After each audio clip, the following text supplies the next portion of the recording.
The city of Xuanwu was the last defensive stronghold in the north of the continent, where all hell had broken loose. Civilians were attacked by parasites, hostile to all intelligent life forms and possessing enormous stomachs.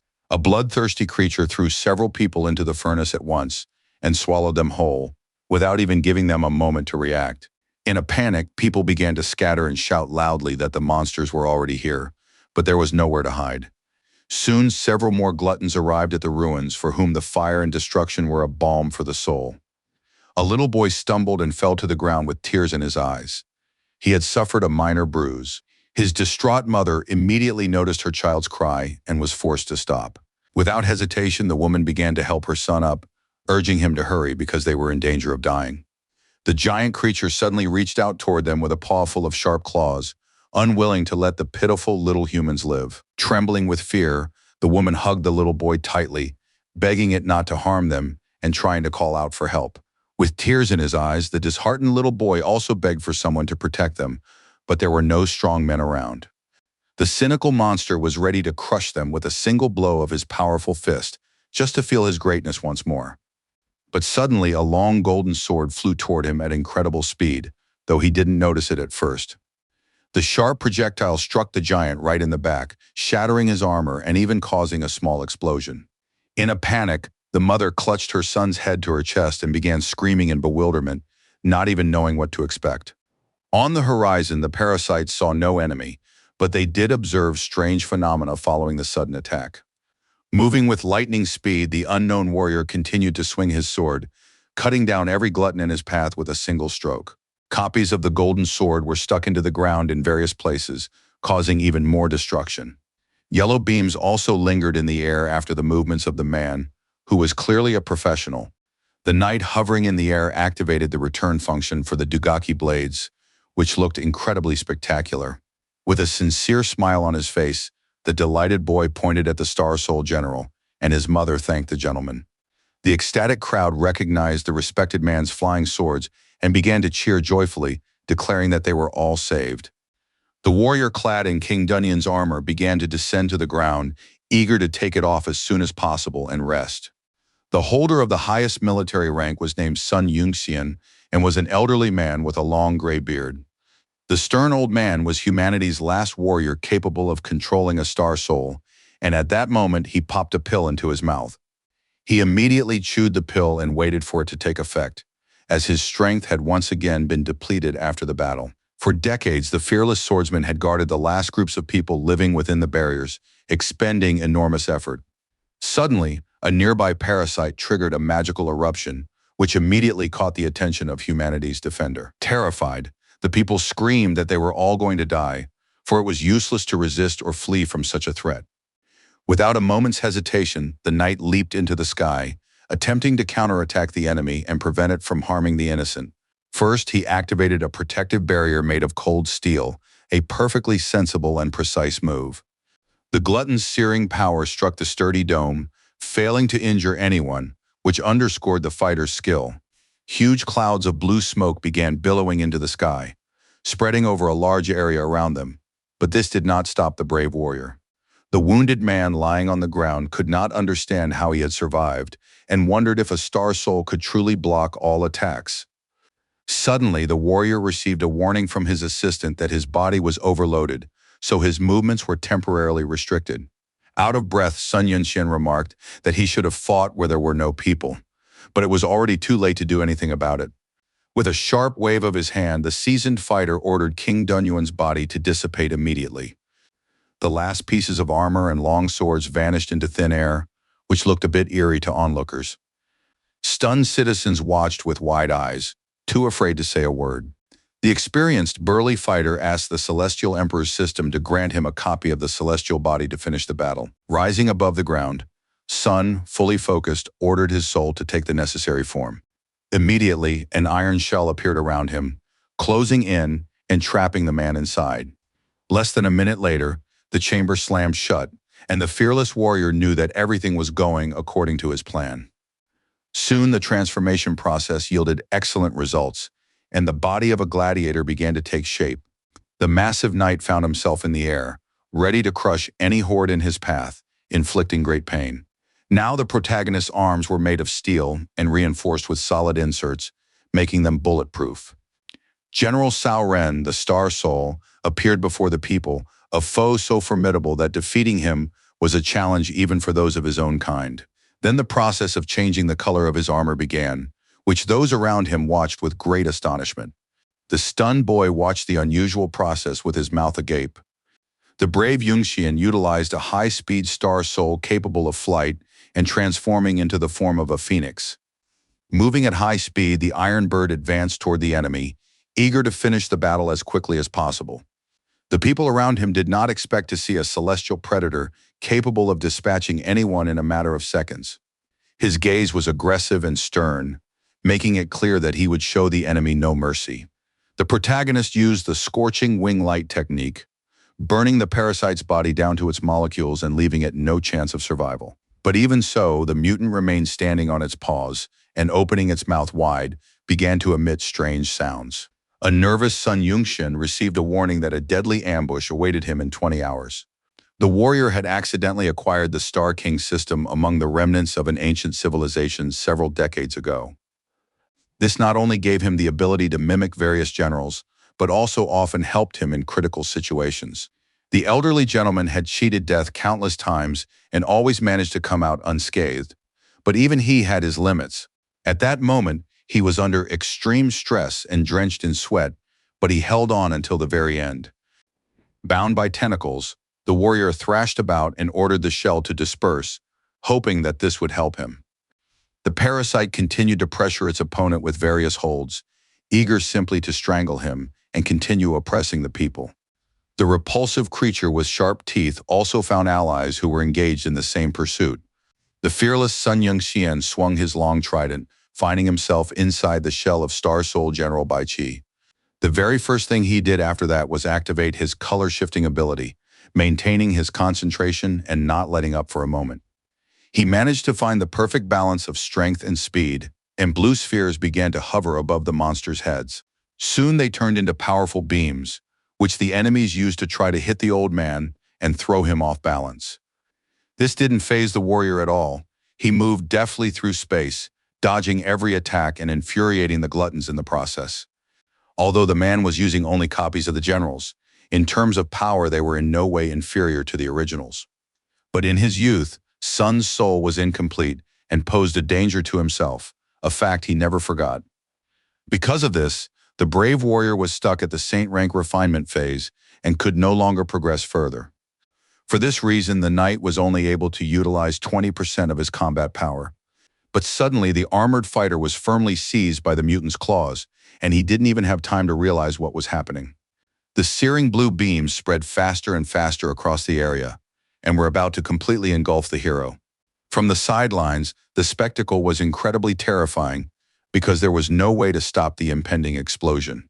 Within a minute, thick gray smoke began billowing into the sky, smoke that, if inhaled, could be fatal.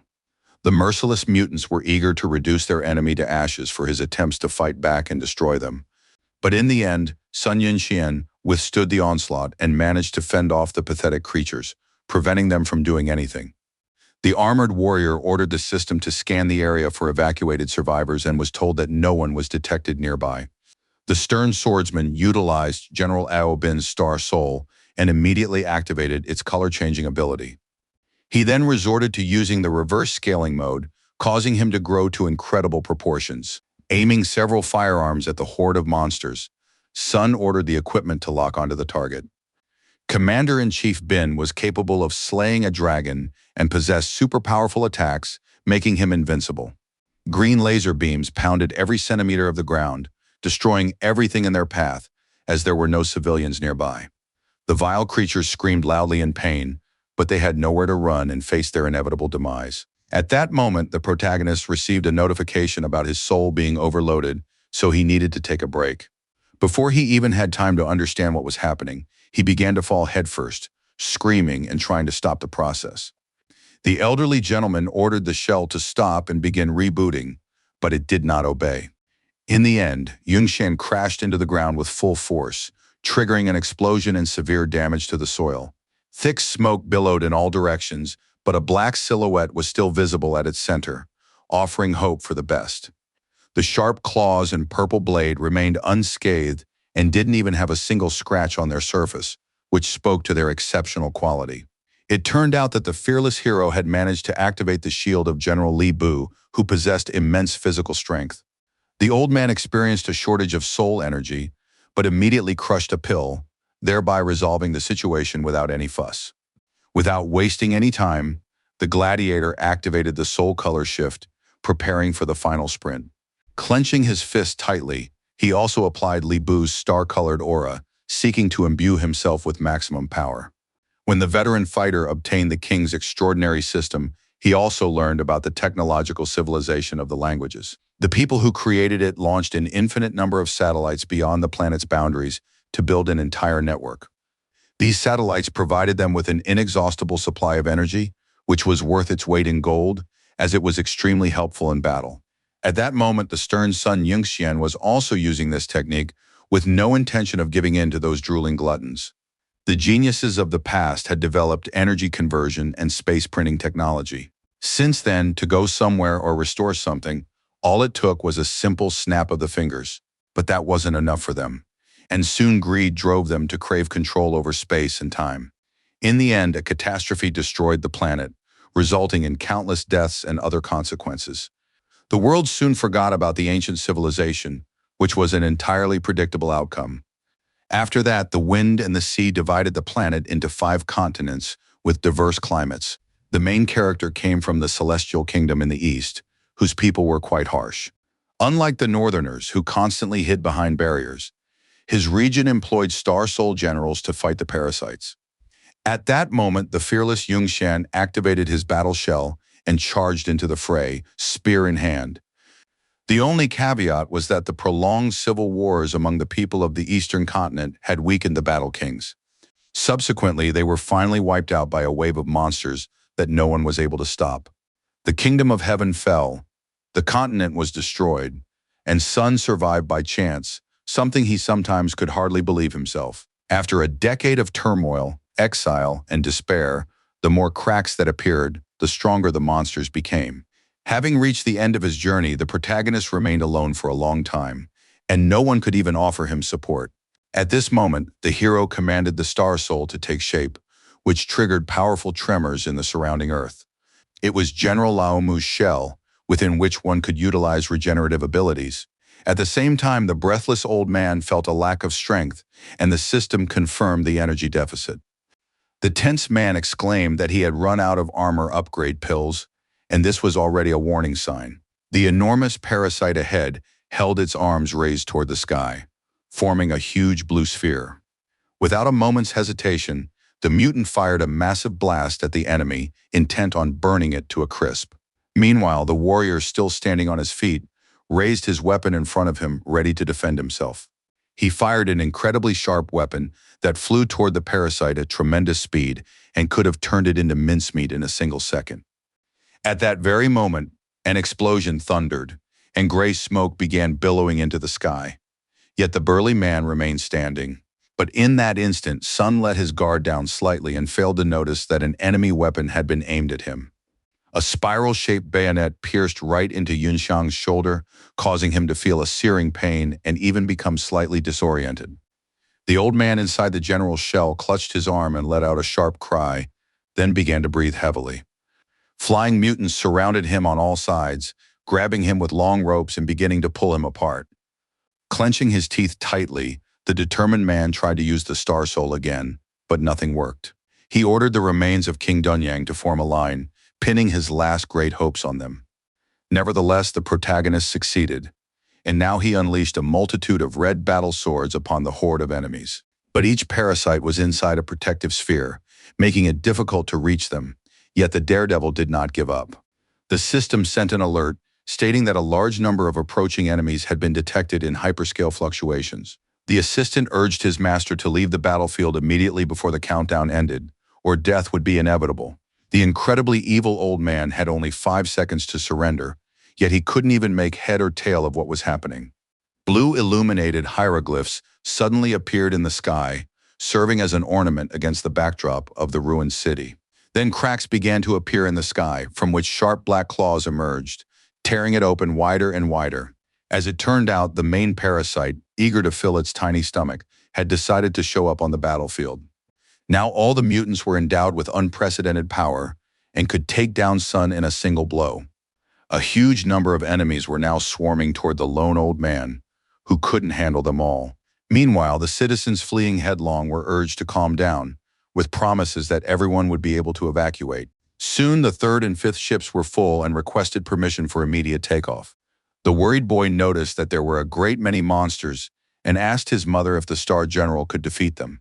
At that moment, the fearless warrior stared directly at the parasites, while his assistant announced that he had lost the chance to escape with the others. The wounded old man couldn't believe that the system couldn't come up with a solution, but she noted that she was looking for new routes of retreat. Soon, several ships were spotted that had drawn the enemy's attention, and Sun was asked to let the enemies attack them. The gentleman could have used this chance to flee the battlefield, but the civilians were terrified of dying. The extremely nervous Yunxian couldn't bring himself to do that, because he saw frightened women and children on board whom he couldn't endanger. Closing his eyes, he realized that he would once again have to make a quick getaway while the innocent ones distracted his opponents. The hero remarked that he was tired of fighting alone for so many years, and added that as long as there was fire in people's hearts, they would rise up sooner or later. Filled with a desire to fight, the warrior exclaimed that he would not run away, and asked to be allowed to do something for the people. The brave man wanted to do this for those who had entrusted their future to him, but the system warned him that he was burning away his life in exchange for the power of the soul. The assistant also noted that his actions were putting his very existence at risk, while an enraged Yunxian burst into flames and began to scream. Now the stern sun stood at the center of a fiery shell, radiating a blinding light that gave him a slight advantage. A multitude of thin, burning threads shot toward the parasites hovering in the air, capable of burning them to ashes. Each of the adversaries was struck in that very moment by projectiles from the protagonist, who no longer intended to stand on ceremony. All of their protective domes burst into flames instantly and could no longer provide any protection. At that moment, one could witness the blinding spectacle of the parasites burning, a fate they had earned. Ultimately, an explosion akin to a rocket barrage thundered, and acrid brown smoke began billowing into the sky. Someone was calling out Sun Yunxiang's name incessantly in a worried voice, urging him to wake up quickly. The young man was lying in his bed, fast asleep, and it was difficult to rouse him. Still, the dark-haired young man gradually opened his eyes and came to, not quite understanding what had happened. Sitting up in bed, the young man wondered where he was, what was happening to him, and whether he had died in battle. For the first few seconds, the young man was bewildered, trying to piece together the whole picture in his mind. Soon the puzzle fell into place, and Sun was deeply shocked. Beads of sweat began to stream down his face. In the mirror, the young man saw himself wearing the academy uniform and became even more lost in thought about the situation. It dawned on him very quickly that he was fortunate enough to have returned to the age of 18. Then the young man decided to look at the calendar, which showed that the year was 1330. Looking out the window, the hero concluded that he was in the celestial kingdom on the eastern continent, where he was originally from. Upon noticing the Jew Academy, Yunxian realized that he had unexpectedly traveled back in time a full 60 years. The medium-sized city of Yuanding was located further south and had been founded 400 years ago by the university's first dean. The academy itself was one of the 3 highest institutions of learning in the kingdom of Tiandu and was renowned for its talented graduates. At that moment, 2 rivals stood on the battlefield, honing every movement to perfection. Clad in titanium armor, the fighters clashed blades, after which each began to display fury and a thirst for victory. The fans shouted that the 7th grade class was sure to win and did everything they could to support them. One of the delighted students noted that this was the first time he'd seen the special green vehicles for students up close. He was 18-year-old Lu Yan, the youngest Star Soul Master and an enthusiastic country boy. The fierce fighters were locked in a standoff at that moment, and none of them intended to give up prematurely. Still, one of them felt intense pressure and abruptly decided to flee the battlefield. The cunning fighter used an unusual technique and hurled 2 projectiles at his opponent, whose armor burst into flames. Leaping to the side, the agile fighter noted that he jumped like a toad, and he held 2 sharp swords in his hands. He prepared to deliver the decisive blow to end the duel as quickly as possible with a spectacular victory. One of the excited kids exclaimed that the 7th grade team was clearly going to win, since their teammate was going to use the wind. The nimble player activated a giant wind blast, hoping to finish off the enemy before he could react. A disgruntled fan called it cheating and unfair play, and the angry crowd immediately accused him of spying. After that, the crowd rushed after the suspicious kid, who was shouting all sorts of nonsense, while the fight continued in the arena. At that very moment, a decisive blow was landed, thanks to which one of the fighters finally defeated the other. The stunned girl exclaimed that it was an unfair victory, since she hadn't actually seen the final blow. As it turned out, the 10th grader had unexpectedly outwitted his opponent and was now on top of him. The disgruntled crowd began to blame the young boy, who had distracted everyone and then disappeared altogether. It was getting dark outside, and a nervous Lu Yan was walking down the street, realizing that if he had stayed on the battlefield, he would have become a huge target. He didn't understand where he was or why there were dead ends everywhere, but a voice inside him suggested that, according to his uncle, he needed to turn right. Stopping in one of the side streets, the bewildered young man wondered if this could really be his destination. At the same time, he found himself in another empty area and noted to himself that the architect clearly had a sense of humor. His mind was in complete disarray, and it was utterly unclear which direction to go next. Feeling the tension, Lu decided to jump using his body-strengthening ability, even though he realized it was quite high up. Without a moment's hesitation, the brave young man leaped upward, believing deep down that he would succeed. Fortunately, he managed to land perfectly on the other side, escaping without even the slightest injury. Then, with a serious expression, Yan looked up at the display window ahead, maintaining his composure and a certain sternness. Looking more closely, he noticed 3 very beautiful girls who were calmly changing their clothes. The young man was spotted by the 10th rank commander, an 18-year-old beauty named Onma, who was in the late stage of the Star Spirit Master realm. Her beauty nearly made the young man's eyes pop out of his head, and a trickle of blood even began to flow from his nose. The young woman blushed with shock and anger, having concluded that the insolent fellow had been spying on them. The impulsive ladies rushed after the young fool, weapons in hand, while he, in a panic, bolted, shouting that it was all a misunderstanding. The terrified little boy nearly fainted when he turned the corner, and once again found himself facing a pitiful dead end. The merciless ladies cornered the little rascal, determined to beat him to death and then carry his dying body to the dean. After a while, they arrived at the office, where a cane with a shiny gold tip lay on the desk. A battered Lu Yan, his face covered in bumps, said he was from a village on the southern border and was a newcomer who had passed the entrance exam. Acting Director Gu Jinjing listened to her secretary's report about the boy and realized he was quite promising.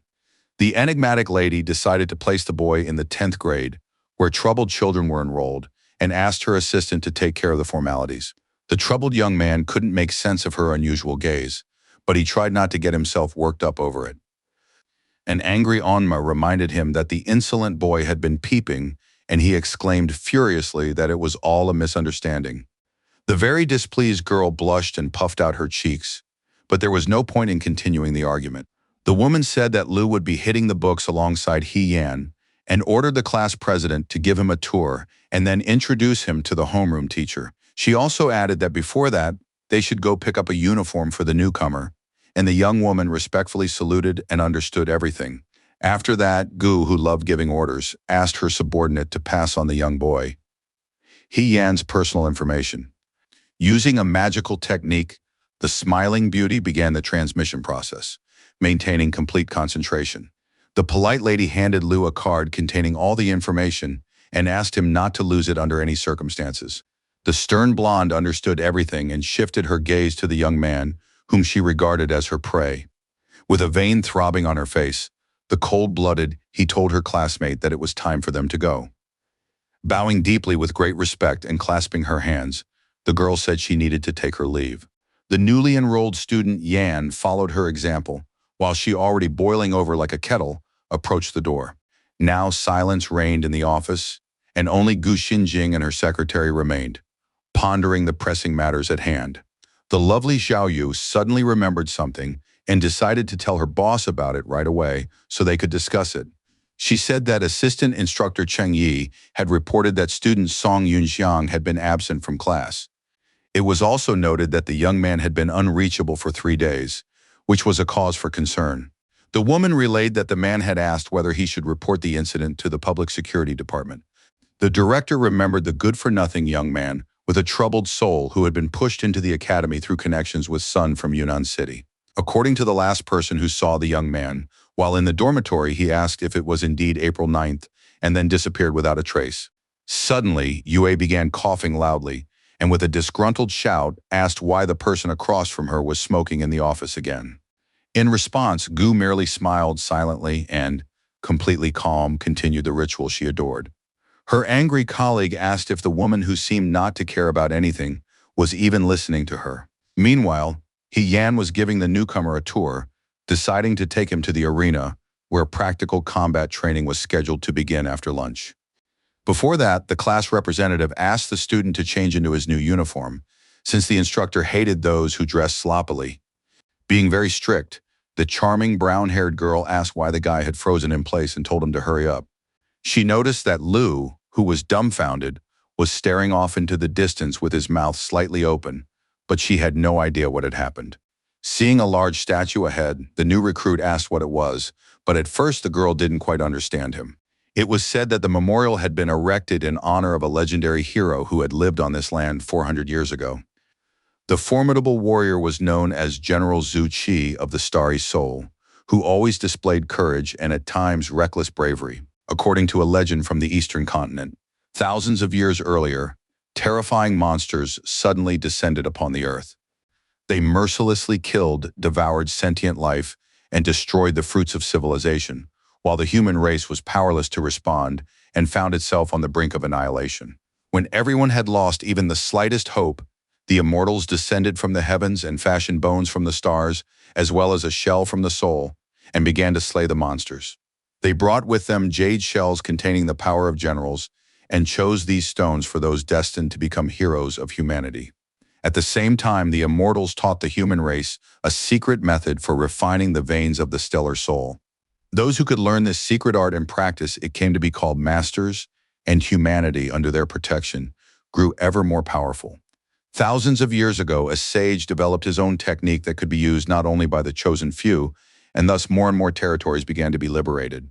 He used General Zhuo Qi to lay the foundation for the country of Tiandu, liberated its southern part, and founded an academy there 400 years ago. The master's soul was also transformed into jade and sealed within a statue, which to this day has protected the academy and awaited the arrival of a new hero. Lu Yan, both terrified and awestruck, exclaimed that something had stirred within him when the elder told him this story. Saluting firmly, the inspired student loudly declared that he had made an important decision for himself. He swore to become a hero just like the academy's founder. His goal was to join the top 8 warriors of Tiandu, and he yearned to be the strongest master. After these words, the enormous statue suddenly began to move, instantly crushing the young man's surge of emotion. Discouraged, He Yan sensed a fluctuation in the resonance of the soul's powers and wondered if it could be due to Zhuo Qi's jade. The young man, in a state of shock, asked what had just flashed by and what had happened in general. The girl had no idea why the general was resonating with this dimwit who could in no way be his next user. The tense lady hoped it was all just an illusion, while the curious young man, meanwhile, was examining the statue in detail. It occurred to him to smear the memorial with saliva, so he immediately moistened the tip of his index finger with it. In a fit of rage, the headmistress gave the fool a slap on the back of the head and ordered him to stop messing around with the historical monument. After that, she grabbed him by the hair and dragged him along, reminding him that he still had to introduce himself to the teacher. Standing on the academy's porch was a young man who remarked that 60 years ago, the inhabitants of the eastern continent still believed in the legend of the descended immortals. It was Sun Yingxian, who with a smile on his face promised himself that this time he would not let the people here die in vain. Meanwhile, on the battlefield, 2 formidable opponents were fighting, skillfully wielding their swords. Just a minute later, victory was awarded to the blue machine, which had played brilliantly and landed a blow to its opponent's back. Assistant homeroom teacher Cheng Yi suggested that the teacher award the student an extra point since he had performed quite well. The unyielding Oju Pei replied that the boy was dragging out the fight too long and would certainly have been killed on a real battlefield if he fought that way. Soon after, Yan arrived and immediately reported to the leadership that she had brought the new student Lu to be evaluated. The blue-eyed woman asked if it was true that this was the very same young applicant who had passed the special entrance exam. The slightly nervous young man exclaimed that he was 18 years old, came from a village in the southern part of Tiandu, and was in the early stages of the yellow rank. The woman across from him asked him to stop in a completely calm voice, which caused some wariness and slight tension. The haughty Upe emphasized that she didn't like listening to all this useless nonsense and turned to the 10th grade class president. She warned that next time, the girl would be pitted against this young man in the game, wanting to test his mettle. The frightened young man stared wide-eyed at the teacher, trying to explain that he wouldn't be able to hold his own. With a menacing smile, the blonde agreed to this adventure, as she was eager to put the fool in his place. The enthusiastic crowd sincerely supported the class president, shouting loudly to ask her to teach the pathetic newcomer a lesson. The concerned Cheng Yi asked if the young man knew how to create and control a Star Soul general. The boy replied that he had been taught this at the master training school and that his father, a military officer, had also passed on his knowledge, but he had not yet been issued a shell. The instructor handed him the soul amulet of Wei Yuan, a student who hadn't shown up, and asked the young man to infuse the talisman with power and then follow the instructions. The incredibly happy fighter immediately lit up with joy and exclaimed that this artifact was far more advanced than his father's jade. Smiling, the red-haired comrade felt a slight awkwardness at the young man's extreme emotionality, but said nothing. The unforgiving Yan unceremoniously activated the construction of her star shell to begin the battle. The brave student did the same, sharply waving his green card, and then focused on the process. At that very moment, numerous digital fragments appeared in space, a sign of success. The stern lady said she had no intention of showing mercy, and the daredevil agreed that she should go all out. Devoted fans wanted the newcomer to lose as soon as possible, and they urged the class president to beat him to a pulp without a moment's hesitation. Pushing off the ground, the fierce fighter swung her energy sword, which slightly startled Liu Yang but didn't scare him. With her very first attack, she managed to knock her opponent back a couple of meters, nearly causing him to fall to the ground. The kid thrashed about in every way possible and tried to fend her off, but it became harder and harder with every passing moment of her onslaught. Then came another lightning-fast series of strikes, and he noticed that the fool's enthusiasm had abruptly evaporated. Feeling a void in his soul, Cheng Yi noticed that the newcomer was fighting everyone else but was only dodging and running away from his female opponent. The cool-headed Ou Pei stunned her colleague by saying that, although Yang's movements might seem chaotic, he was expertly evading the girl's attacks. Meanwhile, the aggressive team leader landed all sorts of blows, but the burly fighter was still on his feet. At times he staggered and nearly fell, but he still dug his feet into the ground, pounding the soil while holding his ground. An extremely tense Liu noticed that the two-stage difference in mastery was having far too much of an impact on the fight. The spectators were making fun of the yellow rank rookie who had stepped into the ring against Yan, whose machine was at least 40% sturdier.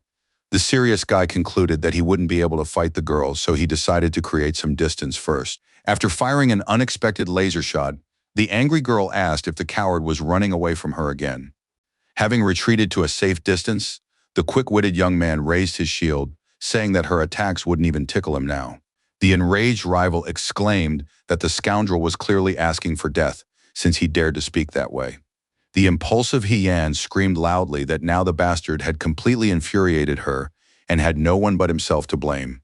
The stunned onlookers couldn't believe what was happening and realized that the guy must be capable of something since he'd managed to enrage her so much.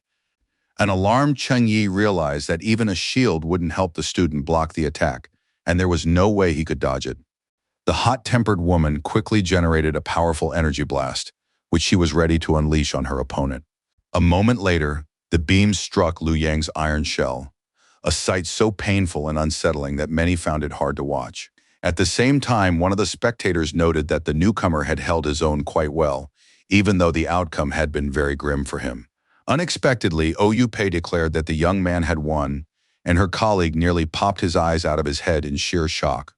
One of the stunned students asked if the teacher was joking, since the kid had done nothing but get beaten up, and she asked them to look more closely. Although the red car was badly damaged, his sword was aimed at the blue car's weak spot. The instructor said that according to the rules, Lu Yan was the winner, and he smiled proudly as he looked at he who was in a state of shock. The disheartened girl couldn't believe that this duel had resulted in her defeat, something that had practically never happened before. A stunned fan nearly fainted upon realizing that the newcomer had defeated the senior student, leaving him on the stage while Ou Pei smirked silently. Soon after, Cheng Yi confirmed Lu Yang's victory and asked him to share his thoughts on the battle.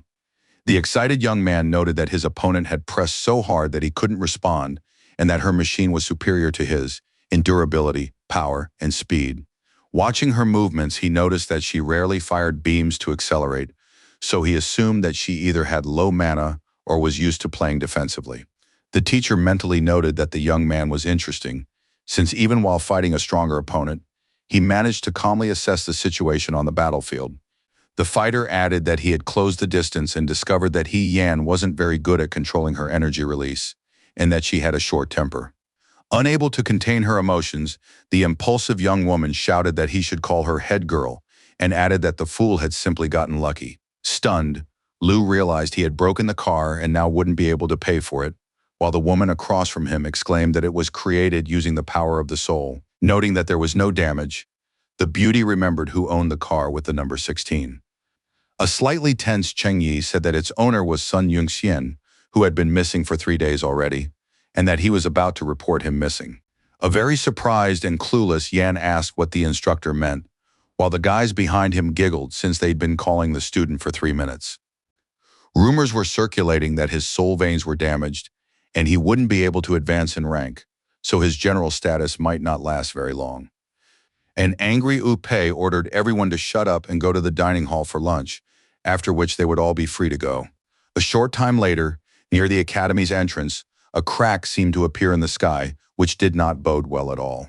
A nervous Hei couldn't understand what was happening. After all, even though it was already late evening outside, it couldn't have gotten dark so suddenly. Suddenly, a whole swarm of vile parasites appeared in the air, clearly intent on causing trouble.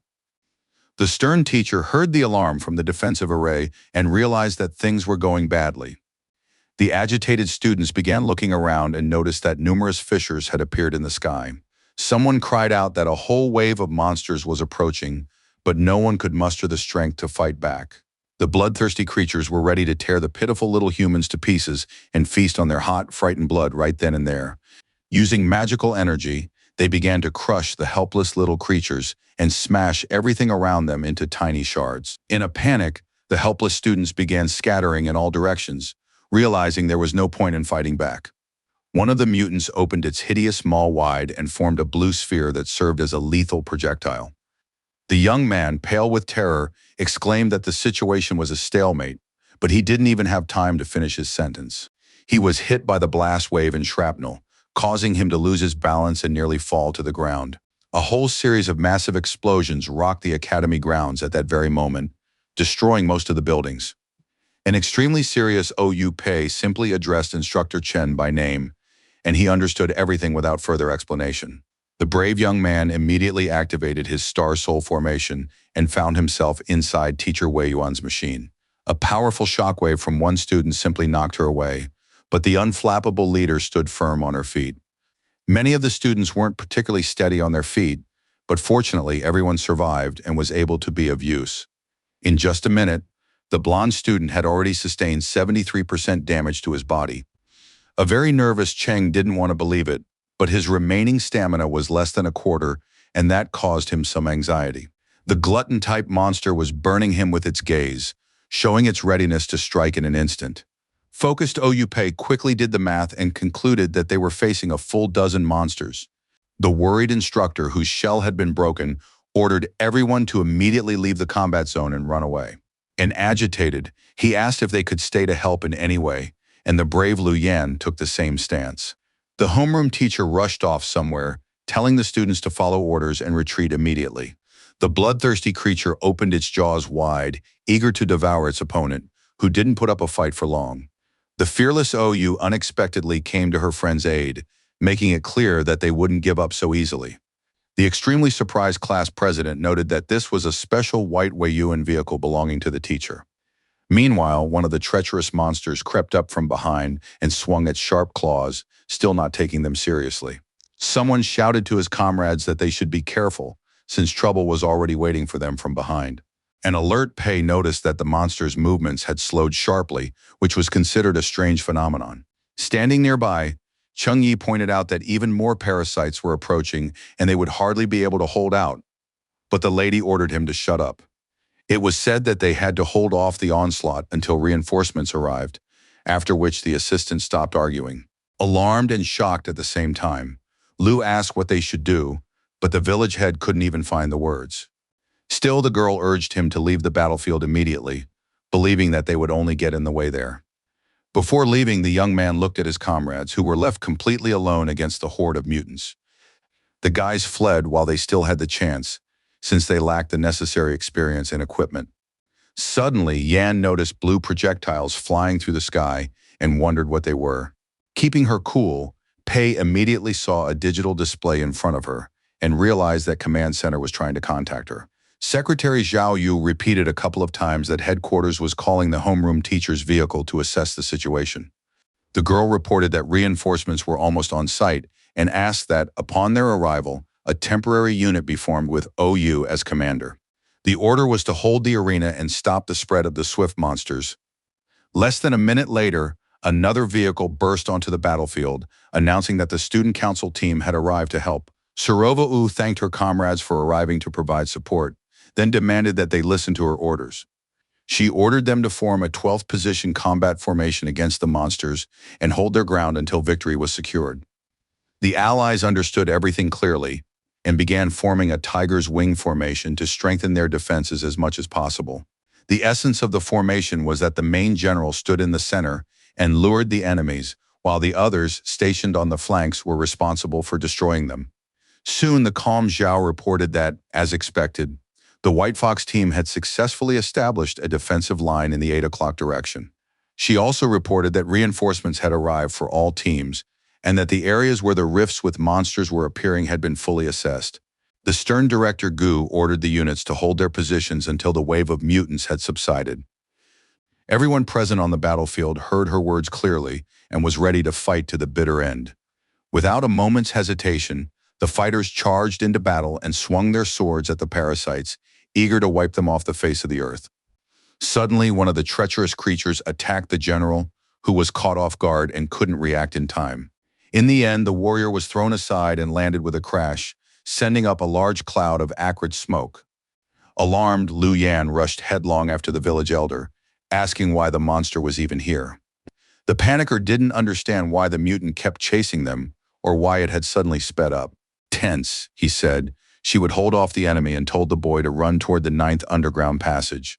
Drenched in sweat from fear, the recruit replied in a high-pitched voice that he didn't even know the way to the specified location. Stopping and using a formation technique, the girl cried out that their destination was right beneath the statue of Zuoqi.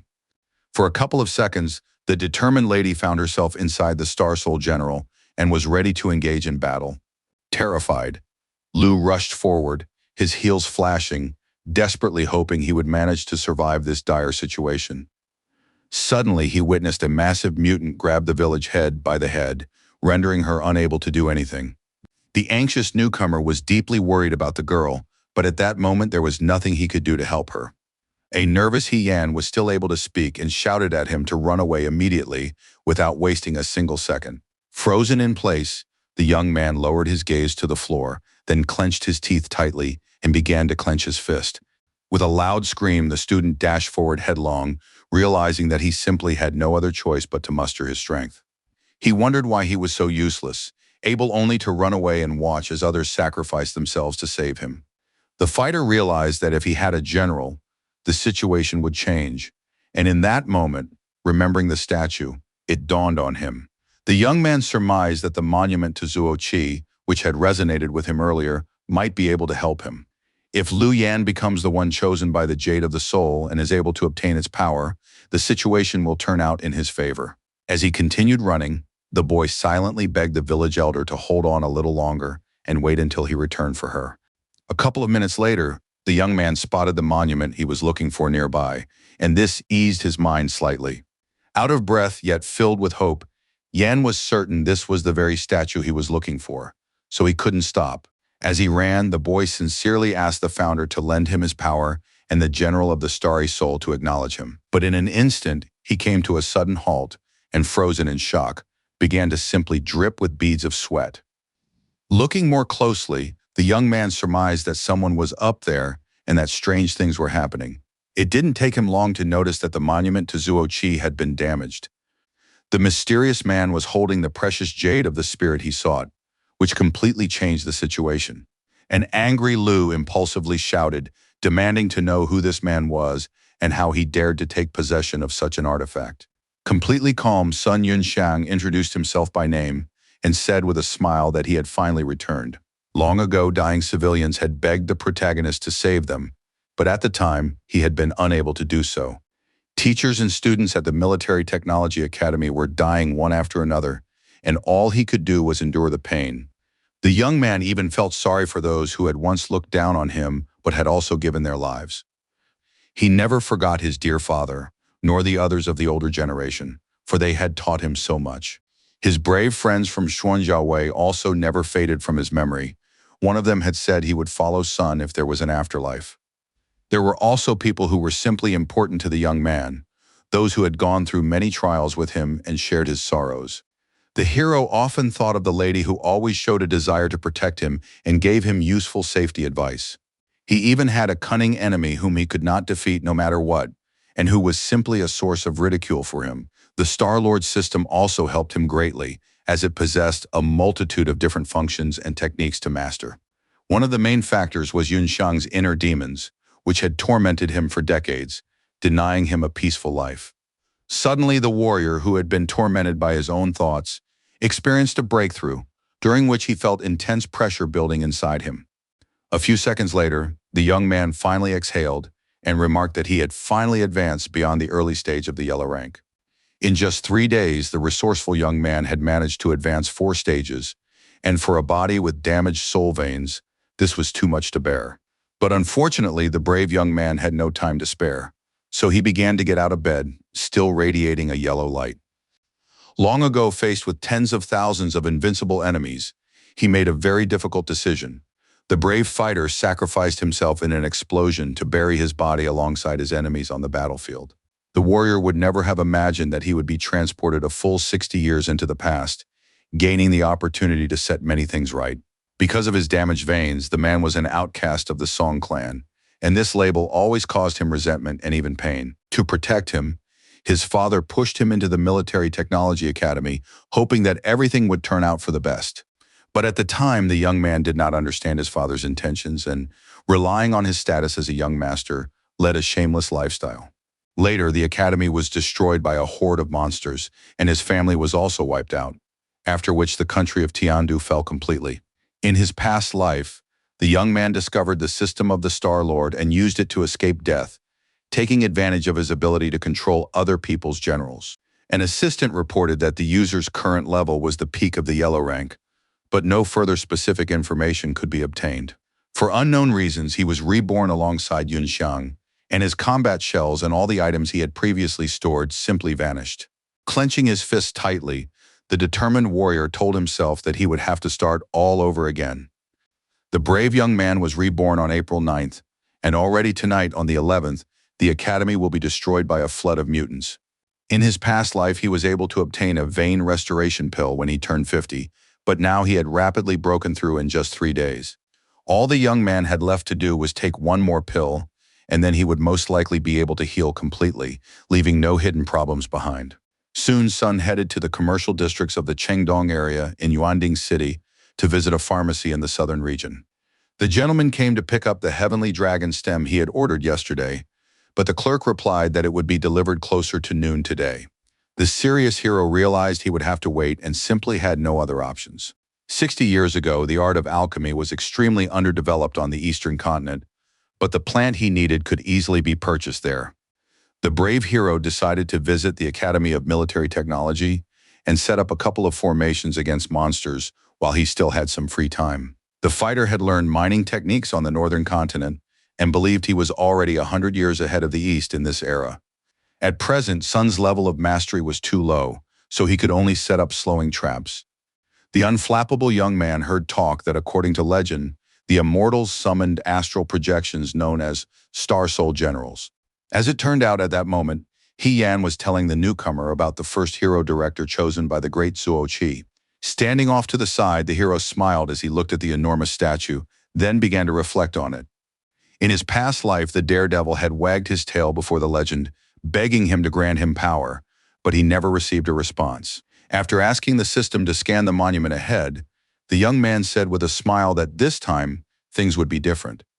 A piece of jade with no owner was immediately detected, and the target itself was successfully captured, so the assistant could begin the extraction, but was waiting for instructions. Just at that moment, the resonance process occurred, causing the new student to feel a strong surge of excitement. Deeply surprised, he pondered whether all this was due to the artifact of Zuo Qi's soul, but she couldn't give herself a clear answer. Stunned, Liu asked the senior what had happened, as he had noticed something flash by him. The hero wanted to copy the jade, but the system replied that it was impossible without the owner and advised him to set aside his system space. The young man decided to wait until nightfall, when the monster tide would begin, and then, in the midst of the chaos, retrieve the desired item. Upon receiving a new message on the digital display, his first thought was that the celestial dragon stem had already been delivered. Then Yunxiang went to the pharmacy to pick up his order, hoping to make the rebirth pill as soon as possible and restore his soul veins. Walking forward with a completely calm gait, he spotted an unusual passerby wearing a hood. Glancing at the stranger with a black mask covering his face, Song wondered to himself why this person was here right now. Coming to a stop, the hero discreetly asked the system to scan the subject nearby. The process began instantly, and the hero noticed that the target's spiritual energy was concentrated in the Zhongdantian area of the chest. This method of cultivation was unique to the northern continent, a fact the experienced warrior knew all too well. With a glint in his blue eyes, Yunxiang was convinced that this man was a native of the country of Miran. The aforementioned state bordered the northern side of Tiandu and was one of the three that had adopted the culture of the eastern continent. In the young man's past life, about 3 years later, the kingdom was the first to upset the balance of power. It then launched a full-scale war against his homeland, thereby revealing its true nature. One after another, other countries were drawn into the bloodshed, which became the catalyst for the destruction of the entire continent. Recalling the terrible events of the past, the young man wondered why a man from Miran was wandering here now. Keeping a cool head, he began to suspect that this place held a secret unknown to him. At the entrance to the pharmacy, the young man was greeted by a woman talking about discounts who told him he had come to pick up the heavenly dragon stem he had ordered 3 days earlier. The polite young woman asked the young man to come in and take a seat in the VIP area, which made him feel a little awkward. He was told that his order cost 130,000 in Tiandu currency, but he would have to pay an additional 20% for expedited delivery. The hero noted that he didn't have enough money at the moment, and the slightly flustered lady warned him that the store didn't offer credit. The daredevil then pulled several jars of unusual pills from his inventory, expressing his desire to sell them to the pharmacy. Smiling in response, the silver-haired beauty apologized, but noted that they didn't buy such items. But she was stunned when she looked closer and realized that one of the vials contained a third-rank potion, a soul-restoring pill. With every passing second, the lady was more and more amazed, and she couldn't identify one of the rare potions at all. Breaking out in a sweat, the flustered beauty asked if she could take these potions to the shop owner for advice. The smiling young man gave his approval, then asked if they had an alchemy room and if he could use it. His counterpart warned that they didn't have a mage and the room was in disrepair. But Yunxiang noted that he needed a quiet place to isolate the fluctuations of his powers. Without wasting any more time, the lovely pharmacy clerk asked the distinguished guest to follow her. Soon, Song saw a vintage pill-making furnace built 60 years ago, but it was already broken. This fact somewhat upset the professional, but he had no choice but to accept it and move on. Fortunately, he had learned the art of the alchemy of emptiness from people in the South, and with the help of arrays, he could create pills without using any tools. Stretching his arm out before him, the daredevil commanded the four-directional smelting and processing technique to unfold. The composition included ingredients such as the herb of dust forgetting, the flower of misfortune's intersection, purple spiritual poison, and cowardly evil. But equally important elements were the torn-out demon, the thief's death, and the heavenly dragon's stem, acquired for a huge sum of money. All the particles converged within the magic circle created by Sun, who knew exactly what he was doing. At that moment, an employee approached her boss and showed him the rare potions a customer had given as payment for an item he needed. The stunned old man couldn't believe that among them was a blood ignition pill, which was nearly impossible to obtain. His eyes nearly popping out of his head, the man asked if the young woman was sure that this man wanted to sell it to their pharmacy. Jumping up from his chair, the owner asked where the young man was now, and the young woman replied that she had taken him to the alchemy room at his request. The alarmed beauty remembered that she had forgotten to warn him about the broken furnace, but hoped that the young man wouldn't need it anyway. Meanwhile, the focused Yun Xiang continued with the difficult process, which required a great deal of patience and perseverance. His efforts paid off, and he succeeded in crafting a 6th-rank elixir, a top-quality revival pill. Without a moment's hesitation, the young man swallowed what he had created and focused on his own sensations. Assuming a meditation posture, he remarked that now, at last, he would be able to heal the precious veins of his soul. A few seconds later, golden magical lines began to appear on his face, and he felt a slight pressure in his chest. Meanwhile, the shop owner and his assistant were standing by the door, but no sounds came from inside for a whole hour. The man asked the young woman if she was sure the guest was currently in the alchemy room, and she suggested that he had placed a blocking array inside. After she said this, a click was heard, and then the passage began to open, which was a little nerve-wracking. A confident Sun stepped out to the people standing there, realizing that the fish had taken the bait. With great respect, store manager Hong Fan introduced himself to the young man, eager to get to know him. Judging by his clothes, the old man realized that the young man was a student at the Military Technology Academy, but he couldn't figure out where he'd managed to get so many valuable pills. The young man was curious to know if the gentleman was satisfied with the pills he'd given him, and the gentleman immediately replied in the affirmative. The man held out a small bottle and ventured to suggest that it contained the legendary 5th-rank elixir. The polite Yun Xiang noted that his counterpart had a keen eye, and he asked whether the young man really intended to sell such a valuable item to their pharmacy. The fighter replied that he had been very short on money lately, so he asked Hong to make an offer. The old man replied that the pill could help a star soul master skip a stage entirely, so it would fetch a higher price at auction. The persistent Sun repeated once more that he was in a difficult situation and asked the old man not to beat around the bush, but to name a specific amount.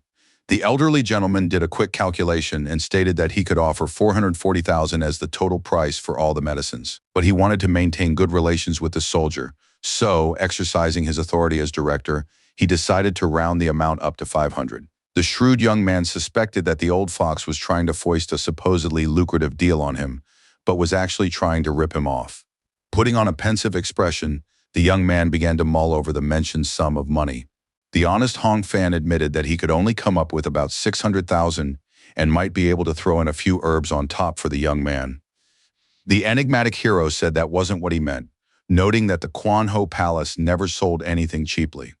He just wanted to know if they could settle for $1 million if he added 2 more blood-igniting pills. The stunned old man realized that the young man was connected to one of the 8 strongest generals and was possibly the heir to the Sun family of Nanzhou. The perceptive Yun Xiang believed that this bait should be enough to catch the big fish standing behind the old man.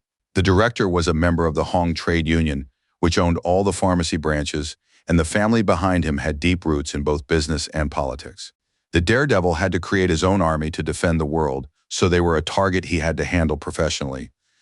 The man emphasized that the hallway was no place for conversation and suggested they go to his office to have some tea from his collection. A couple of minutes later, they were already sitting in armchairs where a transfer of 1 million in Tiandu currency had been credited to Sun's account. The elderly gentleman smiled, saying that the heavenly dragon stem wasn't all that valuable, so he was willing to part with it for 30,000. The young man paid his respects and gladly accepted his counterpart's offer, thanking him for his generosity. The head instructed his secretary to fetch a gold card from the 3rd drawer under his desk. A minute later, the lady opened the box and the somewhat wary young man asked what was inside. The calm Hong Fan replied that the pharmacy belonged to the trade union and that this was a jade talisman for a platinum-level member. He added that the young man would be able to enjoy the privileges and discounts of that level at any store and asked him to accept it as a token of gratitude. Soon after, the young man left the building, waving to the people who had welcomed him so sincerely and generously. The assistant asked if the director had any idea about Sun's background, and he surmised that he was a descendant of the well-known Sun family.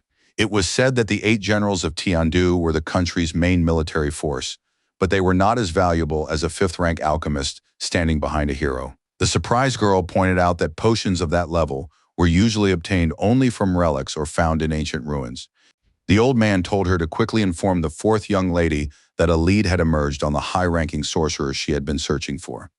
Meanwhile, Yun Xiang was walking down the street, studying a map, when a mysterious lady with long red hair approached him.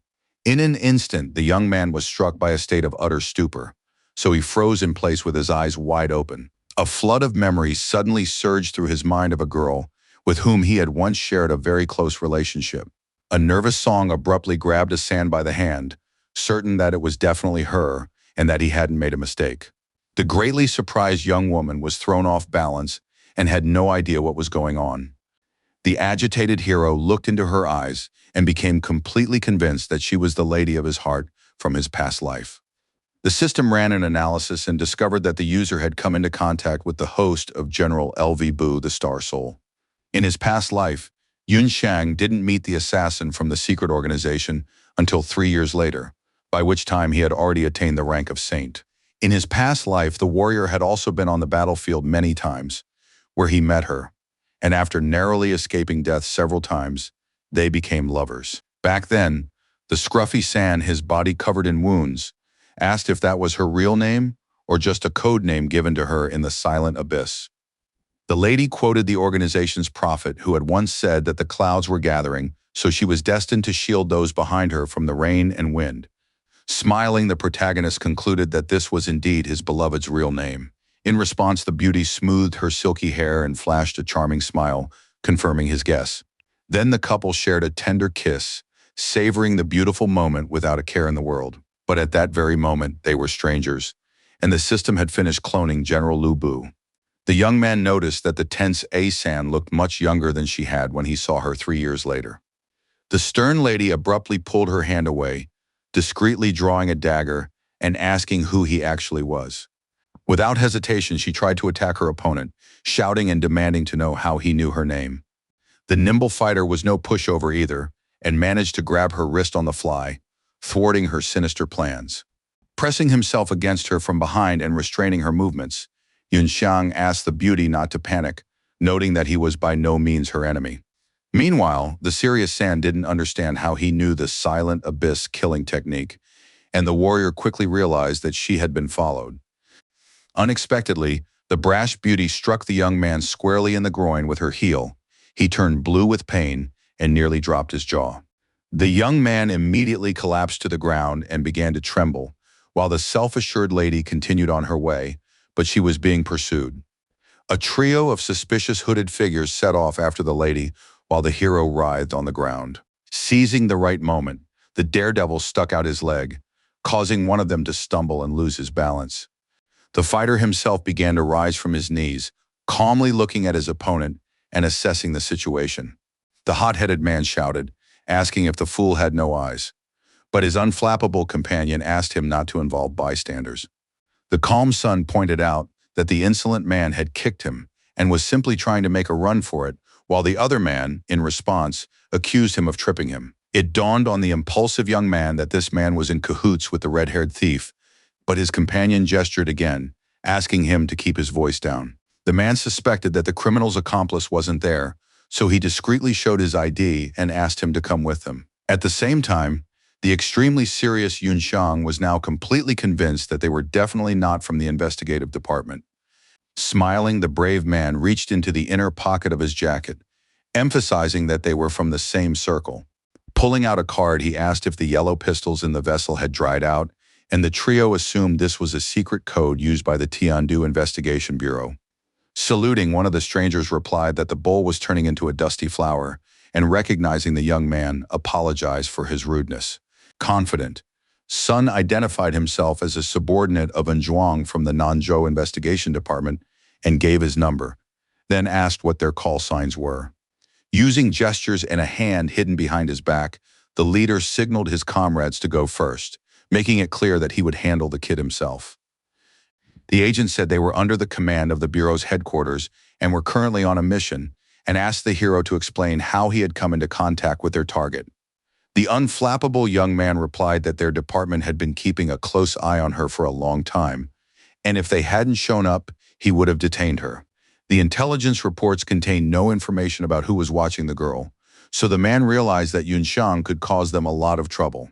He suggested that the young man go with them and discuss everything on the way.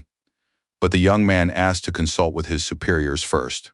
His counterpart whispered that there might be a spy from the Silent Abyss in the Nanzhou Investigation Bureau, so he asked him not to tell anyone. After learning about the encirclement operation from him, the stern fighter asked if it was true that they had set up an ambush. His interlocutor replied that their men had cordoned off the perimeter outside the city, and they were indeed trying to drive the thief into a trap, so they needed to hurry. In his past life, Song had been the commander of the Black Armor Defense Unit and had worked with the investigative department many times, so it was impossible to deceive him with pretense. The agent's spiritual power was concentrated in Zhongdan Tian, so he too came from the Miran side, which was alarming. Suddenly, the young man remembered that earlier, after the academy was destroyed by the monster onslaught, Zhuoqi's soul jade had simply vanished. He began to suspect that spies from a neighboring state were somehow involved, but at the same time he needed to flee. Upon seeing a stall selling caramelized strawberries on a stick, Yunxiang recalled just how much San had loved them. The breathless young man stopped abruptly and asked to buy all the treats available, which he decided to put into a storage talisman. Right on the run, the young man decided to check if the desserts were sour, which slightly annoyed the man in front of him. As he continued rushing forward, the agent remembered that he wanted to ask the boy, who was ready to listen, a few questions. The secretive fighter introduced himself as Jia Min, but said he could be called Old Man, and asked how he should address the young man. With a sly smile, the daredevil unexpectedly said that his name was Cheng Yi, but that he could simply be called Zhao. At that moment, the real teacher's assistant sneezed loudly, not even suspecting that someone had used his initials. The homeroom teacher asked if her colleague was feeling unwell, and he, sniffling, began to complain of a runny nose. For her part, a nervous San wandered into the forest and raced through the dense trees, but even there the spies tracked her down. Bracing her hand against one of the sturdy branches, the girl decided to leap back to get even further away. She managed to briefly disappear from her opponent's sight. They were even slightly startled but didn't stop. The nimble lady successfully landed on the ground nearby, using a defensive technique to avoid injury. At that very moment, a few meters away, she spotted a human silhouette, something she hadn't expected to see. With a scowl, the beauty glared at the man and clicked her tongue, realizing that things weren't as easy as she'd hoped. It was the enigmatic Captain Black, who, with a smirk on his face, admitted that he'd been waiting for her and asked her to reveal the information. Without a moment's hesitation, the fierce woman pulled a sharp dagger from her gear, realizing that a fight was inevitable. Seizing the moment, several more armed agents arrived on the scene, complicating the situation exponentially.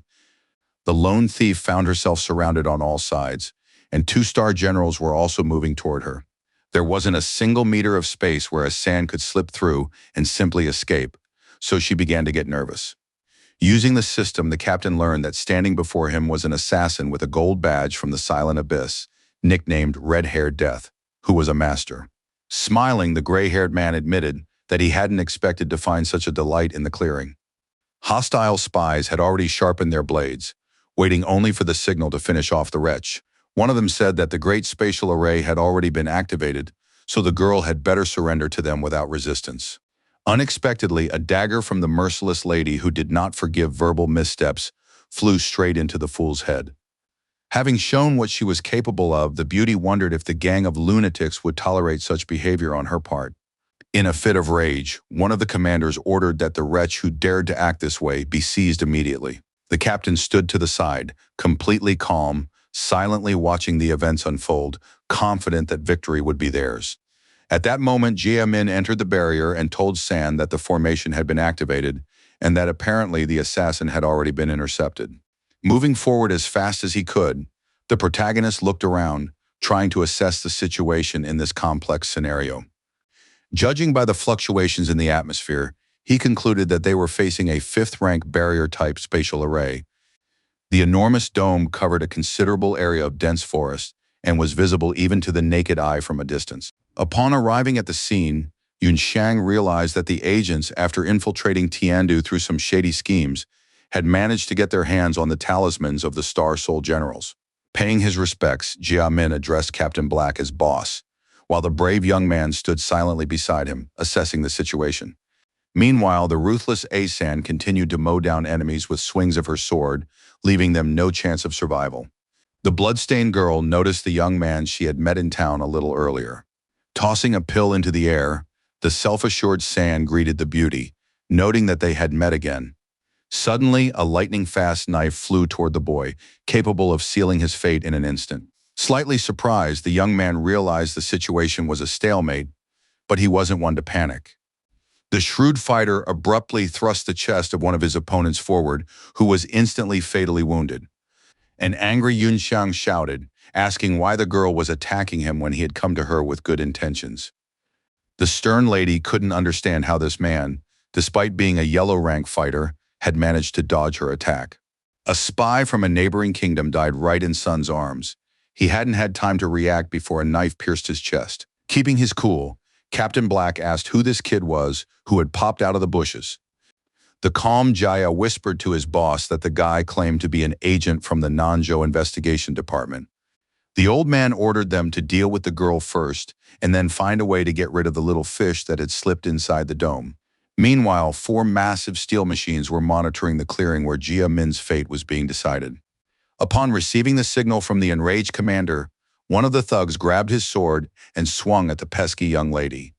Fully focused, San immediately heard the crash behind her and realized she had to act immediately. A crushing blow was struck, but it hit only the ground as the nimble girl managed to leap out of the way. Once in the air, she immediately activated the Star Soul formation, having no intention of hiding like a rat. The stern lady was ready to fight to the bitter end and spared no effort to prove her resolve. A powerful blue beam struck directly into the sky, and a rapidly forming shell appeared in space.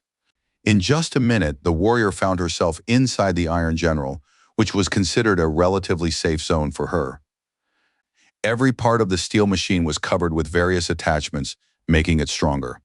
Soon, a mighty long sword appeared, charged with magical energy, capable of instantly destroying an entire company of soldiers. It was none other than General Loi Bu of the Star Soul, whom the talented Asan had studied down to the smallest detail. Gripping the long hilt, the girl first began spinning the weapon at tremendous speed. Next, without any ceremony, she attempted a strike and successfully hit her opponent's arm. One of her opponents was sent flying and landed with a crash, kicking up acrid dust across half the clearing. Her impulsive comrade immediately charged forward to retaliate, but this did nothing to intimidate the fierce warrior. The brave maiden was ready to defend herself, and seizing the right moment, even managed to counterattack. The attacker took a hit to the chest and had to accept that he had acted very rashly. His allies watched his actions and realized for themselves that the girl wasn't so easy to deal with and that they should be careful around her. The shrewd beauty managed to outmaneuver everyone and in one fell swoop, knocked down all 3 of them, leaving them not the slightest chance. Dust continued to swirl across the arena after the falls, underscoring the warrior's professionalism. The squad commander ordered his subordinates not to stop and to crush the opponent, who was struggling to the very end. Now a group of 6 iron warriors had gathered around Asan, ready to fight her without any mercy. At that very moment, the woman to the right of the captain appeared on the digital display, which immediately caught her attention.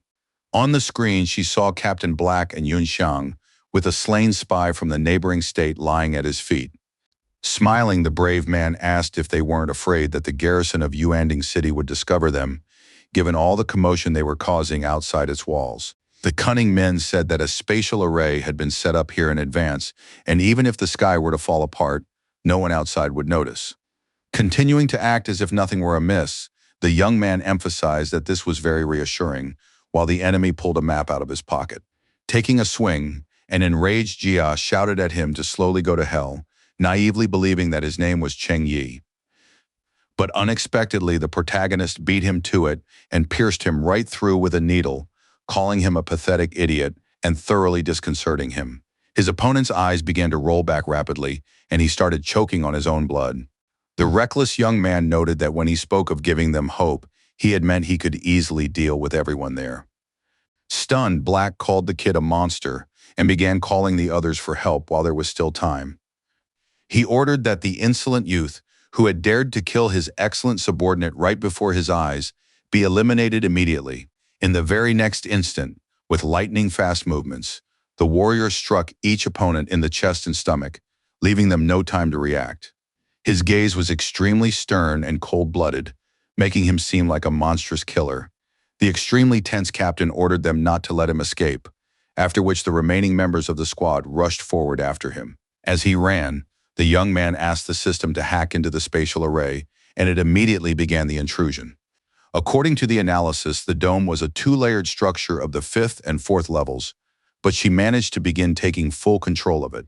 At the same time, the feisty Asan was still on the battlefield, swinging her sword relentlessly.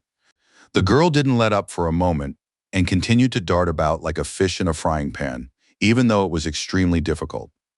The exasperated girl cursed the situation, saying that there was no end to the enemies, and her strength was already running out. Standing off to the side, Captain Black peered suspiciously in a certain direction while his dead comrades lay in the smoke. He told his henchman that it was time to capture Lu Bu and ordered him to deploy the Star Soul Binding Array.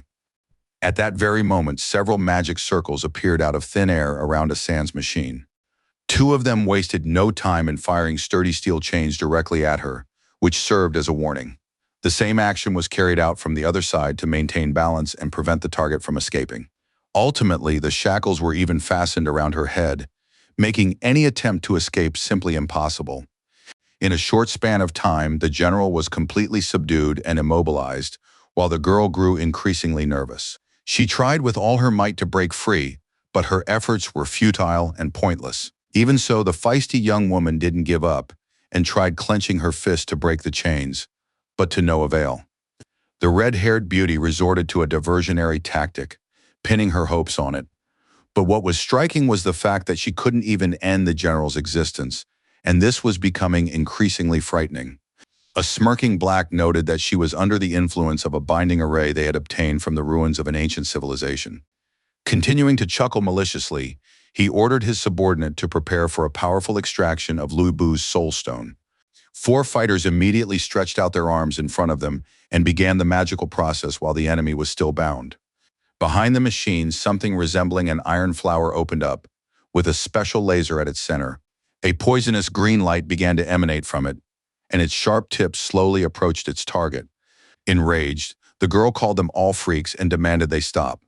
But no one asked for her opinion. One of the spies said that because of that little brat, they had lost many comrades, and now wanted to see how she would struggle. But suddenly, not far from them, they saw a blue beam shooting into the sky, which aroused strong suspicion. Very suddenly, the entire gang was attacked out of nowhere, resulting in every vehicle sustaining serious damage. Even the sturdy chains binding General Lu Bu instantly shattered into fragments and scattered to the ground. The jade extraction rig also took a sword blow and could no longer function. Deeply perplexed, Asan had no idea what was going on at all, so she fell into a mild daze. The imposing red warrior confidently addressed her, calling her a beauty, which instantly drew her attention. It was the fearless Yun Xiang, who suggested they get things done quickly and made a somewhat inappropriate joke. Now the girl's combat unit could move again and crush the enemy, thanks to the guy. The stunned girl couldn't believe it and couldn't figure out how a second Lu Bu had appeared on the battlefield.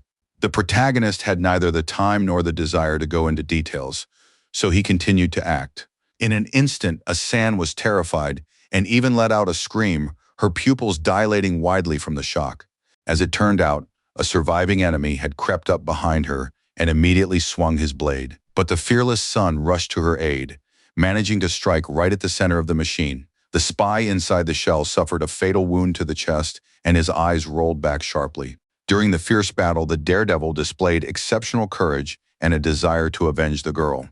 At that very moment, the combat vehicle turned into blue dust, while the warrior's weapon remained completely intact. Drops of dark blood quickly trickled down its tip, which was actually a somewhat intriguing sight. The fighter realized his mistake, that he had turned his opponent into a bloody mist, and decided he would try to be gentler next time. The hot-tempered Asan shouted, asking which general's soul the Yunchai was using and why he looked so much like her Lu Bu. The calm young man asked her not to worry and emphasized that he was no enemy of hers, promising to explain the details later. Then he suggested they join forces to deal with the remaining scum, who had no intention of surrendering.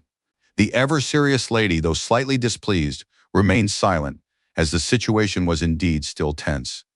At breakneck speed, the professionals began the fight, bombarding their opponents with a relentless barrage of blows. At the same time, the young woman found time to observe the movements of her new ally, which she found unusual. Another vehicle soon fell victim to the protagonist's blow, its body covered in numerous impressive cracks. The brave warrior gripped the hilt of his weapon, with which he shattered destinies very tightly, allowing no room for even the slightest mistake. Another opponent was reduced to bloody dust with a single blow from the invincible warrior, who never doubted himself for even a second.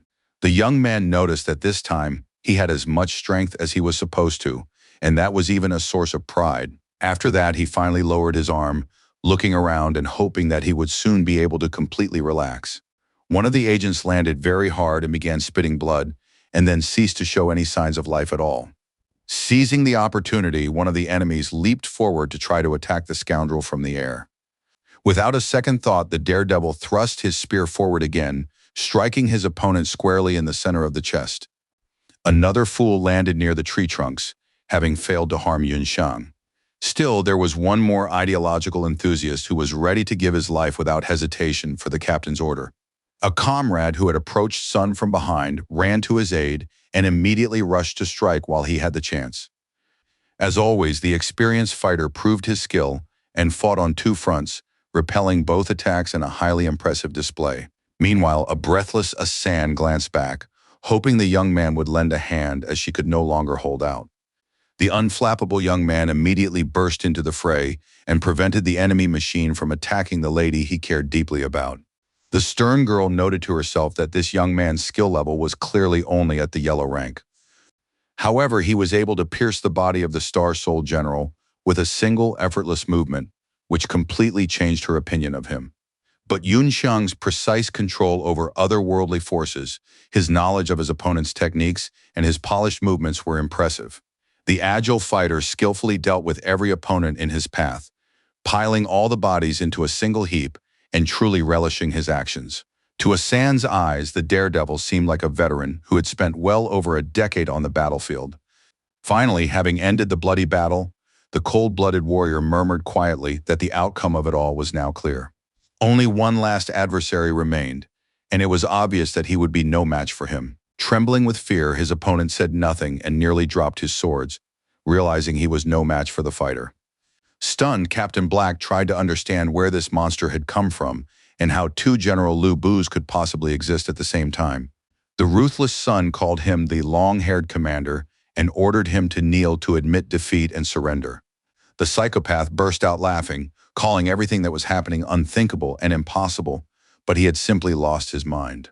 Having completely lost his mind, the fool charged forward, shouting that he would definitely uncover the secret behind this absurd situation. Without much effort, the protagonist simply cut his combat vehicle in half, preventing him from getting anywhere near him. The lower half of the enemy's body landed a few meters away from them, badly scraped by the ground. Still alive, Black viciously called the kid a monster who dared to cause him so much loss and trouble. But two powerful generals with magical abilities stood in his way, and defeating them was impossible for him. The hero noted that the scoundrels had disguised themselves as members of the investigative department to infiltrate his country and had even obtained star souls. In a stern tone, he ordered them to reveal what the villain from the neighboring kingdom of Miran had left behind here. Standing nearby, Asan was deeply unsettled by the news that they had encountered northern spies. The bewildered young man asked if she really thought those losers were actually from the Tiandu Investigation Bureau. Without giving any answer, the lady, feeling awkward but maintaining her pride, simply turned her head away. Black, a madman with veins bulging on his forehead, laughed, saying that none of this mattered. With a loud shout, he ordered his enemies to go to hell and began to praise his commander, for whom he was ready to give his life. Agitated, Asan immediately realized that the fool was burning his soul power and was about to cause an explosion. The fearless hero asked for permission to demonstrate his modest skill to the fool who had come to play games with him. His surprised ally couldn't believe it, but the young man suppressed his self-destruction using the same spirit resonance frequency. At that moment, his iron hand was covered in a faint blue light, which served as a vital tool. In a fit of rage, the warrior, his eyes reddened, swung his fist, shouting an order for the scoundrel to come out. The iron machine sustained severe damage and could no longer protect its pilot. The hero's efforts paid off. He successfully drove the enemy out of the Star Soul General. Less than a minute later, the severely wounded Black slammed his head into the ground, becoming a vegetable. The impact was so hard that his body simply pierced the ground, leaving more than half of him stuck in it.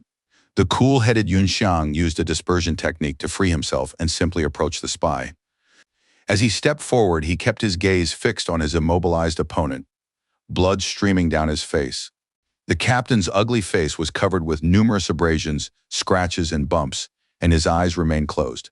Showing not even a shred of mercy, the defender of his country grabbed the monster firmly by the face and began to squeeze. The experienced warrior noticed that a highly toxic poison was hidden behind Black's second tooth on his left cheek and realized that this was one of Yuan's subordinates. Terrified, the man couldn't understand how he knew about the commander, whom they had always kept secret. Stunned into a daze, Asan froze in place with a look of surprise on her face upon hearing the name mentioned. He was the king of mercenaries, commander of an entire army, as well as a master of the Taihei sword and the bearer of General Gan Jian's Star Soul. He hailed from a sunken island nation and was distinguished by his high intelligence, which always served him well in battle. According to Yunxiang's knowledge from his past life, the warrior led the remnants of his army and joined the country of Miran as a mercenary. Over the next few years, the brave warrior also played an active role in the invasion of Tiandu. In his past life, after joining the Black Armor Guard, the hero had encountered this man on the battlefield more than once. But back then, because of his mangled soul veins, the young man was no match for him at all and felt pitiful. After reminiscing about the past, the young man's right eye, the one once scarred by Yi Wang's sword, began to ache again. Extremely puzzled, Asan asked if something was wrong, and the young man, kneeling on one knee, replied that everything was fine. Then he said he would leave Black in her care and asked that she take him to the Silent Abyss so he could be thoroughly interrogated there. His somewhat haughty behavior drew a stern look and displeasure from the young red-haired beauty. The warrior lady pointed a knife at him and asked who he was, since he knew not only about the spies of the Kingdom of Miran, but also about her organization. Seizing her wrist, Sun explained that the Abyss was a guild that taught the doctrine of love and non-aggression to prevent a civil war among humans. Pulling the charmer toward him, the self-assured young man assured her that he was no enemy of theirs and that, in a sense, their goals even aligned. Grinning, he added that he wanted to unite all of humanity's forces against their true enemy. The green-eyed woman was still looking at him angrily and disapprovingly, but she remained silent and did not argue. In the end, the strong man took the sharp knife away from her so that the hot-tempered lady wouldn't do anything foolish. After that, he immediately pulled a frozen strawberry on a stick out of his storage amulet and handed it to her. Radiating calm and kindness, Yunxiang introduced himself by name, while his counterpart couldn't take her eyes off the treat. Pleasantly surprised, the girl wanted to try the treat as soon as possible. It was a joy to look at. After that, Song began to walk away in silence, thinking to himself that the time would come when he would tell his beloved everything. Blushing with embarrassment, Asan wondered how the stranger had known what she liked. She also noticed that he clearly wanted to bury the bodies of his enemies and considered him a truly incomprehensible person. Without so much as a flicker of emotion, the daredevil crouched down and began searching the fallen bodies, pondering the matter at hand. At that very moment, he tossed one of the cards to the girl who had frozen in place, and she caught it just in time. The angry hero was deeply annoyed that all his opponents turned out to be poor and that there was nothing of value in their storage talismans. The nervous girl cried out, asking if that was really the only reason he decided to start searching them, But the young man wasn't really listening to her. Feeling a slight headache, San remarked that she'd only just found him surprising, and he'd already started rummaging through their bodies. A tense Sun asked curiously if she was thinking anything rude about him while he was busy with his work. The disgruntled girl called him a man whose eyes light up the moment he sees money. The young man in turn sighed sadly and stood up, holding several inventory cards in his hands. He emphasized that the beauty was too young to understand the hardships of society, so there was no point in burdening her with it. Then the hero asked if she knew which two words were the most important in navigating the world. The very curious girl immediately asked what he was talking about and was ready to listen attentively. The self-assured young man replied that it was important to have money, and it was practically impossible to argue with that. His words caused great bewilderment and even some shock in his counterpart, who stared at him with wide eyes. The brave young man began to explain that money was needed to fight for justice and to improve oneself. There was a great deal of truth in his words, so the charming young woman began to rapidly see the light and change her way of thinking. It was said that sufficient resources and benefits can both create and resolve various disputes and conflicts. The young man believed that there was only a constant race for profit, and that if the offer was substantial enough, one could even make one's enemy work for oneself. Asan, lost in thought, acknowledged that his last words made sense, but didn't quite understand what Yunxiang meant, who had grown slightly annoyed with her. Suddenly, a strong wind picked up, and the sky darkened, which greatly alarmed the group, who had drifted away from the conversation. The nervous fighter wondered to himself why they had appeared earlier than they had in his past life.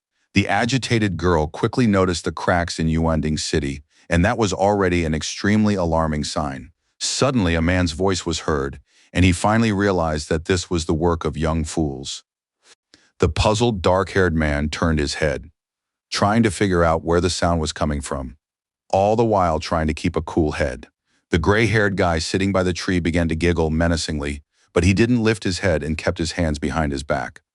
Bloodstained Black remarked that everything had worked out for his comrades from the first team, so he had nothing to regret. The protagonist asked his ally if she knew anything about the events unfolding in the Silent Abyss. In response, the girl silently lowered her sorrowful gaze and remained standing in place, but this was somewhat irritating. The impulsive young man shouted loudly, urging her to say at least something, since it was incredibly important. Though displeased, San looked away but still agreed to meet him halfway, since he had helped her in a difficult situation. During its latest exploration of the secret realm, the kingdom of Miran discovered a way to artificially create fault lines. The mysterious lady admitted that she had come to Nanzhou specifically to secretly investigate this matter, but she hadn't expected at all that she would fall into a trap set by cunning enemies, and that everything would turn out this way. The extremely serious Song concluded that this was all the work of a neighboring state, and now everything was falling into place. The psychopath Black shouted loudly that it was already too late, and they would all soon die here, his eyeballs nearly popping out of his head from the strain. Unwilling to put up with his crazy ramblings, the brave man gave the fool a sharp slap and grabbed him by the ear. Lifting his opponent off the ground, the warrior used one of his techniques, while the fool, in a panic, begged him not to do it. With an energy blast, the brave man made the fool scream in pain that was practically impossible to ease. Alarmed, San asked her comrade to stop, since he had already shattered the veins of the soul and severely wounded the captain, and they needed him alive. After saying this, the young man flung the scoundrel to the ground like trash, and the scoundrel stopped spouting bold claims. Picking up a pill from the bloodied enemy, the young man asked the beauty not to worry, assuring her that the scoundrel wouldn't die.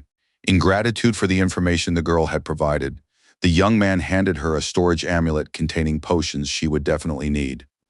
Extending his hand, Yunxiang announced that he was returning to Yuanding and asked if his comrade would accompany him. The charming girl replied that she had a more important mission and believed that the city's army, together with the academy, would be able to handle the situation on their own. Smiling, the young man said he understood perfectly and added that she could grab the hairy one and head out first. Then he asked the system if he could use General Lu Bu's beast, the Red Flame Stallion. It replied that this would require 3 times the usual amount of spiritual energy, but that didn't stop the daredevil. Asan was stunned and couldn't believe it, but the kid swallowed 3 replenishment pills worth 50,000 Tiandu coins all at once. The focused hero activated the formation of the stellar shell, eager to test its new capabilities as soon as possible. The worried young woman stared at the bright, blinding light ahead, sensing something was amiss but remaining rooted to the spot. By that time, the brave hero was already inside the steel shell, which was becoming equipped with new devices with every passing second. What was shocking was that he found himself riding an iron unicorn and calling it a stallion of red flame. Even the stunned lady could not use the general's beast, which became available only at the celestial rank. She immediately wondered if this could be the devastating power of Zuo Qi from the Military Technology Academy. According to information from the Silent Abyss, the legendary commander possessed the ability to transform into his fellow commanders with little effort. The lady simply could not believe that this young man was a carrier of the Zhu, which was nearly impossible. Flustered, the lady loudly asked Yunxiang to wait for her, and he immediately took notice. His companion warned him that the Mirren Kingdom's objective this time was connected precisely to Zi and urged him to be careful. After hearing this, the daredevil galloped off at breakneck speed, thanking her for the important information. Serious A. San was left alone with her thoughts, wondering when so many mysterious and powerful people had managed to appear here. There was a possibility that General Zuo's emissary had arrived, which could upset the balance of power between the three countries and trigger a new war. The lady decided she needed to pass the information on to the organization as soon as possible, while the hero raced off at full speed in an unknown direction. From the outside, he looked like a true knight returning home from war, an image greatly emphasized by his steel steed. The young man found it unsurprising that the Myrinians had caused the rifts, since in his past life, after the wave of monsters at the academy, the jade soul of Z had been lost. The young man ran through various scenarios in his head, but concluded that he had to save his allies, since his actions had influenced the course of history. Deciding to stop dwelling on all sorts of thoughts, Song focused on the road, ordering the stallion to speed up even more. Meanwhile, in the Xicheng district of Yuanding City, utter chaos reigned due to an invasion by hordes of parasites. At that very moment, the city's 5th Army Detachment stood on the front lines, bravely holding their ground to the last drop of blood. 2 loyal comrades carried their wounded teacher on their backs, hoping he would pull through. Out of breath, Go Yuan, a black-rank beginner, thanked Commander Zhou for her help in this difficult situation. The man said he'd also like to thank her for bringing the students to their aid and for not being afraid to join the battle. Team Captain Tong was somewhat tense and kept reflecting on the events unfolding. It pained him deeply that so many of his comrades had fallen victim, and there was nothing he could do to fix it now. The brave man sincerely cursed the vile monsters who had come to their land waging war, thirsting to exterminate them. Another member of the group spoke sharply to the commander, a slight tremor and agitation audible in his voice. The worried blond man exclaimed that 2 more gluttons were approaching them from the left and they needed to react immediately. Additionally, one figure was moving from the right toward the 11 o'clock position, further complicating the situation. The bespectacled man, drenched in sweat, stared intently at the digital display and constantly monitored the situation around them. In a panic, the man cried out that there were as many as 40 parasites just a few meters away, which stunned everyone present. The panicking subordinate suggested that the commander retreat, since there were only a few of them left, and they certainly wouldn't hold out. But the fearless Zhou ordered them not to even think about such nonsense and was ready to stand his ground until the very end.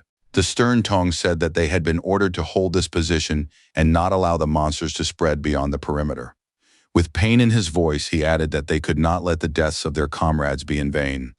Raising his sword, the brave captain exclaimed that they, the warriors of Tiandu, would never retreat, neither before a mountain of blades nor before a sea of flames. For the victory of his country, the patriot was ready to give his life at any moment, so he had no intention of retreating. 2 soldiers continued to carry the wounded Guo Yuan on their backs, while burning buildings crumbled rapidly behind them.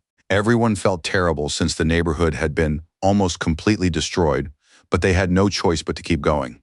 Unarmed civilians emerged from the rubble, coughing loudly from the acrid smoke and hoping they could escape. A stern commander told Teacher Go that they would hold off the monsters and cover their retreat. He asked him to use this opportunity to take the students and the ordinary people behind them and fall back. Driven to a frenzy, The brave warrior charged into battle alongside two comrades, shouting that it was time to destroy the parasites. The aggressive predators were ready to face the attackers and open their hideous jaws wide for that purpose. Their aggressive behavior did nothing to stop the people defending their land, so they continued advancing. One of the gluttons managed to seize the moment and wrap his arms around the enemy's blade, preventing him from killing him. The brave man gripped the hilt of the blade even tighter, eager to dispatch all his targets as quickly as possible and catch his breath. Commander Zhou was exerting titanic efforts, but the enemy resisted by every means possible and thwarted his plans. At one point, his subordinates asked their wounded teacher, Mr. Gu, whether they should retreat, since their classmates clearly needed help. The man replied that he had just sent a message to headquarters requesting reinforcements and urged them to wait a little longer. After that, the warrior suggested helping Tun right away, as his strength was already nearly exhausted. Meanwhile, the parasites struck one of the enemies standing in front, which was already cause for alarm. The cold-blooded glutton wrapped its claws tightly around the team member and began squeezing him, causing him to panic intensely. Immediately, the Star Soul General's hand landed right in the monster's jaws, signaling that he was no longer destined to escape unscathed. The merciless creature showed not a shred of mercy, simply devouring the limb. The blond man inside the iron shell began to scream loudly from the unbearable pain, but there was nothing he could do to help himself. His comrade, who was holding back the onslaught of mutants, was very worried about the chubby guy, but he himself was also at risk of being killed. At that moment, the toothy creature was already about to swallow the entire car whole, and the young man was about to say goodbye to life. But a loyal friend came to his aid, kicking the parasite and ordering it to leave the young man alone. Rushing to his teammate who had fallen to the ground, the man urged him to get up and hope that everything would be all right. Meanwhile, the bespectacled man, lying helplessly on the ground, cried out to his commander for help, all while surrounded by gluttons. The concerned man was deeply worried about him, but a monster stood in his way, complicating the situation. The brute swung his paw sharply at his opponent and struck him in the neck, causing him to lose his balance slightly. 4 members of the group kept their swords at the ready, while the parasites approached them cautiously, waiting for the right moment. The repulsive glutton slammed one of the generals into the ground with all his might, causing him to suffer hellish torment and suffocation. The nerd screamed at the top of his lungs, hoping that at least someone would come to his aid, but at that moment it was impossible. A tense ally asked the teacher why the reinforcements he'd called for hadn't arrived yet. A second comrade expressed hope that they weren't going to die here and would definitely find a way to survive. Losing his guard, Guo Yuan nearly took a blow to the head and risked simply losing consciousness from it. The alarmed student noticed his teacher's dire situation, but was even somewhat at a loss. Still, the man collapsed to the ground, and the monster swung at him, eager to finish him off and then fill its belly. Terrified beyond belief, the student realized the hopelessness of the situation and the fact that Guo would most likely lose his life. Helpless, Yuan turned to God in his mind, seeing him as his last refuge of hope. With tears in his eyes, the man begged for help to get them out of this dire situation alive and unharmed. The civilians hiding in the ruins were in a state of shock and had already stopped believing that everything would turn out all right. Everyone began to pray and beg unknown forces to grant them the mercy of survival, even though it already seemed like a miracle. Enraged, Zhou had no idea why his car, the Wei Yuan, wouldn't move, and he shouted for Teacher Guo. The bloodthirsty glutton in turn clasped his hands together and swung again, preparing to deliver the final blow. Shielding himself with his iron hand, Yuan began to wail, realizing that these were the last seconds of his life. It was clear that no one would be able to defeat the mutants and rescue them, so the Patriot's story was coming to an end. But suddenly, an energy beam struck the giant right in the stomach, preventing her from carrying out her plan. One of the fighters noticed it immediately, but was left bewildered as he had already been preparing to die. The rest of his team reacted the same way, having not expected otherworldly forces to come to their aid. The civilians hiding in the ruins were in a state of severe shock and couldn't make sense of what was happening. A solid wall of acrid gray smoke appeared before the 3 formidable parasites, preventing them from attacking. Out of nowhere emerged a sharp, powerful spear which the invincible Yunxiang had previously wielded. The tense gluttons began to stare intently ahead, waiting for the silhouette of their next opponent to appear. The mysterious figure took slow steps toward them, believing there was simply no need to hurry. Soon, an iron leg emerged from the fog, shrouded in external energy that sustained its armor. Extending his arm forward, the warrior employed one of his techniques to aid his exhausted allies. The bayonet sword, thrust into the ground, was surrounded by blue dust and seemed to begin disintegrating in midair. The nearby squad members, who were already barely able to stand, were caught up in the process. The warrior's strong steel hand gripped the hilt, which was rapidly dissolving and leaving traces behind. Ultimately, the general's blue blade was reformed and was now at its peak strength, ready for battle. Raising his arm, the cool-headed Sun Yun-sheng began to spin his weapon very quickly while gazing at the parasites. He was incredibly striking against the backdrop of the black iron stallion, whose gaze was vicious and hostile. The deranged creatures were still standing in place, simply surveying their targets and letting out some kind of repulsive roars. Nevertheless, with their mouths wide open, they charged forward, eager to bring the upstart crashing down from the heavens to the ground. Without a moment's hesitation, the hero gave the signal to his horse, which surged forward, radiating bright blue fire. Right on the run, the agile warrior grabbed his weapon and drew it from its sheath, waiting for the right moment to strike. At that very moment, an explosion of unprecedented power thundered, instantly knocking back the pack of mindless parasites. Sun, still firmly on his feet, shouted something as he felt the flames, but he didn't give up. With a single swing, the fighter repelled the attack of several enemies at once, preventing them from closing in on him. One of the wounded members of the defense team stared wide-eyed at what was happening, even though he had already said his final goodbyes to life. The stunned civilians nearly lost their eyeballs along with their jaws, and had already managed to wash their faces with their own sweat. A disheartened student asked a teacher who looked just like him, "Is this really the reinforcement I called for earlier?"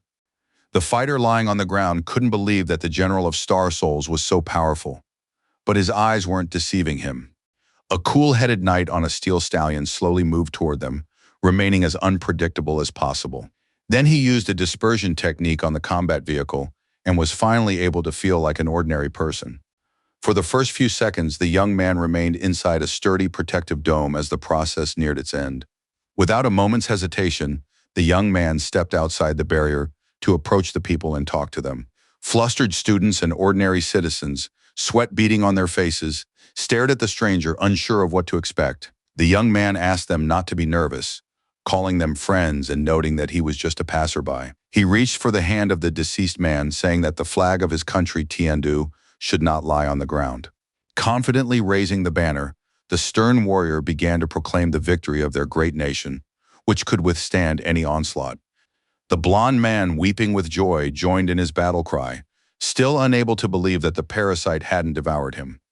The rest of the team, feeling a surge of confidence, began to repeat those same words in loud shouts. The ecstatic citizens began to realize that they had been saved by the brave Yun-sheng and now owed him a great deal. For a moment, while looking at the digital scoreboard, Teacher Gu grew slightly wary, keeping a close eye on the young man. The man noticed that he was wearing the uniform of the Military Technology Academy and tried to figure out how such a strong person had ended up there. The protagonist himself shifted his gaze to the left, having spotted something that demanded his attention and closer inspection. A few meters away from him lay a girl showing no signs of life, and a green card was visible near her hand. Looking more closely, the young man concluded that she wasn't dead and remarked that she was lucky to have met him.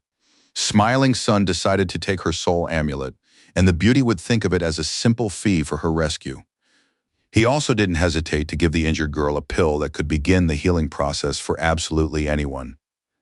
Picking up the injured girl, the young man began walking toward his companions, who were already standing there without their iron shells.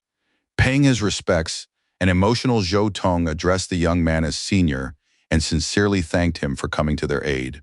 The man introduced himself as the commander of a 5-man unit from the Xicheng District City Army who had taken direct part in the battle.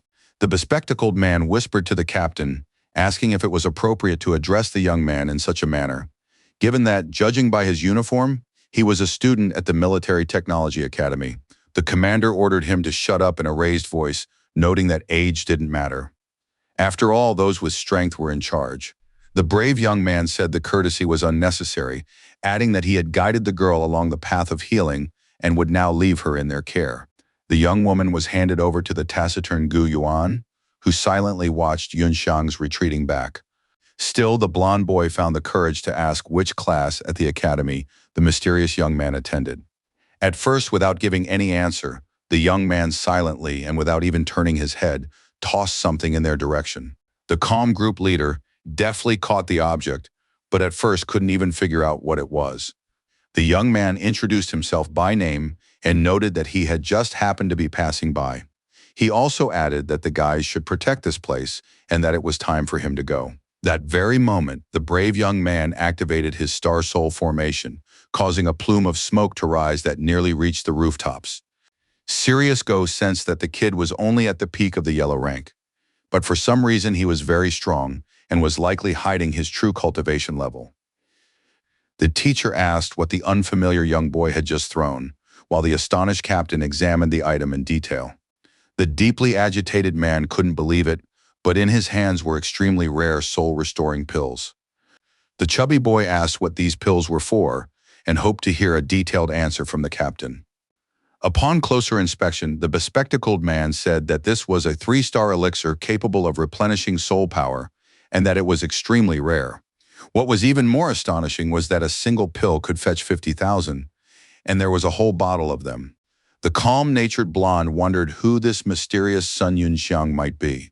Suddenly, the girl in his arms began to twitch slightly and make some sounds in her sleep, which was already a good sign. Fortunately, upon hearing the protagonist's name, the brown-eyed beauty opened her eyes wide and immediately began to think. At that moment, the brave warrior was racing at full speed on his iron steed, which had served its master well. On his way to the military academy, the warrior also dealt with parasites crawling out of the ground.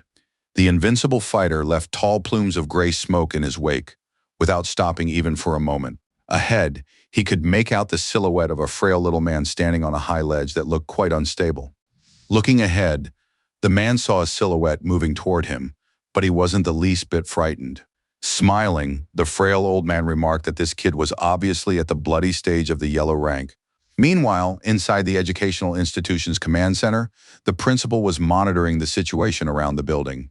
Extremely serious, Gu Xinjin folded her arms across her chest and kept her eyes fixed on the monitor, sensing something suspicious. Secretary Zhao reported that, at present, more than half the soldiers in several units had been wounded and they needed additional reinforcements. Adjusting her glasses, the fair-haired lady calmly inquired about the situation inside the academy itself. It was reported that someone had set up slowing arrays against the monsters, and thanks to this, casualties were avoided, though not without a fierce battle.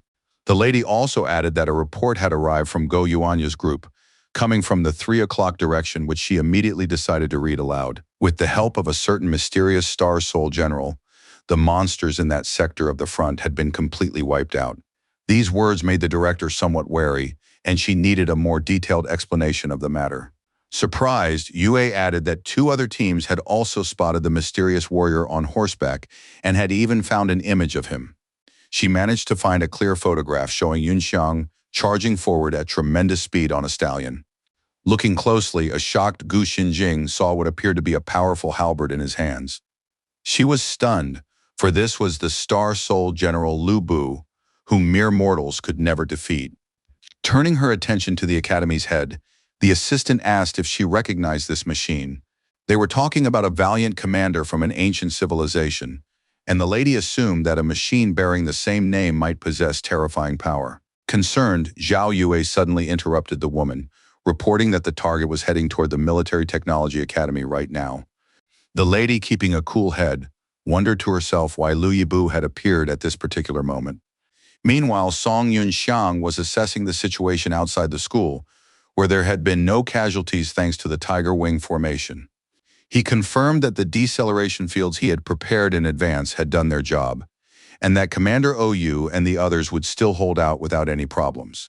In that case, the young man thought it would be an excellent opportunity to take advantage of the current chaos and retrieve Zuoqi's soul jade. At that very moment, the daredevil gave the signal to the red flame stallion, pulling on the reins and ordering it to move in the desired direction. The loyal steel unicorn charged forward headlong, and the fighter held on tight so as not to fall off. Soon after, the dark-haired man shouted a command to dismount the steed, as it was time to get off. At that very moment, he soared high into the air, his gaze fixed on the large building of the Academy of Military Technology. His main target remained the massive monument to the ancient general, whose grandeur never ceased to impress. Still inside the combat vehicle, Sun spread his iron arms wide, ready to begin the process. Fully focused, the young man closely monitored the situation through the digital display and thought through every detail. Without hesitation, he ordered the star-shaped coffin to open immediately, fully aware of the risk he was taking. Instantly, the machine dropped to one knee, and the passage in its center opened, allowing the hero to step outside. The fighter, who looked extremely stern, took confident steps forward, his fists clenched and his ears pricked. Soon Yunxiang stepped onto the ground, constantly pondering his intentions and how to carry them out. The determined student asked the system to scan the statue of Zuo Qi, which it immediately began to do.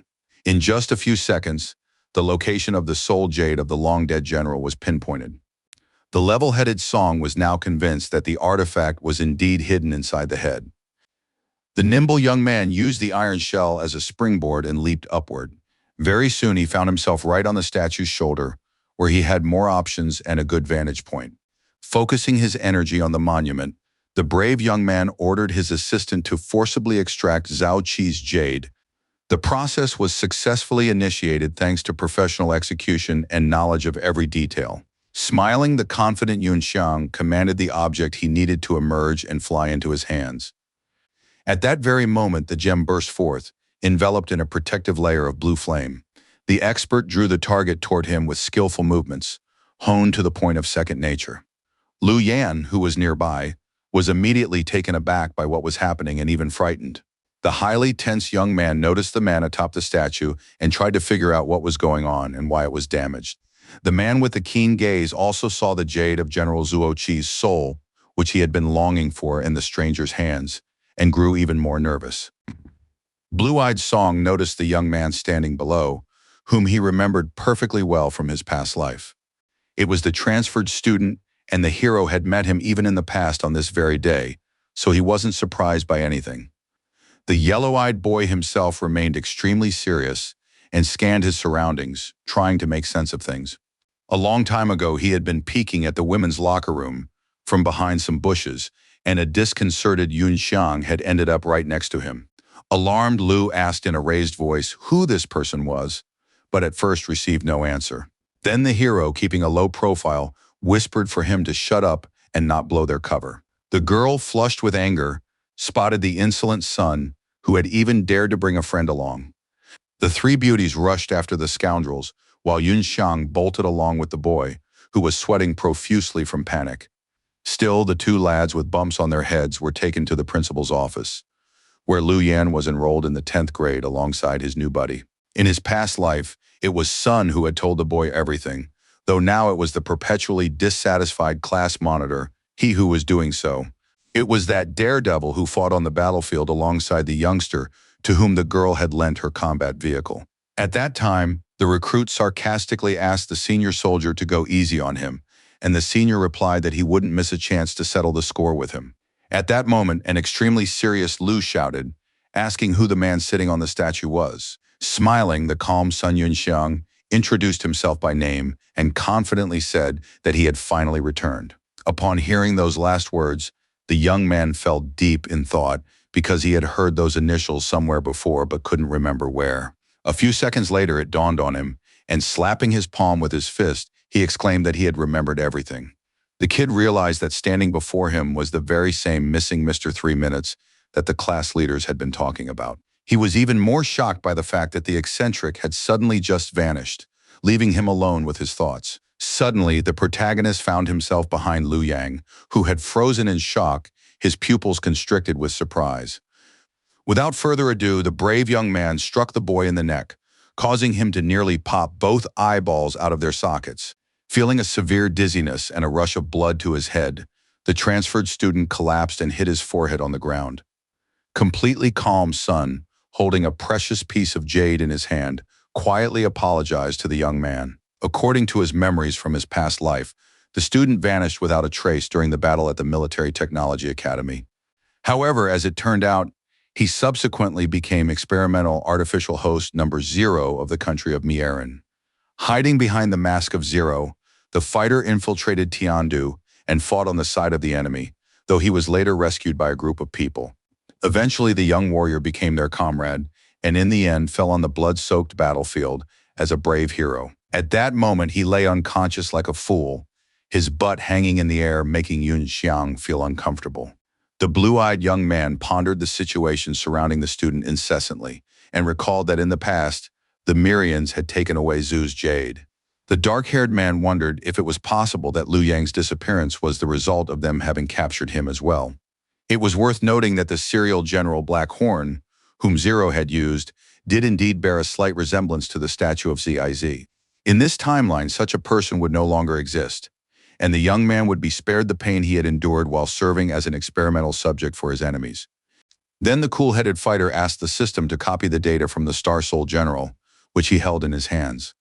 She replied that the crystal could not be replicated without a host and advised him to store it in system space and then find a suitable person. Without giving it much thought, Sun decided to follow her advice and ordered the artifact to be stowed away deep in his inventory. Glancing at the massive machine, he told himself that now was the perfect time to help the teachers and students who had found themselves in a difficult situation. At first, the daredevil hadn't expected to acquire the Lu Yubu before the monster's onslaught even began, let alone to show it off in front of everyone. Upon reaching his destination, the young man used a diversionary tactic and continued on his way. According to the original plan, Wei Yuan's machines should have been enough to deal with the parasites, so the soul talisman he'd selected would come in handy. Remaining unflappable, the young man asked if his digital assistant could replicate the aforementioned technique. But within the hour, he received a response stating that the process had failed and that data could not be retrieved from the stellar network. It became clear that the system lacked sufficient authority and it could only replicate generals created by an ancient civilization. Not taking this as a setback, the young man slipped his hand into his pocket and moved on, pondering the matter at hand. Covering his right eye with a green card, the extremely serious fighter activated the shell's formation. In less than a minute, he found himself inside a combat vehicle that was fully serviced and ready for battle. It was a simple robot-like machine with reinforced steel plates and a strengthened side hull. Smiling, the young man felt a sense of nostalgia for Wei Yuan's technology, as he had dealt with it many times before. Without a doubt, the professional had brought the sandlight crossbow and the round shield with a beast's head to combat readiness. The last item was a standard-issue Tiandu sword, which slightly disappointed Yun Xiang, who noted that the students had no good weapons at all. Still, the young man wasn't discouraged at all and told himself he'd make do with what was in his arsenal. Feeling slightly awkward, Song told Liu Yan that he would have to take a nap for now, while he went off to save people. At that very moment, the brave young man made an incredibly high leap, looking from the outside like a spectacular and graceful knight. Meanwhile, the merciless parasites continued to press in on the defender, flailing their disgusting sticky limbs. Terrified, the girl screamed loudly and tried to shield her head with her hand, but it did little good. The creature with sharp claws, which could have destroyed her in an instant, suddenly slowed down for some reason. What was happening left the woman inside the car, frozen in place, utterly baffled. Meanwhile, the monster continued to thrash about and try to do something, but now with far less confidence. The young woman, drenched in nervous sweat, didn't understand what was going on, but thanks to that, she was still alive, so she didn't complain. Feeling helpless, she pressed her back against a shattered stone wall, hoping that death would pass her by. The bloodthirsty monster nevertheless closed in and opened its jaws wide, preparing to swallow its prey. But in an instant, the predator stopped, as several projectiles struck its sturdy armor. At that very moment, it decided to turn around without responding aggressively, as it hadn't yet assessed the situation. As it turned out behind it, someone stood confidently with a smoking crossbow held before them. It was the fearless Sun Yunxiang, who, after firing the shot, noted that the firearms of this era were still too weak. The brave man was ready to repel the onslaught of the foolish parasite, which was still under the effect of severe deceleration. Still, the toothy one chose the right moment and lunged into the attack, but the agile one dodged effortlessly and remained unharmed. Next, the daredevil swung his sharp blade straight at the opponent's chest, who hadn't had time to react. With lightning-fast movements, the hero managed to close in and severely wound the creature, which was oozing large amounts of nauseating slime. The resilient mutant still stood on its paws and continued to attempt counterattacks, but nothing worked. Purple blood soon began oozing from various areas of the creature's skin as numerous scratches had appeared. With no intention of stopping, the merciless fighter's son lunged forward again to deliver the final blow. He leaped very high and mid-air, aimed directly at his opponent's head, eager to reduce him to scrap. A couple of seconds later, the tip of the blade was plunged into the very top of the glutton's head, a man who was not destined to live long. The force of the blow was so great that the brute's knee smashed through the stone ground and became stuck in it. The unscathed hero, in turn, leaped aside just in time and now simply watched the result of his actions. The girl watching from the sidelines was impressed by the stranger's strength. He moved even better than Master OU. The young man noted the terrifying power of Wei Yuan's one-handed sword, with which he seemed to be merely tickling the monster with a barrage of attacks.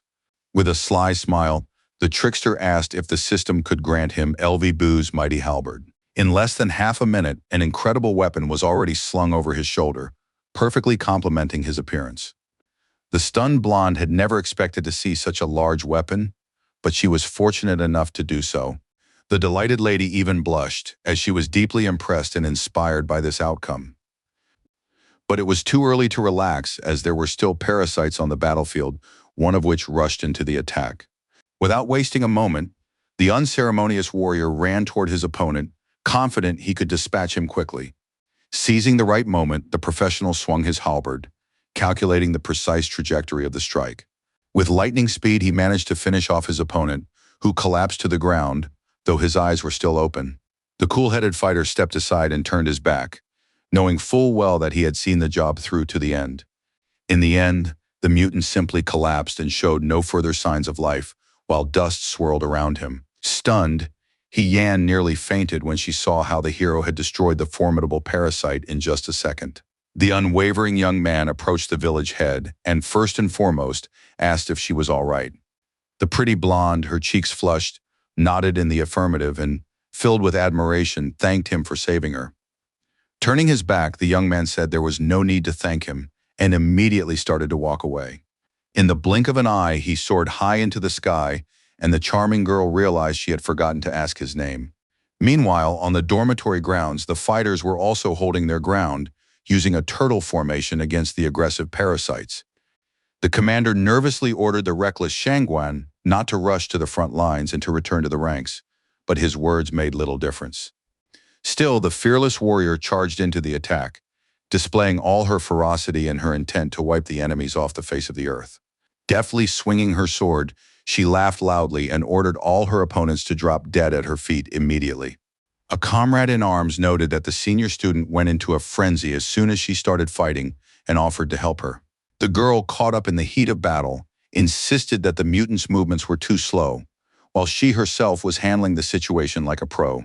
A third-year student at an elite academy, she was at the peak of the yellow rank and possessed immense talent at just 19 years old. Suddenly, one of the monsters reached out toward her with a bony paw, a surprise that slightly shook her confidence. Her agitated companion shouted for Yinkin to be careful, but she managed to react to the attack in time. Jumping sharply into the air, the beauty exclaimed that those pathetic fools wouldn't be able to hit her. But it was too early to let her guard down, because right after that stunt, a bloodthirsty parasite crept up on her from behind. Turning around, Shangguan, who remained calm, spotted the target and realized there was no time left to do anything. In the end, the mutant managed to strike her in the back and knock her forward, as if she were some kind of trinket. The young woman landed on the ground with a thud, hitting her shoulder hard, but fortunately she remained conscious. She simply exhaled and spat out a little blood, but was still able to fight and defend her land. Wiping her lips and nose, the enraged lady called her enemies vile monsters, whom she wanted to settle the score with as soon as possible. Still, the monster got the better of her and pounced from above, pinning her to the ground and preventing her from even kicking out. Several more scoundrels had also rushed to its aid, so the situation could truly be considered a stalemate.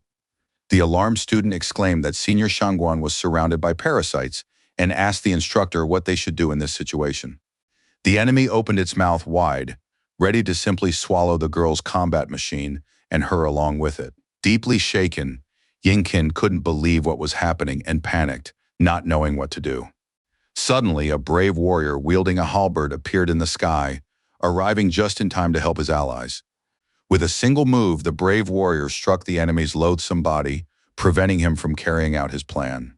Landing on one knee, the daredevil didn't stop but swung his weapon with lightning speed, creating a spectacular sight.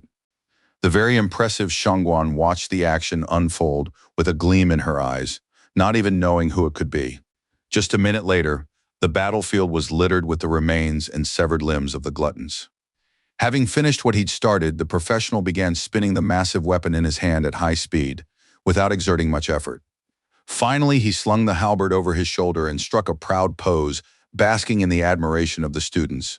Almost driven mad by the young man's charm, Yingqin blushed deeply, calling him incredible. A student asked whose car it was, Wei Yuan's, that had arrived just in time to save the older woman's life.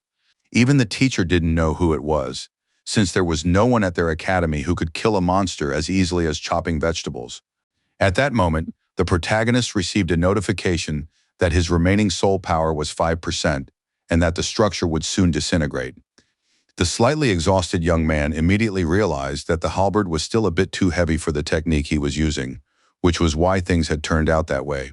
Meanwhile, a trembling Shangguan found it utterly humiliating that she was lying on her back, like a dog before this great man. The completely calm fighter approached her and asked if everything was all right, which embarrassed her even more.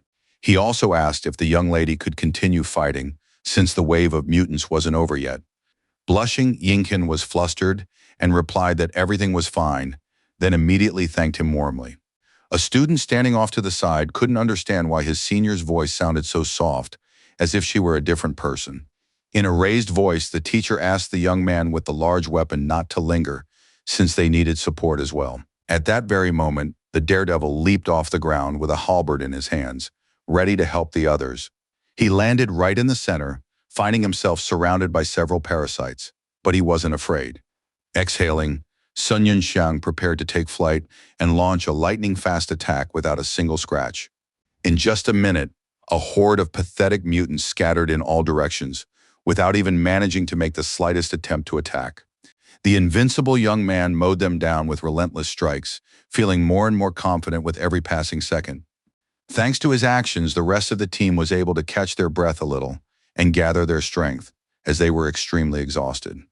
The group's leader sincerely expressed his deep gratitude to the selfless man who had saved their lives. Raising his sword to the sky, he ordered everyone to form a 10-man formation against the monsters, known as the Eagle Strike. The instructor also noted that they would follow the student with the large weapon and simply wipe out everyone in their path. The tactic involved grouping 5 vehicles on each of the left and right flanks to surround and destroy a single monster using numerical superiority. After nervously counting everyone present, one of the fighters noted that there was one extra person among them. After that, everyone rushed into the attack without a moment's hesitation, while one man was left behind like a poor relative. The young man, drenched in sweat, asked what he should do in this situation, but no one paid him any attention anymore. Shangguan, inspired by love, unexpectedly approached him and called him to join her in supporting her husband from the rear. The disheartened ally was still standing in place, muttering something while the lady charged into the attack, seeing no obstacles. The puzzled student found it strange that the senior's voice had softened and that she seemed out of sorts.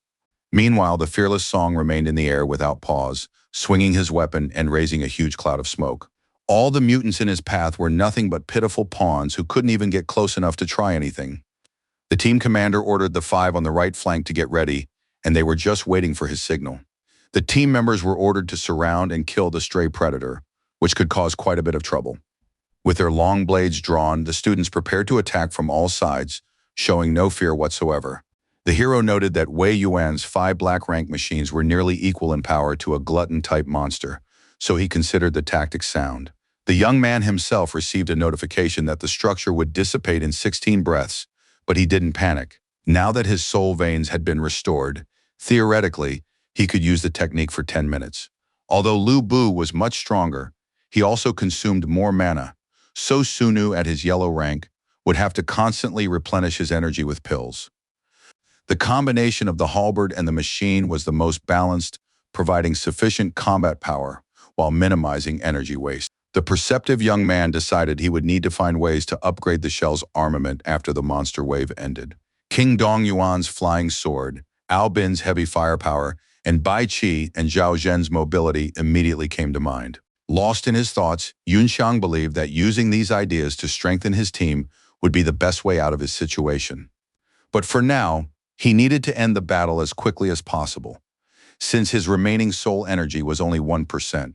Meanwhile, the team members fought bravely against the monsters, ready to repel any number of attacks from them. The captain loudly urged his subordinates to maintain formation and not let their guard down, as there were only 3 targets left.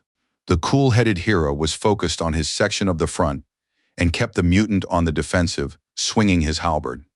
The daredevil had only 6 breaths left to finish what he had started and emerge victorious from the battle, but that was nearly impossible. At one point, he simply stopped in his tracks and lowered his arms, pondering his next moves. When he had only one last breath left before fading away, he remained utterly serious and focused. The nimble Yunxiang didn't even think of giving up, and once again swung his weapon as if it were a spear. The sharp halberd immediately flew forward along a calculated trajectory, a professional move. It struck the glutton's hideous face, and he instantly lost all connection with the outside world, unable to comprehend what had happened. The merciless warrior planted his iron foot squarely on the tip of the halberd's shaft and began to drive the vile monster into the ground. He had only one breath left, but that didn't bother him, and he continued to stand atop the monster as if nothing were wrong. Watching the unshakable hero, the students let out a collective sigh, noting that he was truly strong and fearless in battle. The assistant announced that the young man had exhausted his soul's power, so the structure instantly began to dissipate into thin air. The 3 surprised allies stared at him nonstop, not quite understanding what was happening. In less than a minute, a seemingly ordinary young man appeared before their eyes, hovering briefly in the air. Without any trouble, the mysterious fighter landed on one knee and braced his hand against the ground without lifting his head. A stunned member of the group couldn't understand how this was possible and how such a simple, yet clearly human person could be a great warrior. A comrade asked if he knew their savior, but the answer didn't come right away. The student exclaimed that this was the famous first-year underachiever Sun Yunxiang, whose nickname was Mr. 3 Minutes. The teacher began to examine the young man closely, trying to draw some conclusions about his appearance. At the same time, the admiring Shengguan couldn't take her eyes off the handsome guy she'd already fallen for. The breathless hero let out a heavy sigh, still not getting up and showing no desire to talk to anyone. From the command center, the principal was still monitoring the situation around the academy and was greatly surprised.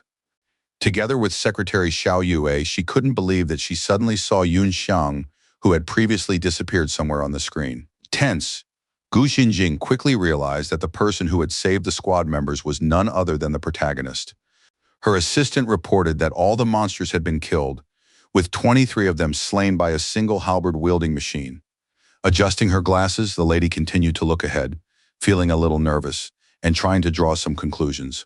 She began to suspect that the underachiever with damaged soul veins had simply been good at hiding his powers from the people. Then the Star Soul General Zuo Qi came to mind, and the puzzle began to slowly fall into place. According to legend, the ancient commander could change his appearance at will and confuse his enemies with various illusions. She wondered if Old Man Song had really pushed his son into the academy in order to get his hands on the jade and decided to conduct an interrogation after the monster wave subsided. The director ordered the secretary to check the combat situation at all positions, which she immediately began to do. The teacher reported that Yunxiang had dispelled the formation and was going to use the lull in the battle to restore his spiritual energy. The commander ordered everyone to dismount immediately and follow his example, as they needed to conserve their strength. The utterly exhausted troops could now walk calmly on the ground and catch their breath after a long period of fighting. The teacher asked everyone to stay where they were and regenerate as quickly as possible, since it was unknown when the next wave would arrive.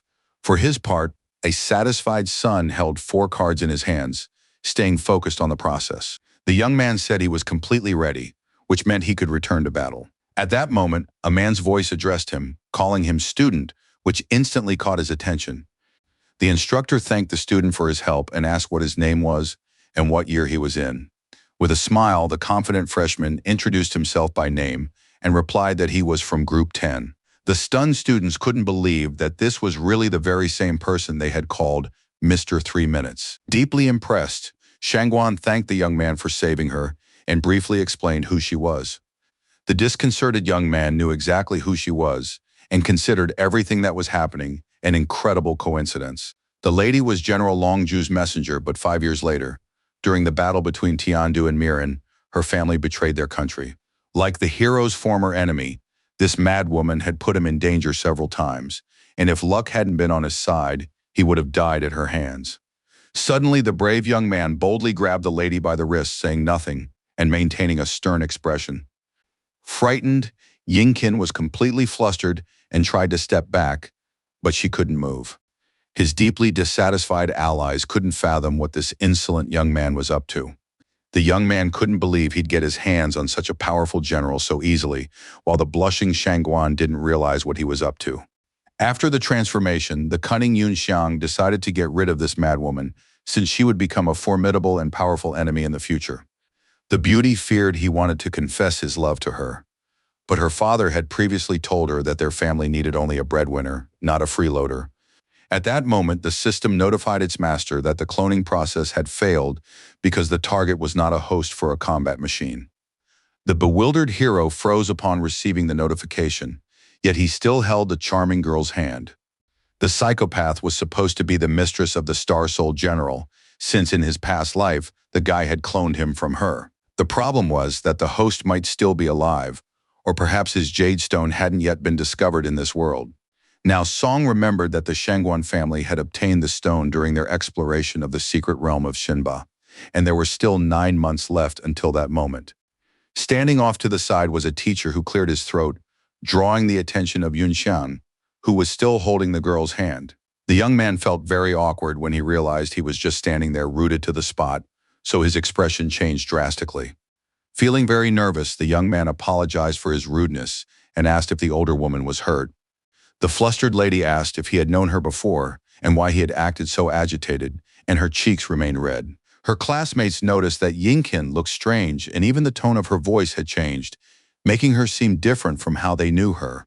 Worried, Song started lying, saying he'd only heard a little about her before and was now a bit flustered after the battle. Everyone knew he was just a liar and clearly wanted to get closer to the lady, but he should have kept his distance from her. Once he had calmed down, the young man took a vial of pills from his inner pocket and decided to replenish his energy. Without a moment's hesitation, he popped a glowing pill into his mouth and began chewing it, focusing on its effects. The self-assured young man asked the elder Shangguan to hold out her hand, wanting to share the potion with her as well. Inspired by love, the beauty complied with his request, assuming he wanted to take her hand.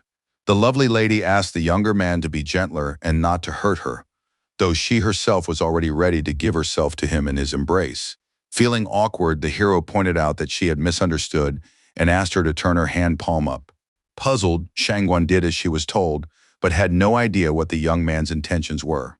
The thoughtful young man presented his comrade with a shiny pill that was just begging to be tasted. The charming young woman immediately realized that this was a rare elixir crafted by the soul, one that was extremely difficult to obtain.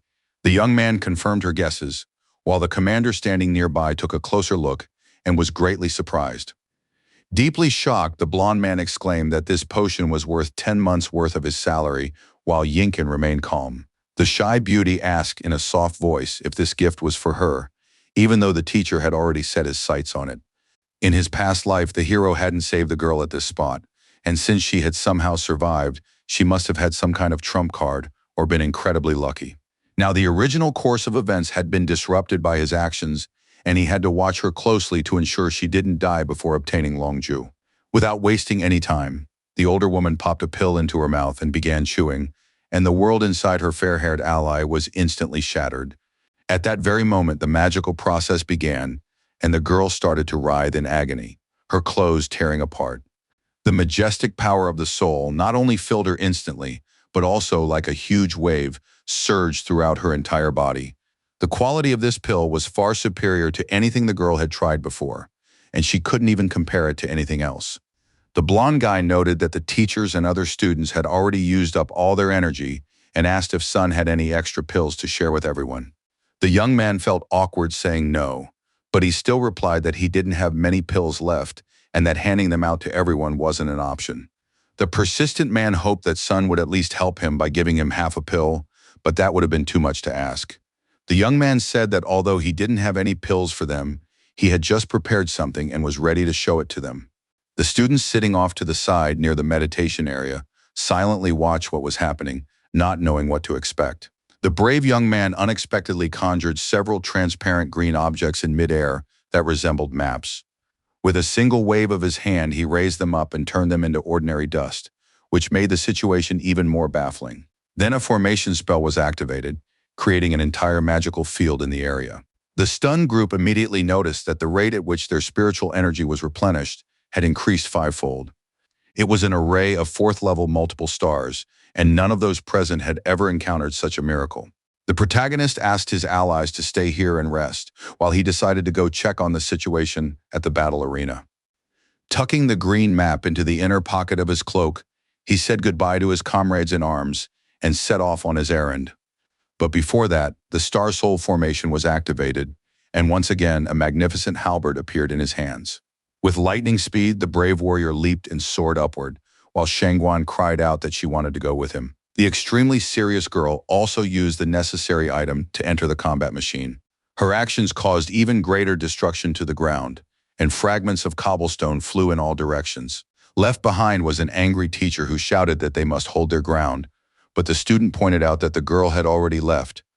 Meanwhile, the situation on the battlefield was no less tense, as not all the monsters had been defeated yet. The squad commander ordered Instructor Chen to take the place of fighter number 3, who had been pulled out to rest. The last vile glutton stood in their way, so victory was almost in the bag for the brave defenders of their land. The leader positioned his subordinates in various positions, with some remaining on the defensive while the rest were to join him in the attack. Combat vehicles surrounded the enemy from all sides, eager to finish him off as quickly as possible and begin the process of regrouping.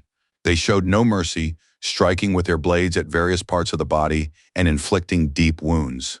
Each demonstrated their superb combat skills and contributed to the overall victory, which was truly courageous. The class leader seized the opportunity, leaping high to deliver the final blow. With tremendous effort, the warrior lady carried out a successful attack that looked very terrifying from the sidelines. The stern lady ordered a formation change, wanting to spread their wings and make their position even more solid. Everyone on the battlefield was already quite exhausted, but everyone knew they had to hold on until the end. Suddenly, the woman cried out that an artillery barrage had been fired and ordered everyone to scatter quickly.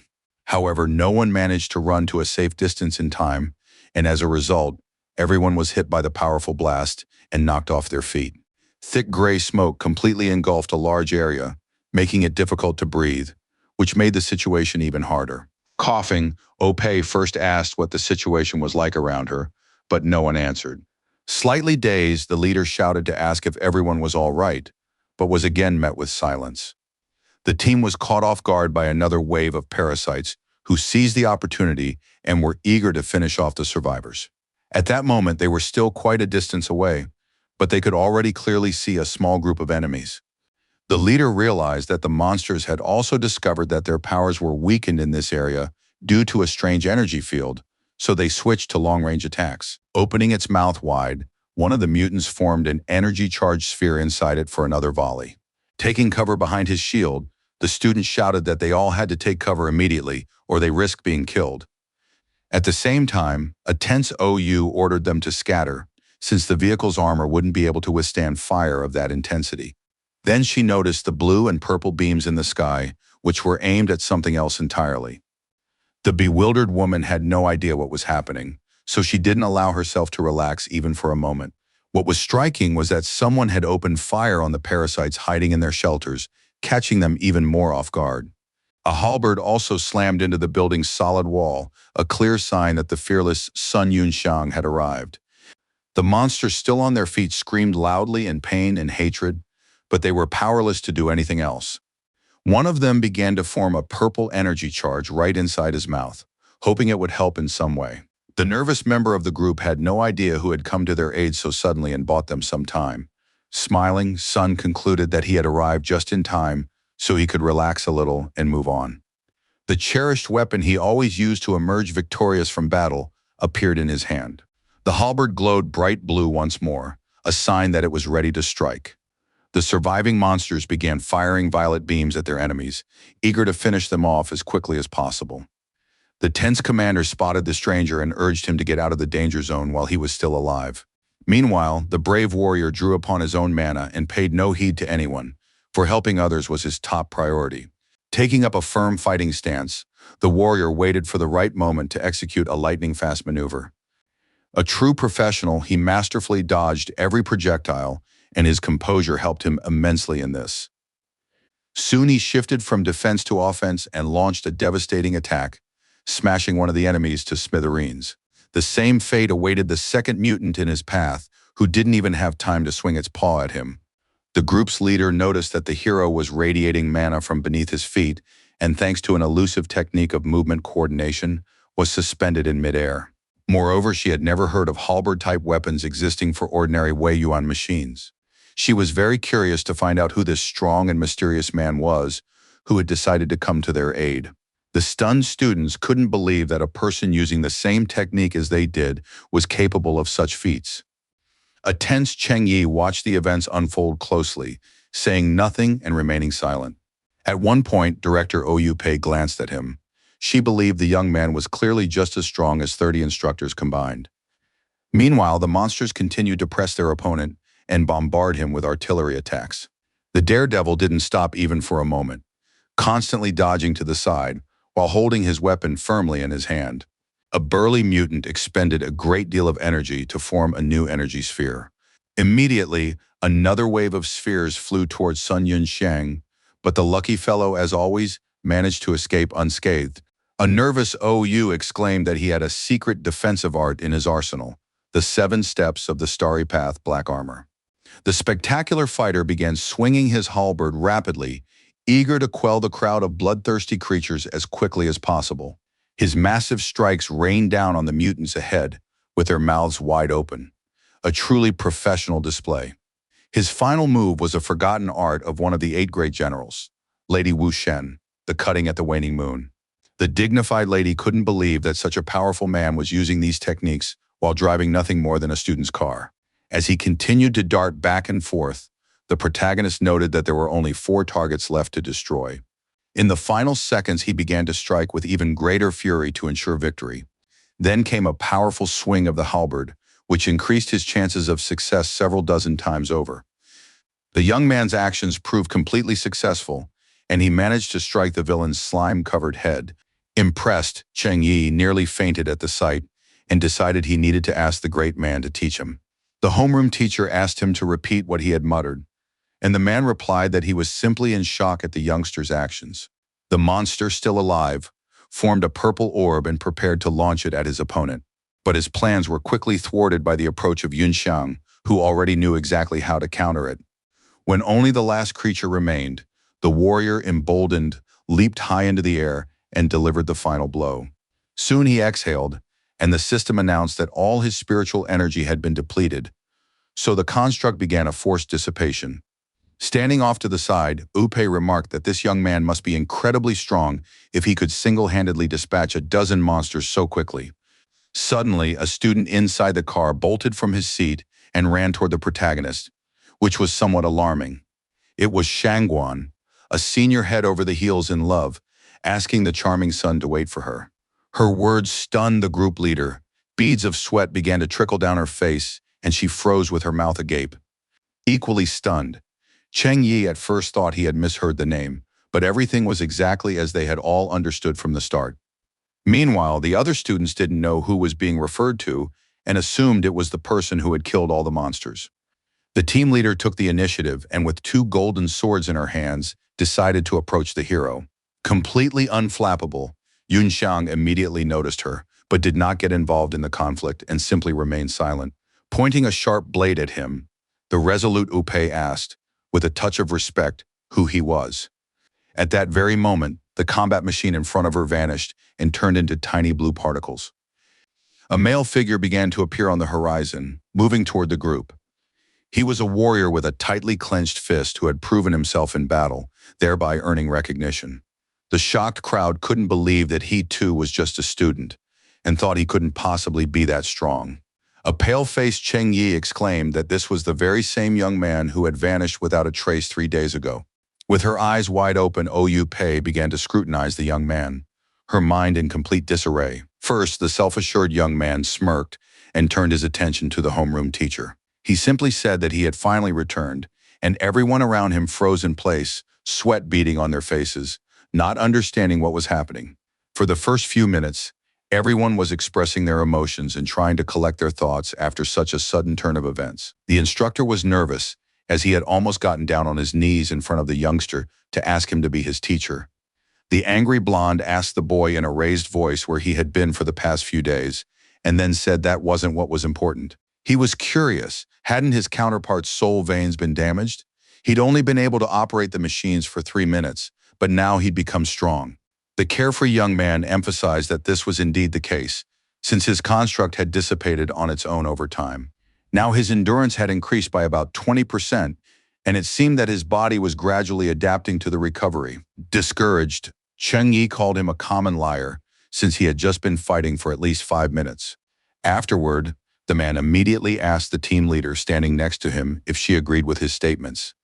The tense woman asked the young man to explain everything to them, as the situation was unclear. An enraged colleague backed her up and repeated the same demand in a raised voice, but he soon calmed down. The lady couldn't understand why Sun had concealed his power and pretended that his soul veins were damaged when he enrolled in the academy. The fair-haired upstart began to smile strangely, as if he were plotting something, but in reality, he looked like a dimwit. Stunned, Chung asked for clarification. Was the homeroom teacher really saying that the young man had been hiding his abilities from the very beginning? The serious-looking woman noted that while she was grateful for the brave man's help, she needed him to explain himself. Feeling extremely awkward, the boy began scratching the back of his head, not even knowing where to begin his long story. Suddenly, he shifted his gaze to the side and fell silent, as if he had spotted something strange on the horizon. The teachers couldn't figure out what had happened, but they still didn't take their eyes off the hero. Suddenly, a powerful combat machine with a blue cloak on its back appeared in the sky and decided to land near them. The stern fighter shielded his face with his hand so that none of the shrapnel would scratch him, but kept watching the situation. The unknown figure landed successfully and immediately began to get to his feet, wanting to discuss something. At that very moment, the dispersal function was activated, and only after that could the conversation begin. As it turned out, standing before the team was the academy director, whose expression was extremely serious. Upon seeing their boss, the homeroom teacher and her colleague also stopped using their devices. Their first action was to salute the respected lady, who didn't pay much attention to it due to other matters on her mind. Madame Gu immediately headed towards Sun Yunxiang, who was standing there and had raised many questions among everyone. The polite young man also greeted Jinjing, feeling a sense of calm and harmony deep within his soul. First and foremost, on behalf of the students and staff of the academy, she thanked him for his help, but asked him to explain why he had concealed his power. Although the hero hadn't done so in his past life, Gu must be a member of one of the city's major families, and he didn't know whether she was a friend or a foe. The young man tried to figure out where to begin his story, while the stern lady stared intently into his eyes. Suddenly, she received a notification and shifted her attention to the digital display, allowing Song to breathe a sigh of relief. What was shocking was that they were inside a sturdy blue dome where no one could eavesdrop on them. The unflappable Yunxiang immediately realized it was a soundproof formation, since no noise could be heard from outside. The woman established 2 layers of soul force barriers by reprogramming the structure of the protective mountain academy. The brave one said that the question regarding his power violated his privacy and asked if he could avoid giving an explanation. The lady replied that she didn't have time to beat around the bush and suggested getting straight to the point. Taking a few steps forward, she emphasized that the school truly had no right to interfere in a student's affairs. Stepping right up close to the shy boy, The lady noted that they were talking about General Zuo Zi of the Star Soul.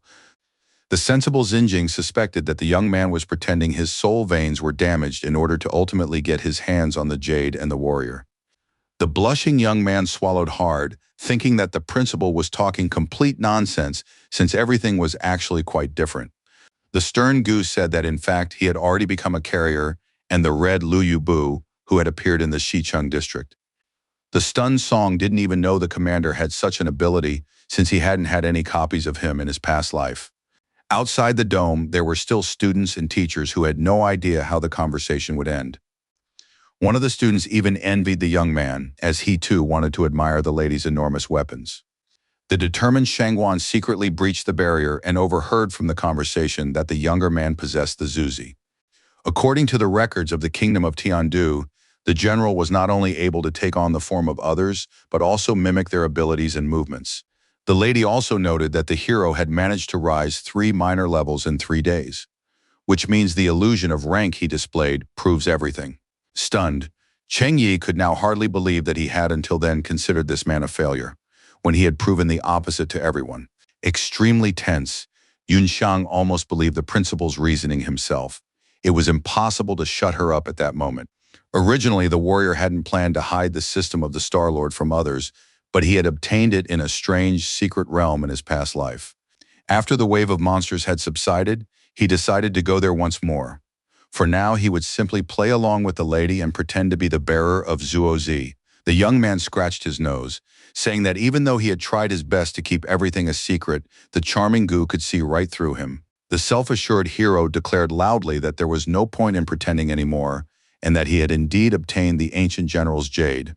The blonde realized that the young man's father had found out about his compatibility with the stone, and had therefore arranged for him to enroll in the academy so he could steal it. If things had turned out differently, the young man would have graduated from the academy without incident, and then the general's power would have helped them revive their family without any trouble. Moved, Cheng Yi silently called his student a kind and righteous boy who had to reveal his true self to save them. Smiling, the hero told himself that he would have to agree with all of the persistent Xinjing's arguments. The lady noted that the transfer of jade from each vehicle must be recorded in the archives, and thus the young man's clan had violated the capital's administrative regulations. Feeling awkward, the dark-haired man began spouting all sorts of nonsense and muttering something about his old man. But it was clear he was lying. The resolute lady exclaimed that there was no point in all this nonsense and asked what he thought about the deal. The nervous young man asked what she meant and was ready to listen carefully to the terms so he could think it all over later. She said that someone had artificially caused the fissures and that 3 suspected locations of the induction device's cores had now been discovered. Gu had already dispatched a heavenly rank expert to the Dongcheng area, and she herself had decided to personally lead the elite academy and the city guard. Stepping right up to her, the carefree Song Yunxiang asked what the beauty wanted from him. The lady wanted him to go to the Baicheng region to save a single person without even completely suppressing the fault core. The serious young man assumed this must be someone quite extraordinary, since she wouldn't have turned to him for help just like that. She replied that it was a member of the royal family, the second prince of the kingdom of Tiandu named Tianze Hai. In the hero's past life, rumors had circulated that this man had perished during the monster tide, and the public had blamed his death on assassins from the Silent Abyss. And San was being sought precisely because of that incident. Since she hadn't been rescued by the hero, she clearly had a get-out-of-jail-free card that had helped her escape. Suddenly it dawned on the shocked son that people from the kingdom of Miran, the very ones the prince had wanted to fight, were involved in all of this. The director asked him to help her save the young man, promising in return to submit a request to have the warrior appointed as General Zuo Zi's standard-bearer. The boy noted that there was clearly a powerful expert by His Highness's side, but he was still in danger, so there was no way to help him now. A slightly annoyed Xinjing suddenly added that she would try to grant one of his requests within the limits of her authority. The thing was that the Gu family publicly supported the Tianzi faction, and to avoid exposing their secret connection, they were forced to send Yunxiang specifically. The fighter also suspected that they were simply trying to sit on the fence, and wondered if he would run into a San in the Baicheng area. In the end, he decided none of these questions mattered and, pouring the pills into his palm, resolved to just go there and have some fun.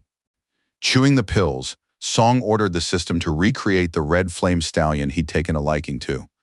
A couple of seconds later, the spectacular process of constructing the stellar soul began, and the young man focused on the sensations.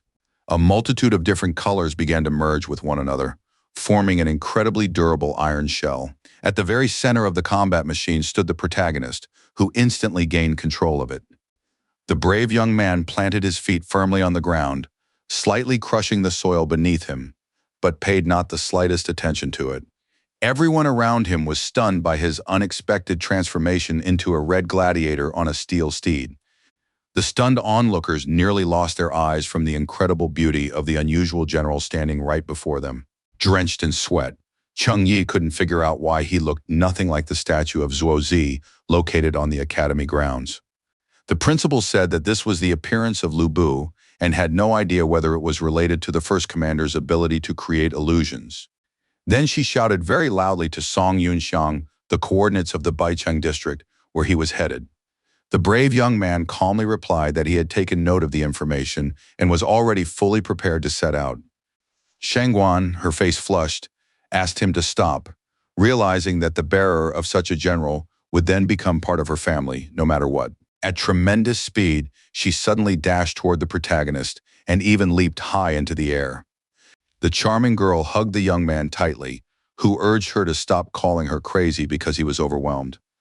Still, the brunette remembered that the girl's family supported the second prince's faction, so he decided to take her with him. Deeply in love, Yingkin melted in Sun's embrace and felt like a vulnerable young girl. After that, without wasting any time, the daredevil dashed off into the distance, mindful of his new mission. The cool-headed Jin Jing watched his back, fully confident that he would succeed in his task. The nervous teacher Cheng asked why the student had followed the young man and whether she would definitely be all right. The tense woman ordered the squad members to assemble and announced that in a quarter of an hour, they would set off for the core of the fault in Nanzhou.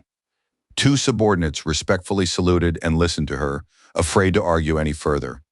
The blonde hoped that her words would help the young man deceive others, and she was ready to reveal the rest of his secrets herself. Meanwhile, the invincible warrior was racing at full speed on a steel stallion, mowing down mutants with his laser weapon as he went. The professional sniper hit the mutants right in the center of their foreheads, leaving them not the slightest chance of survival. Each of the severely wounded creatures screamed loudly from the unbearable pain, which only enraged them further. Sun, a seasoned veteran, used the halberd's call to bring heavy artillery into the fray. Without any mercy, he began swinging his sharp weapon, finishing off the enemies still standing. The beautiful Shangguan wasn't sitting idly by either. She fired at targets with her rifle, truly relishing the process. The partners worked together perfectly, so their efficiency skyrocketed. However, the hero wasn't entirely happy that the girl was sending monsters after him, since they weren't exactly in a hurry. Enchanted by his beauty, the lady apologized, explaining that she tends to lose herself a bit as soon as she enters battle. The guy was sure she would have survived anyway, but now that his rebirth had begun to change history, it would be safer not to let her go. Once he takes over General Longju's body, he'll simply kill her. For now, he'll use her as a versatile tool. The girl who was in love with him asked what Yunxiang wanted from her, or what he intended to do with her. The fighter promised to teach her something later, since there was a chance he would face a much stronger enemy down the road. At that time, at the epicenter of the fault line in the Baicheng area, there was a detachment of guards surrounded by flames. One of the royal family's Huayuan palace vehicles was holding two human figures in its arms, which looked very unusual. They were a young woman and a young man, who was holding a dying man in his arms, supporting the back of his head. The tense Prince Tianzihai urged Commander Lu to hold on with all his might, though he himself didn't even know how to help him. Captain Shenwu of the cavalry battalion apologized to His Highness, admitting that he had been careless. The impulsive young man exclaimed that he had received information that the Mir people had infiltrated Nanzhou, and he wanted to find evidence of a conspiracy to start a war. He could not have imagined that the spies would create a flood of monsters, and if only they had managed to catch them all in time, things would not have turned out this way. The man, coughing up blood, asked the gentleman not to blame himself, adding that it was his duty to protect his prince.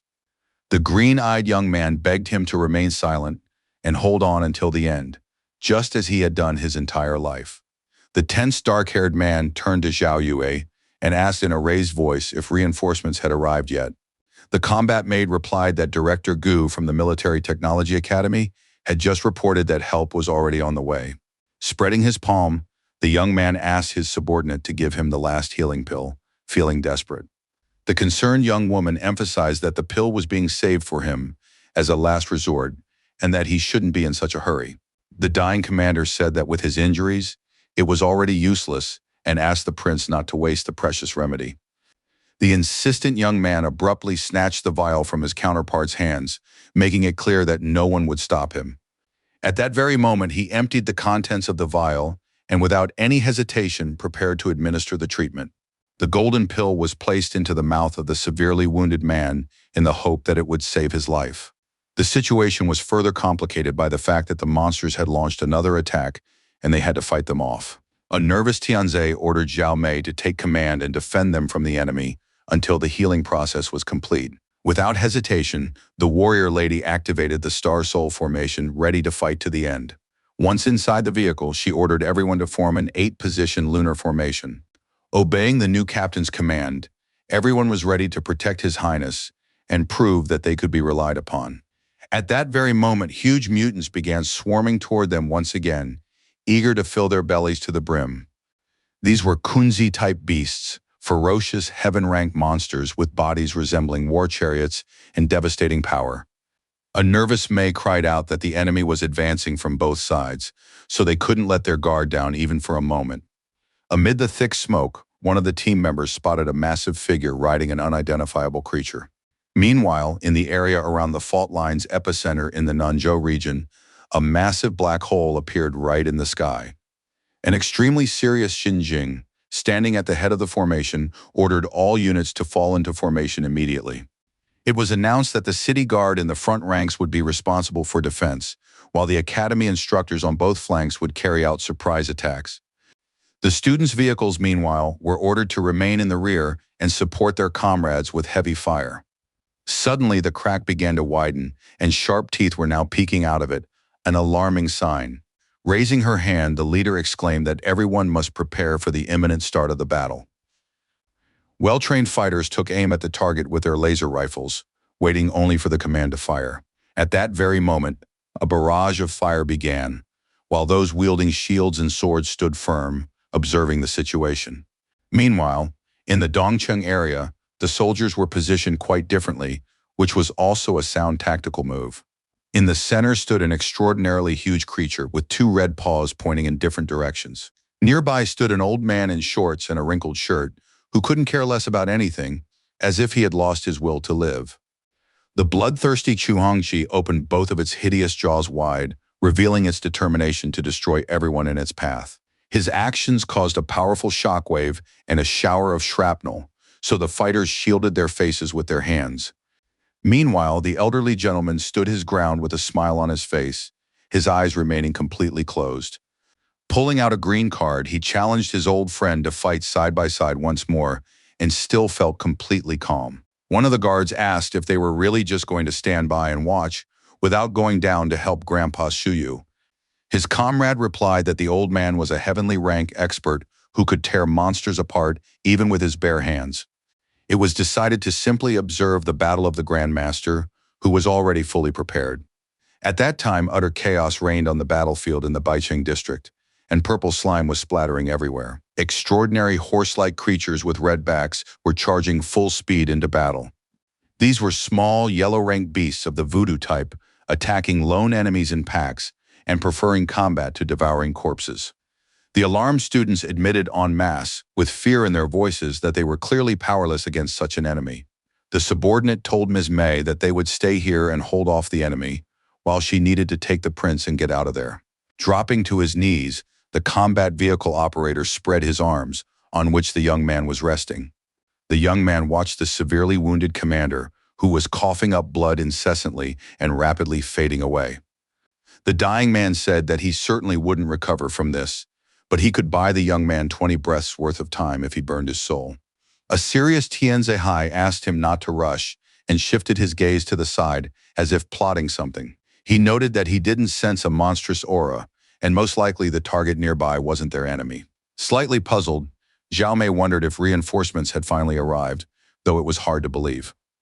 The enormous, toothy mutant raised its paw and activated an extraordinary weapon.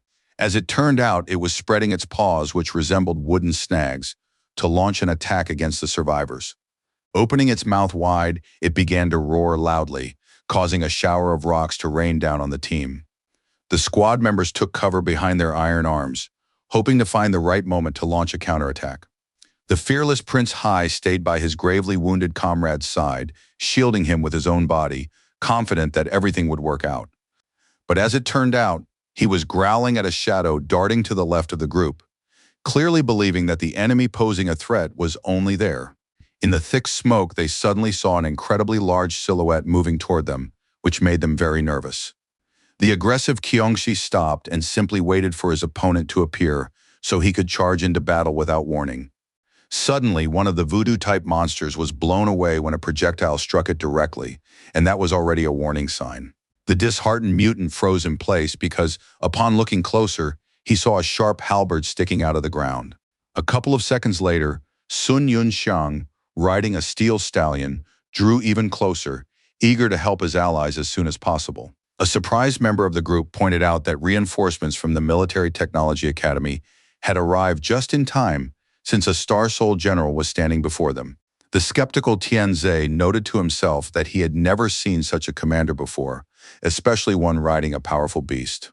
The protagonist said he would hold off the burly man, while Shangguan was tasked with examining the dead monsters he had just killed. Thrown off balance, the beauty didn't quite understand the assignment, so she began to stall and ask for clarification. The nervous guy reminded her that the end of the stomach sac was located below the left side of the rib cage, and that's where the rift crystals could be retrieved.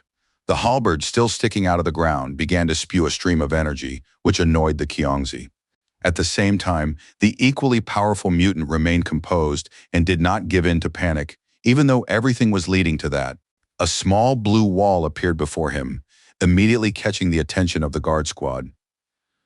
Slightly puzzled, Prince Hai assumed it was a formation, but it looked unusual and even somewhat strange. For her part, the tense Xiao Mei was shocked by this, as she thought it would spell the end for all of them. The restless young man noted that the general had just thrown down his weapon, and it seemed he had thereby deployed a blocking formation. Now the mutants were trapped, and the students had the opportunity to retreat, but they hadn't done so yet.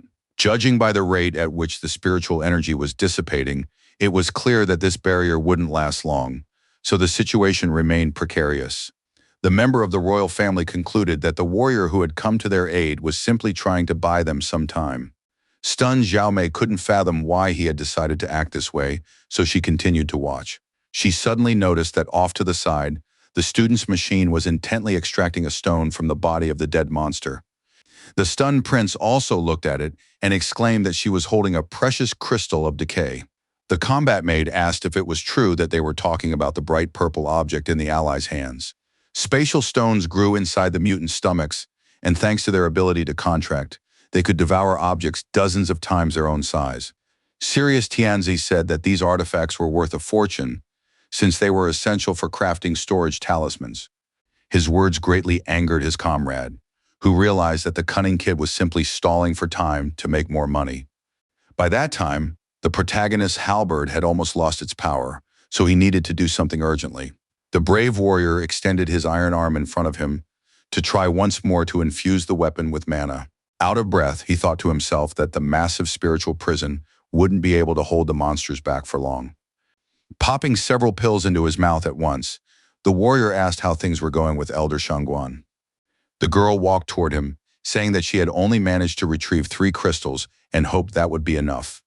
The tense young man exclaimed that this amount would barely be enough for him and continued to exert titanic efforts. Still, he asked her to give him all the good energy she had gathered and began to think about how to put it to good use. The girl was surprised that the man across from her could use his soul power to move objects through the air. The gemstones glowed purple almost instantly, indicating that the process had been successful. The daredevil leaped onto the stallion and charged forward at breakneck speed, forcing the stunned students to step aside. From a distance, he looked incredibly fearsome and powerful, so it was obvious whose side would emerge victorious. A wary Tianzi Hai was still sitting next to the bloodied commander, while a huge shadow loomed over them. The focus song also saw his disheartened face through the surveillance camera on his combat vehicle. But at the same time, the warrior continued to move forward and didn't dwell too much on any single moment. The stunned prince noted to himself that General Louis Bu of the Star Soul, whom he hadn't expected to see, looked somehow different. After making an incredibly high leap, the hero suddenly activated the Red Flame Stallion's dispersion. Right in midair, he summoned his halberd, following a precise sequence of actions to defeat the enemy. The weapon appeared instantly, but it was still stuck in the ground, though that didn't particularly bother the fighter. With a lightning-fast movement of his hand, he grabbed the hilt and showed himself fully ready to deliver the decisive blow. Meanwhile, the bloodthirsty Qiongzi was still standing on all fours, showing every intention of devouring everyone in sight. Opening its hideous maw, it formed a charged purple sphere to spit it toward its main opponent. At that very moment, he fired the projectile and began watching the process, confident that the tiny insect would be destroyed. The daredevil simply stepped aside and remained completely unharmed, while the projectile flew past him. The enemies glared at each other, and each knew they had to act as quickly as possible. Without a moment's hesitation, Yunxiang charged into battle with a halberd in hand, channeling magical energy. At one point, he let out a loud cry as he reached the peak of his exertion, but it was all worth it. From the sidelines, the scene looked very frightening and eerie as the blows were struck right in midair. Even the Shangguan crystals of fracture that had been obtained were put to use, as they were a crucial component for victory. They were attached to the halberd and filled it with living power, not allowing it to weaken even for a fraction of a second. The projectile, brimming with destructive force, flew toward the tense Qiong, leaving him no chance to dodge, but he didn't care. His opponent proved so formidable that he hurled Sun away from him, sending him flying through the buildings. Stunned, Zhao Mei exclaimed that this red general of the Star Soul was no match for the monster. The protagonist was indeed sent flying, but managed to land on his knees, while his opponent remained unharmed. Refusing to give up, the brave young man lunged forward again, and his agility only served to further enrage the mutant. The young man was only at the peak of the yellow rank, and even with LV-Bu's guidance, it was difficult for him to fight against a heavenly-level monster. Still, he resorted to using the explosion technique, remaining calm and knowing exactly what he was doing. The purple crystal began to emit a large amount of mana, which charged the warrior's combat machine.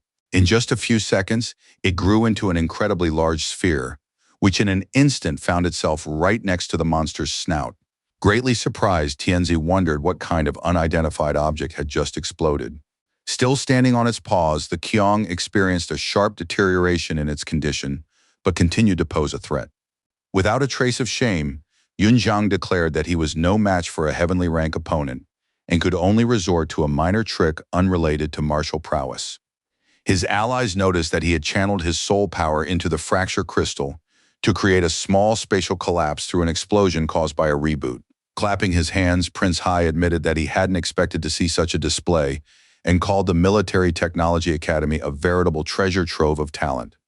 A devoted maid asked whether His Highness meant to say that the young man had simply destroyed such a valuable artifact. Stahl has been mined by humans for thousands of years, but there were no records in Tiandu indicating that it could be used to cause an explosion. A very nervous Zhao Mei also asked if the Star Soul General's control level was really only at the yellow level. The young man replied that he had sensed the power emanating from the warrior during the battle, and it was clearly at the peak of the rank. The tense lady couldn't understand how he could bridge the gap of 3 realms and stand up to such a formidable beast. The voodoo-like beasts followed their commander's orders and charged at the horde of humans, eager to wipe them all out. They looked terrifying and were eager to devour the puny humans who were powerless to resist them. The resolute Sun Yunxiang wasn't afraid of them at all. Halberd in hand, he ran straight toward them, knowing he would destroy them all. With a single swing, he scattered all those foolish-looking mutants in different directions, remaining unharmed. A large number of the horses were simply split in half, and they didn't even have time to bite their opponent. Some of them were still alive and rushed forward to avenge their fallen comrades, but it was pointless. Still, none of the attempts succeeded because the protagonist was a true professional at what he did. As he popped the pills into his mouth, the breathless young man realized that the Kunzi had been frightened by the previous explosion, and had decided to send these puppies to wear him down. The main opponent opened his mouth wide again and began firing a purple beam, still in a frenzied state. With its power, it could create a hole anywhere, and certainly burn Sun, who was inside the car, to a crisp. For a moment, the fighter was nearly overwhelmed and even lost his coordination, but he tried to keep his cool. Drenched in sweat from the shock, Tianze realized from the way he was moving that this was the black armored defensive movement technique. The bloodthirsty Kyong began to scream at the top of his lungs in rage as he was unable to secure victory. Extremely serious, Yunxiang did not let his emotions get the better of him and continued to do his job without neglecting his safety. Seizing the right moment, he attempted to strike with his halberd, but the monster was still alive afterward. Unexpectedly, the hero's main weapon simply shattered into tiny fragments, and now he had to think on his feet. The structural strength he could maintain at his current level was still insufficient to fight a celestial rank creature. But even that was enough to create an opening to place a rift crystal on the enemy's solid armor. The brave warrior activated the detonation technique, causing another explosion to thunder right in front of the mutant's face. A pungent gray smoke began to spread everywhere. When it entered the lungs, it caused a violent coughing fit. The monster was still alive and was beginning to wear down Sun Yunxiang, who had already expended a great deal of energy. The astute warrior chose the right moment for his next strike and did so carefully so as not to slip up. He infused his iron arm with another burst of mana and flew upward, aiming straight for the enemy's head. The toothy creature tried once again to generate an electrical charge and unleash it forward, but not everything worked on the first try. In the end, the giant managed to sever one of the Star Soul General's arms while remaining unharmed himself. At that very moment, the young warrior recoiled and landed on his feet, thrown off balance and trying to distance himself from what had just happened. Drenched in sweat, Sun said that the monster could keep that limb for itself, and he activated another technique. He decided once again to try to resolve the issue of the explosions, which this time pierced every millimeter of the monster's body. The monster's ligaments and tendons began to rapidly disintegrate, and it felt a frenzied sense of helplessness and pain. A red light flashed sharply all around, intense enough to burn a human's cornea if looked at for too long. In just a couple of seconds, the iron machine disintegrated in the air, turning into tiny blue particles. The protagonist finally found himself outside and landed safely, remaining alive and almost unharmed. As he brushed the dust off his robe, he began to feel a twinge of regret that the Quincy Beast crystal had been destroyed along with it. The team commander pointed out that this man was wearing the uniform of the Military Technology Academy. The unflappable young man turned his attention to a squad of fighters in golden combat gear and began to examine them. He watched as a young man of similar age climbed down from one of the vehicles, with a lady standing beside him. After saluting, Prince Hai sincerely thanked the young man for his help, which had proved to be very important to them. Smiling, Sun Yunxiang followed his example and first of all asked if he was all right. The young gentleman was taken aback by the fact that the man across from him knew who he was, and Zhao Mei also looked at him suspiciously. With a laugh, the young man said that the academy director had personally instructed him to come here to help them. Once he had calmed down, Tianzi introduced himself and thanked them again for their help, then asked the rescuer's name. Upon learning that standing before him was an ordinary student who possessed the movements of Huang Jiawei, Hai was greatly surprised. At the same time, he recalled that Old Man Song had used his connections to get his son, who had damaged soul veins, admitted to the academy. The shy young man said that his strength was only at the peak of the yellow rank, so there was no need to overpraise him. The prince suddenly remembered the dying commander and asked the maid when the doctor would arrive. The young woman replied that the city of Yuanding had already assembled a rescue team and sent it their way, so they only had 3 minutes left to wait. In desperation, the young man said that Shenwu wouldn't last that long, so they would just have to accept the situation as it was. Yunxiang, who looked a bit dim-witted, didn't quite understand what was going on but asked to take a look at the injured man. An agitated Zhao stepped in front of him and asked him to wait, which was a bit strange of her. Suddenly, Tianzi turned to her and asked her not to be so rude to the man who had saved them all. Immediately after saying this, the brave young man leaped onto the iron arm and began examining the seriously wounded man. Without hesitation, he placed 2 fingers on the man's scratched chest and began infusing it with his mana. The young man emphasized that although the internal organs weren't severely damaged, the veins of the soul had been destroyed, which is why Liu couldn't heal. The concerned prince asked if the talented student knew how to cure the respected captain. The young man knew of several methods, but he didn't have the necessary tools, so he decided to give him a few recovery pills. He stunned Hai Bai with a completely calm expression, pouring a huge number of glowing pills into the soldier's mouth. The professional tossed the bottle into the hands of the beautiful Mei, asking her to give the medicine to the wounded man until the doctor arrived. Meanwhile, near the core of the spatial rift in the Dongcheng area, another Qiong predator was on the battlefield. Standing in his path was the fearless warrior, a long blade in hand, ready to defend every inch of ground. The utterly calm old man Shu remarked that he would have to use one of his techniques to end this senseless battle. From inside the sturdy vehicle, he raised his hand, activating the third style, the sword that strikes 10,000 Lai. A dense and rather thick green beam was directed toward the opponent, who could hardly be called mobile. It stretched for about 3 kilometers, so it could be seen from a great distance. The elderly warrior unleashed a strike capable of shattering mountains and rivers, and during this it was essential to maintain the utmost concentration. The projectile, merging with the light, flew rapidly straight toward the monster's head, which was unable to react in time. In an instant, a red energy charge appeared on the horizon, engulfing an ever-widening area. At that moment, a powerful explosion finally thundered, completely obliterating the pitiful predator. Those around him were stunned by the old man's ferocious power, as he had literally wiped the monster off the face of the earth. Even at an advanced age, Shu could kill mutants like the Kunzi with a single swing of his sword, for he possessed a heavenly rank spiritual power. Some believe that, among all the masters of Nanzhou, he had come closest to the level of a saint, a fact that was truly staggering. A couple of seconds later, the elderly gentleman's battle machine dissipated into thin air, leaving the fighters bewildered. They stood there, nervously scanning their surroundings in all directions, trying to figure out where he had gone.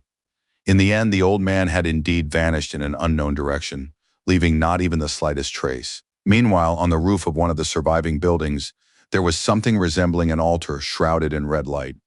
Standing near it were mysterious figures in robes, one of whom ordered everyone to retreat immediately. At the same time, a concerned comrade asked them to pay attention to the devices, whose mechanisms were difficult to understand. The squad leader said there was no need to worry about that, since they needed to rejoin the rest of the group as soon as possible. Suddenly, on one of the chimneys, they saw a silhouette who shouted, asking if they had asked the old man for permission. The terrified kid exclaimed that this man had just killed the Qiongzi with a single swing of his sword. The enraged captain activated his Star Soul formation, eager to kill him, but a slipper suddenly flew at him. The dimwit crashed into the wall with all his might. Foam dripped from his mouth, blood flowed from his nose, and his eyes rolled back. A stunned crew member cried out that the dogs from the land of Tiandu knew nothing about martial arts, since they were striking from behind. But at that very moment, the merciless Shu delivered a heel strike to the jaw of the spy from Mirin, instantly shutting his mouth. In just a couple of minutes, the entire group was already lying unconscious on the ground, like idiots who'd had one too many drinks. The unflappable old man remarked that if one wanted to take action, one should do so rather than spout unnecessary nonsense. Then the elderly gentleman made his way toward the squad leader, who was still sprawled against the cracked wall. He grabbed him by the collar and used the momentum to leap onto another roof, though his intentions remained unclear. Gazing into the distance, the bald old man wondered if they were about to deal with the last one as well, but he couldn't come up with a clear answer. Holding the green-eyed spy by the cheek, the master said he would go with him, even though the fool was kicking and struggling. At tremendous speed, he began leaping from one building to another, ignoring the terrified little boy. In this way, the fighter psychologically pressured his opponent, who was powerless and could do nothing about it. Meanwhile, near the core of the spatial rift in the Nanchang area, there was a whole horde of students and guards. They had all surrounded a single enormous Kunzi monster, which was mired in slime and couldn't break free no matter what. The mutant was in a rage and longed to grind everyone into mincemeat for such taunts, but it was all in vain. Each person present was exerting tremendous effort and fighting as if it were their last chance, so as not to let the command down. Finally, the giant crashed down from its paws with a thunderous roar, kicking up a huge cloud of dust, and was no longer a threat. The elated squad members began shouting that they had defeated a celestial rank creature, and this was a true cause for pride. They began jumping up and down, joyfully raising their swords to the sky, for this was their shared legendary victory. Everyone praised their beloved country Tiandu and called Director Gu divine since she had guided them onto the true path. The lady stood on top of one of the low buildings, her hands clasped over her chest, silently savoring the moment of triumph. Her sword was stuck in the ground, and she reflected on the fact that they had, after all, managed to halt the enemy's advance. A breathless woman, wiping sweat from her forehead, wearily remarked that heavenly-level predators were extremely powerful. Even by gathering 1,000 powerful fighters, they could barely stand up to the Kunzi, and they paid a huge price for it. In the air, she suddenly spotted a moving figure who was somehow managing to drag someone behind him. It was the fearless old man Shu who landed and greeted the charming lady. The lady immediately activated her combat equipment concealment technique to pay her respects to her counterpart. The elder thanked Academy Director Gu for her truly hard work, which had been of great benefit. The old man tossed the unconscious boy aside and said he'd caught this fool near the fault line in the Dongcheng area. The blonde woman instantly realized he was a spy from the kingdom of Miran who should be handed over to the appropriate authorities. The man emphasized that there were likely enemies among them as well, but nevertheless decided to hand the prisoner over to the woman. Meanwhile, on the roof of one of the tall buildings, an enemy sniper was keeping the two in his sights. The unflappable old man suddenly looked directly in the direction of the sniper, which was astonishing. General Yufu Lu, the Star Soul Bearer clad in heavy armor, was shocked that they had been spotted. The elderly gentleman asked if the allies needed help dealing with the monsters nearby. The cool-headed lady replied in the negative, noting that she had already taken care of everything on her own. The impulsive spy ordered his subordinate to open fire, as they needed to deal with the old man immediately. But suddenly, large cracks appeared in the center of the robot's iron chest, and a red bayonet emerged from it. The stunned young man was completely at a loss due to the bewildering nature of the situation and didn't know how to react. Even more unexpected was the fact that a huge turquoise net shot out at him, from which he would have been unable to escape. Entangled in the sturdy nets, the fool tried to activate his soul's construction, but nothing worked. A special spy-type General Wei Yuan appeared before him, designed for secret missions and assassinations behind enemy lines. The agent emphasized that this was a special net that disrupted the flow of spiritual energy, so struggling was useless. 4 burly fighters appeared on the roof at once, each of whom tied up and began guarding one prisoner. Leading them was the fearless Xiao Mei, who had previously been sent on the mission personally by the Academy's director. The serious young woman reported that all 5 intruders had been captured and the mission successfully completed. Keeping her cool, Jinjing ordered them to be taken to the Academy, as she wanted to conduct the interrogation herself. Smiling, Shu noted that although her level was rather mediocre, she was very good at planning and devising strategies. The lady replied that in his presence she would be too ashamed to even mention her rank, since he was capable of destroying a heavenly rank monster with a single swing of his sword. After that, the old man decided to head to the Baicheng district to assess the situation, since everything here was already under control. As he leaped into the air, he remarked that there was a youngster in that area who had piqued his interest. The elder began leaping from one building to another at tremendous speed, while Gu silently watched him go. The lady was curious about who had caught his interest, but she assumed it was the second prince or Song Yushang. Meanwhile, soldiers of the court guard were still stationed around the second fissure, protecting their leader. A tense Tianze held a jar filled to the brim with glowing pills that the protagonist had previously given him. The restless young man couldn't believe that these were actually restorative potions, since they were so difficult to obtain. The smiling Song asked if he was practicing the art of refining medicinal herbs, and the prince replied that he had studied under a 5th-level alchemist. Disconcerted, Hai could only say that these pills were not made using methods he was familiar with, since the purification process was completely different. He added that the craftsmanship behind them surpassed the current level of their Tiandu kingdom, and that they might be more effective. Very surprised, Tianze turned his attention to Commander Liu and asked how he was feeling. It was astonishing that the terrible wounds of the brave Shenwu were healing right before their eyes, even though he had already given up hope. Kneeling down, the young man quietly asked once more how the captain was feeling, as the latter finally opened his eyes. Feeling a sense of inner harmony, The warrior remarked that he had just had a vivid dream. He had dreamed that he was in the warm current of the rebirth of all things, and it felt as though a light were piercing his chest. The overjoyed blond man felt as if he had become part of nature and sensed that his entire life had now changed radically. He was even somewhat startled by the fact that the wounds on his body had suddenly vanished and he felt no pain when moving.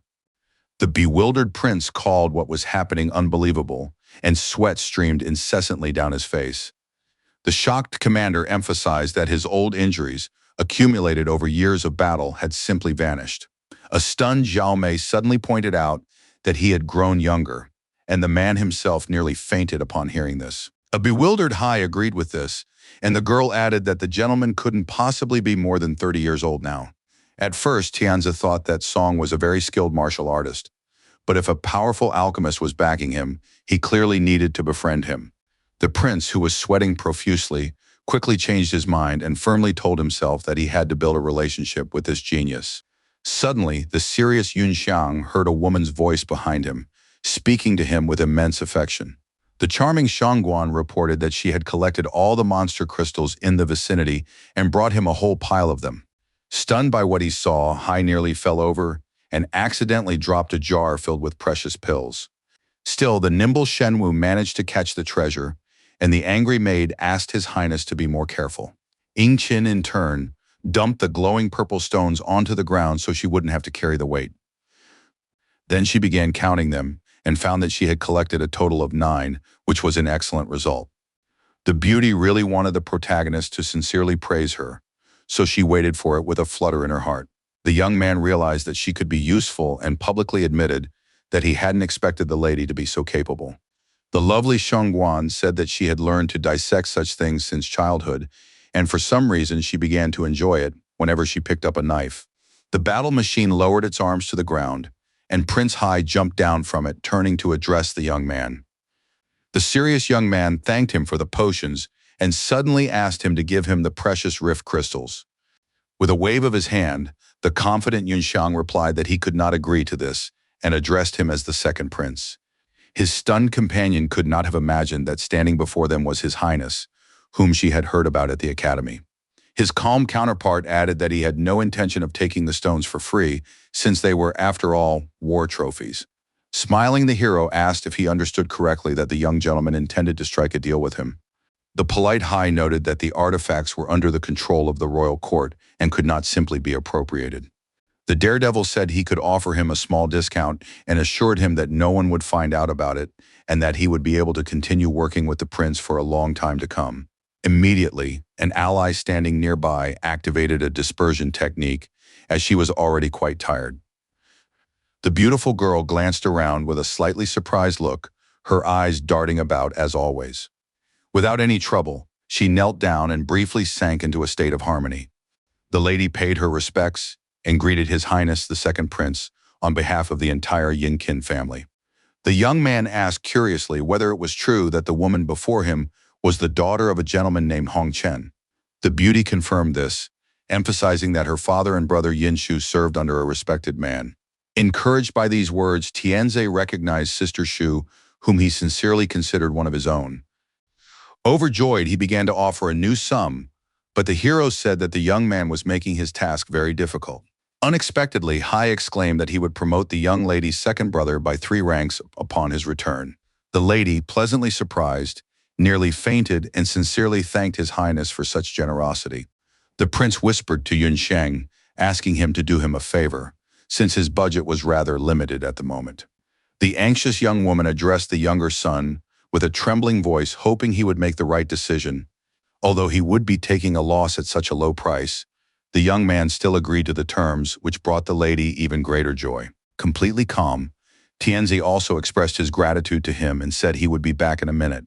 From his past life, the hero remembered that the Shangguan family was the main faction of warmongers and the second prince's primary force. Head over heels in love, Yingqin began to burn the handsome man with her gaze, making him feel uncomfortable. Grabbing his cloak, she declared that she also wanted a fissure crystal and promised that her clan would pay for it. Extremely puzzled, Yunxiang didn't understand this request, since she had said she could retrieve the artifact from the corpse herself. The charmer pointed out that he had killed only 12 gluttons, so she hadn't gotten anything at all. Although the lady had searched all the other monsters, she still hadn't managed to find any whole stones. Meanwhile, Tianzi and his inner circle stood aside, guarded by 3 combat vehicles. A tearful Xiao Mei asked if the prince really needed to spend so much money they had saved through hard work for over a year. She wondered if he couldn't simply order Shangguan to have a few more monsters slaughtered for them. The calm Shenwu explained that the difficulty lay not in that at all, but specifically in destroying the enormous monster itself. The unflappable Hai added that the group had managed to obtain a dozen crystals at once, and all of them turned out to be of excellent or superior quality. The combat maid had to part with her savings after all, while the giggling young man asked if she wasn't exaggerating a bit. The young man remembered that 20 years ago, the Sun family had a young genius whose personal talent surpassed everyone else in his era. Rumors circulated that because of some woman, the entire clan had suffered. The saint-ranked grandfather had been seriously wounded and died, and soon after they were transferred to guard the Great Wall. The young man feared that thanks to the protagonist, the faction would not only regain its strength but also rise to new heights. His subordinates watched with a slight tremor in their hearts as the prince once again headed toward his ally. Without a moment's hesitation, he handed over an unusual-looking card containing the required amount. It was said that the storage talisman contained 500 million in cash, though it was in Shishui currency. His eyes nearly popping out of his head in shock, the young man began to examine the item he'd been handed in detail and then run his fingers over it. The young gentleman replied that these coins were currently worth 0.5% more than in Tiandu, and added that Song had earned them. Compared to the perpetually feuding Miran and the hero's homeland, Shishui, which maintained neutrality, was indeed more economically stable. The prince asked if his new partner intended to recount everything, given that the sum was so large. Completely calm, Yunxiang replied that it didn't matter, and was willing to simply take his word for it.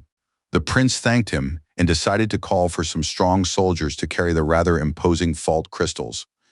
At that very moment, the protagonist reached into the inner pocket of his jacket and pulled out a purple card.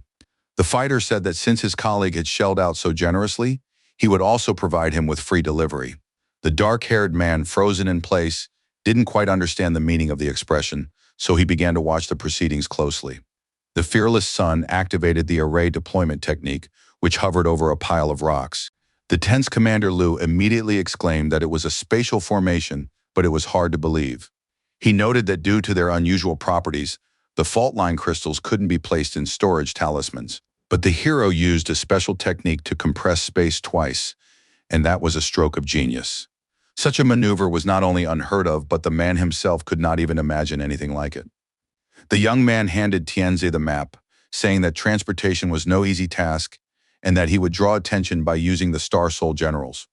It was a single-use talisman, and to retrieve the artifacts from it, one had to enter a 6-digit code. His disconcerted counterpart hadn't expected Brother Sun to possess such incredible abilities and thanked him. The young man asked him not to be so polite and began to walk away in his own direction, since His Highness was now safe. After saluting, Hai said that from now on he would be in his debt and asked him to reach out if he ever needed any help in the future. In his mind, Yunxiang said that very soon he would have the opportunity to turn to him. After that, the young man continued walking forward alongside the silent Shangguan, thinking about his future plans. The prince very much hoped that such a powerful man would never become his enemy, even if he managed to befriend him and bring him into his camp. The warrior did not sense a San's aura, which meant she had successfully left Yuanding, and now that the onslaught of monsters had ended, it was time to return home. In his past life, Suna's academy and hometown were destroyed, and he followed a group of refugees south through the desert of death, a journey that took 20 days. Less than a month later, his family's border fortifications were overrun by mutants, and his clan and the city's garrison were completely wiped off the face of the earth. At that time, the young man was powerless to do anything, and fled alone once again. Afterward, he encountered the members of the Black Armor Defense and was rescued by his mentor. Clenching his fist tightly, he grinned confidently and told himself that there were less than 2 months left, but it wasn't too late yet. Suddenly, his expression turned extremely serious as sharp sounds rang out from the side. Someone had sneak attacked him with a kick, which was astonishing, but the brave boy didn't give in to panic. The nimble boy immediately seized the initiative and tried to counterattack, while a large amount of smoke rose all around them. Grabbing his heel, the man with the rough voice remarked that the nimble boy was indeed amusing. The second prince's companions were on edge, and he himself asked in bewilderment who this man was. A nervous Tianzi sensed the aura of a heavenly rank expert, then added that it was actually even higher than that. A focused Shenwu asked if it could be that this mysterious fighter was a half-saint. Old Man Shu noted that, despite being at the peak of the yellow rank, the kid had managed to detect him, which meant he'd been concealing himself so well for about a year of training. Stunned, Hai suddenly remembered that this old man was the guard at the gates of the Military Technology Academy. The brave man said they were two of a kind, since no one could have imagined that the guard would turn out to be a great master of the heavenly rank. Stunned, Shangguan was completely bewildered and couldn't believe what was happening, so she silently watched the situation unfold. The hero asked whether it was true that standing before him was one of the 7 wonders of the academy, the so-called flowing director and iron guardian. Smiling, the man across from him replied that he was the head of the academy's security department, Shu Hemin. The young man respectfully greeted the elderly man, assuming he was the expert director Gu had mentioned. Commander Lu Ne, who was extremely tense, hadn't expected to see such a famous person appear out of nowhere. Curious, Xiao Mei asked her comrade if he knew anything about this gentleman, given his reaction. The stern fighter replied that he was the legendary half-saint warrior whom everyone used to know. At the age of 30, Shu broke through to the celestial rank and with a strike capable of shattering mountains and rivers, wreaked havoc in the east. For a very long time now, he has been constantly testing his resolve in the mortal world and surpassing himself, determined to forge a path to the level of a saint master. The protagonist could not understand why, in his past life, the second prince had perished in this place and believed that something was clearly amiss here. With sufficient cultivation, a vessel could immediately attain the rank of a saint, while ordinary masters were bound by the laws of heaven and earth. Not only did they progress dozens of times slower, but they also faced difficulties when advancing to the next levels. For thousands of years, not a single ordinary Star Soul warrior had been able to break through to a higher level, as the heavenly rank was their limit. A person at the peak of the celestial rank is already a being very close to the heights, and this could be achieved through persistent hard work. Proud of the Shenwu legend, he noted that his grandfather was half a step away from supremacy. After saluting the commander of the Palace Guard's cavalry battalion, introduced himself to the elderly gentleman and sincerely expressed his respect. Prince Hai, Xiao Mei, and Shangguan immediately joined their comrades, as did Yun Xiang, who was puzzled and slightly flustered. The hero realized that in this era, there was still no training system for mortals that would help them break through the barrier of the saint rank, but he could train an entire army. The schemer also realized that He Ming would be perfect as a test subject and decided that he would be the first subject of his project. The stern old man asked why the boy's eyes betrayed such excitement, like a chef who had discovered a rare ingredient. The boy lied, saying he felt nothing but admiration, but inwardly he noted that Shu's expertise was astonishing. Narrowing his eyes, the assertive man asked the rascal not to pretend and to tell him nothing but the truth. The elder said that he had heard from the principal of the Xinjing Academy that the young man was the vessel for General Zuozi's soul. This news stunned the hero's 3 newly minted colleagues, whose eyes bulged wide in shock. Stunned, Mei asked, "Didn't the prince just say that the Red War Machine is Lu Bu?" After giving it some thought, the pensive Tianze pointed out that in that case, everything made sense. He had heard that Zuo was capable of taking on the appearance of other generals, and therefore Song had used him to mislead the public. The hero didn't understand why they all thought that way, but he decided that it would be Lu who would take on the mantle of the Star-Lord. With a chuckle, the shy young man expressed his hope that they would all be able to keep the situation a secret. The serious Hai expressed his gratitude that he had decided to help them anyway and promised that no one would reveal his secret. Smiling, the young man replied that he was very grateful to him for his honesty and integrity. Keeping his cool, Haman looked suspiciously at the young man, who was hiding a great deal. He asked if it was true that the heaven-rank monster that had appeared at the heart of the rift had been killed by him. The brave young man confirmed this fact without a moment's hesitation, while everyone else listened to the conversation in silence. The old man was curious as to how the daredevil had managed to overcome a 3-rank difference and even finish off his opponent. It was speculated that Sun was actually concealing his true strength and that his family might harbor some serious secrets. The calm Xiao Mei wanted to say something about the use of the explosion, but the stern Tianze told her to be quiet. The foolish maid immediately shut her mouth, realizing she had nearly blurted out something she shouldn't have, without even thinking first. The unflappable Yunxiang said there was nothing to worry about and added that since he had been asked, he had nothing to hide. The protagonist briefly described the process of defeating a celestial rank Kunzi monster by detonating fault crystals. The old man knew that the stones were an important material for crafting talismans, but he had never heard of cases like Sun's. The young man noted that detonating an artifact wasn't so simple, so he had used a rather special technique. The people standing on either side of him pricked up their ears and strained to hear, hoping to learn some interesting information. The brave man began to explain that he had burned patterns into the crystals and then catalyzed them using alchemy to alter their properties and trigger a collapse. The prince realized that this required specific formations and the art of magic, and therefore others would not be able to replicate the same feat. The expert in his field emphasized that it would be quite difficult for others to learn such a craft. Suddenly he spun around and gazed disapprovingly into the distance, as if he suspected something. The tense young man exclaimed that enemies were nearby and urged everyone to be on guard, which served as a warning. The unflappable elder Shu quickly realized they were surrounded, but he never gave in to panic. He was somewhat impressed by the fact that the youngster had grasped the situation a step ahead of him, which was considered commendable. A nervous Xiao Mei cried out that His Highness must be protected, and within a couple of seconds, everyone was inside their combat vehicles. Looking up, she noticed that the rooftops of the tall buildings were teeming with hostile enemies. The Marionette in Commander Yu Fulo's model said that the most recent concealment array had failed completely. He said in a raised voice that they were obligated to eliminate the target, the second Prince Tianze, at any cost. Remaining calm, Song began counting the number of opponents to get a rough idea of what awaited them. Soon the young warrior noted that 8 groups of 3 vehicles each had risen up against them, which was quite a serious situation. He also spotted a heavenly ranked command vehicle. An old man Shu remarked that this boy's ability to assess his surroundings was even faster than his own. With a smirk, the young man emphasized that the kingdom of Miran was very eager to get rid of the young master. The calm Hai feared that the heir to the throne, his older brother, might be involved in all of this. The resourceful heroine asked him to be careful, as another aura of a high-level Star Soul Master was lurking nearby. The elder was starting to get nervous, because the young man's abilities truly far surpassed his own, and he didn't like that one bit. The leader of the enemy squad ordered all units to listen to him carefully and reiterated that their target was Tianze. After that, every member of the group took aim at the high-profile target, waiting only for the commander's signal.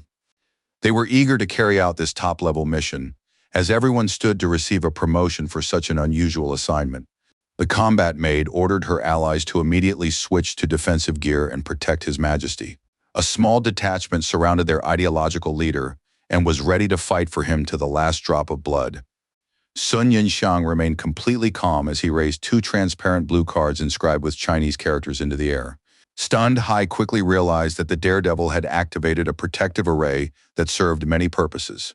The professional remained focused and continued to act to ensure the safety of all team members. They all stood in one spot, looking around, trying to figure out what was going on. In less than a minute, another large barrier appeared above them, so now everyone was protected. The young man continued to amaze Hemin more and more, as he had managed to instantly deploy 3 fifth-level defensive formations. The unflappable Sun tossed an unidentified object to the elder, entrusting the prince's protection to him, and asked him not to forget about the expert in hiding. The nimble old man caught the small object just in time and clutched it tightly in his hand, ready to continue what he had started. Deeply shaken, Shu saw a yellow, glowing pill inside the bottle and instantly broke out in a cold sweat. The ruthless commander of the enemy unit ordered his men to open fire and gave the signal with an iron fist. Dropping to one knee, the fighters began firing relentlessly, putting forth every effort and believing that everything would work out. From all sides, they began showering their opponents with laser beams, eager to wipe them out as quickly as possible. Tiny shards of rock flew everywhere, and the acrid bluish smoke didn't have a moment to dissipate. Meanwhile, his loyal comrades continued to shield the second prince with their own bodies, not even considering surrender. Extremely tense, Xiao Mei shouted to ask if Tianze, who was standing in the center of the circle, was all right. The young man, for his part, called it astonishing that the defensive array could absorb the enemy's soul energy beams. The protagonist, in turn, was darting back and forth, making him an elusive target. It looked amusing from the sidelines when the young man bounced off the maid's combat machine, which she didn't particularly appreciate. The young woman was angry with him, but couldn't find the right words since they were still in a dire situation. The brave warrior asked Xu to protect Hai and Shangguan, and ordered Commander Lu to destroy the heavenly rank machine, while he himself fought the minor foes. The fearless commander paid his respects to His Highness, asking for permission to join the battle. The young man replied that the Elder and the Yunxiang formations were protecting them, so he asked his comrade to capture the leader of Mirin alive for him. Without a moment's hesitation, the man charged into the attack, having clearly heard the prince's wishes and being ready to carry them out. He followed the example of his young ally and also jumped back from Xiao Mei, paying no mind to it. The enraged girl screamed, demanding to know why Shenwu had treated her so insolently, but he had no time for explanations. At that moment, the lovely lady resembled a rabid dog with sharp teeth, which looked somewhat amusing. Right there in midair, the stern commander activated the Star Soul formation, eager to strike as soon as possible. It was a special model of Captain Wei Yuan of the Palace Guard, equipped with a decent arsenal of weapons. The leader of the enemy squad recognized the heavenly rank warrior, who had recently been seriously wounded, and declared that he would kill him within 10 moves. He deployed a round shield shaped like a saw blade, known as the Wild Decapitator. Without further ado, the gladiator hurled the dangerous weapon at the enemy at high speed. Right in the middle of his run, the brave man managed to dodge it and remain unharmed. But that didn't mean victory was assured. The treacherous device immediately launched a second attack, so he had to remain vigilant. Deeply agitated, Xiao shouted for her comrade to look behind him, as a disc was flying toward his back. The agile warrior managed to grab his halberd in time to parry the attack, and he succeeded quite well. He struck just in time, causing the round shield to shatter and ricochet in the opposite direction. The enemy noted that the eye-catching gold color, elegant decorations, and excessive designs had no practical value whatsoever. It was said that it was precisely because Tiandu had become addicted to all this culture of frills and showmanship that it had become such a rotten country. Swinging his sharp spear, the Mirian exclaimed that the enemy would die here in disgrace right now. The stern Lu asked whether people who had abandoned their homeland and joined the northern barbarians could possibly understand anything about culture. At that moment, another member of the enemy team was nearby, trying to sneak up from behind. Glancing around, he wondered where the other guy who had jumped out from behind the barrier had gone. Suddenly, General Lui Bu of the Star Soul leaped at him, a foe the fool had no chance of defeating. The protagonist pierced the robot through the back with a sharp blade, not even giving it a chance to look at him. Smiling, the merciless warrior answered the madman's question, saying that he was standing right behind him and that the man was looking the wrong way. There were a few more Myrinians nearby who had heard strange sounds and noticed the fighter. Without hesitation, the group aimed their weapons at him, preparing to open fire before it was too late. In their desperation, they began firing laser beams, hoping for a quick victory and an end to the battle in their favor. One of the robots shouted that the enemy was approaching and ordered everyone to grab their melee weapons immediately. But Sun Yunxiang proved too fast and closed in on them in a flash, attacking head-on. He crushed everyone in his path, leaving them no chance of survival and subjecting them to hellish torment. The halberd in his hands felt as light as a feather, for he had long since mastered its use. The professional quickly closed in on each opponent and delivered a sharp blow, not even allowing them to scratch his combat gear. After leaping into the air, the hero swung his halberd mid-air, while his cowardly opponent noted that he was moving too fast. He couldn't fathom what kind of monster this general of the Star Soul was, but no one was about to answer his pathetic questions. In the end, the daredevil split the pathetic Mirin's vehicle in half, while he himself remained the completely unscathed champion. At the same time, maintaining his armor took a lot of energy, and he had to constantly pop recovery pills. Meanwhile, nearby, the brave Commander Shenwu and the leader of the opposing squad continued to fight. For a moment, his opponent wondered what was going on, and why Lu Bu had suddenly appeared on the battlefield. He wondered if the second team, which had lured her into a trap, had failed and realized he shouldn't have relied on the Taihei mercenaries. The stern Liu noticed that the fool had the presence of mind to look around during the battle and lunged at him with his hammer. The warrior also used the silly's tail technique, sending his opponent flying into the air. While suspended in midair, the invader realized the hopelessness of his situation and accepted that he was doomed. Meanwhile, the cool-headed son continued to crush the enemies in his path, employing various techniques. One of their combat vehicles suddenly disintegrated, so the blow struck the occupier's unprotected body. The surviving Mirians continued firing their rifles, determined not to let the strongman get close. At that moment, one of the fallen squad members was flung away by the halberd, his blood caked onto it. With a crash, the dead man slammed into the ground, slightly chipping away at the soil and sending plumes of gray smoke into the sky. His blood splattered directly onto the barrier, and his body remained lying there, which couldn't help but attract attention. The prince noticed that Sun was piercing the armor of enemy vehicles with ease and was also taking prisoners with great skill. Commander Zhou was ordered to switch from defense to offense and cover the main character with all available forces. The fearless Xiao Mei called on her comrades to switch to crossbows and support Mr. Yunxiang. At that moment, the martial arts experts opened fire with their laser cannons, firing with precision. The terrified Mirians hid behind cover, hoping the projectiles wouldn't reach them, but that was truly naive. Panic began to overwhelm them as the fearless fighters circled around behind them, causing them to worry and tremble. At tremendous speed, the daredevil charged forward, halberd in hand, looking very terrifying from a distance. A stunned Hai noticed that he was using the seven-step star gate technique, which belonged to the Black Armor Guards.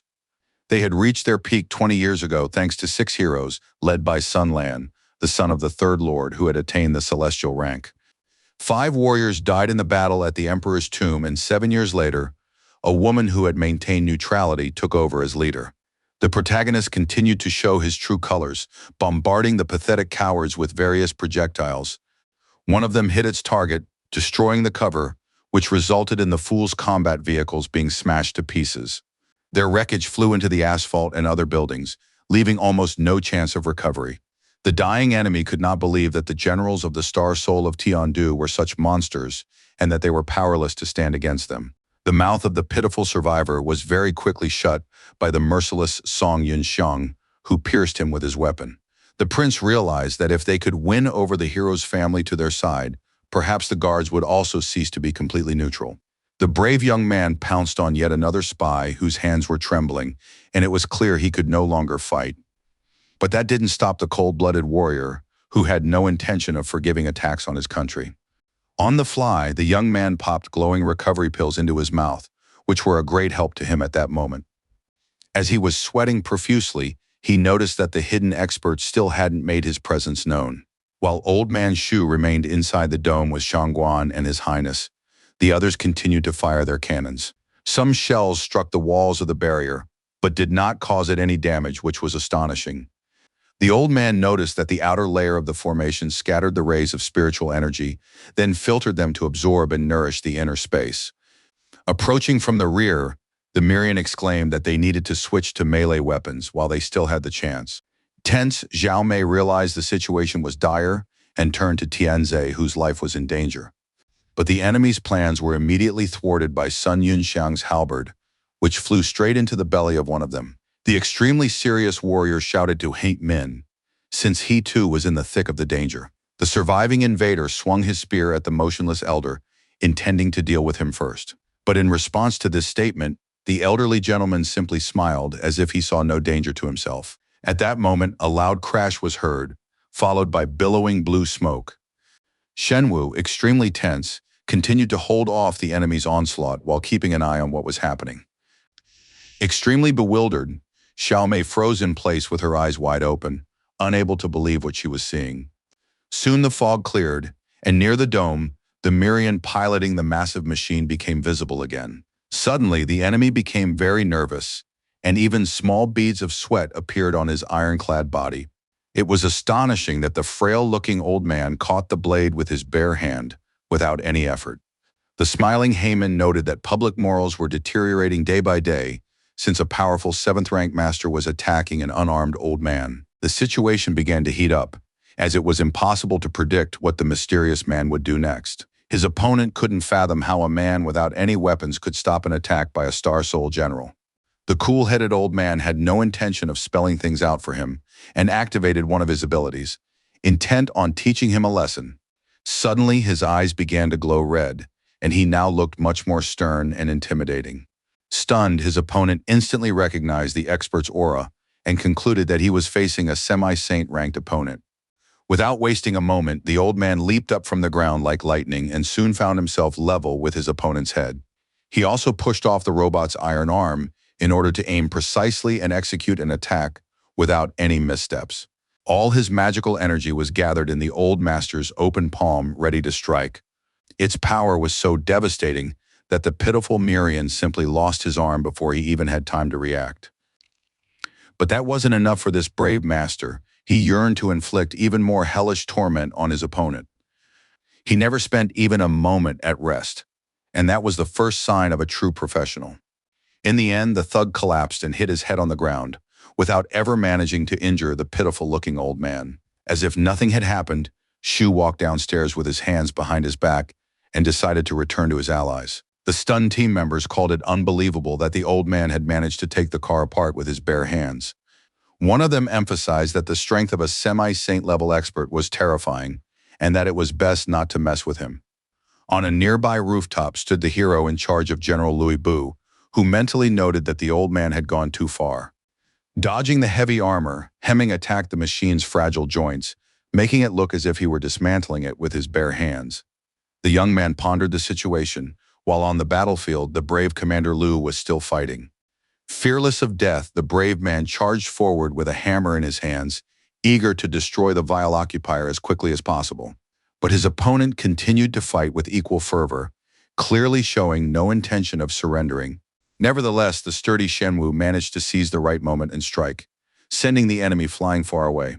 Shards of stone flew in all directions and the enemy left a mark on the wall, but remained conscious.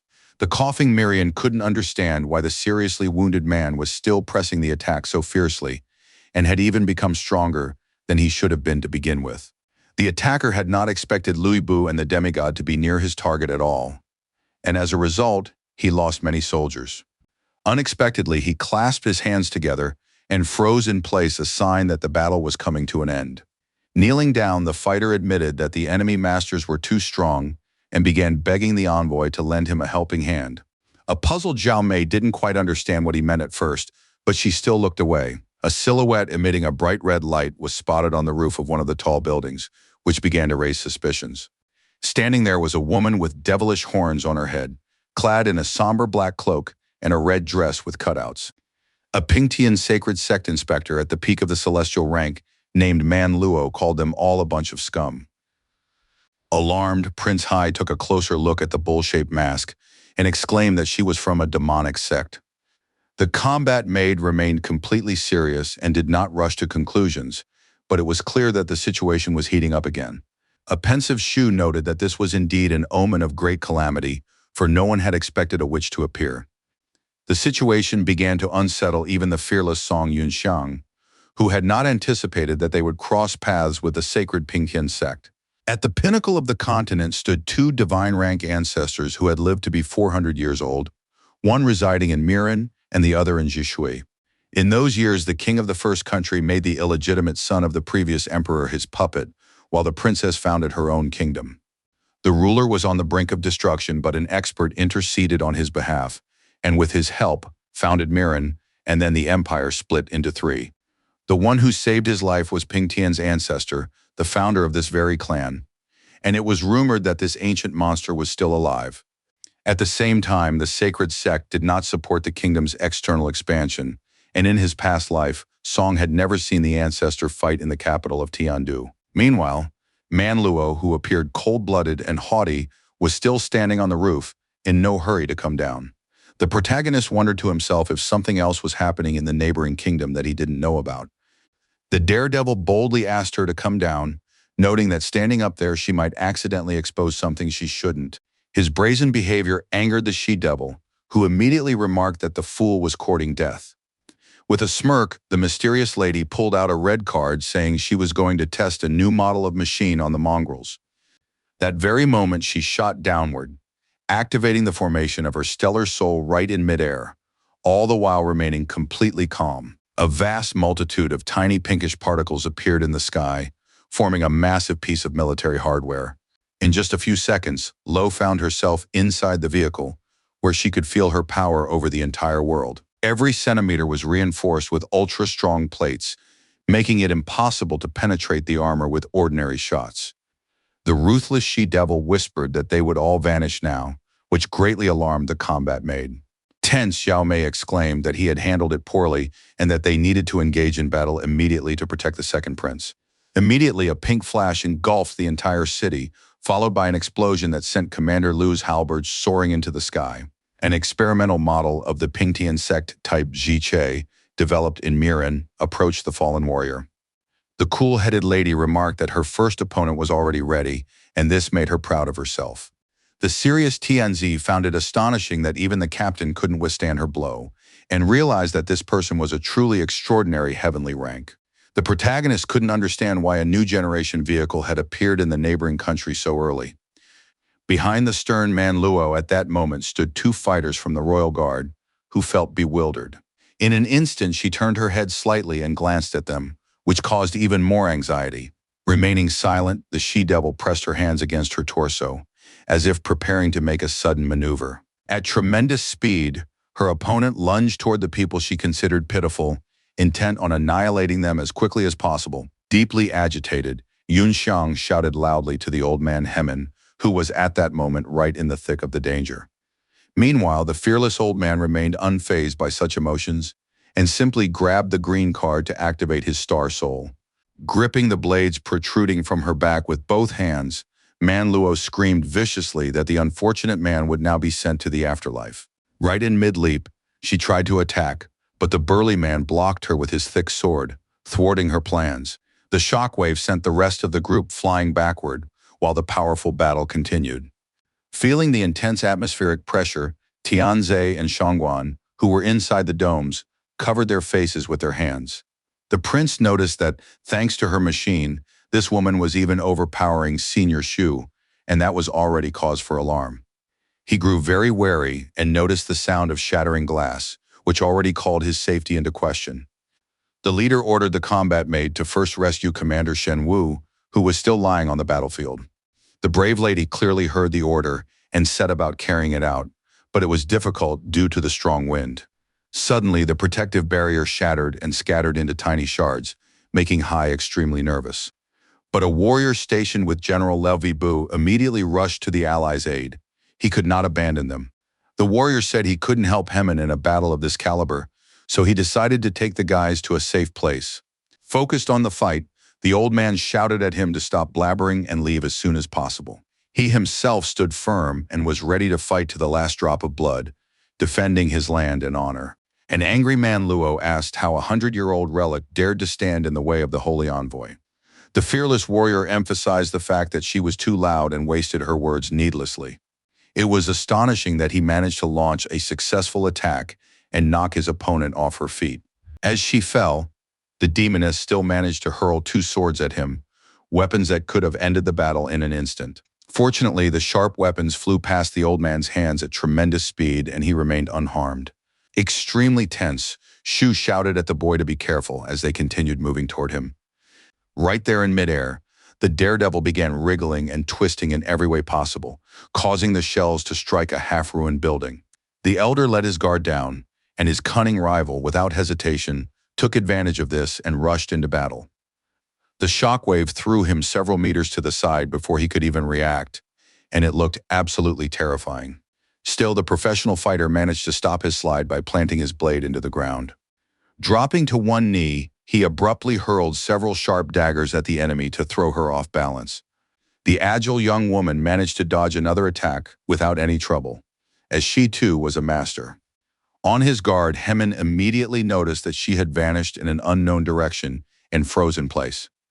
Behind him, the old man suddenly heard strange sounds and realized he had once again found himself in a stalemate. The merciless she-devil swung his own blade straight at his neck, but this did not cause the burly man to panic. The agile fighter managed to seize the initiative and counterattack without cowardly running away. The woman was knocked back again, but she wasn't injured, and Old Man Shu wasn't about to stop there. The cold-blooded fighter continued his attempts to physically overwhelm her, swinging his sword with its broken tip. He got carried away and lost his footing, pressing forward and constantly trying to land a blow. The opponents moved at tremendous speeds trying to kill each other, but it was very difficult. In the end, the advantage went to Man Luo, who chose the right moment and tossed the old man aside as if he were a bag of trash. Prince Hai, who was being held by General Loi Bu, pointed out that the witch was being seriously overwhelmed by Senior Shu. The young man said that the old man was losing because of the low performance of his equipment, but he still had an ace up his sleeve. An armed hand suddenly shot out of the building's window belonging to the she-devil who was fighting tenaciously. She leaped high once more, spreading her limbs wide and preparing for her next maneuver. With a loud scream, the lady wished her opponent would go to hell as soon as possible, since she had already grown tired of him. The bold elder suddenly channeled a burst of energy and fired it toward his opponent, preventing her from getting any closer. Feeling a surge of anxiety, Man Luo muttered that things were looking bad, and beads of sweat were now streaming down her entire body. With the utmost seriousness, Sun emphasized that Elder Shu was finally going to expose the expert, and this was incredibly thrilling. The venerable gentleman muttered that now they would see if the haughty young lady could dodge his next strike. He unleashed a powerful strike and shouted at the pathetic witch to try his large, ancient sword. Smirking, the demoness remarked that while the power of this attack was impressive, what was the point if the fool couldn't land a hit? Alarmed, Prince Hai exclaimed that the woman was a complete waste of space while the wind grew ever stronger. Shangguan, who was extremely tense, was stunned that the demigod Shu had missed, even though that had never happened before. Thrown off balance, the prince refused to believe what was happening, convinced that the elder would never make such a cheap mistake. Confident Sun Yunxiang, with a smile on his face, asked them not to worry, emphasizing that his grandfather's trick wasn't that simple. With a chuckle, the elderly gentleman said that he had originally prepared this move for a certain saint-level star soul general. An incredibly dense cluster of poisonous-colored beams began to shoot into the sky, resembling a mushroom cloud. Stunned, Man Luo realized she couldn't dodge them, and that they continued to pursue her. She froze in place and watched with trepidation as the projectiles flew toward her. There was no way to escape them. All the demoness could do was cover her body with her arms and hope that she would be lucky enough to survive. In the end, her opponent was completely enveloped in Hemin's energy, and she didn't even struggle, because there was no point. The heat pierced her body from head to toe, leaving her no chance of survival, but she deserved it for all her evil deeds. The merciless Shu had been using a technique all along that he called the uncontrolled release of devastating beams. A couple of minutes later, the area was heavily devastated, and the tall buildings simply collapsed, sending black smoke billowing into the sky. What had happened deeply impressed and stunned the old man's allies, whose jaws nearly dropped in disbelief. Amid the thick columns of dust, a silhouette could still be seen standing on its feet, looking quite menacing. It was astonishing that Man Luo was still alive, even though she had been severely battered. A shocked team member couldn't believe his eyes, but the witch was indeed still capable of continuing to fight. Tianze, who was watching, was also taken aback that she had managed to withstand the elder's crushing blow. As expected, the next generation of machines from the kingdom of Miran was not only more maneuverable, but also had stronger armor. Laughing, the lady noted that the demigod had managed to create something like this, even using such pitiful technology. Deciding not to stand on ceremony any longer, she spread her palm and resolved to show what she was truly capable of. The lady said she didn't really want to use this, but the constantly tense situation had forced her to. Forming a small translucent sphere, Man Luo began the process of unleashing her next technique. The cunning woman decided to activate the heavenly demon's decay mode to deal with all the pesky little bugs. Now, Yi Ji Sei's experimental machine from the Pingtian sect was covered in beams of red energy, which endowed it with unprecedented power. A worried Prince Hai said in a trembling voice that the demoness had completely surpassed Senior Heman's aura. The lady said that in decay mode she was much closer to the highest rank and could be called a quasi-saint. Her terrifying ability could boost her combat power by 1 level in a short period of time by redirecting the flow of her soul energy. The stern old man was still standing firm on his feet. Though he was out of breath, He had no intention of giving up under any circumstances. Suddenly, his opponent vanished, leaving him alone with his thoughts. But it was just a simple ruse. A couple of seconds later, she was behind him and tried to grab his neck to begin choking him. The stunned elder jerked his head around, thrown off balance and unsure how to react in such a situation. Without any mercy, the woman struck him in the gut and hurled him aside, looking quite pleased with herself. Up ahead, not far away, something resembling a red portal appeared, which the ambassador was clearly able to use. Right there in midair, she continued to swing at the pitiful old man, eager to destroy him and reduce him to ashes. Now her attacks were so devastating that any bystander would have felt sorry for Shu. At lightning speed, Manluo moved across the battlefield, giving her opponent no respite whatsoever. The stern lady tossed poor Hemin around like a trinket, without even a thought for how he felt. From the outside, the situation looked like a training session, with the elderly gentleman serving as a punching bag for the skilled warrior. Gritting his teeth tightly, the old man, drenched in sweat, told himself that he absolutely had to find a way to counterattack. The cold-blooded demoness swung her arms and legs relentlessly, as if avenging her entire life against an enemy.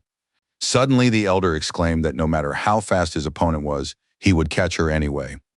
Gripping her sharp sword tightly, Lo loudly called him an idiot, knowing that victory would be hers. In that very moment, she pierced her opponent's battle machine right through, seriously wounding him in the abdomen. The man began to make sounds that made it clear he was in great pain. But he was still conscious. At the same time, he managed to keep thrashing about and fighting for his life, a trait of a true master. The observant man Lo noticed that the fool still hadn't let her go, and she was ready to punish him for it. Raising her blade sharply above her head, she ordered the pathetic old man to go to hell and immediately swung at him. The merciless lady gripped his head incredibly tightly with one hand, causing him to feel more and more pain. At that moment, the elderly gentleman let her go and completely relaxed, having lost all his strength. His iron shell began to gradually dissipate, and the she-devil slowly rose into the air. The woman's leg was enveloped in the elder's dark energy, but at first she didn't even notice it. The cold-blooded woman threw her opponent as far as she could, eager for his swift demise. Mid-flight, the old man was completely stripped of his combat machine and left defenseless, which spelled his inevitable demise. At tremendous speed, he crashed into the ground headfirst and shattered the earth beneath him, yet he himself remained with all his limbs intact. Completely unharmed, Manluo calmly descended and began walking slowly toward him. Holding the enemy's iron helmet in her hands, the sacred envoy called it nothing more than useless trash.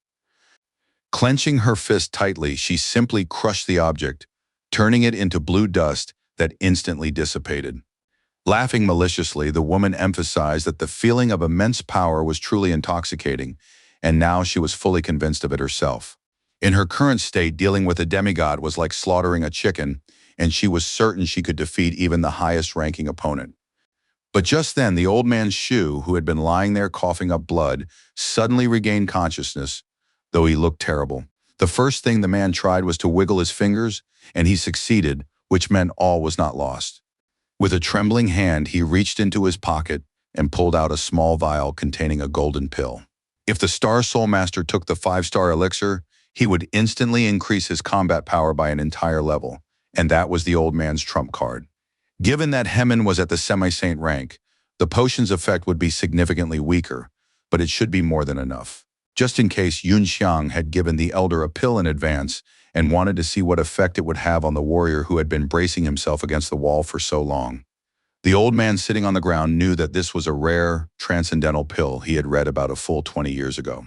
The elderly gentleman could not have imagined that this unique child would want to give him such a treasure. Without a moment's hesitation, he popped the pill into his mouth, saying that he owed a great deal to the generous protagonist.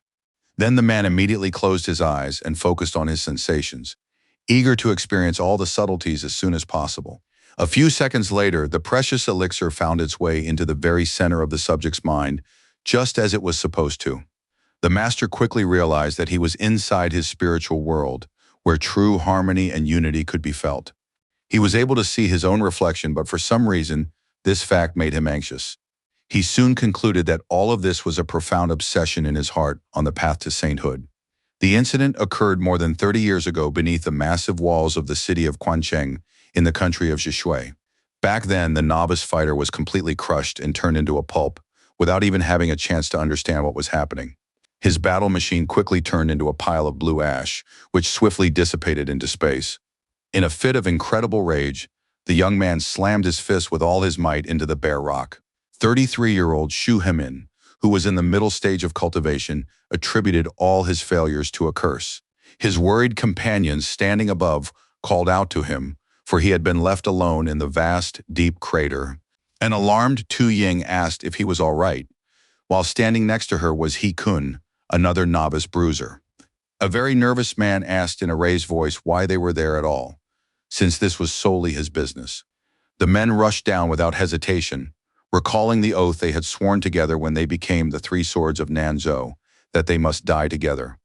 Feeling a slight sense of relief, the warrior smiled and sincerely thanked them for their loyalty and honest friendship. But at that moment, a sturdy enemy machine appeared in the air, emitting a soft violet light.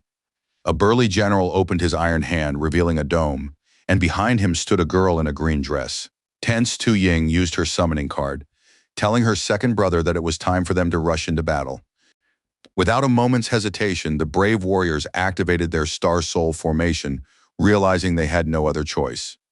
A tense Xu asked them to stop immediately, noting that Wen Zhong was not an opponent they could handle. The powerful opponent unleashed an energy blast, warning the pathetic low-rank scum not to dare act out of line. In that very moment, the trio's technique was scattered across space, and they themselves were struck by a powerful electric shock. Now the trio lay on the ground, suffering from severe headaches and hearing the noise created by their merciless enemy. General Wen's carrier was one of the 4 saint-rank experts named Huang Miaoyin from the kingdom of Zhishui. Hemming, struggling with all his might to get up, felt intense hatred toward the old woman who had attacked them. The lady continued to put pressure on her opponents in every way possible, with no intention of giving them even the slightest chance to attack her. She emphasized that now the foolish Xu had to understand one important thing, and he listened to her intently. The woman added that she could kill 1,000,000 like him because anyone below the rank of saint was nothing more than an ant. The girl sitting in the dome begged her aunt to stop, promising to return with her to Quancheng and never try to run away again. The young warrior's heart was breaking at that moment, as he was deeply worried about Su Ni, who had been taken captive. The frightened beauty in the green dress pounded on the sturdy wall, longing to be with her brother Min. The unyielding Miao Yin said that the girl was destined to reach the highest level and ensure her family's prosperity for 100 years. She added that in 80 years, only ashes would remain of the mortal toads on earth, while the charming girl would look just as beautiful as she did now. Still grieving, the fair-haired girl begged him not to kill Xu Hemin, whom she loved dearly. The unyielding lady emphasized that the scoundrel had dared to abduct the daughter from the Huang household and attempt to flee with her, and that such a crime was severely punished. Nevertheless, since Su Ni pleaded so earnestly, the lady feared that if she killed the fool right there, the girl would become possessed by an inner demon. Her counterpart proposed a deal, saying that if he returned to Tiandu and never set foot in Zhishui again, she would spare the lives of all 3 of them. In a fit of rage, the fighter, determined to see it through to the end, carefully reached into his holster for his dagger, unwilling to play into her hands. The deeply agitated captive begged him not to do it, while the stunned Tu Ying couldn't fathom her brother's intentions. Unexpectedly, the daredevil pressed the knife against his long gray braid, and it all remained just as strange. To the great shock of those around him, the brave man abruptly cut off most of his hair, which looked very dramatic. Clutching the locks of hair tightly in his hands, the stern Hemin loudly declared that with this act, he wished to make a public promise. He swore that he would find a way to attain the rank of a saint while still immortal, and that until he achieved this, he would not enter the realm of Zhishui. The young man shouted that on the day of his ascension, he would return to propose to Su Ni, and then he would ask her aunt for advice. The young man exclaimed that he would tear down the high wall and rescue his beloved from the Huang family's cage, and tears of joy streamed from her eyes as she promised to wait for him. At that moment, the old man's heart filled with rage, and his eyes turned a terrifying yellow from the pill. Suddenly, an explosion thundered, a sign that the potion had worked successfully and endowed him with unprecedented power. Now the elderly gentleman stood firmly on the stone ground once more, clenching his fists and making it clear that he would destroy the wretch. Stunned, Manlo raised her hands to shield herself, feeling intense pressure and unable to comprehend how this was possible. The pitiful woman tried to figure out what the pathetic old man had consumed since he had begun to radiate the aura of a saint-level expert. One of the allies, who had nearly been blown away by the wind, couldn't believe that the elder had managed to break through to the highest rank. The extremely powerful compression extended beyond the life level, and it was impossible to be mistaken in one's assumptions. The observant Shengguan silently wondered if all of this was really due to the pill that young Master Song had given him. Although this effect wouldn't last long, the fact that a transcendental pill could allow for a temporary breakthrough was miraculous. Now, mortal bearers would no longer be separated by the line defining the upper limit of Star Soul Masters. The hero began to consider teaching his grandfather some rare techniques later on, since he had collected many unusual items, and would surely find something suitable. Smiling, Hemin now realized why the old woman from the past had said that anyone below the saint level was no different from ants. A few meters away from him, a crumpled summoning card for a combat machine lay on the ground, seemingly useless now. Slightly curling the fingers of his right hand, the professional fighter decided to use the power of gravity. On his first try, he managed to pull the precious object toward him at high speed, which came in very handy. Without even looking, the old man grabbed the artifact with a deft movement, maintaining an extremely serious expression and focus. In a quiet voice, the gentleman said that this power was indeed more than he could withstand. Extremely tense, Manlo tried in every way to move, but her attempts were unsuccessful. Feeling deeply agitated, the witch told herself she had to stop the old cockroach, but she couldn't move. The frail-looking old man resorted to activating the Star Soul formation, eager to bring the final chord to a close as soon as possible. A second later, he found himself high in the air, enveloped by a multitude of bright golden elements. The seasoned warrior took the form of an incredibly powerful-looking gladiator in sturdy armor, whose cold demeanor struck fear into his opponents. Now the fearless fighter sprang to his feet, ready to finish off the haughty witch, whose confidence had quickly evaporated. The man realized just how great the power of a saint-level expert was, and found it no surprise that Miao Yin could stand at the pinnacle. Ms. Huang, too, looked down on everyone. To her, they truly looked like mere insects. Trembling with fear, Man Luo now pleaded with a quiver in her voice not to approach her, but she no longer dared to be insulting. Shu, showing no emotion, raised his hand to his own face, staring at it intently as he plotted something. At that moment, he recalled the powerful Star Soul General, Miao Yin, whom he had once encountered. After that, the old man waved his hand, still remaining mysterious and inscrutable, as this played right into his hands. The immobilized woman was stunned by what was happening and was afraid to even breathe, let alone resist. A pensive Hemin recalled the moment when he had been thrown back by a shockwave following an enemy attack. Now the witch from the devilish cult, who was powerless to resist, suffered the same fate. She slammed into the ground at tremendous speed and felt excruciating pain, but she deserved it, for she had treated everyone the same way. After that, the weakened girl was flung off into the distance once more, crashing into a wall with a thunderous roar and demolishing it with her sheer weight. Even then, she was still thrashing about and muttering something under her breath, filled with intense hatred for her opponent. In a fit of rage, the lady resorted to using the heavenly demon's disintegration mode, commanding it to grant her maximum power. But just a couple of seconds later, Luo froze again, staring straight ahead as if something had suddenly frozen her in place. Before her, suspended in midair, was the elder, endowed with unprecedented power, who remained silent. He said quietly that he didn't even need to use his sword to completely destroy her, and that was a bold statement.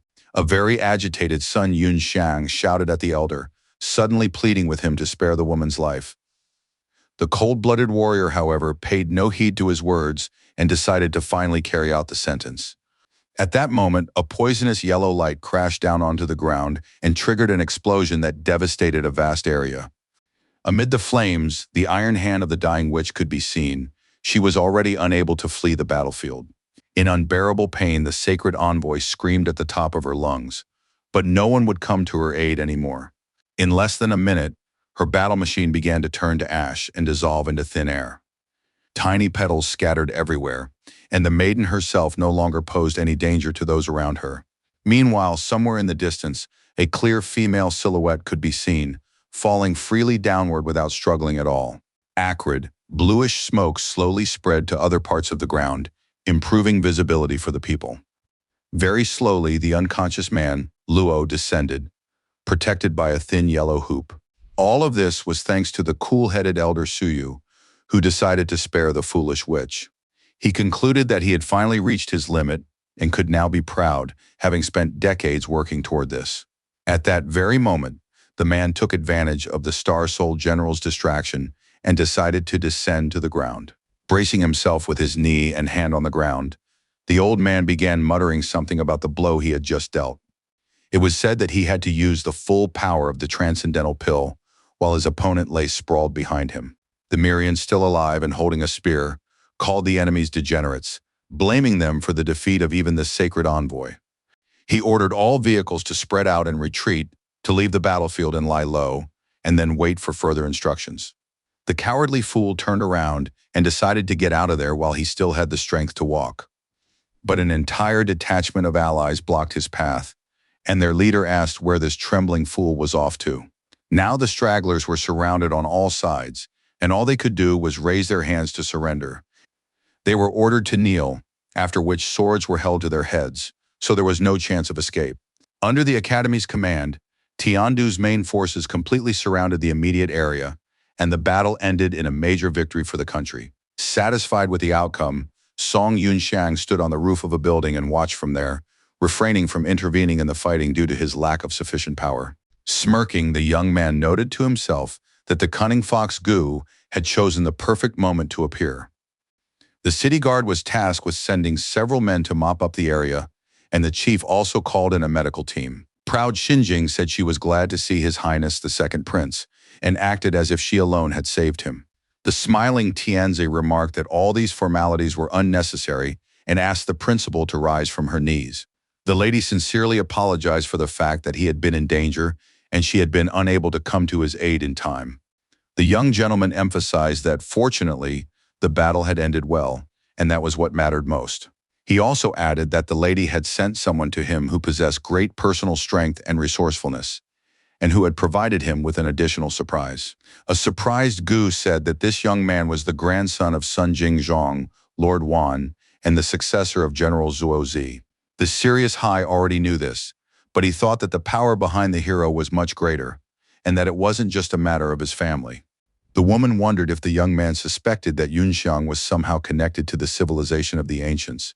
His counterpart assumed the young man was connected to a powerful alchemist or formation master, while the lady realized she had overestimated him. As he moved forward, the protagonist pinched the general's summoning card between two fingers and decided to hide it. He slipped the artifact into the inner pocket of his jacket and continued on his way, while the others remained behind. The polite young man helped the elderly Mr. Xu to his feet and immediately asked if he was all right. The elderly gentleman replied, sounding a bit tired, that everything was fine, so he didn't need any help at all. The young man warned that, due to a side effect of the pill, the elderly man would feel weak for about an hour, so he should get plenty of rest. With a heavy sigh, Heyman said that if he had taken the pill when he was feeling better, he might have been able to climb over the wall. The clever young man suggested giving him another sample of the medicine so he could find a quiet spot and take it all without rushing. The stunned old man's remaining strands of hair stood on end, and he asked the young man to repeat what he'd said. The shocked man began frantically looking from side to side, while Sun Yunxiang remained completely calm. The fighter whispered, asking if the hero really had another 6-star transcendental pill. In his mind, the young man said he could brew a whole wagon load of elixir for the old man right then and there. Placing a hand on the young master's shoulder, the elder asked how he could repay him for such a rare treasure. Immediately, the daredevil turned his attention to the witch from the devilish sect lying on the ground. Raising his hand, he ordered 2 squad members to capture this bandit and hand her over to Director Gu of the Military Technology Academy. The men immediately saluted and replied loudly that they understood the order, but did not immediately begin to carry it out. The puzzled men soon realized that this kid was dressed in a student's uniform, yet for some reason dared to give them orders. Still, they didn't make a fuss, thinking it was great that they'd be able to help the charming Xinjing.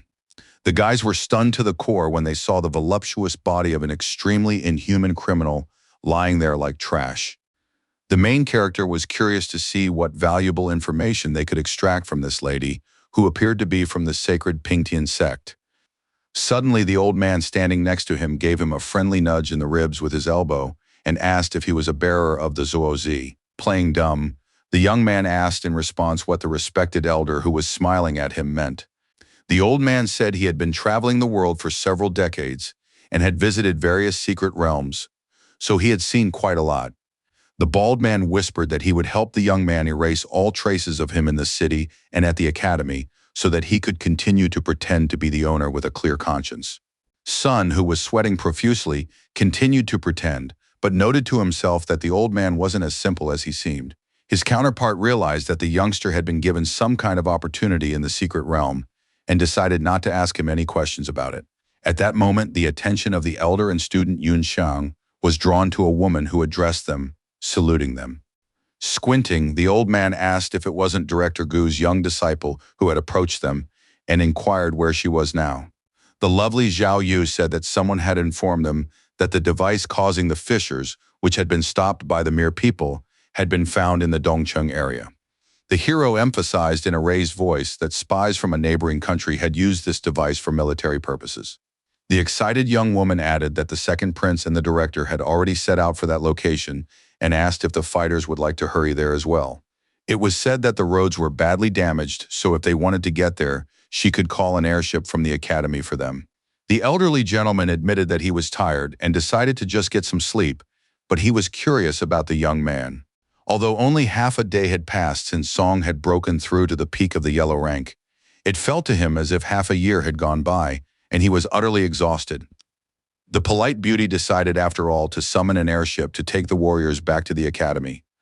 She also mentioned that Xinjing had asked the young man not to go anywhere for a few days, as she intended to reveal his identity as a carrier of Zuo Qi. Smiling, Hemming noted that they needed to throw a celebration to boost morale after such a grueling battle. The protagonist wholeheartedly agreed, and by that time, their vehicle was already hovering in the air above them. In just a couple of seconds, the craft descended to the ground and was ready to welcome its distinguished passengers on board. At that very moment, the hatch opened, kicking up a small cloud of dust, but no one cared, as exhaustion had gotten the better of them. The venerable old man Shu was the first to step aboard, while the student's Song still stood silently in place, staring off into the distance. The man immediately noticed the young man's strange behavior and asked if he had forgotten something. Scratching the back of his head, the protagonist answered in the affirmative, but had no intention of going into details. Still, he asked his elderly companion to forget about it, calling it a trivial matter, and then climbed aboard. At that very moment, the ship took off, and Zhao Yu waved to her esteemed allies from below. The speed was so immense that within just a couple of seconds, the craft had traveled an astonishing distance. Meanwhile, Shangwan, barely holding back her tears, noticed that younger Sun was already gone without her, and someone in the camp shouted to ask if they had brought bandages. The exhausted girl ran toward the tent, complaining and wondering why she had been roped into helping the medical team. 10 days after the monsters attacked Yuanding City, students and guards were already hard at work rebuilding.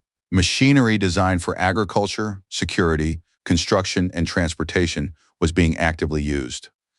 Someone was extremely unhappy about the destruction of the statue of Zuo Qi, while another student asked for more soil and rebar to be brought to him. Meanwhile, in the men's dormitory for first-year students at the academy, Song Yunxiang was deep in meditation. The deeply focused young man was interrupted by the unexpected sound of a notification on his smartwatch. The annoying beep showed no sign of stopping, and it was starting to really irritate the young man, whose face was now flushed with veins standing out. The hero, who looked very serious, told himself that there wasn't much left to go, so he didn't let up and kept going until the end. Looking at the many overturned bottles of pills, the young man finally decided that was enough. In 3 days, the fighter had only just crossed over from the black rank and reached the initial stage of the earth rank, and his progress could hardly be called acceptable. He was sorry that he had run out of pills and decided to ask the salesman Hoon to buy him some more. After gathering his thoughts, the young man put on a black watch on his left wrist and adjusted the strap. Then he opened the digital display and began typing with his finger, carefully reading the information. The first thing he noticed was that he had missed 21 calls, and he had received 99 messages in his inbox. The student Shangguan had caused the master a lot of headaches since she just wouldn't leave him alone. Without a second thought, the young man tapped on the girl's profile picture as if he were plotting something against her. He decided to simply block the persistent girl and finally get some peace of mind. More than anything, he wanted to know why the Slavics in Xinjiang had been looking for him and had called his number 3 times.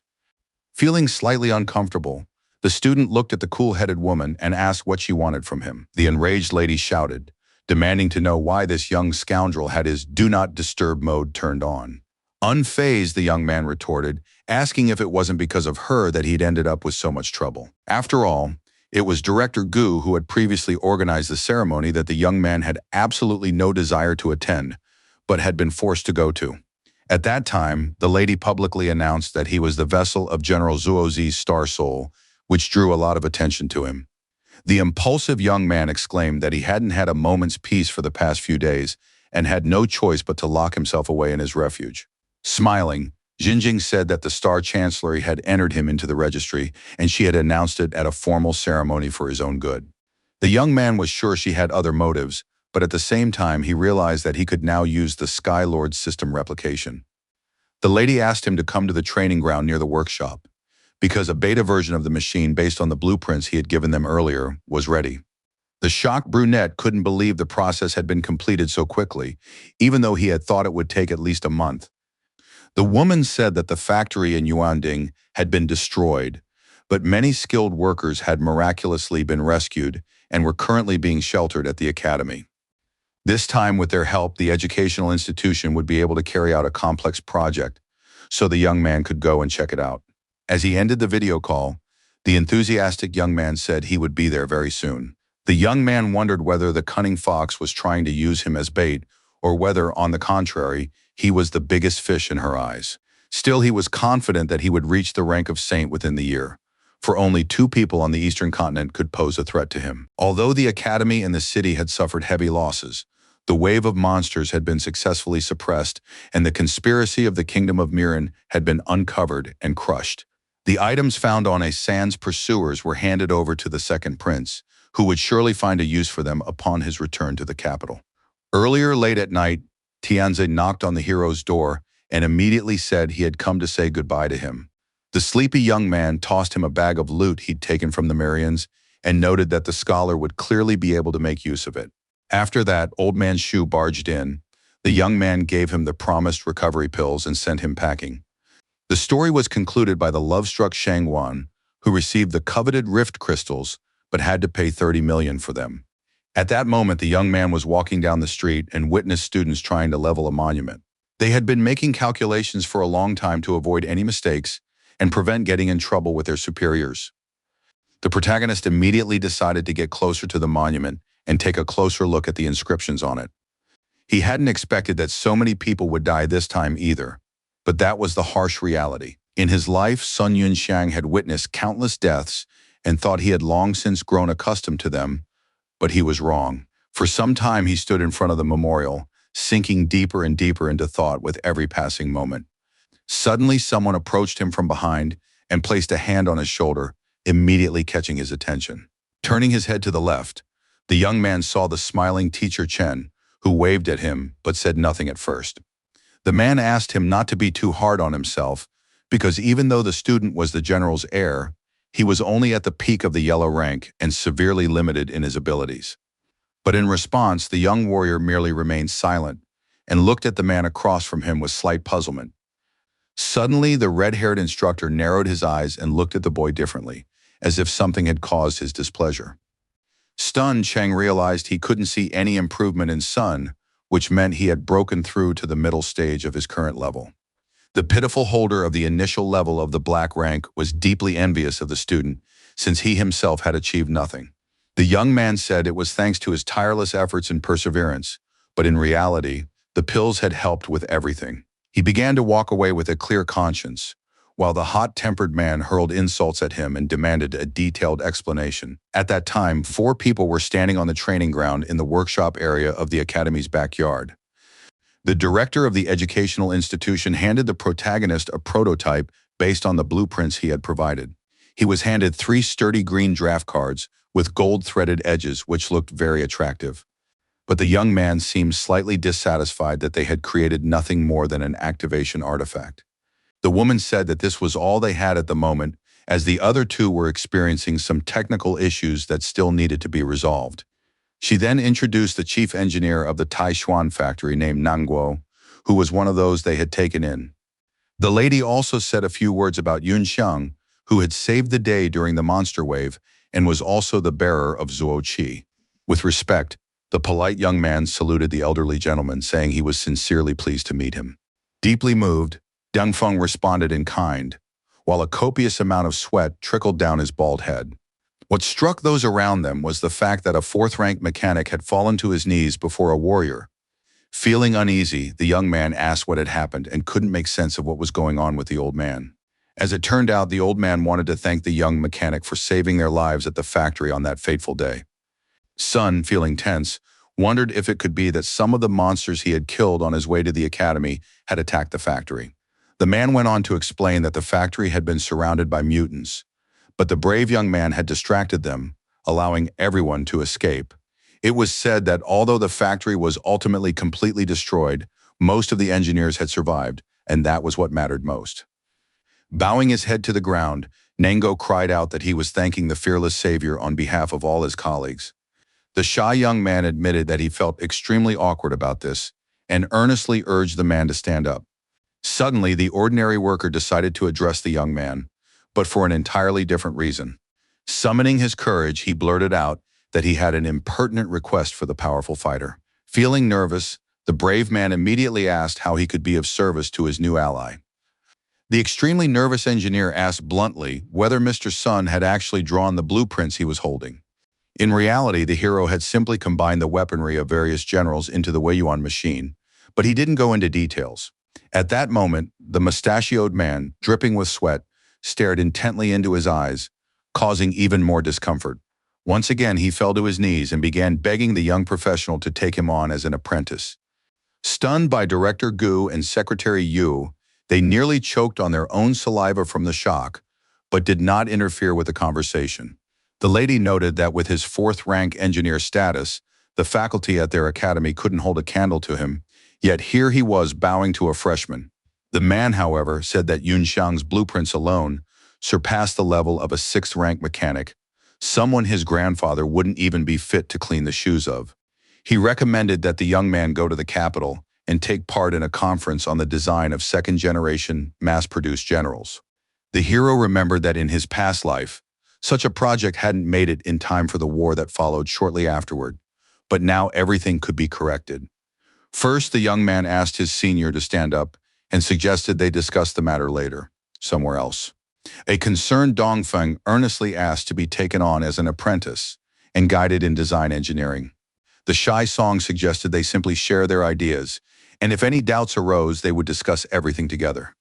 The polite Xinjiang supported the student and reminded them that they hadn't yet tested the 3 prototypes, so there was no need to rush. After hearing this, the elderly gentleman calmed down a bit and fell silent, carefully considering everything and drawing his own conclusions. As he stood up, the mechanic admitted that he had actually already gleaned a great deal from the blueprints, so from now on he would serve as the hero's apprentice. In his thoughts, the master called the old man stubborn and suggested testing prototype models to start with. Concentrating as hard as he could, he held the card up to his face and began the process of activating the construction of the Star Soul. In just a couple of seconds, the brave man appeared before those around him as a silvery robot whose shell was reinforced on all sides. It was a prototype of the Weiyuan artillery vehicle, and it turned out to be incredibly impressive. With a smile, the confident warrior said that now they would see just how powerful the shoulder-mounted weapon was. Without a moment's hesitation, he aimed the cannon to the side and brought it into combat readiness, and it suddenly lit up. A lightning-fast laser beam shot toward the large targets ahead, and the spectators couldn't take their eyes off it. At that very moment, a massive explosion thundered, which was the first sign of success and a source of pride. The spectacle was incredibly impressive, and thick smoke began billowing into the sky from a medium-sized crater. Stunned, Gu couldn't believe it, but a single shot had created a crater over 100 meters wide, and the weapon's power rivaled that of a ship's cannon. Pleased with himself, Yunxiang noted to himself that the result wasn't bad, but it was not at all what he had expected. Next, the brave warrior decided to test the rockets on his left shoulder, on which he had pinned far greater hopes. In the blink of an eye, a rather large launcher was deployed and brought to combat readiness, and then the targeting began. The daring warrior didn't hesitate and immediately opened fire, maintaining a precise sequence of actions and his concentration. His accuracy had never failed him as a professional, so every shell hit its target. Shocked, Xinjing noticed that the warheads didn't explode immediately upon impact and assumed they were grenades. Smiling, the daredevil snapped his fingers, deciding that now was the perfect moment for detonation. Instantly, a terrifying series of explosions began, the heat from which could be felt more than a kilometer away. The lady believed that these shells would be a real nightmare, even for the heavily armored vehicles of the Kingdom of Miran. Although the soul power conversion rate had been increased, the consumption required for artillery-type attacks remained too high for an ordinary student. An experienced freshman decided to test the second prototype, but first activated the dissipation of the current one. A moment later, he hovered in the air, and millions of tiny particles began to dissolve into space. Then the construction of the model with flying swords was activated, which also belonged to the Yuan-type machines. The extremely serious guy immediately noticed that the device was equipped with only 8 small blades. The daredevil decided to test their power first and draw conclusions afterward. Standing with his feet, shoulder-width apart, the pro fired several projectiles at once, watching them closely. Deeply surprised, Gu noticed the sensor-based weapons controlled by the power of the soul in the air.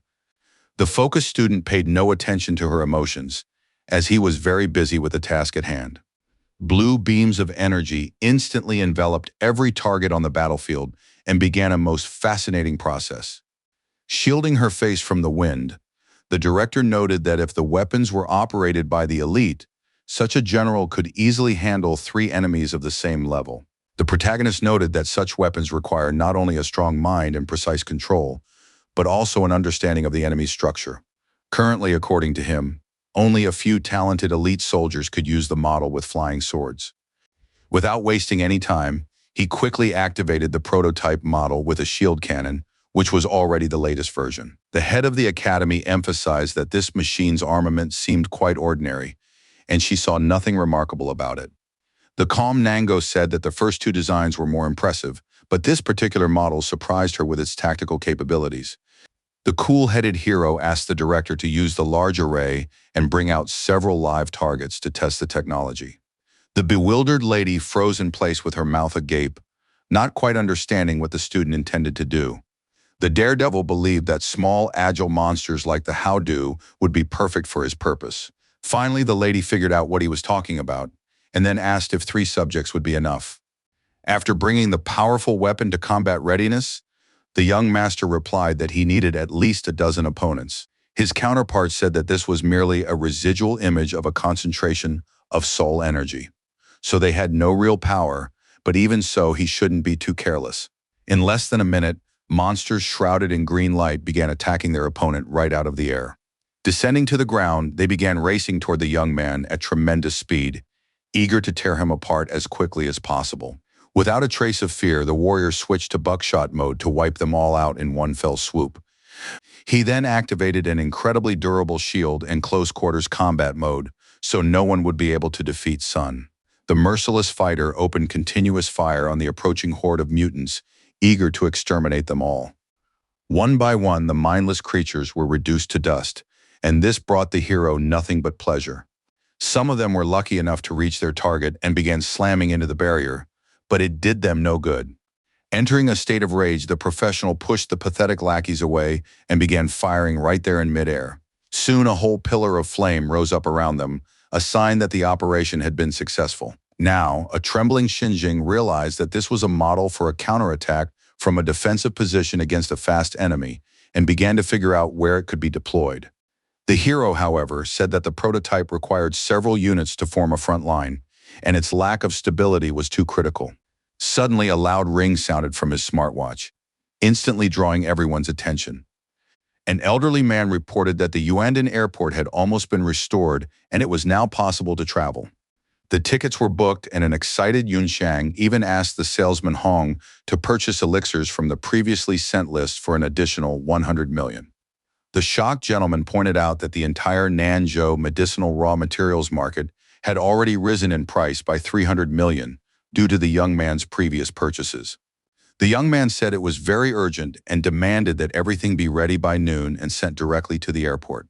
His partner replied that he would go right away and take care of everything, and the young man sincerely thanked him for his cooperation.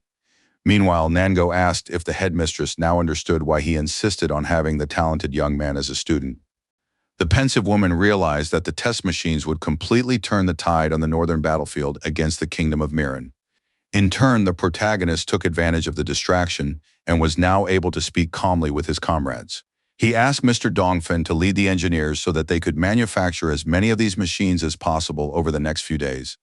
Xinjiang was tasked with selecting more Star Soul Masters from among the best instructors and students who would be suitable for these models. The puzzled lady didn't understand a thing and immediately asked what the experienced freshman meant. The hero stated that in about a month, the defensive line in the southern wasteland would need support, and he hoped the director would help him there. The serious lady asked if he really knew anything about the joint defensive sector at the Great Wall of Nanwang, manned by Tiandu and Zhishui. The student said he would keep her informed once he received the necessary information, but for now, he had decided to return to Yunnan. Bowing respectfully, his newly appointed student, Nangguo Dafeng, said he was taking his leave from his master. The academy's head, deeply pensive and tense, racked her brain trying to figure out what the young man had in mind. Her chief secretary, Zhao Yu, was also pondering this question, but neither of them had any ideas. Soon after, the protagonist arrived at the airport in Yuanding City, where the Hong family's passenger-class flying vessel was based. Down below, he saw a disgruntled man complaining that his flight had been rescheduled for the following week. But the young man's gaze was first drawn to a small child in a red dress with a yellow shoulder bag. Suddenly, the green-eyed girl also looked in his direction, and her expression seemed slightly troubled. Feeling a chill run down his spine, a stunned Sun Yunxiang immediately realized in his mind that it was her. There could be no mistake. The stunned young man recognized the very same girl he had saved in his past life under terrible circumstances when she was still a baby. She was a small ray of kindness in the seasoned fighter's grim past, but it pained him to remember it all. Back then, the protagonist fled the city of Yuanding, along with other survivors, having almost no hope left for a better future. Due to several isolated encounters with monsters, the refugees were forced to head south, toward the desert of death. At the time, people thought that since there was no civilization in the desert, they wouldn't encounter any ruthless monsters there. Exhausted, Song collapsed behind a rock, and raising his head to the sky began to breathe heavily due to a lack of water. In his hands, he held the general's green summons card, but he didn't have the energy to activate it. A little girl in a red dress suddenly ran up to him and asked if it was true that her brother was a Star Soul Master. Without getting an answer, the little girl hopped down a step to get right up close to the young man. The very kind, green-eyed girl handed the soldier a steamed bun in a plastic bag, smiling sweetly at him the whole time. The little charmer pointed out that once he had eaten his fill, he would immediately have the strength to call for a vehicle and protect the civilian population. This kind and unexpected gesture astonished the hero, who had lost all hope and was drooling at the wonderful aroma. Squinting his eyes and tensing up slightly, the sweat-drenched young man declined the little girl's gift so that she could enjoy it with her family. In such a situation, even such a small thing was worth its weight in gold. But Yunshang considered himself a worthless person, unworthy of the treat. Suddenly, the boy's stomach started growling loudly. It was simply impossible not to notice. The little girl's stomach was making exactly the same sounds, so she also needed to eat right away. The kids felt a little awkward, but they still smiled at each other, realizing they were in the same boat. In the end, the charming girl decided to split the steamed bun in half and share it with him. The green-eyed girl began stuffing her cheeks with the bun, while Sun, parched with thirst, hesitated for a while about whether he should eat it. The little girl asked if the young man was a student at the Military Technology Academy, since she had recognized his uniform. Without giving any answer, the young man brought the bun to his mouth and began to take slow bites, while sweat still trickled down his forehead. After shoving the last bite of the bun into her mouth, the child said that her older sister was a third-year student at that school, so that they could escape. The girl, along with her instructor and the city guards, stayed behind to fight the monsters. Suddenly, the little girl burst into tears because she didn't know if everyone was all right, which greatly surprised the boy. Wiping away her tears, the charming little girl said that she was very strong. After all, she was the daughter of a mechanic and couldn't afford to slack off. The girl exclaimed that her dad works with machines and that in the future she too would create generals to destroy all the monsters. But her monologue was abruptly cut short by another loud rumbling in her stomach, which instantly silenced her. The little girl, now dripping with sweat, stared with a wild look at the piece of bun in the hands of her disheartened companion. The young man admitted that he wasn't very fond of radish-filled pastries, so he asked her to help him finish off the remaining quarter. The angry girl cried out that he needed to regain his strength as quickly as possible to protect people, not to show off. Persistent as she was, she added that she was only there to make sure he finished it all. Realizing the hopelessness of the situation, the young man began to shove the remains of the bun into his mouth, though not with a happy expression. At one point, the red-haired lady could barely hold back her laughter. It was obvious to the naked eye. Patting the young man on the shoulder, the little girl said that since he had eaten her bun, he would now be like a brother to her. In response, the soldier, his lips parched, looked wearily at the child and smiled as if she had lifted his spirits. The little charmer asked him to become her mentor, promising he'd take her along to conduct tests once she became a mechanic and developed her own general. The guy scratched the back of his head, realizing just how idealistic she was, but he didn't make any promises. Holding out her pinky finger, the girl suggested that this half of a bun serve as her payment for future service. But then she decided to choose a better word and called it a small advance, which was also true. Deciding not to dwell on it, the beauty urged him to seal the promise as soon as possible and always remember it. Remaining silent, Yunxiang held out his hand to her, and she said that all that was left was to affix a seal and their agreement would take effect. With a twinkle in her eyes, the young girl imagined what Tang Xiaowen would be like, and then asked about her savior's name. The grinning hero answered her question without hesitation, feeling an extraordinary sense of calm deep inside. Suddenly, a woman's cry rang out, calling for the girl who had wandered off without asking permission. It was her worried mother, deeply concerned for her little daughter, since danger lurked everywhere. The green-eyed girl immediately ran toward her mother, waving one last time to Sun and saying that they would definitely see each other again soon. Smiling in response, the young man also waved to her, left alone with his thoughts of bloodthirsty monsters. Soon, another assault by the merciless mutants began. They were destroying everything in their path, forcing people to flee in all directions. The defender in his iron shell did his utmost to hold back the onslaught, shouting for everyone to get out of there as quickly as possible. Massive explosions continued for a long time, as they were an integral part of the battle.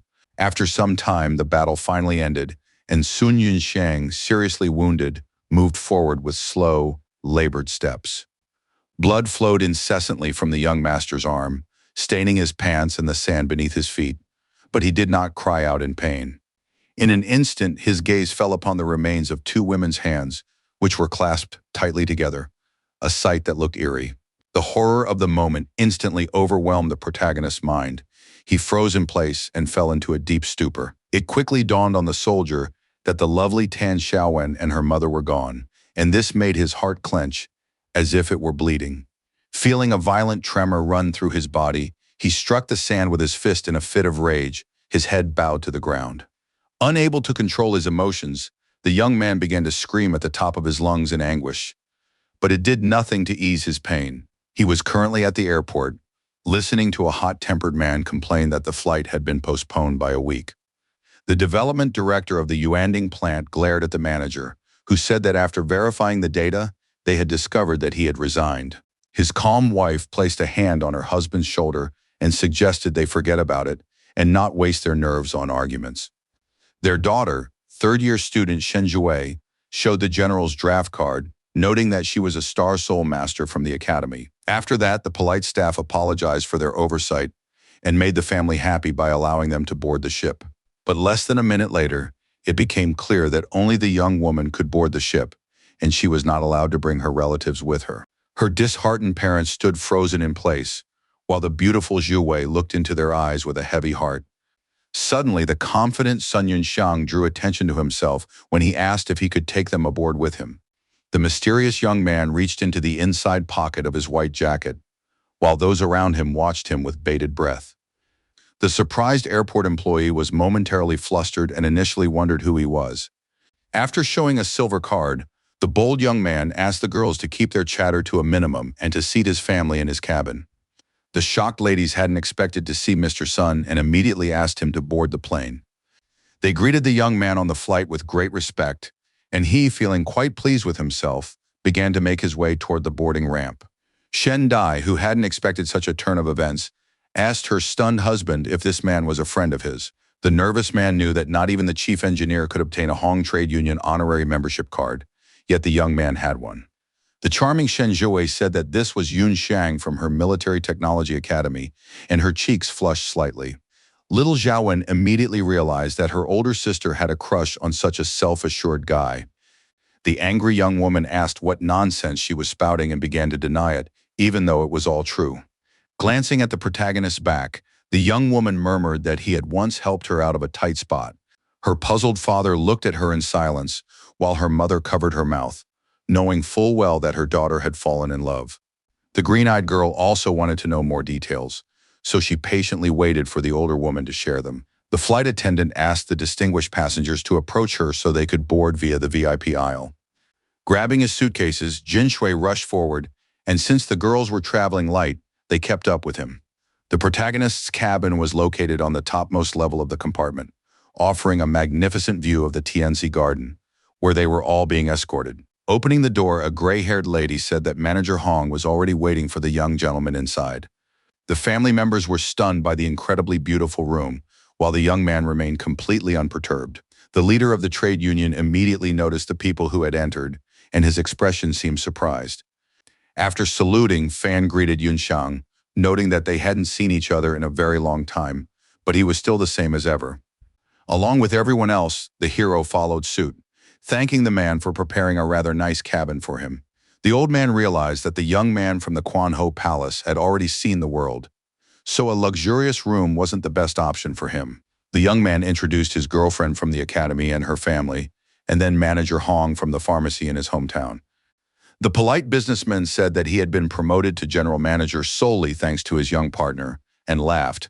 Extremely nervous, Jin Shui knew full well that the directors from Hong's Trade Association were almost on par with city mayors. The old man felt he had to bow down at the young genius's feet and offer him 2 fifth-level fourth lady pills right there at the table, as he had just been promoted on the spot. The hero said he would go discuss business matters with Fan and ask the others to make themselves comfortable and not to be shy. The shy Jin Shui thanked him, and his wife, standing nearby, smiled and nodded silently. Impressed, Zhuwei noted to herself that the young man was 2 ranks below her, yet capable of carrying on an engaging conversation with such a high-ranking official. Pushing the door to the room slightly open, the elderly gentleman asked the young man to follow him so they could speak in private. Surprised, little Zhaowen wondered why she couldn't hear a thing. His colleague told Sun that they had entered a room isolated by a magical field, which is why neither voices nor mana fluctuations could be detected from the outside. According to the hero's estimates, the journey would take more than 10 hours, so he would be able to pass the time here by crafting pills. At that moment, the manager handed his counterpart a storage talisman containing the miraculous elixir he had asked for. Opening his inventory, the smiling young man expressed his gratitude and said he would pay a little later. The man noted that he could take a stroll through the garden in the ship's atrium, while it was already time for him to leave. The polite gentleman respectfully bid farewell to his guests, saying that sooner or later they would meet again. His family also gave him a parting gift and wished him well on his journey, and mechanic Jin Shui was the most worried of all. Before leaving, while standing in the elevator, Hong said that specially trained service staff would come to the cabin a little later. Still a bit dazed, Xiaowen waved her little hand at him, her emerald eyes sparkling. Less than a minute later, a pink-haired lady came out to greet the distinguished guests, and the first thing she did was say hello to them. The observant Song Yunxiang immediately noticed her animal ears and surmised that she was a werewolf. The maid Xiao Meng asked if the guests would like her to bring them drinks or food, and the hero noticed a collar hidden beneath her silk scarf. Using a hidden magical gaze, the young man silently remarked to himself that he had already seen similar creatures more than 36 years ago. In a past life, the city of Tiandu had been defeated in a decisive battle, and the hero had been sucked into a spatial rift from the secret realm of the imperial tomb. Then a chaotic current carried him to the southern continent, where two frightened women spotted him lying face down on the ground. The beauties with animal ears noted that this strange young man resembled neither a werewolf nor a celestial being. It was difficult for members of such small races to become masters due to an imbalance in their physical characteristics, so they lived in harmony. Unlike in the East, the South had not yet developed the technology for mass-producing generals, but rifts and monsters were also not a common occurrence. Then the lady led him inside a large building, saying that the divine progenitor of the Dujan clan wished to see him. The warrior learned about the unique heritage of the werewolf race, as well as the highest level of mastery among the celestial beings, and was subsequently accepted as a professional's apprentice.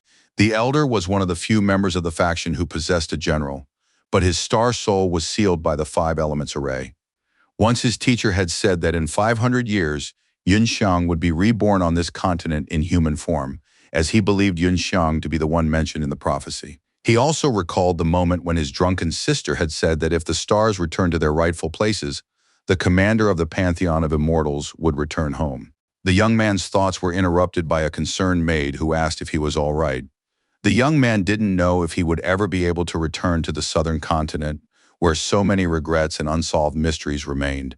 His companion was stunned by the fact that meeting her reminded him of events from days long past. The young man asked for a menu and the ladies crouched down, paying their respects in this way. Very quickly, the lovely lady handed the customer a menu listing all the dishes available at the restaurant. She asked if the guest would like something to eat, and as he read through the list, he was momentarily taken aback. Xiaowen, a charming little girl sitting at the next table, had captivated everyone, but suddenly exclaimed that she wanted steamed buns. Smiling, the girl's mother immediately covered her mouth and apologized to Mr. Sun, feeling embarrassed. Concerned, Shendai asked the child to mind her manners and reminded her that she had some pastries in her bag, but the girl wanted more. The generous young man unexpectedly ordered 5 servings of steamed buns at once, not considering it a problem at all. The visibly flustered waitress said that such a dish wasn't on their menu, but that didn't stop Yunxiang. The young man handed over a money pouch and asked her to order the cook to bake some buns for him, even if they weren't available. He also noted that he wanted 2 servings with radish, and if there wasn't any, the pretty girl would have to get off the ship and buy some. Without any hesitation, the enthusiastic young woman bowed to her master and decided to go prepare everything. Without wasting any time, she ran toward the door leading to the hallway so as not to keep the young man waiting. Leaning back in his chair without folding his arms behind his head, the hero decided to try to relax and exhaled. But the relaxation didn't last long at all, because just a minute later, a small hand tugged at his jacket. Opening his eyes slightly, the blue-eyed boy looked at the person who had disturbed his peace to figure out what he wanted. It was little Xiaowen, who asked if her big brother also liked fragrant radish buns. The shy young boy shifted his gaze awkwardly, but still gave an affirmative answer and tried to relax again. He added that he used to dislike the buns, but once he tried one, it turned out to be quite tasty. The charmer reached into her purse saying that radishes are very healthy and nutritious, so you shouldn't turn your nose up at them. The disgruntled family members exclaimed in unison that this was the only vegetable the mischievous girl didn't like. The green-eyed girl took out a steamed bun, which she had initially planned to eat on the way, but decided to offer it to the young man as a thank you for helping them. With a slight smile on his face, Yunxiang felt a warmth in his heart and accepted the gift from the well-mannered and well-bred child. Still, the young man suggested they each eat half of the treat so that no one would be left out. The beauty replied that it was a wonderful idea, and then admitted that she was already starting to feel a little hungry. Using a magical technique, the hero ran a blue beam through the very center of the bun to split it in half. The expert managed to cut the bun into 2 equal halves, and now they could begin their light meal. At that very moment, the generous son handed her half to the delighted Xiaowen, who was already dreaming of popping it into her mouth. The observant Shen Dai noted to herself that even Earth-rank star soul masters were incapable of such precise mana release. Then she wondered if it could be that the young master's song from the Ho Palace was sitting right in front of them. The excited woman touched the t-shirt of the disheartened Jin Shui, asking if they shouldn't thank the young man. Her husband agreed with her, but the problem was that he was afraid to interact with the privileged youth because of his social anxiety. In a matter of seconds, the green-eyed woman crumpled a piece of the bun and began licking her fingers, delighted by the taste. The charming young woman introduced herself by name and emphasized that since her counterpart had eaten her treat, he was now her friend. With a smile on his face, Yunxiang gave his name, while in his thoughts he apologized to her for not being able to protect her in his past life due to a lack of strength. A very nervous Jin Shui said that in the past he had been a mechanic at the Taiyuan factory and also mentioned his wife Shen from Yunnan. Grabbing him by his shirt, the calm woman apologized, noting that her husband was a real bore who didn't know how to hold a conversation. Bowing her head, Dai thanked the brave man for helping them board the ship and for providing such a luxurious first-class cabin. The young man asked them not to stand on ceremony, while an excited Zhao suddenly spotted something and ran toward the window. While the child was enjoying the beauty of nature, her mother asked whether the young man lived in Yunnan City. The charming girl emphasized that the garden on this ship was incredibly beautiful and full of wonder. Without answering the adult's question, the young man offered to take the girl out into the courtyard so she could get a closer look. The happy girl wanted to dance with joy and called out to her sister Jovi so she could enjoy the scenery too, but she wasn't interested.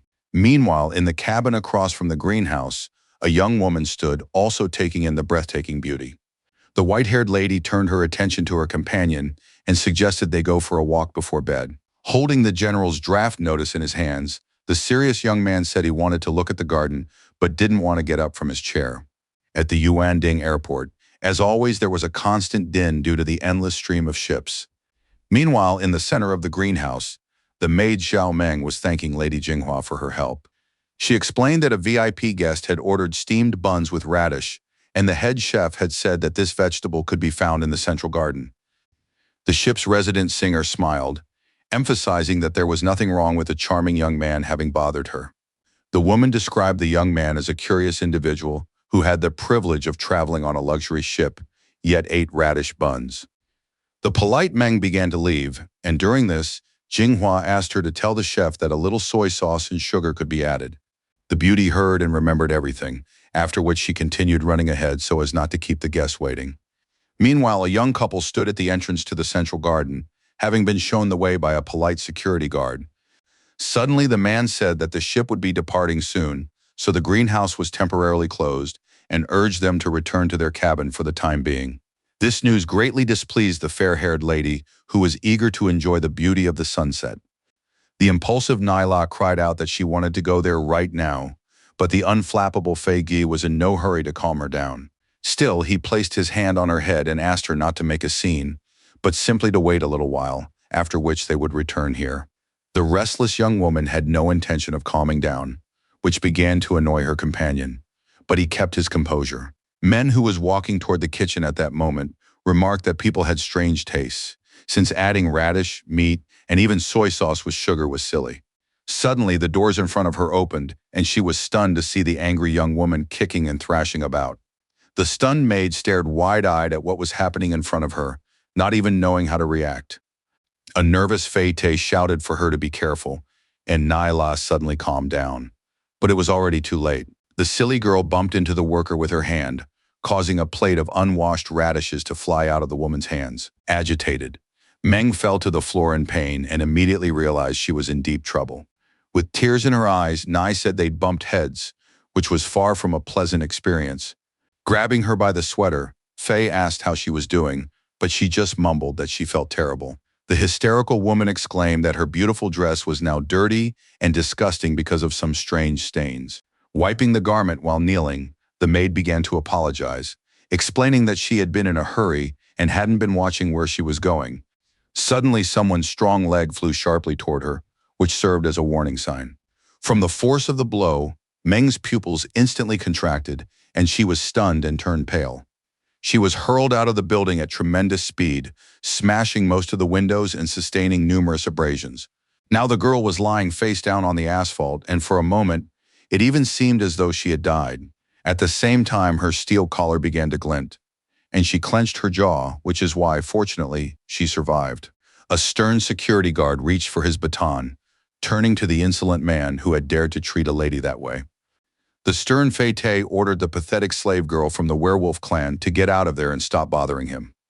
The tense Nyla noted that this servant was worth about 200,000 GA coins, and if she lost the money again, it would only cause a headache. Without any pity or respect, the insolent man began stomping on the radishes lying on the ground, like a barbarian. Concerned, Meng asked him to stop, since she had been carrying the vegetables for the young master. The scoundrel called the werewolves pathetic trash who could only live under the protection of the human race and were incapable of any development. Ignoring her pleas, the scoundrel continued to crush the fruit, wanting to do the same to the beast woman herself. Still lying on the ground, the helpless maid begged the man to calm down and cool off a little. Bursting into tears, she crawled toward him, grabbed the hem of his pants and kept apologizing, but he couldn't care less. The incredibly angry blonde had no idea how such a nobody dared to touch him and ask him for anything. Suddenly, he struck the defenseless maid squarely in the jaw with his heel, causing her to cough up blood. Then the heartless scoundrel began kicking the lady, calling her a wretched spawn of the werewolf clan. An agitated guard urged the gentleman to stop, while Nyla, standing nearby, calmly grabbed him by the shoulder. She said that the Feigi family had been killed by rebellious enslaved werewolves and handed him a storage talisman filled with a great deal of money. With a smirk on her face, the lady added that if the warrior dealt with the worthless girl, they would compensate him for his losses. In a fit of rage, the warrior continued to swing his fist, intent on destroying the slave girl whom no one wanted. Suddenly, his arm was grabbed by the cool-headed son Yunxiang, who had been waiting a long time for those coveted radish buns. The stern blonde immediately turned his gaze toward him, but had no idea who this upstart even was. He couldn't understand how this man had managed to immobilize him, a legendary black rank expert. The serious hero noted that this was Tianzi, the personal maid assigned to his cabin, and asked who his counterpart thought he was. The hot-headed man continued to argue and shout loudly, but the brave man truly didn't care. An enraged Feigi ordered him to be released immediately, threatening that otherwise he would not stand on ceremony. Using mana and gripping the fool's hand even tighter, the brave man asked him to demonstrate exactly how he intended to behave.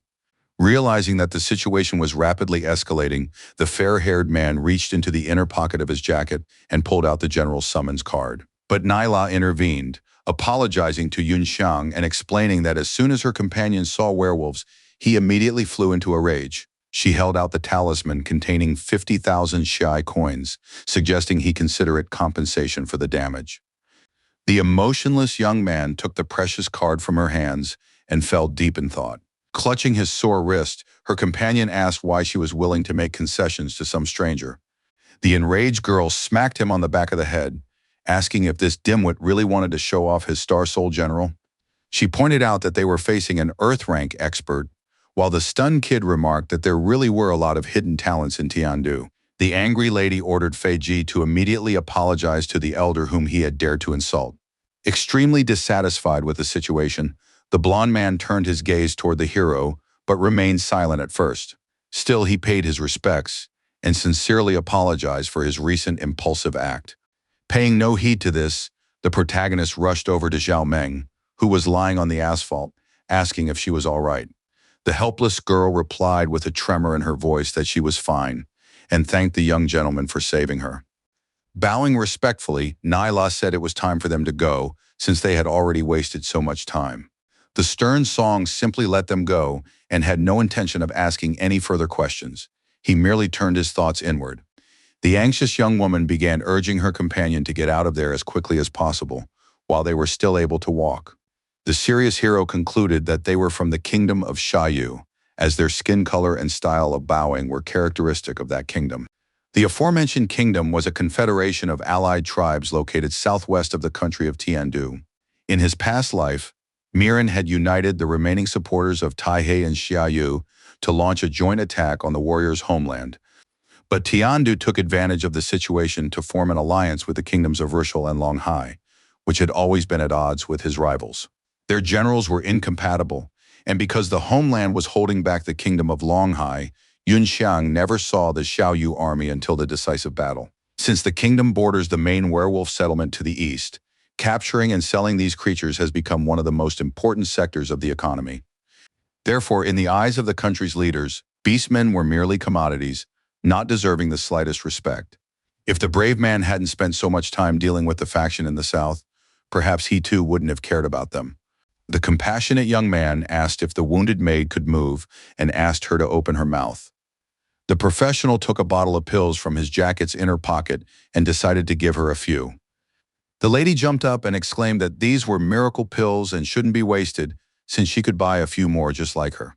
The lovely Zhao Meng confessed that her clan of cat-eared people had a very difficult fate, and added that she had been pretending the whole time.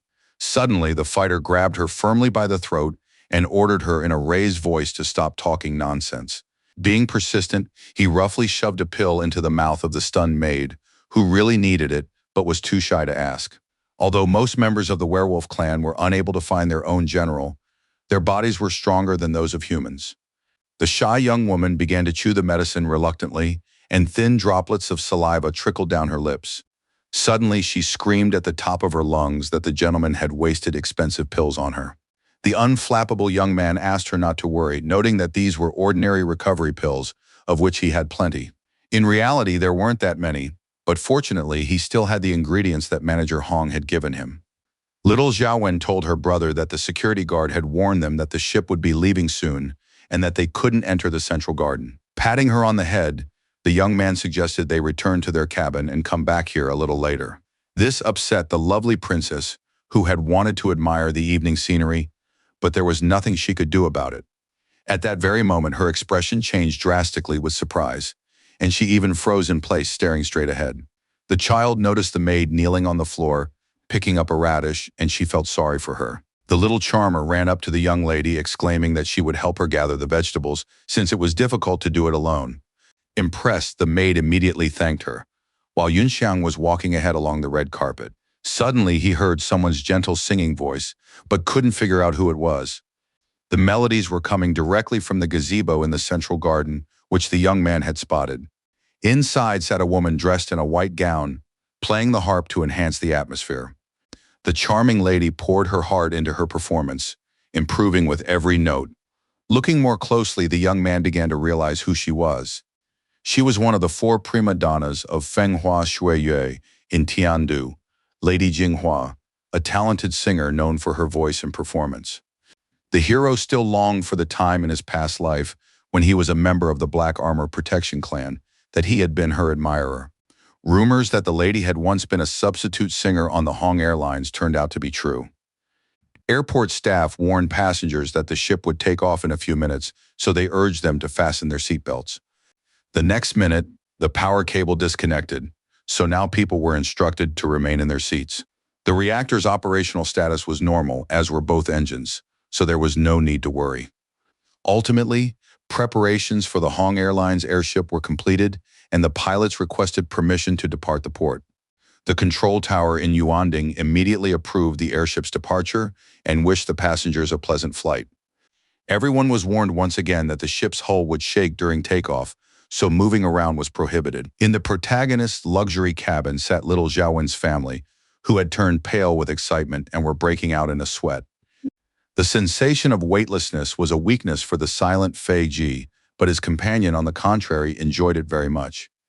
Meanwhile, in a secret room, Song Yunxiang was channeling mana into a yellow sphere, completely indifferent to everything around him. Fortunately, the young man had reinforced his hideout with a magical field, so the turbulence couldn't affect it much. He had almost finished with the miraculous pills, and the preparations for the gifts for Uncle Da Mu and his brothers and sisters had long since been completed. Now the daredevil held several glowing pills of the highest quality in his hands. At his current level of cultivation, it was still a bit difficult for him to create 8-star potions. The airship surged forward at tremendous speed, overcoming all manner of obstacles with ease.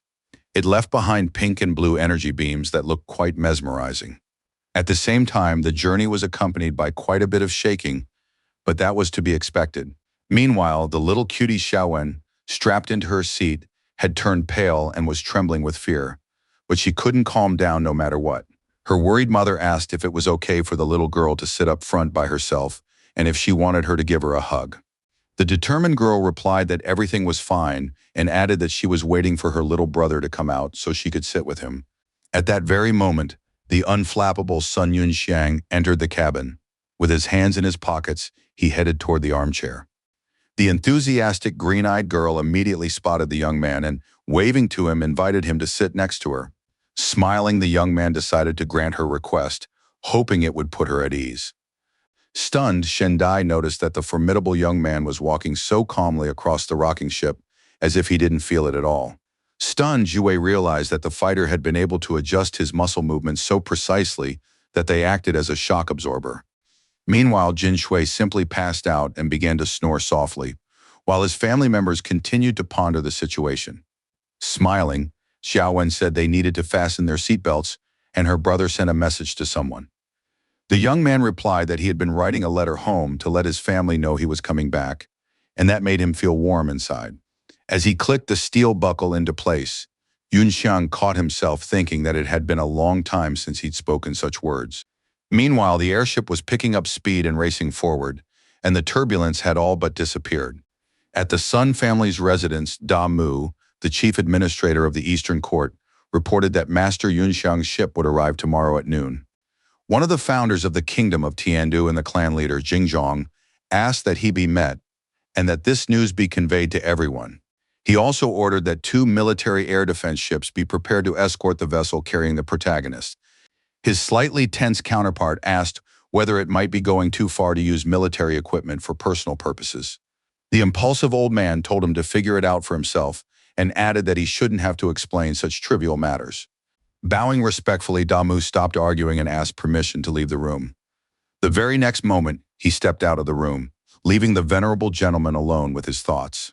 The old master shifted his gaze to a family photograph and sighed heavily, feeling a pang of sorrow in his heart. The man remarked that his daughter-in-law had certainly foreseen everything, for Yunxiang had not only healed the damaged veins of his soul, but had also gained unprecedented strength. A thick mist wafted through the room from a cauldron in which something seemed to be smoldering slowly, filling the air with fragrance. By then the ship had stabilized, and passengers could now walk around the cabin. A performance was about to begin in the central garden. In room number 1 sat a calm Sun Yunxiang, to whom a sweet maid had finally brought lunch. The green-eyed Zhaowen first took a bite of a steamed bun and asked if her little sister with cat ears' recent wounds had healed. An enthusiastic Meng replied that as soon as she took the miraculous pill, the pain disappeared immediately and her whole body became even stronger. Blushing, Jovi recalled that a long time ago, a young warrior had also shared a similar pill with her. The little girl noted that if she were in the reserved fighter's place, she would have smacked that scoundrel from the kingdom one more time. Suddenly, she fell silent and stared intently at the pastry, looking very serious. The concerned young man noticed this and asked if she had choked, but no answer followed. On cloud 9, the girl declared loudly that this wonderful pastry was indescribably delicious. Feeling a bit awkward but driven by curiosity, the young man decided to take a bite of the treat, hoping she wasn't exaggerating. He realized it was a special recipe used to make pastries in the middle reaches of the Lingjiang River and felt a pang of nostalgia. A delighted Zhao Meng noted that these treats were made according to a special recipe given to her by Lady Jinghua. Then it suddenly dawned on the young woman, and surprised, she began to think about the lady in question. It was announced that a song and dance performance would soon begin in the central garden, which VIP passengers were welcome to attend. At that time, the distinguished guests were already being welcomed by performers under the spotlight, which was held aloft by iron machines. The airship had now slowed to a gentler pace so that people could stroll around comfortably and enjoy the performance. The gentle voice of the lovely Madame Jinghua filled the entire ship, and everyone felt much more at ease. The song said that when a pearl meets jade, it is considered a rare treasure. Beautiful dancers performed before the audience, accompanying the light melody with equally graceful movements. Seated in a gazebo enclosed by fluttering curtains was the lady herself, who was playing the song on her harp without stopping. Relaxed passengers sat in armchairs nearby, truly enjoying the wonderful performance. The polite Xiao Meng led Yunxiang into the garden, explaining that the seats for the passengers in his cabin were located in the middle of the first row of the diamond zone. The young man and his friendly family proceeded to the designated area to take their seats. Zhang Deguai, the second young master of the Zhangzhou family, immediately noticed them. Even his status as a prominent figure wasn't enough to secure the first cabin, and he became curious about where these seemingly ordinary people had come from. Sitting nearby was Nai La, who was surprised by the family's appearance and immediately began to scrutinize them from head to toe. She whispered into the ear of Fei Yi, who was in love with the singer, that a senior with an Earth-level rank had appeared and was sitting in the diamond zone. But after that, the blond man clenched his teeth tightly and grew angry, because he still harbored a grudge against him. The girl said that a person so highly regarded by the Hong Trade Union could be beneficial to her Millennia family, and decided to try to befriend him. Her companion, however, did not share her enthusiasm for putting this idea into action, but no one really asked his opinion. As it turned out, the fair-haired scoundrel had his eye on the innocent maid, who noticed it right away. Out of fear, Meng screamed loudly, causing the guests sitting in front of her to look on in bewilderment, though it did not surprise the hero. The brave young man concluded that these two were no ordinary residents of the kingdom of Xiaoyu and decided to find out upon his return how they might be of use. Crossing one leg over the other, the young man asked the lovely maid not to be afraid and to simply sit down next to him. The very nervous girl complied with the young gentleman's request, while the curtain on stage opened slightly.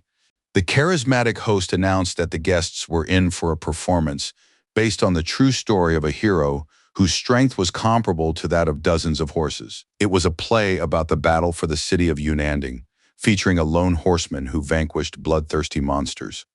Upon hearing this, Song Yunxiang felt uneasy and turned slightly pale as he considered it all mere nonsense. The first to take the stage was a simple young man who played his part well against the backdrop of burning buildings and began shouting for help. He wailed that there were mutants all around and everyone should get out of there while they still had the chance. Immediately, a group of gloating gluttons appeared, claiming that their greatest pleasure was feasting on pathetic little humans. Impressed, Xiaowen remarked that they were very scary and continued to watch with great interest. Star Soul generals like Wei Yuan, wielding sharp swords, rushed in, shouting that the monsters would now meet their end.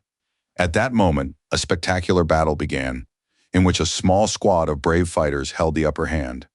But unexpectedly, the enraged monsters repelled the attack and went on the offensive, which stunned their opponents.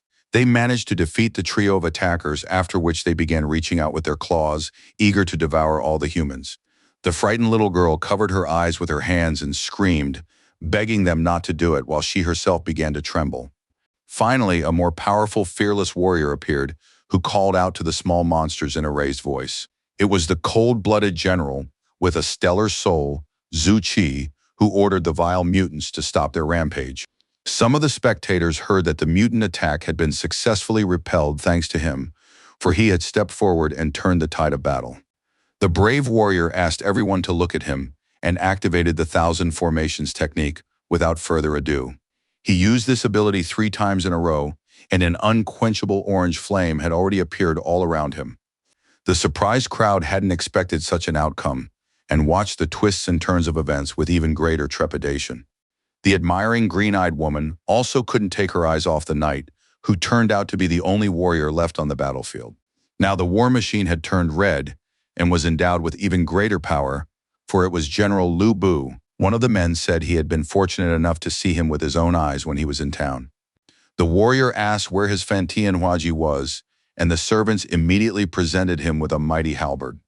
Then he demanded that his red fire dragon horse be brought to him immediately, but a pitiful prop was used in the performance. Jumping onto the ridiculous unicorn, the daredevil charged into battle, driving away the monsters who were crying in fear. Zhang Deguai, deeply impressed, emphasized that this was a true role model for their generation of star-souled masters. A joyful Xiaowen wished the fearless general good luck and began clenching her little fists tightly for him. Sipping his hot drink, Song Yunxiang felt a sense of Spanish shame, unable to understand what sins he had committed to be forced to witness this disgrace. Ahead of the warrior stood the weeping second princess, calling for help, but he asked her to wait a moment and not to panic. The hero, who had spit out his tea, wondered if the fools were afraid that the prince would kill them if he found out about this ridiculous spectacle. Suddenly, a celestial rank Kunzi monster blocked the daredevil's path, with no intention of handing over the girl. At that very moment, a fierce brawl broke out, during which the spectators cheered on the hero and marveled at the princess's beauty. A blushing Zhang remarked that the general was truly inspiring, adding that this was exactly what a real man should be like. The rescued lady asked her counterpart to reveal his true form and declared that she wanted to become his wife. But he noted that his goal was to protect the empire. Judging by his silhouette, the weeping lady concluded that he had looked exactly the same when he rescued her, which came as a shock. The general of the Starry Soul simply turned around and walked away silently in an unknown direction, even though the girl begged him to stay with her.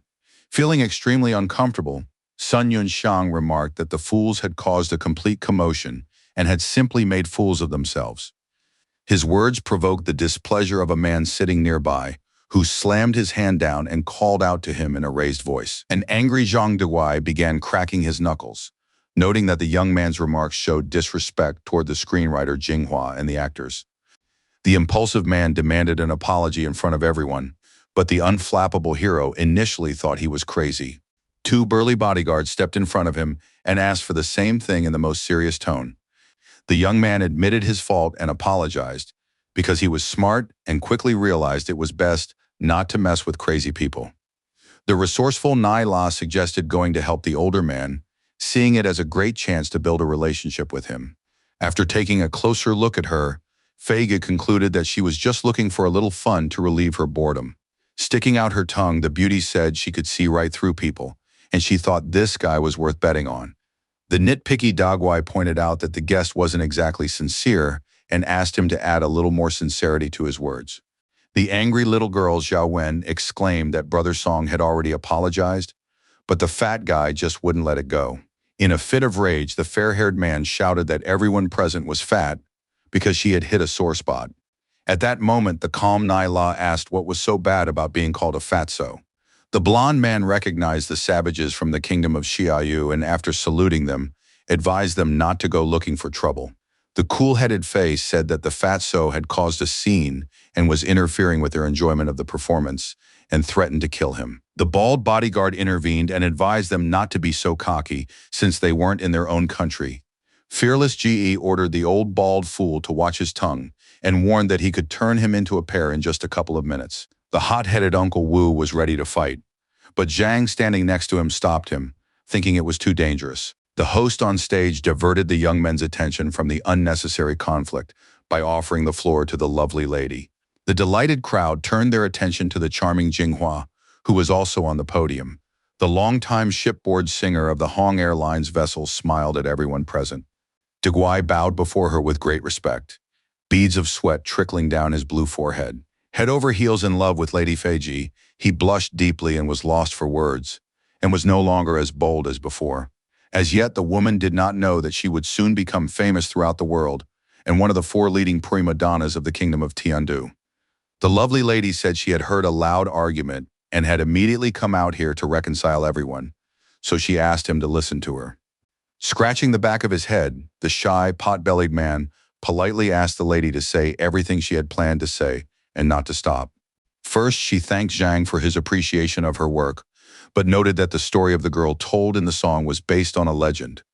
The woman added that the guy from the first cabin had clearly participated in the war depicted in the scene, so he might well have complained about the inaccuracies. It was said that, for commercial reasons, there had been some exaggerations in the adaptation, for which Jinghua apologized. Feeling very awkward, Yun Xiang scratched the back of his head and looking away said that actually, it had all turned out quite well. The beauty suggested they continue watching the performance and announced that she would sing the next song while accompanying herself. The overly polite fat man apologized for preventing everyone present from enjoying her performance. Smiling Sun asked Zhao Wen, who was still tense, to calm down and continue watching the performance. The quick-witted Fei Gi advised the bald fool to be careful around him, threatening to deal with him otherwise. His words caused great displeasure in the elderly gentleman, but he kept his composure and did not give in to the provocation. The host invited the audience to enjoy Lady Jinghua's original composition titled The Statue of the Star Soul General. At that very moment, the lady placed her delicate fingers on the harp strings and began to play the melody calmly. The song spoke of a long and dark road, dust-covered ruins, and sins committed in the smoke of battle. At that moment, all of this was known only to the monument of the fallen warrior who had witnessed it with his own eyes. The protagonist remembered that this song was one of the works the lady had written before she became famous. He had left the Eastern continent 10 years ago, and he hadn't had a chance to hear it again, so his nostalgia was immense.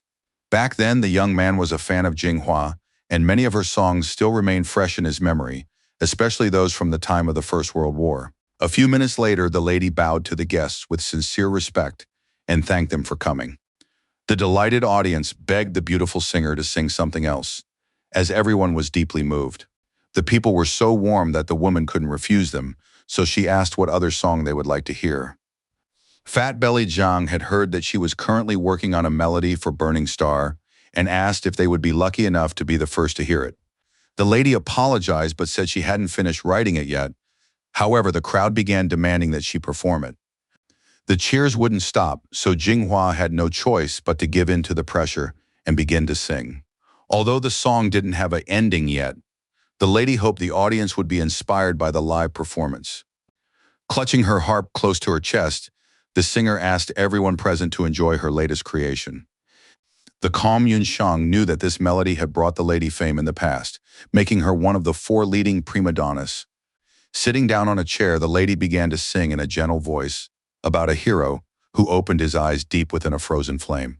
In every word of the musical piece, one could sense the art lover's incredibly heartfelt contribution. Immersed in the harmony, Sun began to sing along to the lyrics, which he remembered perfectly and held dear in his heart. Mountains and rivers trembled with blood and tears, while the warrior strode over the bones of the demons he had slain, demons who deserved no mercy. It was about a man who believed he would be the one to return unscathed from a bloody battle. Soon the song came to an end, and applause broke out, which at first seemed a little strange. Disconcerted, Yunshang caught himself thinking that he had started singing too loudly, and this made him feel awkward.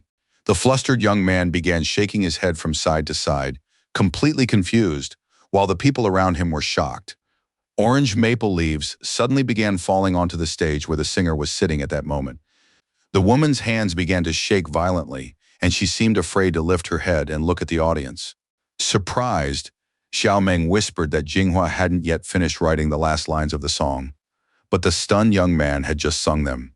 The bewildered young man had simply lost himself in his memories and become distracted, and as a result, he had slipped up a little.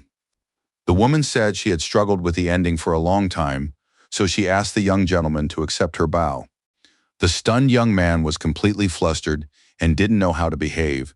He seemed to have even lost his ability to speak from nerves. When the lady, crying with happiness, heard his words, her heart skipped a beat, and she admitted that she hadn't expected to find such a music connoisseur here.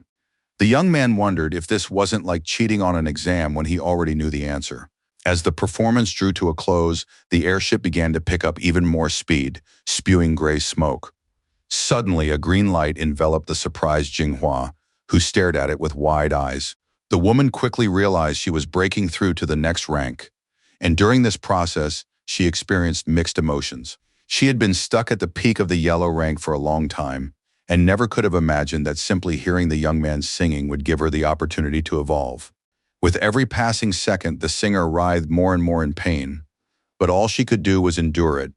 Soon the woman found herself inside a green dome imbued with powerful energy, from which she was temporarily unable to escape.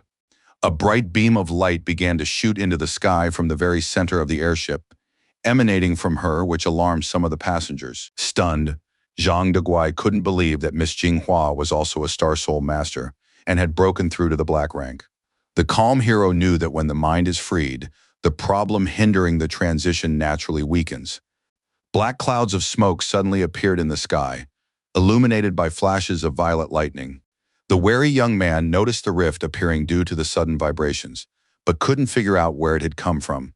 The crack began to widen more and more rapidly, and this was already a warning sign of impending trouble. Soon the exhausted woman collapsed onto the floor and lay there, drenched in her own sweat, letting out heavy sighs. Realizing that the process had finally come to an end, the respectful Zhang was the first to congratulate her on her breakthrough to the black rank. The enthusiastic crowd joined him and began cheering joyfully, for this was a remarkable event. Exhausted Lin Jinghua, a star soul master in the early stage, struggled to thank everyone and managed to smile. She asked if the protagonist would have time after the performance, as she wanted to receive a few more pieces of guidance from him. Without answering her question, the young warrior raised his hand and, gazing into the distance, remarked that things were looking bad. The puzzled woman didn't understand the meaning of his words at all, so she remained silent and tried to piece together the puzzle in her mind. The airship was surrounded on all sides by purple clouds, and the lightning continued to strike with increasing intensity. The crew reported to the captain that a rift had been spotted in space, and judging by the echoes, there were a large number of monsters there. The nervous captain ordered the ship to be prepared for acceleration, but first to activate the highest level defense array. Immediately, a super powerful barrier enveloped the ship, so the crew could now relax a little. Still, an alarm was sounded without delay, as the situation remained very tense. An announcement came over the loudspeaker that monsters had been detected nearby, so the ship was picking up more and more speed. Meanwhile, the rift grew larger with every passing second, and the people's sense of panic increased exponentially.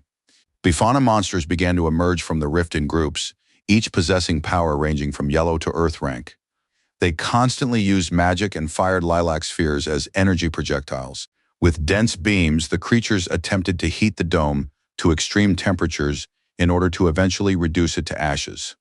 The fire was applied evenly across the entire area, highlighting the skill of these hideous creatures.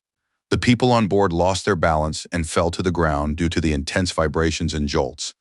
Even the newly minted artisan Jinghua was unable to stay on her feet and risked falling and hitting her head on the floor. Fortunately, she was caught just in time by the agile and cool-headed Song Yunxiang, who possessed the traits of a brave warrior. The young man asked if she was all right, and she thanked him in a trembling voice. The brave man noted that the Bifans weren't particularly strong, but their sheer numbers were staggering, and he feared the ship's defenses wouldn't hold out for long. The extremely tense communications officer asked the captain what they should do, since the ship was already completely surrounded. The man exclaimed that the craft couldn't reach maximum speed with the defense array activated. He ordered them to send a distress signal to the nearest city and request support from the garrison, as well as to position the generals behind the formation and open fire. At that very moment, the soldiers were deployed to various positions and opened fire on the flying mutants, but they were still struggling. The fire from the rapidly overheating rifles did not cease even for a moment, and the soldiers were having a hard time. The squad commander from inside an Anyuan-class vehicle ordered the guards to fall into formation, noting that the mutants must not be allowed to break through the defenses. The ship's captain reported the critical situation to the passengers and urged them to take immediate shelter on the lower deck. Two bodyguards grabbed Daguya and began carrying him to the designated location, but he shouted that he was a Star Soul master and had to fight. He added that in such a dangerous time, everyone must work together. Otherwise, the ship would simply be destroyed and everyone would perish. The cool-headed Fei Gi asked his comrade if she intended to fight alongside the others. The calm Nai La agreed with the fat man, saying that if the ship were destroyed, no one would survive anyway. Showing no emotion, Sun Yinxiang took a combat equipment summoning card out of his pocket, having no doubt that fighting was necessary. Nearby stood a fair-haired girl who was carefully watching his every move. Upon seeing her green student machine talisman in his hand, the young warrior fell into a state of utter shock. She had thought she'd lost the artifact during the battle and had applied for a replacement, but it turned out the hero had taken it. Delighted, Jovi blushed upon realizing that the brave hero was carrying her Star Soul General's card. From all sides, the mutants continued to fire at the protective dome, which wouldn't hold out for long. The barrage of fire had practically burned through the barrier, so the creatures kept up their assault and refused to give up. The nervous navigator exclaimed that things were looking bad, since the monsters had found a weak spot in the energy field above the defensive array.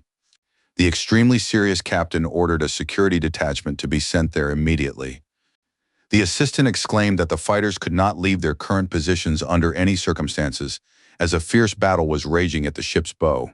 The leader, drenched in sweat, said that now all they could do was hope that someone among the VIPs would help in the battle against the enemy. Meanwhile, in the atrium, panicked people were running in all directions in the hope of escaping. Miss Jinghua, who had kept her composure, urged them to evacuate in an orderly manner and head to the lower deck, where the armor was stronger. The Bifans, in turn, were reloading their guns in preparation for a massive barrage, but the people had time to take cover. Joining forces, the merciless mutants directed a single massive, thick beam at a weak spot in the dome. Overcome by terror, three women simply fell to the asphalt and tried to shield their heads with their hands.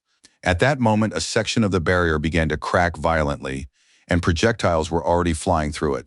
The ship's massive walls began to crumble and shatter into fragments, and the three women found themselves at the epicenter of the danger. Miss Jinghua, extremely tense, shouted at the girls to move out of the way, as they could easily be crushed. Paralyzed with shock, the ladies couldn't bring themselves to act, and simply stared at the large chunks of cobblestone flying toward them. Almost at the last moment, someone activated the formation summoning card, which took effect instantly. Fortunately, another dome appeared above the defenseless ladies, preventing the stone from reaching its target. Deeply surprised and bewildered, they began looking around, trying to make sense of what was happening. The singer, pleasantly impressed, turned around and saw Yun Xiang, who had managed to deploy the formation instantly. The cool-headed fighter merely noted that the merciless creatures had managed to break through. Through the rather large hole, the Bifans continued to pour in, where they could now wipe everyone out in one fell swoop.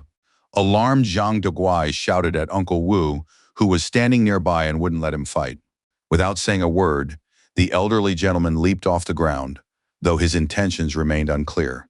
Tossing the draft card to the young man, the old man told him to take care of himself, while he himself rushed to the front line of defense. Catching the talisman, the sweat-drenched blonde urged him to be careful as well and not to rush headlong into danger.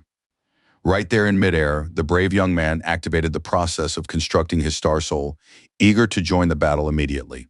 Soon he found himself inside a combat machine equipped with a sharp axe, which was already quite a leap forward. The fearless warrior leaped again and attempted to attack one of the flying monsters, which wasn't expecting such a move.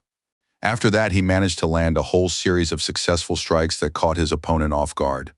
Meanwhile, Sun, who was standing still, heard a notification sound but didn't understand what was going on at first. The system had detected an imminent threat that the user could not handle, so it urged him to leave the area immediately. The hero knew that the assistant couldn't recognize the Bifans as such and assumed that a monster higher than the saint rank would appear.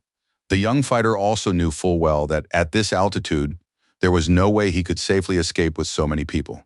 At the moment, aside from Lu Bu, he had only 2 assembled talismans, but in a situation like this, it would be good to have a flying general. Meanwhile, one of the monsters managed to knock Uncle Wu off balance. He lost his coordination and nearly dropped his weapon. Accompanied by a loud crash, he fell to the ground, which frightened the defenseless people even more. Nai La, watching from the sidelines, noted that the old man's civilian vehicle was too weak to compete with the Bifan and urged Feiji to join the fight as well. Sighing impassively, the blond man pulled out his summoning card and declared everyone around him useless in a real fight. In that very moment, he found himself inside General Nanzabat of the Star Soul, a mass-produced vehicle from the country of Xiaoyu. Mr. Wu, lying on the ground, realized he was too weak against the flying creature, but he refused to give up. The monster began to form a small lilac sphere to finish off the frail old man and be rid of him once and for all. But suddenly, the mutant hovering above him was struck by a beam of fire and began to gradually lose altitude. Stretching his arm out in front of him, the brave Feige continued to press the attack, eager to simply wipe out his opponent. Taking a closer look at the combat technique, Old Man Wu realized that this man from the Xiaoyu kingdom was using General Nanjiaba's soul technique. The brave man shouted a warning not to underestimate the barbarians, as they were capable of pulling off cunning maneuvers during battle. Returning to the fray, the old man leaped forward once more and swung his axe to help his ally. At that moment, Yunxiang said that no one would be safe even on the lower deck, but Zhao Meng assured him that it was the most fortified place on the ship. The young man decided to leave his friend's family with the maid, asking if there was a small lifeboat on the ship. The distraught girl replied that it was reserved for certain crew members, while the crying Zhaoen cried out that she wanted to stay with her little brother. The little girl exclaimed that the young man was a master and would surely be able to protect them, so it would be safest to stay by his side. Her mother picked up her daughter, asking her not to be fussy and noting that they would only cause trouble for the young master. The worried woman called out to Jovi, while the green-eyed girl remarked that she felt calmer being here. The unflappable elder sister asked her aunt to take the child and go to the shelter with her uncle, while she herself decided to stay behind. She said she could fight too, and was secretly glad that this time she would stand shoulder to shoulder with Yunxiang. Meanwhile, the two brave warriors continued to beat up a single Buffon, who could no longer fly. The perceptive Fei Ge said he would hold him off, and asked the old man to find an opportunity to deliver a fatal blow to the enemy. The elderly gentleman thought to himself that this insolent youngster did indeed have the advantage in speed. The brave warrior began darting in all directions, drawing the monster's attention to himself, while the monster suddenly flew in. The agile warrior cried out that there was an opening, urging his ally to act immediately before they missed their chance. Approaching from behind, Mr. Yu swung his axe and shouted loudly that the monster was about to die. But suddenly the creature spun around and attacked him first, completely throwing the old man off balance and causing him to lose his weapon. The fighter crashed into the ground at incredible speed, triggering a dust cloud resembling a nuclear mushroom cloud. A very nervous Zhang Deguai was the first to notice that at least 4 more creatures had appeared in the air. Endless mutants continued to pour in through the rift in space and attempt to launch attacks. Without any hesitation, they formed energy projectiles, eager to wipe everyone out as quickly as possible. A tense Jinghua, in unison with Zhuwei, exclaimed that things were looking very bad, but no one had a plan of action. Another of the fat man's comrades leaped forward and activated his soul formation right in midair, having no intention of staying in the rear. The bloodthirsty Bifans launched an attack on a large swath of land, burning it to the ground and turning it into a vast crater. Shielding the young gentleman with his own body, the bodyguard's first question was whether he was all right after the explosions. The blond man, who had fallen to the ground, replied in a trembling voice that everything was fine, but it was clear from his expression that this wasn't entirely true. The female warriors also asked if anyone had been injured in the incident, but there was no immediate answer. Glancing at the relatives protected by the dome, a surprised Jovi wondered if the protagonist had created it. Then she began scanning the area with her eyes, trying to figure out where the daredevil himself was. As it turned out, Sun Yunxiang had also protected himself with a defensive barrier and in the process pulled Nai Lu toward him. The blushing girl thanked him and silently thought it was overkill that he'd managed to block the monster's attack with his bare hands. At that moment, the young man let go of her shirt and allowed her to move freely, as he now had another target. A moment later, he simply vanished into thin air, leaving the girl stunned and completely baffled by what was happening. A trembling Dagwai stared at the talisman and tried to gather his strength, but in reality, he was very afraid to engage in battle with the monsters. With a pale forehead and wide-open eyes, he nevertheless decided to begin constructing his star soul. Now the chubby boy found himself inside the iron shell, which greatly alarmed the bodyguard protecting him. Terrified out of his wits, the boy said he could do it, but at first he even forgot to pick up his weapon. Meanwhile, the enemies showed no mercy for mistakes and weren't about to stand on ceremony, so they rushed into battle once again. A comrade urged everyone to be careful, as another dangerous Bifan was flying toward them. In a panic, Dagwai tried to figure out where the device he needed was, but nothing worked. Fortunately, a loyal comrade held up his sturdy shield, preventing the monster from striking them both in a single blow. In the end, Zhang decided to use whatever he could to avoid being useless dead weight. Grabbing a wooden hammer, he landed a clean blow right on the enemy's head, turning its brains to mush. Meanwhile, the fearless Yunxiang made his way to the defensive formation, behind which his family was sheltering. The stern fighter told them they'd be better off not going down to the lower deck, adding that they'd be safer with him. The lovely Xiao Wen and her mother listened to the young man, but her father Jin Shui asked if it wouldn't be better to find shelter somewhere away from the battle. The serious young man warned that stronger monsters would appear later, and if the kids stayed nearby, he would be able to find a way to get them off the ship. The stunned trio couldn't understand how he planned to do that if they were at such a great height. Meanwhile, the pedantic mechanic asked what would happen to the rest of the crew and suggested they start by talking to the captain. In a fit of rage, the sensible wife smacked him on the back of the head, shouting at him to shut up and throw his halo as far away as possible. Meanwhile, on the other side of the atrium, a battle was raging, in which the newly minted Master Jinghua was participating. One of the creatures with a sharp beak was flying toward her at high speed, eager to peck her to death. Alarmed, Jove shouted for the young lady to be careful, while she herself froze in place out of fear. Still, the nimble lady did a backflip and managed to survive. An energy blast struck the spot where she had been standing. Getting back on her feet, the lady called the situation a stalemate, but no one was going to give up. Then the ruthless lady opened fire with her laser cannon at the Baifan, which was also continuing to fire. Little Xiaowen said the hero had a family to rely on, but Shen Dai pointed out that she was just an ordinary nerd, so she couldn't help in any way. The guy clarified that everything was fine since he was the one who had brought them on board, and it was his fault they were in danger.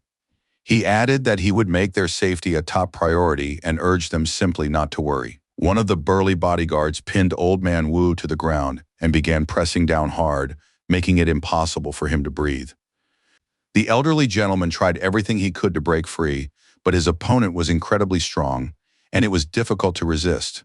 The sharp-witted Fei Gi rushed to his ally's aid, sharpening his blades as he quickly closed in from behind. With a lightning-fast attack, he pushed the enemy back and continued to strike with a variety of blows. The agile fighter managed to inflict a deep wound in the Baifan's mouth without suffering any injuries himself. Now Old Man Yu was freed from the monster's suffocating grip and began to breathe again, though he had already nearly lost consciousness. The old man, covered in slime, saw the enraged mutant and urged his comrade to be careful, as the situation was fraught with danger. In a fit of rage, the warrior pierced the lower jaw of the beaked monster with his blade, ordering it to go to hell. Purple blood began to spread rapidly across the predator's pitiful face, and it no longer posed a threat. The merciless warrior yanked his sword out sharply, and the dead monster immediately began to fall freely to the ground. With a slight smile, Mr. Wu thanked the young man from the kingdom of Xiaoyu for his help, even though they hadn't gotten along at first. The brave young man noted that the old man was now in his debt, while another flying predator suddenly loomed in the sky above them. Very quickly, the second warrior sprang to his feet and prepared for another battle to the point of exhaustion. On other sections of the front, the monsters were also pressing down on the human race, and few still had the strength to fight. With a powerful blow, the Baifan knocked one of the brave shield-bearing fighters off his feet, without even giving him a chance to react. Alarmed, his comrade immediately asked if Brother Ma was all right, but he let his guard down, and the enemy reached out at him with its claws. In the end, the second member of the squad was also pinned face down to the ground, and now there was no way he could get out. Meanwhile, on the other side of the battlefield in the atrium, Miss Jinghua fell into the mutant's hands. She admitted she had been careless. The anxious trio of assistants sitting under the dome were deeply worried about the woman who had nurtured their talents. Suddenly, the enemy flung the woman aside, and she flew straight toward Jovi, who was frozen in place. The fall was far from pleasant and caused pain, but fortunately, both women survived. Meanwhile, the creature continued to release energy blasts, triggering explosions and creating thick walls of smoke. For a moment, everything around them turned pink due to the high concentration of mana, causing panic among ordinary people. Alarmed, Jinghua exclaimed that the situation was very bad for them, but she had no plan of action. Suddenly, a warrior with an iron arm appeared nearby, gripping his weapon firmly. At tremendous speed, he charged into battle and, right in midair, parried the monster's attack, preventing it from reaching its intended target. Everyone around was amazed by the extraordinary actions of the fearless fighter who had finally made his move. This brave man turned out to be Sun Yunxiang, who managed to cut the Baifan, a mere nuisance to him, in half. The daredevil thrust his halberd straight into the enemy's soft tissue, while remaining unharmed himself and protecting all his allies. His intimidating gaze radiated confidence and composure, which helped him fight time and time again. Meanwhile, more and more flying monsters were approaching the ship and swooping into its territory as if there were no end to them. One of them pressed its entire body against the terrified fighter, who covered his head with his hands and tried to call out for help. In a panic, Daguai begged to be saved from the enemy's clutches, but no one heard him at the time, and all he could do was endure it. Fortunately, the sound waves reached the alert hero very quickly, and he immediately took notice. At that very moment, the brave man lunged toward the Baifan, which was taunting the helpless man inside the combat vehicle. With its mouth wide open, the beaked mutant began to screech loudly, sensing the approaching danger. Throwing his halberd at it, the protagonist ordered the pathetic scum to shut up and stop getting on his nerves. Less than a minute later, a powerful explosion thundered, followed by acrid black smoke billowing into the sky. Several flying monsters were sent straight to hell, while the helpless man was still lying on the ground. With sweat on his face, Zhang raised his head and recognized the red-robed star-soul general Lu Bu, whose strength was awe-inspiring. Wiping the tears from his face, the pot-bellied man wondered if this wasn't the hero from the recent play written by Miss Jinghua. The cautious Yun Shang in turn noticed that 7 Bifons had already passed through the protective barrier. He planned to keep as many forces as possible on standby in case of a hidden threat, but he understood that the guards would not be able to hold off the attacks. The serious young man requested that the system unlock his Earth-rank weapon, specifically the cloud-scattering bow. At that very moment, a full scan began, and all the young man had to do was wait a little while for the result. Before long, the process was successfully completed, and the brave young man was able to equip the archery device. Although the bow was Lu Bu's most powerful and long-range weapon, it was also considered costly to use, so it should only be employed as a last resort. Nearby, someone shouted that they couldn't hold out against the onslaught any longer, while the monsters continued to press forward. The frazzled Fei Ge and Old Man Wu realized things were looking grim as wave after wave of Bifans kept crashing down on them. Suddenly, flame-enveloped discs were spotted in the air, discs capable of turning anyone into mincemeat. The tense fighters had no idea what these were and didn't even know where to take cover from such dangerous objects. A stunned Fei recognized them as Nyla's projectiles, which were a secret weapon still in the testing phase. Nearby, the young man suddenly spotted Lady Malin herself, who turned out to be brave and hadn't hidden on the lower deck. The girl used General Najiaba of the Star Soul, specifically a special model equipped with flying discs, capable of attacking from a distance. Her actions slightly frightened the monsters and pushed them back, giving her comrades time to catch their breath. Out of breath, Fei Ge thanked the lady in a trembling voice. She had rendered a truly valuable service. He said that even if they fought, they had no chance of winning. But the other side didn't seem intent on acting rashly. He also added that if even one more mutant appeared, they would be in big trouble. The brave Nyla was confident she could hold off the 2 of them for a short time, while her comrades would have to take care of the remaining one. The stern Ji suggested killing the one on the bottom right first, and the old man decided to distract him while the kids circled around from behind and attacked. The squad leader called for a 3-position formation, called the Thunderous Bridge, and began the countdown. Although Grandpa Wu didn't know what it was, he had to learn quickly and endure incredibly intense stress. An energy beam began shooting into the sky from the very center of the airship, piercing through the barrier. It looked very impressive. Suddenly, a whole horde of Bifans turned into scattering dust, and they didn't even have time to figure out what was happening before they died. The smell of burning and a haze spread everywhere, and complete silence and harmony reigned in the sky for a brief moment. As it turned out, Yun Shang had once again entered the fray, wielding the mighty general Lu Bu. The stunned trio nearly fainted at the sight, and at first none of them could believe their eyes. For a moment they froze, simply watching the events unfold in silence, unsure of how to react. Nervously rubbing his eyes, the old man wondered if he had grown so old that he was starting to hallucinate. A stunned Fei Ge asked the lady to take note of the recent flash, which had been unusual. A stunned Nyla also pointed out that there had been nothing but an explosion, and all the enemies had been killed in an instant. The hero of the moment was the cool-headed Yun Shang, who wielded a bow that became the miracle of the battle. A disheartened Zhang Daguai exclaimed that the Red General looked exactly like the one from the recent performance. Those around him began to recognize the glorious hero of Yuanding City, who had single-handedly defeated an entire horde of monsters. The fearless warrior finally lowered his weapon for a moment and was able to catch his breath while ash swirled all around. With a slight smile, the young man admitted to himself that he had gone too far, but there was nothing he could do to fix it now. He had accidentally destroyed a significant portion of the roof of the luxury cabin and really hoped there was no one inside. A tense Jinghua shouted at Mr. Sun to be careful and pointed at something. Not quite understanding the situation, the young man turned his head sharply, trying to figure out what she meant. As it turned out, a trio of enraged Bifans was moving toward him from the side, seeking revenge for their kin. Without giving in to panic, the brave warrior calmly ordered the system to unlock his heaven-splitting claws. Immediately, the assistant began the hacking process, which lasted less than 10 seconds and ended successfully. The agile warrior abruptly switched weapons and stowed the precious bow that scattered the clouds in his inventory.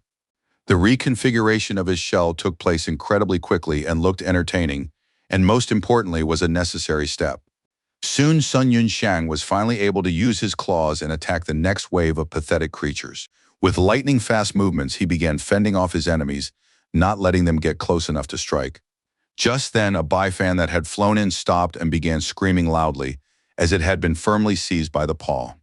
Seizing the opportunity, the hero struck the monster squarely in the beak and sent it flying into the distance. The helpless predator flew away, completely unable to grasp the harsh reality of what was happening. The brave hero didn't stop. While his blood was still boiling, he continued to charge into battle and mow down everyone in his path. He showed not a shred of mercy toward the invaders who had dared to disturb the peace of the innocent citizens. Suddenly, the strong man lifted his opponent off the ground, eager to deliver one final fatal blow. Right there in midair, Yunxiang struck the beaked creature in the back with his powerful fist, shattering its spine. The stunned people of the country noted that this fighter was far too strong and that one should never stand in his way. A shocked Jinghua was certain that Song could help her, since he had killed several black-rank monsters and higher in a single moment. An admiring Zhu, covering her mouth, remarked that the young man had become many times stronger than he was during their last encounter. An enthusiastic Zhang Deguai exclaimed that this was exactly what one would expect from the man who had turned the tide of battle at Yuandin. The stern warrior stood silently with the charred body of an enemy slung over his shoulder, an enemy who hadn't left so much as a scratch on his battle machine. In the end, the daredevil simply tossed the trash down and decided not to bother with it, and it looked absolutely stunning. At the same time, the serious young man looked around and realized that the main threat of the battle had not yet appeared. Discouraged, Feiji asked the lady if this was indeed the senior from cabin number 1. Smiling, the eccentric lady replied that it most likely was, and she was convinced they should befriend him. The blond man now realized how fortunate he was not to have gotten into trouble with this young legend. The young woman noted that, to use Tiandu's words, his next weekend would have been a day of mourning in that case. The utterly calm old man Wu believed that these words meant the young man would already be among the dead. Suddenly, Nai La emphasized in a raised voice that monsters had appeared nearby again. Another wave of monsters surrounded the trio on all sides and waited for the right moment to launch their attack. An agitated squad member reported to the captain that things were looking very bad, as the onslaught showed no signs of stopping.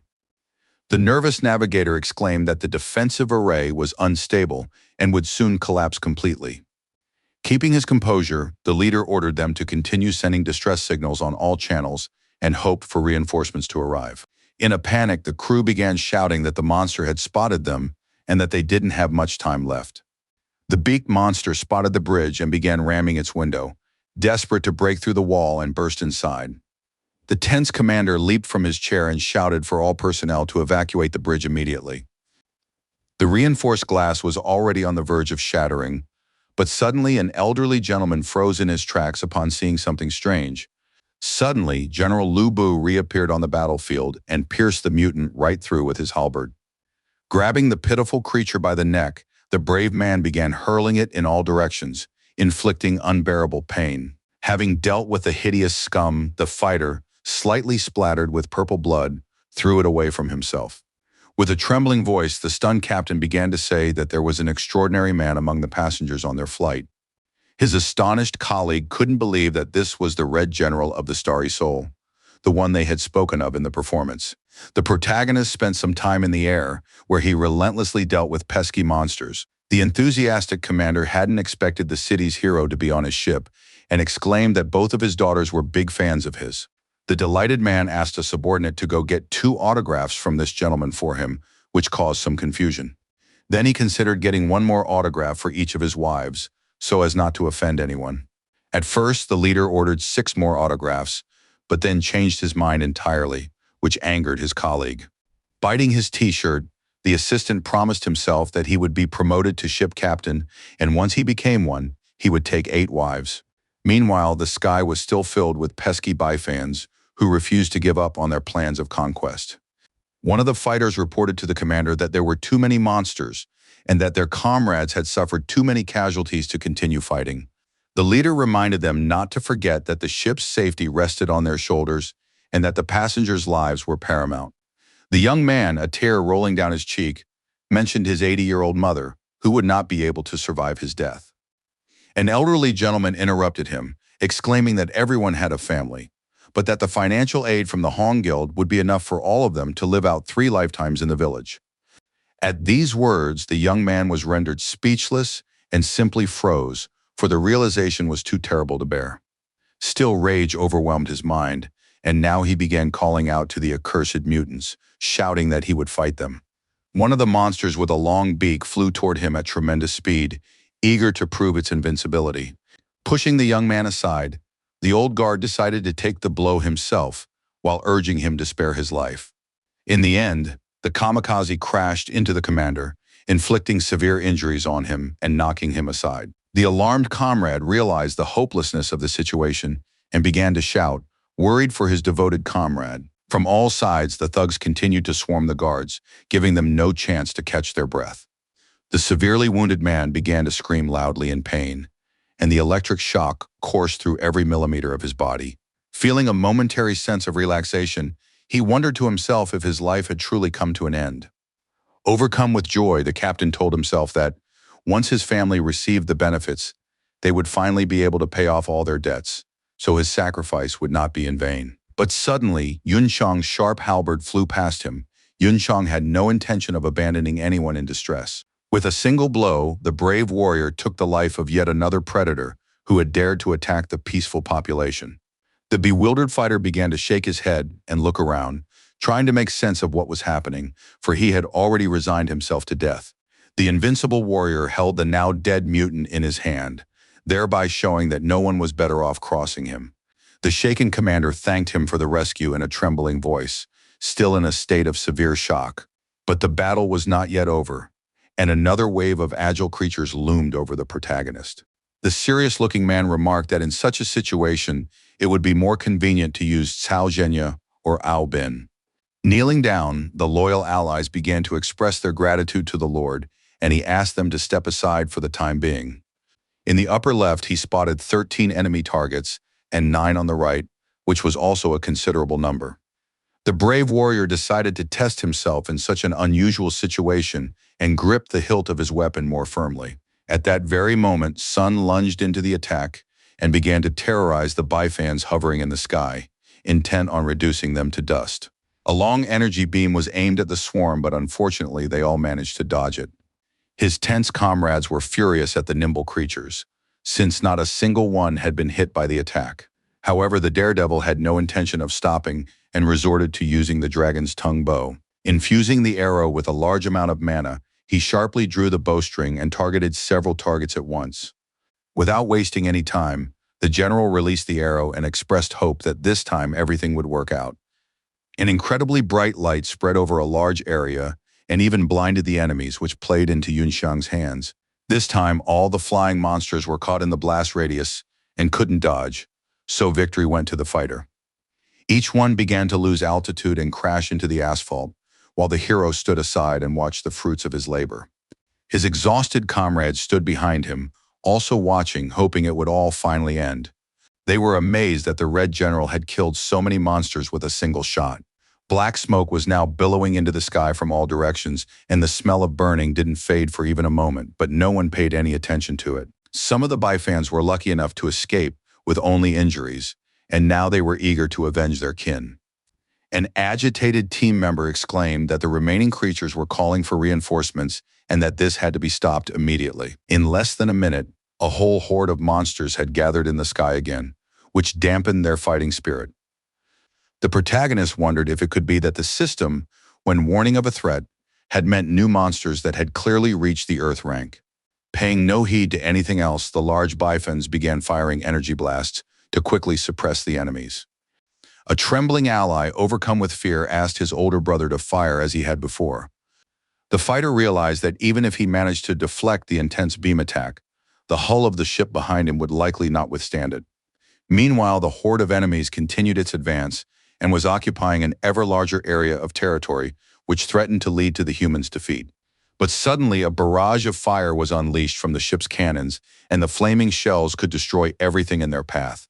At that very moment, explosions began to thunder everywhere, and the Bifans fell one after another, failing to reach their destination. Gray smoke obscured everything around them and prevented the predators from orienting themselves, causing them to panic. As it turned out, a Tiger-class military aircraft had appeared on the horizon, arriving as reinforcements. The Allies began to crush the merciless mutants, not giving them a chance to recover and call for backup. A large number of fiery shots were fired every minute, so the creatures couldn't recover. The Sun family's Red Phoenix Army model ship immediately attempted to establish contact with the passenger vessel Hong. The stunned navigator reported to the captain that reinforcements had finally arrived. Then the main monitor on the bridge turned on, instantly capturing the crew's attention. The proud lady announced that the garrison from the city of Wan had come to their aid and urged everyone to evacuate the combat zone under their cover. 2 support craft hovered in the air and took advantage of the cover so no one could harm them. With tears of joy in his eyes, the assistant exclaimed that help had already arrived and now they could get out of there. The skeptical commander asked why such a powerful army would go to such great lengths to save them. The shocked young man suggested that they were simply flying by after completing a mission, and added that the old man was overthinking things. The stern leader ordered the protective array to be deactivated and all energy to be transferred to the propulsion furnace so they could join the Red Phoenix. His order was carried out immediately, but deep down he still felt that something was wrong. Meanwhile, standing on the roof with his frightened comrades, Yunxiang asked them to find something to hold on to as quickly as possible. The brave man began to look intently ahead and saw familiar warships, which sent him into deep thought. The wary young man instantly recognized the Red Phoenix forces, specifically Sister Song's all-female army. The remnants of the pitiful Bifans were still flying in the sky, but now they were afraid to attack because of the 2 objects that had appeared. Meanwhile, aboard one of the ships were the leader of the military alliances and her chief ally. The lady tried to figure out when exactly the mayor of Quanzhou, Sita Wankun, had become so reserved and added that she had matured as a person.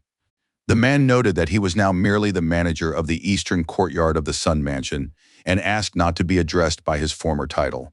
The polite lady apologized, explaining that she had misspoken, and her companion did not make a big deal of it. Then the gentleman showed her a photo of the Red General of the Star Soul and asked if she could see him clearly.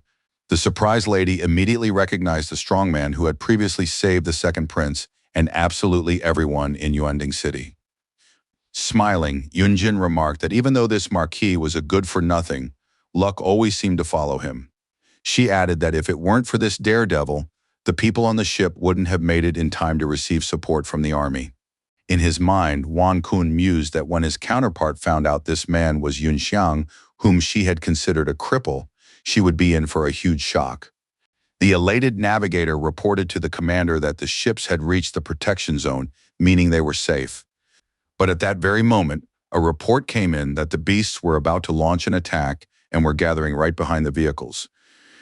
The commander of the women's army ordered the port and starboard sides to prepare to fire immediately.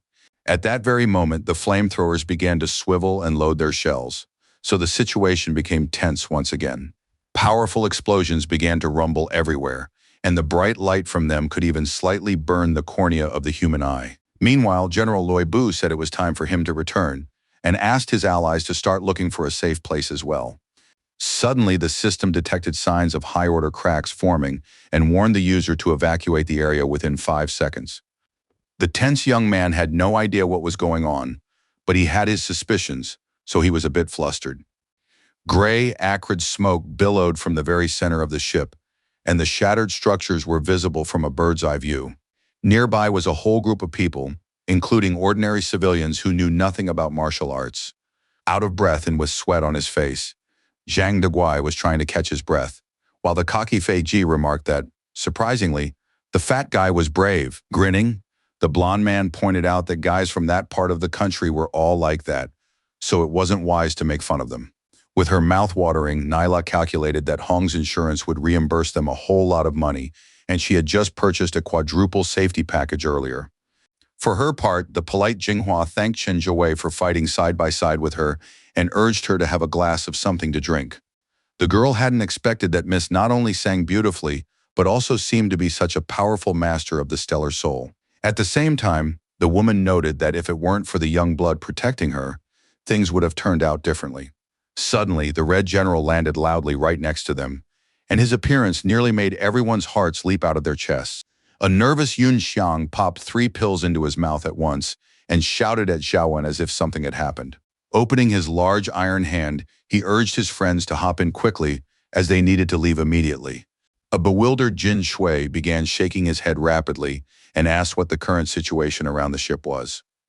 Bloodthirsty Baifans were still circling in the sky, showing no intention of backing down from their aggressive goals. A very nervous Song fully understood how dire the situation was, and sweat had even begun to trickle down his face. The rift in space began to grow rapidly in size, which was an alarming warning sign for everyone. Suddenly, an unknown creature appeared inside him, its 3 red eyes glowing quite brightly. Without delay, the monster thrust its iron jaws outward, and the airships felt a violent jolt. The disheartened hero couldn't fathom why a divine-rank beast had been left behind in this place and couldn't believe what was happening. The Colossus surfaced and turned its attention to the objects, while the system noted that the owner had missed his chance to evacuate. At the sight of the unbelievable monster, shivers ran down people's spines, and everyone was too afraid to even lift a finger. Completely thrown off balance, the navigator asked the commander in a trembling voice what kind of creature this was. Equally stunned, the leader replied that he had no idea, his entire face already covered in sweat. A shocked Yunjin cried out that the giant was blocking the entire sky, and her colleague realized that this was exactly what the third madam had been talking about. A divine-rank monster comparable to the enormous fortified city of Kun stood in their way. Meanwhile, the assistant reported to the user that the calculations for an alternative rescue plan had been completed. A wary Song noticed that the monster looked different, and that there was an unusual fluctuation of spiritual energy within its belly. Opening its jaws, the toothy mutant took a deep breath, but its intentions remained unclear. The extremely tense hero was the first to realize what was about to happen in the next few seconds, so he decided to warn everyone. With a loud shout, he told everyone nearby to cover their ears, while he grabbed a transparent, bluish map.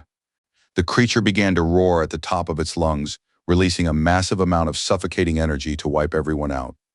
Feeling helpless, the allies began to fall to their knees and clutch their heads, begging someone to save them from this horror.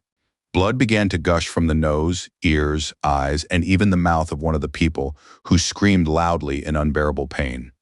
No one could cope with such a nightmare, so all they could do was endure it and hope it would all end. Some people began to lose consciousness, but they had to hold on until the end, even if it seemed foolish. With tremendous effort, Yun Xiang created a shield over the civilians, but it didn't really save them. The brave warrior noted that the roar of a divine-rank monster was incredibly powerful and nearly impossible to withstand. The warrior urged his allies to fight for survival to the very end, promising that it would all be over very soon. The ship's captain was also struggling immensely, and his light-colored beard was now smeared with blood. Opening a massive hatch, the elderly gentleman shouted for everyone to hide below deck as quickly as possible. After creating a celestial-rank stellar barrier, Wan Kun said that it would all be over soon, and his comrade thanked him. The girl couldn't figure out what kind of anomalous ability the monster possessed, but the man pointed out that this was just its usual roar.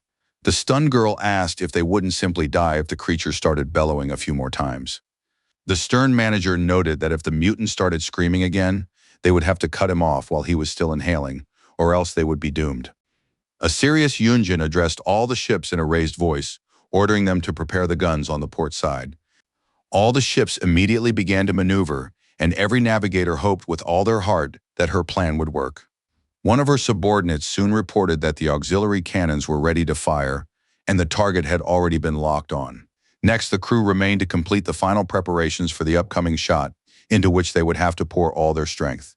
But unexpectedly, Red General Loi Bu addressed them via video link, for some reason asking them not to fire. This gesture came as a huge shock to the manager and his colleague, whose eyes were now wide with astonishment. A very serious-looking young man addressed the Sun family's Red Phoenix Army, asking them to listen to him. Yungshen. Stunned, Yunjin couldn't believe that all this time, the young master she had always called Marquis had been inside the general. The surprised young man, in turn, hadn't expected to see Uncle Damu and asked what he was doing there. The man replied that the master had asked him to meet him on the warship and escort him safely home. Thrown off balance, the woman tried to understand how it was possible that this cripple was the owner of Lu Yubu. The mention of home brought a smile to the protagonist's face. He had been mired in battle and hadn't heard that word in a long time. The young man expressed his gratitude to his uncle and to everyone on the Tiger-class ship, and then asked once again for the firing to cease. He said that if they did not resist the hostility, they would become nothing more than tiny insects to the beast, and it would not pursue them. All ships were ordered to shut down all power sources, disarm the generals, and keep the ship's hull in freefall. The leader of the women's squad was very displeased with what was happening and was considering the potential consequences. The brave man said that once they left Cunha's alert zone, they would need to fire up the engine at full power and quickly leave the airspace. The extremely nervous captain exclaimed that they were at an altitude of 3,500 feet, and if they made a mistake anywhere, everything would be flattened. Sirius Sun had seen the monster swallow half the city in a single bite, so if it decided to attack, no one would be able to escape. At his words, the ship's captain fell into a deep stupor and was simply at a loss, realizing the full horror of the tragedy. Van Koon, keeping his cool, ordered everyone to follow the command and not to argue, and even Yunjin said nothing. The fighter in the Red General's ship shouted for everyone to prepare to shut down the engine and disperse the combat vehicles. The mutant hovering over the ships briefly stopped its roar, while the captains awaited orders. In less than a minute, a sudden and uncontrolled freefall began, triggering screams of fear. In the cabin of the Hong family's passenger ship, panicked people were flying around the room, completely unaware of what was happening. The same chaos was unfolding on the bridge, but this was a deliberate move, and they just had to endure it. The brave Yunshang devoted most of his energy to maintaining the barrier, inside which the civilians were sheltered. At that moment, his mind was filled with a multitude of numbers, but they were dwindling faster with every passing second. The loud screams didn't stop even for a moment, and the ships soon lost sight of the enormous Kun. But that didn't make the problem any smaller, because there was an incredibly large number of Bai-fans in the air. A horde of small monsters quickly began to follow the ships, so it was still too early to relax. The protagonist's countdown was already coming to an end, and the serious expression never left his face, not even for a moment.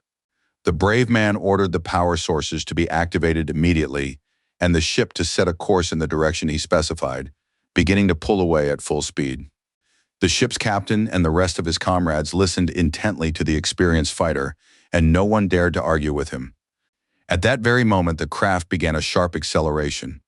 But the mutants were still hot on their heels. At the same time, the situation began to improve with every passing second thanks to their coordinated and sequential actions. More and more exhaust trails were left in the air, and the blue flame helped the mechanisms operate quickly. The alarmed navigators shouted that they were running out of energy, and as a result, their speed began to drop. The captain, pale with nerves, realized that they had spent too much mana maintaining the defensive array and that now they were doomed. The bloodthirsty creatures continued to close in, while the civilian ship had fallen behind its allies. A tense colleague reported to her superiors that the Hong family's passenger ship had begun to slow down. The serious Wan Kun noted that Yunshang's ship had been engaged in a long battle and was clearly running low on energy.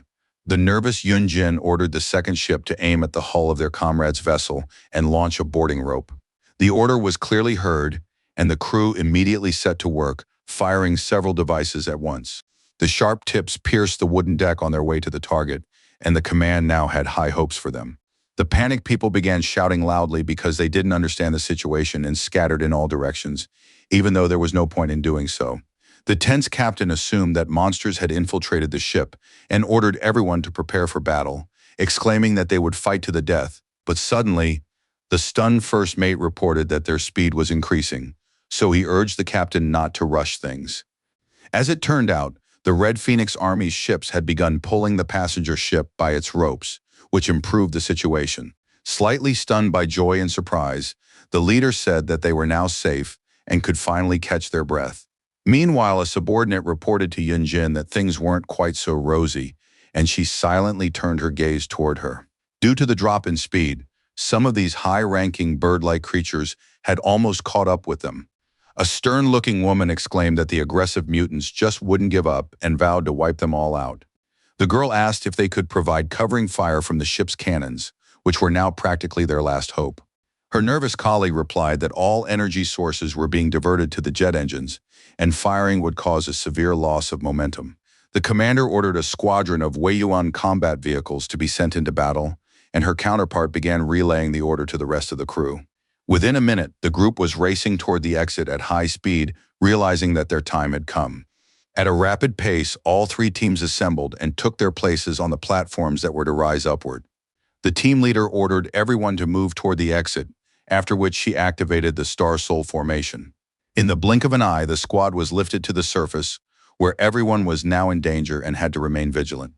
The commander ordered everyone to form a three-line rifle formation so that the Bifans would learn the power of the female generals of the Red Phoenix Army.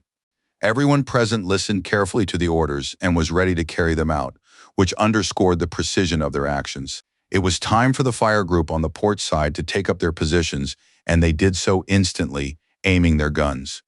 The starboard side of the platform received the same order, after which combat operations could begin. One of the commanders reported at that moment that a horde of mutants had entered the attack zone and that there was now no turning back for anyone. Everyone present was ordered to open fire immediately and begin taking down the endless horde of creatures. Blue laser beams began flying everywhere, hitting their targets, a testament to the incredible marksmanship of the all-female army. The fighters were ordered to maintain a dense barrage and keep formation to prevent anyone from slipping through. Meanwhile, hordes of mutants continued to pour in an endless stream, but this did not dampen the warriors' fighting spirit. The enemy was attempting a kamikaze-style breakthrough, so the left flank detachment was ordered to eliminate them. Some targets managed to ram the ship's hull, breaching the defensive array. At that moment, the captain was informed that the second ship's battle formation had been destroyed, and that a defensive line on the left flank was no longer possible. A furious Yunjin shouted an order to divert half the forces to support the vehicles, while the opportunity still remained. Squad members were asked not to panic and to switch to melee weapons, as their use was deemed reasonable under the circumstances.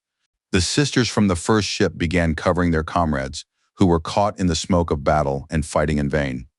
Raising her sword, the leader exclaimed that they must urgently eliminate the Bifans that had boarded the ship and reorganize the firing formation. Without a shred of fear, the fighters charged into the attack, wishing a swift death upon the entities that had caused so much grief. Command was once again informed that another group of enemies was visible on the horizon, so the situation was not getting any easier. The leader ordered everyone to prepare for defense and hold their ground to the very end, even though everyone was already capable of doing so.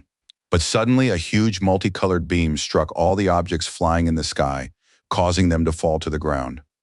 The smoking monsters began to fall like bags of trash, and the fighters couldn't make sense of what was happening.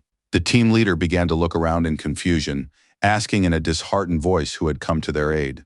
Nearby on the roof stood the Red General Lu Bu, who was famous for always emerging victorious from battle. The fearless warrior used his powerful abilities to repel yet another enemy assault, but it cost him a great deal of energy. Although the power of the arrows that tore through the sky was great, they consumed a great deal of energy, so the hero had to pop pills like candy. Seeing the remnants of the defeated enemies in the sky who were still managing to move, Yunxiang decided to correct this shortcoming immediately. Having regained his strength, he once again used the sharp projectiles and fired them at his targets with lightning speed. Right there in midair, the Bifans began to explode and no longer posed any danger to people. Smiling, Wan Kun emphasized that the young master had come specifically to help and that there was no need to worry now. Noticing that every shot killed a multitude of monsters, Yunjin was completely stunned, as she hadn't expected this from the young man. At that moment, Zhang Deguai cried out that the hero was covering the Phoenix army at the bow of the ship, and they would have to defend the stern themselves. The right flank was left to Jinghua and Zhou Wei, and while Naila would be in the rear guard, Feiga's task was to cover her. The lady said they needed to lure the enemies into the range of the golden moon discs, and her comrade decided to take care of it. Less than a minute later, the young man emphasized that now was the perfect time for the lady to take action.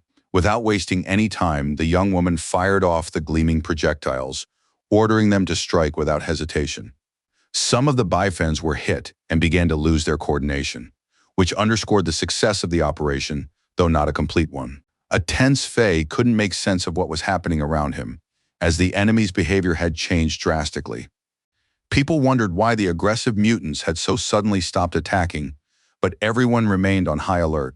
The targets hovered in the air and began to make strange sounds, as if they were talking to one another. They started looking at each other and didn't close their beaks even for a moment, which caused alarm. Swirling around abruptly, the horde of monsters bolted in the opposite direction, and the massive marten reappeared on the horizon. The cowardly predators were clearly terrified of something, so they began to scurry away, which looked astonishing. It quickly dawned on one of the squad members that everything that had happened was a signal for the Bifans to retreat. At first, no one could believe their eyes, but the monsters were indeed flying off in an unknown direction, leaving the battlefield behind. An excited colleague reported to the captain that the mutants were finally leaving, having come away empty-handed. Now the woman could breathe a sigh of relief and wipe the sweat from her face, as she was already quite exhausted. Sun Yunxiang, who had been defending everyone and had expended an incredible amount of energy, was also able to relax. The young man popped another handful of pills into his mouth, realizing that they had managed to escape from the massive Kunya after all. One of the stunned girls concluded that victory was theirs after all their hard work. The beauties began to rejoice sincerely and were happy, because each of them had made a powerful contribution to the common cause. The captain's enthusiastic aides found it amazing that they had all managed to escape from such a terrifying monster. A whole group of dancing people stood at the bow of the ship, eager to writhe with joy at their victory. The unflappable Wan Kun immediately said that it was only thanks to the abilities of the young master Yunxiang that they had managed to escape with their lives. The calm Yunjin decided to ask how the protagonist knew about the habits of this extraordinary monster. The very tired young man replied that he didn't want to talk about anything anymore, and in this situation, everyone understood him perfectly. The young man decided to return to his cabin to get some sleep and leave the rest to his comrades, after which he ended the video call. No one dared to say anything in response, and the two naval ships continued to tow the passenger ship forward using cables. Soon, Sun's exhausted little brother was met by a happy little girl named Xiaowen, who immediately ran up to him.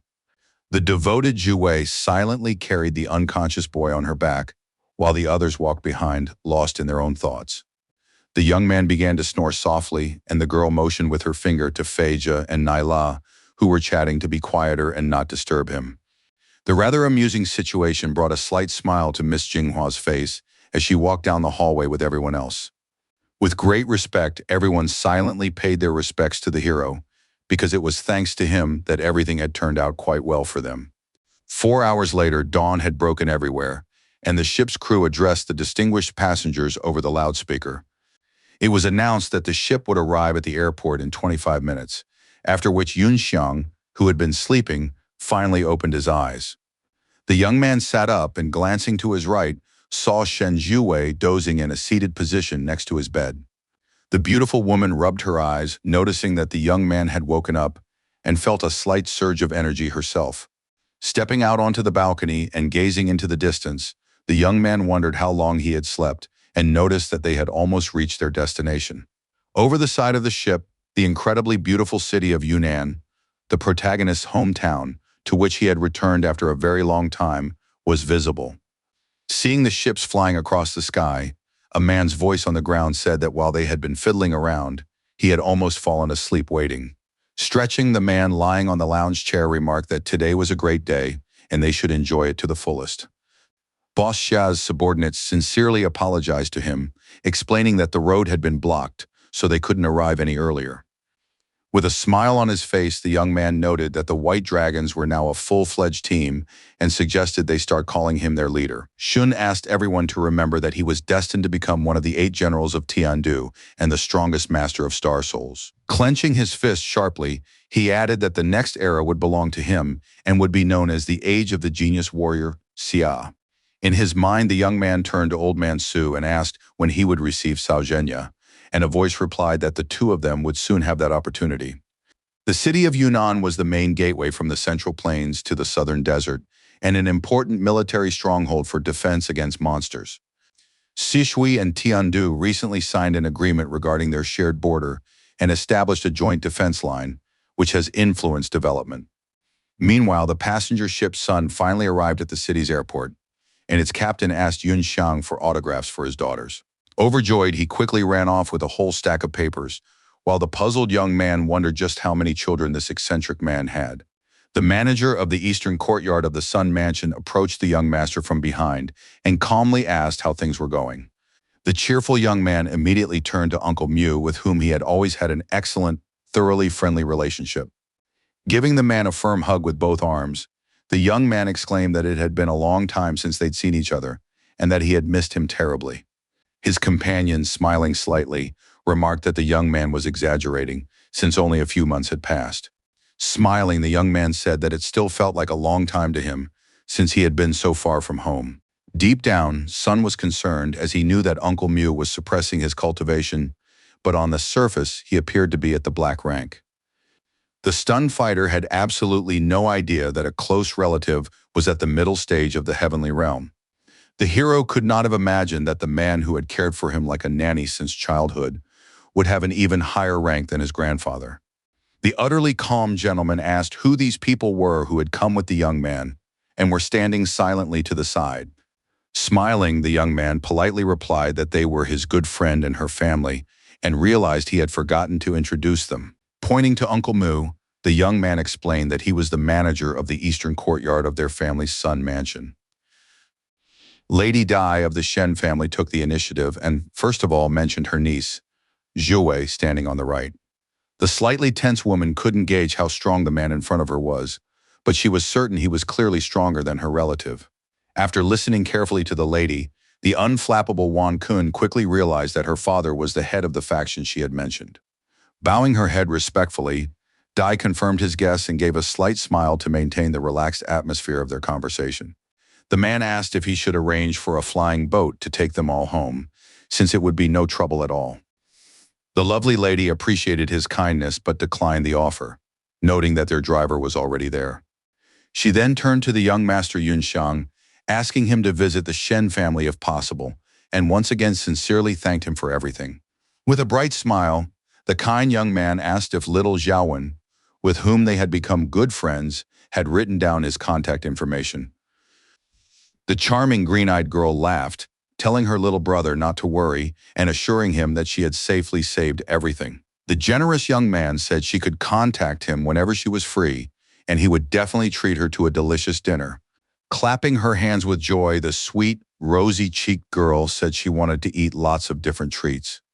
Unexpectedly, the mischievous girl asked if she could bring her sister Jovi along, a question that suddenly put her in an awkward position. Stroking the tender child's hair, the young man replied that she could bring along anyone she wanted. The cool-headed Mr. Sun told the young man that their flying boat had already arrived, and he realized it was time to go. After that, the protagonist and his friendly family said a heartfelt goodbye and went their separate ways, which was a little sad. The young man waved for a few more seconds, and the older man even looked at him with some puzzlement but said nothing. Still, the man asked Yun Xiang to go through the inner passageway, noting that Abe was already waiting at the back entrance on the inner platform. At that very moment, the boy set off along the indicated path, keeping his hands in his pockets and in a rather good mood. But before he could enter the long corridor, he suddenly heard a woman's voice calling out to him loudly from somewhere nearby. It was Miss Jinghua, rushing at full speed, asking the young gentleman to wait, as if she had forgotten to tell him something. The surprised young man stopped in his tracks and was momentarily stunned, glancing to his left to see the singer, who was breathing heavily. The lady placed a rolled-up piece of paper in his palm, telling him she would be staying in Yunnan for half a month, and asked him to visit her if he had time. The shy beauty blushed slightly, but after taking a deep breath, she said she would like to get to know the hero better. Receiving no reply, Jinghua spun around abruptly and ran off, leaving the stunned young man alone with his thoughts. The man standing behind Mu reported that the master was hosting a family banquet that evening and that Sun's fiancée Kong Xin had also been invited. After hearing this, the young man's expression turned extremely serious, and he became more deep in thought than ever before. In his past life, as soon as he returned to Yunnan after miraculously surviving the desert of death, the young lady came to him with a heavenly rank expert to break off their engagement. Once again, the manager of the eastern courtyard turned to the young man, repeating that it was already time for them to go and that they shouldn't waste any more time. With a sly smile, the young man recalled that his uncles and brothers, who had previously treated him like trash, would be at tonight's dinner. Meanwhile, near the side entrance on the city airport's platform, people stood waiting for their arriving friends and loved ones. Mingled among them was a man in a dark red jacket, smoking a cigarette, who stood off to the side, lost in thought. He was the Sun family's personal chauffeur, Xia Beija, who had never let his family down.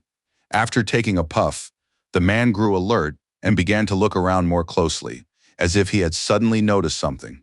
As it turned out, Yun Xiang, who was in an excellent mood, had approached him and remarked that it had been quite a while since they'd last seen each other. Opening the door of the flying boat, Uncle Abe bowed respectfully to the young man and sincerely said he was glad to see him in good health. But suddenly the young man stopped beside him and began to look him over, as if something had aroused his suspicion. Keeping his composure, the driver didn't hesitate to ask if something was wrong, but the answer didn't come right away.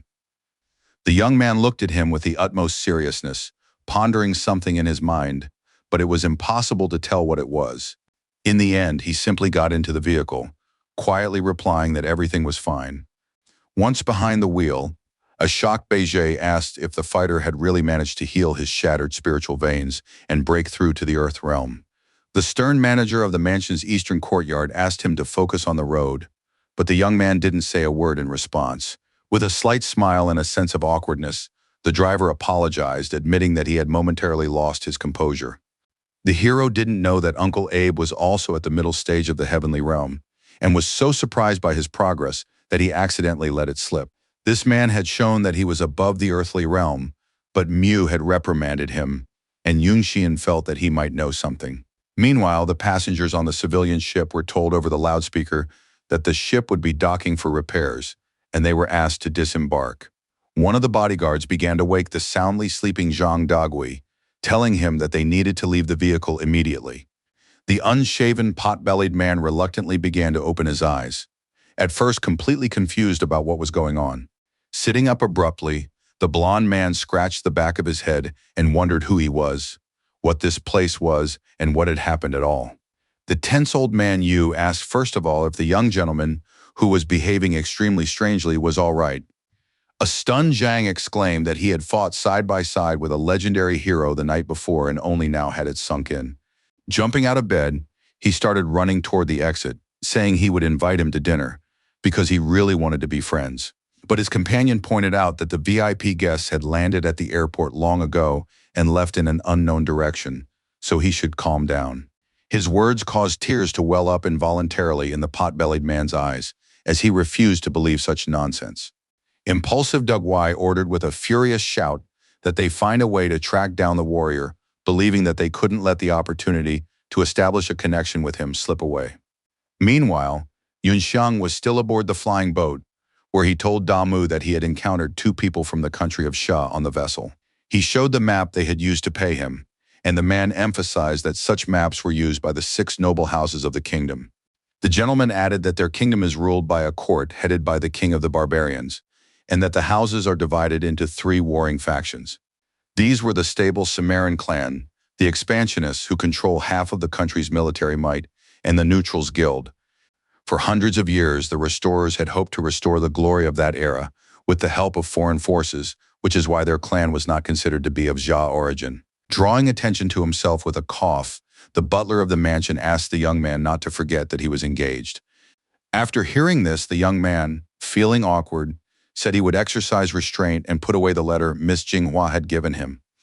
The young man asked if the kingdom could join forces with Marin to attack Tiandu, but Damu replied that war was not in the faction's interests at this time. A short time later, the flying boat landed in the courtyard of the Marquis's palace at the Sun family estate. Meanwhile, 4 young men were standing at the entrance, and at the head of the group, sitting in a wheelchair, was an old man who was rejoicing over his victory in a game of chance. Someone remarked that the old man was having a very lucky day, and he enthusiastically asked them to stop chatting and cough up the money as soon as possible.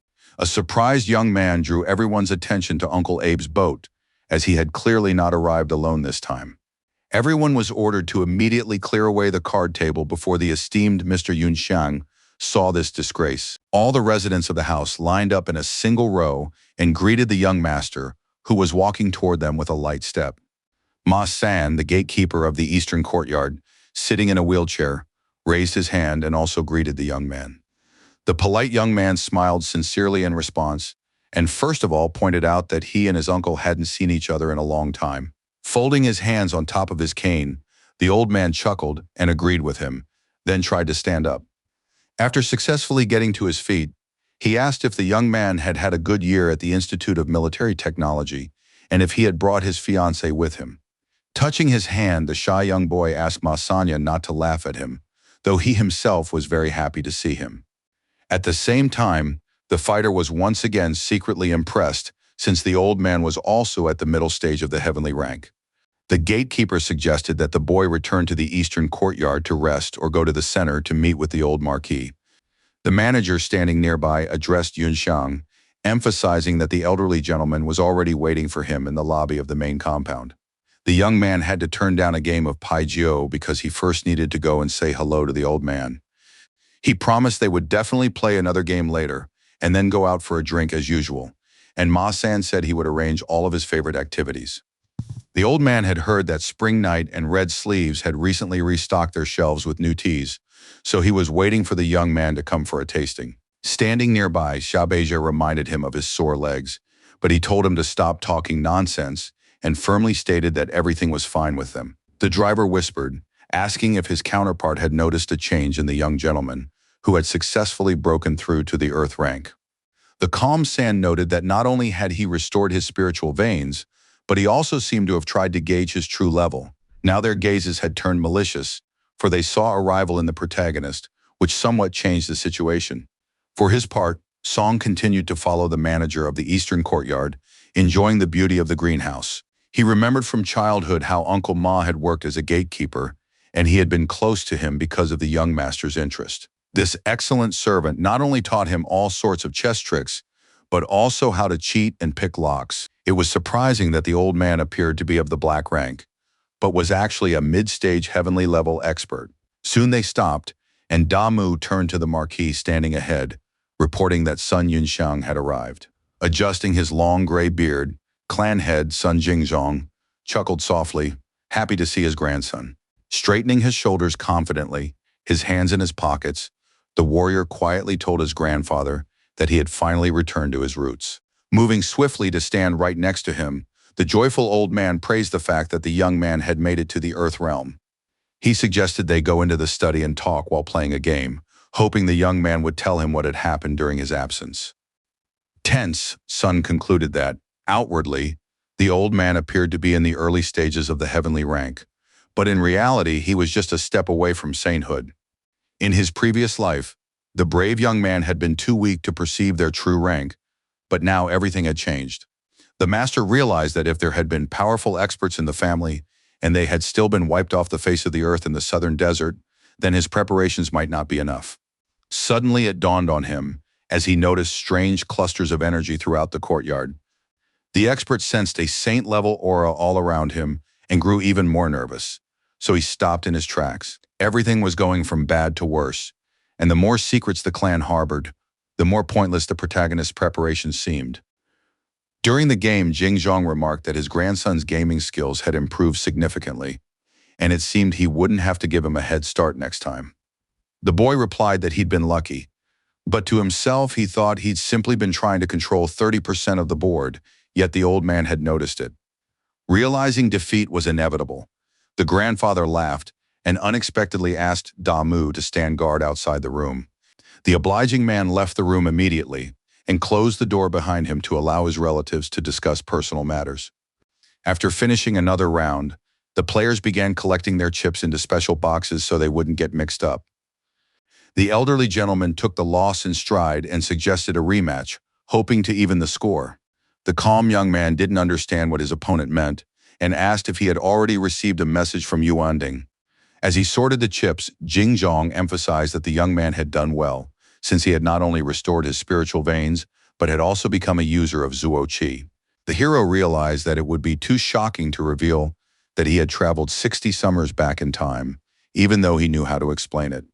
The young man wondered how his grandfather would react if he told him that he had accidentally wandered into a secret world and been given an unusual opportunity there. The man interrupted him, saying that the main mistake he had just made was a single wrong move in the game. He began to scratch his beard and think deeply about his next moves to avoid any ridiculous blunders. With a sincere smile, Jingzhong, fully immersed in the game, moved one of the pieces, knowing full well that he had made the right move. The unflappable young man also made his move, but remained silent and wasn't the least bit worried about a possible defeat. Unexpectedly, the elderly master asked him to listen carefully and remarked that if the game was lost, they could simply start over. He added that there was no problem with resetting all the pieces on the board and changing the course of the game. Then the man asked his grandson what would happen if one of the pieces accidentally fell off the board and suddenly became a player. Unexpectedly, Sun Yunxiang saw himself in old age when he looked at the small object and was deeply shocked. Meanwhile, in the Lord's palace, the disgruntled Kong Jin sat, unwilling to marry the bandit Lan, but her father was persuading her to do so. He had heard that Yunxiang had achieved great success in the Battle of Yuanding and had become a user of Zuoqi's soul, so the Song family invited them to a banquet. The stubborn daughter said that a pathetic kid couldn't compete with Xunjie anyway, and her nervous father asked if she knew how hard a fighter works. Unable to control his emotions any longer, the impulsive lord shouted, asking what an orphan from the streets whom the girl had mentioned could possibly achieve. The girl exclaimed that he was already the leader of the White Dragon team, and he whispered to her that in 2 months at most, he would become General Cao Zhenya's owner. She added that with such an arrogant personality, Sun had no chance and wouldn't be able to keep up with the hard-working young man. Laughing hysterically, her father told her to do as she pleased.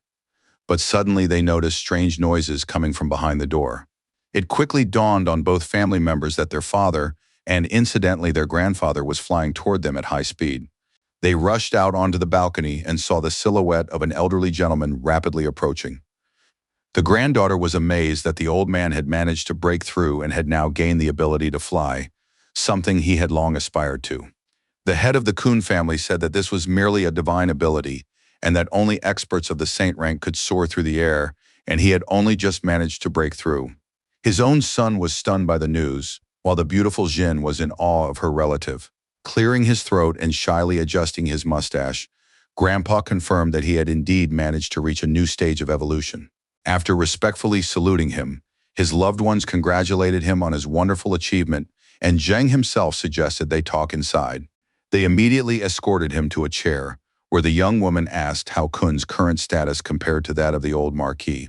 His counterpart replied that Jingzhong was stuck at an early stage of the level and that was clearly his limit, and he himself was already confident that he could handle the Sun family.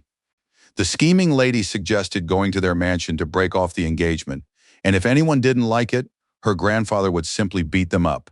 Her stern father asked her not to be foolish, reminding her that the Suns were one of the great families of Tiandu, but Zheng insisted he was wrong. The elderly gentleman believed that Xin and Xunjie made a good match. Moreover, he would be more advantageous for their clan, so the arrangement was a good one. The anxious son asked him not to forget that this was just a common ruffian from the streets, while Yunxiang came from a respectable faction. The old man said that if his only granddaughter could secure Cao Zhenya as her husband, the Kong family would be able to return to central China. After hearing this, the man fell deep in thought and admitted that he hadn't even considered this possibility, but that there was a great deal of truth to it. The grandfather added that if they allowed the orphan to join their family and invested resources in his development, everything could change dramatically. Deeply moved, Fan remarked in a raised voice that his father's reasoning was incredibly insightful and correct. The mustached man asked if Xin was certain that Xunjie, whom she had mentioned, would become the general's master, and she exclaimed that he would never lie to her. The gentleman also asked whether the young man was certain he would join their faction without any hesitation. The beautiful young woman, head over heels in love, blushed and wanted to say that they had long since planned their life together, but she was too shy to do so. Laughing loudly, an elated Zheng said that now it was time for them to go to the Sun family and immediately break off the engagement. But the girl's ever-thoughtful father pointed out that there had to be a valid reason for such an action. The lady wanted to use the fact that her family wouldn't let her marry a young man with damaged soul veins as an excuse. But the young man had healed them. The stern old man firmly stated that he was now a heavenly rank expert who looked down on the world from on high and noted that power was the truth. A shocked fan asked if that very marquis from the hero's family wasn't at the same early stage of the heavenly rank as his father. The brave man declared that he wouldn't mind destroying their clan with his own hands and asked for permission to show them a certain treasure. He had to pay 5 times as much to purchase a precious 3-star enhancement elixir pill at the auction. Meanwhile, Yun Xiang, who was in the middle of a game, asked what his grandfather meant when he spoke of a piece going off the board. The elderly gentleman replied that he was simply trying to say he regretted the move he had made, which had nearly led to yet another defeat. He asked what secret world his grandson had been talking about, and the young man realized that the head of the family clearly knew an important secret. Nevertheless, the young man began to tell the story of how, due to a staggering mistake, he had ended up in an ancient civilization. In that dimension, he gained an extraordinary opportunity and was soon forced to start making the most of it. A short time later, Song witnessed an unprecedented wave of monsters pouring into the southern desert. The Great Wall was destroyed in no time, and all the soldiers of their great clan were simply reduced to ashes, scattering in all directions. The young man added that the onslaught of bloodthirsty creatures engulfed the city of Yunnan and surged northward, stopping at nothing. Then came the invasion of the kingdom of Mirin, the battle for the city of Tiandu, and from there the warrior fled to Jishui, where he was sheltered by the empress. The protagonist briefly recounted his many years of experience to a close friend, while the court administrator stood outside the door. Glancing at his watch, the gentleman remarked to himself that another quarter of an hour had passed, but they were not yet finished. But just a second later, someone nearby shouted loudly at Damu, who had absolutely no idea what was going on. Sun Jing, the caretaker of the central courtyard, was running toward him, out of breath, having been searching for the marquis at that very moment. The completely calm man asked why his younger brother was in such a hurry and whether something terrifying had happened. Trying to catch his breath, the man who was drenched in sweat mumbled that someone was in bad shape, but nothing was clear. Puzzled, Damu first asked who exactly he was talking about, hoping for some specifics. Reaching for the door, Jing said he needed to meet with Jing Zhang, but the guard blocked his path, refusing to let him through. The tense colleague didn't quite understand what the other man meant, but tried to sort everything out without conflict first. The serious manager noted that the Marquis and Yunxiang were currently in an important meeting, so he couldn't let him in to see them. Meanwhile, the protagonist was telling his grandfather about the role of the northern continent, the last stronghold of the human race. Scratching the back of his head, the young man said that it was right here that he had triggered a powerful explosion, after which he had come to. The young man couldn't figure out whether he had been dreaming while trapped in the illusory array, or whether he had truly traveled back in time. The old man suddenly remarked that she hadn't told him so much time would pass, but at first his words sounded like the usual rambling. The wary young man asked him to repeat himself. "Did you say something, Marquis?" he muttered, his voice not particularly loud to begin with. The old man changed the subject, but finally understood what his daughter-in-law had meant by mutual insurance and assumed she hadn't expected such a turn of events. The young man recounted that in the city of Yuanding, he had been mistaken for the user Zhuoqi, even though he actually possessed the jade of his soul. The old man noted that the system of the Lord of the Stars was a very important matter, and that it would be best for him not to tell anyone else about it, but the hero already understood this. The elderly gentleman emphasized that the fighter had excellent cover and advised him to continue hiding under the guise of a carrier. In his past life, Yunxiang hadn't really tried to hide the system's existence, but back then, he didn't copy the Soul General until 3 years later. Then the head of the family suddenly stood up and said that, since things had come to this, it was time to give the boy something important. The serious warrior who didn't understand the situation had no idea what they were talking about again, but tried not to worry too much. Walking over to a large bookshelf, Jingzhong replied that it was an item left behind by the boy's mother, and everything he knew came from her. Turning an unremarkable brown teapot, he activated a hidden mechanism, which caused a slight surprise. The woman had predicted that one day Yunxiang might suddenly become powerful, or his soul might be healed, or he might claim to have traveled back in time. These words left the young man speechless. He had been listening intently and wanted to know a few more details. Grandfather picked up an unusual artifact, adding that his daughter-in-law had asked him not to be surprised by this and to believe whatever his grandson might say. Also, when the time came, he was to pass this very box on to his descendant, which he had just done, causing the young man to ponder even more deeply. Then the lady remarked that the laws of time cannot be broken by humans, and that everything beneath the starry sky is merely a chessboard, which shocked the young man. The grandfather emphasized that he had simply repeated the woman's words when he resumed the game, so he himself didn't understand what it meant, but the decision was up to the protagonist. Suddenly, very thick yellow beams of strange energy appeared in the sky above the mansion, which was clearly not a good omen. The alert masters immediately noticed the loud noises outside the windows and tensed up, but they did not give in to panic. A nervous Yun Xiang said that he could once again sense a faint aura of a saint-rank being, which continued to trouble him. Suddenly, the door burst open, and standing behind it were the administrators Da Mu and Song Jing, their gazes fixed on someone. At that very moment, the elderly gentleman opened the door and saw Jing standing there, looking agitated and still out of breath.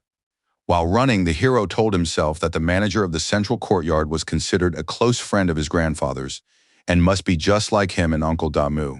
At the same time, his cultivation level was at the peak of the black rank, which led him to ponder the peculiarity of the Sun family mansion. The young man asked who Jing had been talking about all this time, and the nervous man was slightly flustered and didn't know how to respond. Smiling, the utterly calm elder emphasized that it was time for Yun Xuan to learn about some of the clan's secrets. A few minutes later, the group stopped at an elevator surrounded by water in the lounge area of the estate's central courtyard. The young man holding a long box immediately began to wonder, could this be the entrance to an underground chamber for seclusion? He also surmised that there was a deeper underground space here, but no one had ever told him about it before. Remaining completely silent, the four of them went inside and waited for the descent, and during that time the young man tried to figure things out for himself. They found themselves in a surprisingly beautiful place, surrounded by small lakes, and hills were even visible on the horizon. The hero realized he had entered an artificially lit underground space, which even contained a device designed to isolate fluctuations in the soul's energy. After walking a short distance forward, the Marquis and his companions were immediately greeted by four charming maids, standing in pairs on either side. Suddenly, the elderly gentleman asked Da Mu and Song Jin to stand guard at the entrance, as he had serious business to attend to. Together with his grandson, he entered the room, where another gray-haired, long-haired old man lay in a luxurious bed, his hands folded across his chest. The worried head of the family approached the third uncle, who was coughing heavily and could barely speak, a sign of imminent death. The very tired man said that Achin had arrived just in time, as if he wanted to tell him something important. Putting his arm around the elderly man, who had risen slightly, Jingzhong asked how he was feeling at that moment. The pensive Yun Xiang had never seen this man in his previous life, and surmised that if he were a saint, he might be a bearer of the general's primordial souls. The gentleman felt that his time had already come and feared he had less than a month left, but it was impossible to avoid it. Then he noticed the child standing by the bed, who had come to see him along with his nephew. The unflappable clan leader introduced his grandson to his third uncle, who at first said nothing in response, as he was trying to remember him. Eventually, the gray-haired man remembered that this was the very same young boy whose soul had been scarred by Xiaolan and Zhu'er. Then the grandfather told the young man that he should address this man as his third great-grandfather, and the young man listened attentively without asking any questions. Kneeling and paying his respects, the polite young man greeted his relative without saying a word more than necessary. Touching him with his hand, the old man realized that the boy was at the initial stage of the earth rank and that he had healed his meridians. Chuckling slightly, he urged the boy to stand up, while he continued to press his palms and draw some conclusions. The brave young man also opened his great-grandfather's palm and mentally asked the system to immediately copy his star-soul general. At that moment, complete silence fell over the room, and Jingzhong even looked at her grandson, who was behaving strangely, with slight bewilderment.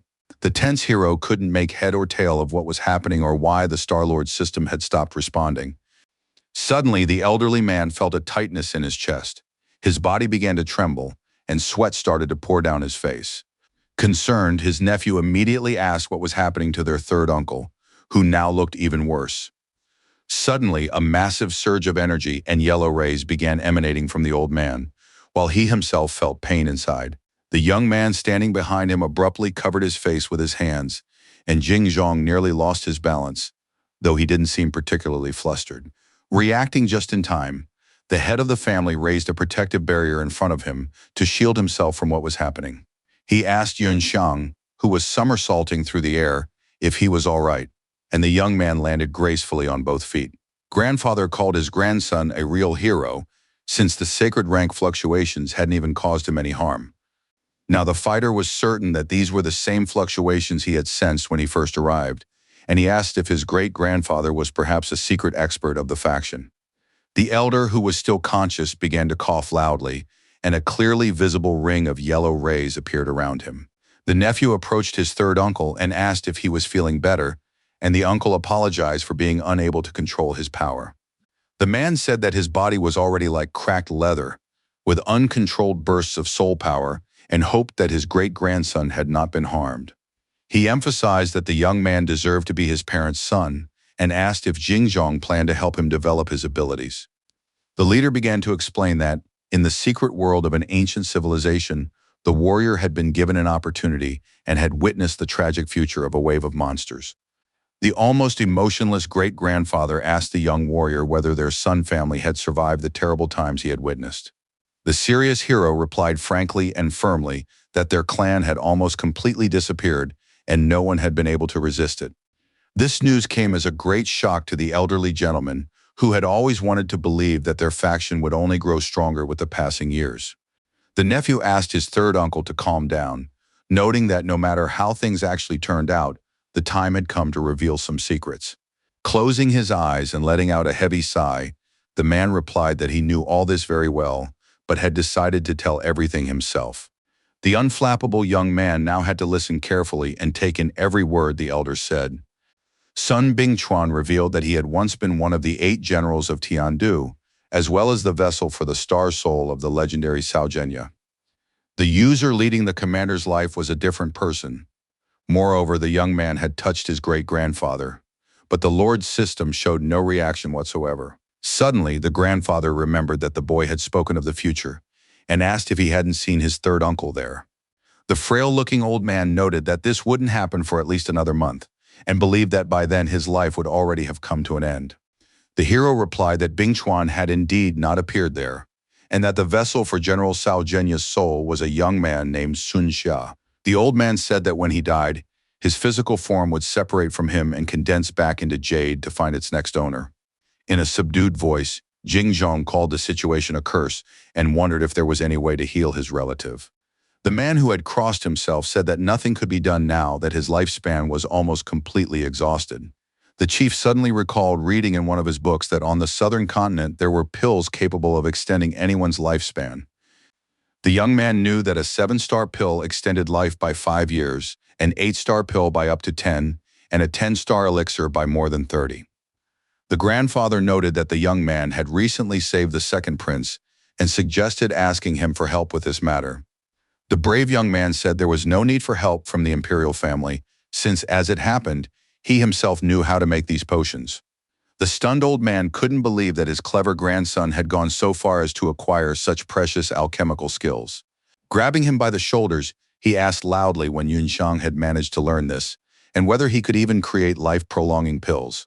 The daredevil brushed his hands away, saying that at his current level, he couldn't create an elixir of immortality, but he could easily make a 7-star pill. The grandfather asked if he knew that even the masters at the imperial court could only make 6-star elixirs, and even then with a 10% chance of success. With a slight smirk on his face, Song once again created suspense by silently reaching into the inner pocket of his jacket, which made his counterpart nervous. From there, he abruptly pulled out a storage talisman containing a small vial, inside which lay a miraculous pill. Jingzhong, thrown into shock, nearly fainted at the sight. His face broke out in a cold sweat, and he even stopped blinking for a moment. Stunned, the man sensed that it was a precious 7-star elixir, and then exclaimed that his own level was even higher. It was very hard for the old man to believe that it had actually been crafted by the dexterous Yun Xiang, who kept many things hidden. The hero said that the heavenly spirit pill could raise one's cultivation level to the next stage without any side effects. His words stunned both elderly gentlemen who began mulling everything over in their minds and trying to piece together the puzzle. At first, the young man thought the old man was only at the ordinary heaven realm, so the elixir would be useless to him now, and he decided to let him figure out what to do on his own. Jingzhong, looking extremely serious, stared silently at the bottle for a few more seconds, pondering the pressing matter and trying to make sense of it all. Suddenly, he declared that from now on, the grandson would enjoy the same rights as the head of the family, and all human and material resources would be at his disposal. The young man asked his grandfather to calm down, and for starters, let him examine the body of his third great-grandfather so as not to make any mistakes. Approaching Binchuan, who was lying in bed, the young man asked to check his pulse, since that was a crucial factor. The old man puzzled him by abruptly pulling his hand away and saying that he had a bionic prosthesis on his right side. Hearing this news made Sun Yunxiang ponder the situation even more deeply, but without details, it was pointless. The warrior explained that he had lost the right half of his body in a great battle and had nearly died. After that, he had feigned death and gone into hiding in his family's underground compound. He took off his cloak and showed his prosthetic arm, which looked just like the real thing and was almost indistinguishable from it, which was astonishing. Now the hero found it unsurprising that the system hadn't responded and called it a lack of foresight on his part. At the same time, the prosthesis wasn't from this era, so Yunxiang surmised that it belonged to some ancient civilization and had been found in the ruins. The young man began checking his great-grandfather's pulse, and the assistant suddenly realized that the user had come into contact with the vessel of the general of the Origin Star Soul. At that very moment, the information download process began, during which the fighter tried to remain completely calm. Finally, General Cao Ren was found, and immediately afterward, the data was copied, exactly what the brave young man had been striving to achieve all along. But suddenly, the system detected an error in 7% of the data and began correcting the incorrect sections, which astonished the young man. The two elderly men, who didn't understand the situation, asked the nervous young man in unison what had happened, since his expression had changed. The expert believed that the absence of a body part in his third great-grandfather had affected 2 meridians of his stellar soul. He wondered if Binchuan's cultivation had truly never improved since he sustained that serious injury. The sorrowful old man replied that he had made every effort over the years merely to slow the decline in his cultivation. The hero said he would go look for the ingredients for a life-prolonging pill, and then they would need to figure out a way to restore the right side of the patient's body. His words came as a great shock to the elderly gentleman, who did not believe it was possible to restore the half of his body he had lost. The brave man replied that that would come later, for now he had more important matters to attend to, and he reached into the inner pocket of his jacket once more. He pulled out an improved version of the Return of Spring pill, which could alleviate pain and possessed a powerful healing effect. As he headed for the exit, Jingzhong promised to tell the onlookers that from now on, all of the family's resources would be at the hero's complete disposal. Meanwhile, the two managers stood humbly by the door, awaiting new orders from the respected faction leader. The first to appear on the horizon was a pensive Yun Xiang, who in the eyes of the elders was now a very sensible young man. The calm Damu asked if he was returning to the East Wing. The young man asked him to stay here pending further instructions. With a light step, the young man headed toward the elevator, pondering his next moves and where to find the necessary ingredients. In less than a minute, he was inside, waiting for the elevator to go up, and his stream of thoughts didn't stop for even a moment. With a serious expression, the daredevil mentally addressed the system and inquired about the status of Cao Zhenya's data error. The assistant immediately replied that, for unknown reasons, the Star Soul General's data had been corrupted. The damaged areas were marked on the interactive map, and the visual representation was automatically redrawn by the digital assistant. The calculation of the architectural restructuring plan was complete, and the missing data had been filled in, with plenty of time still remaining.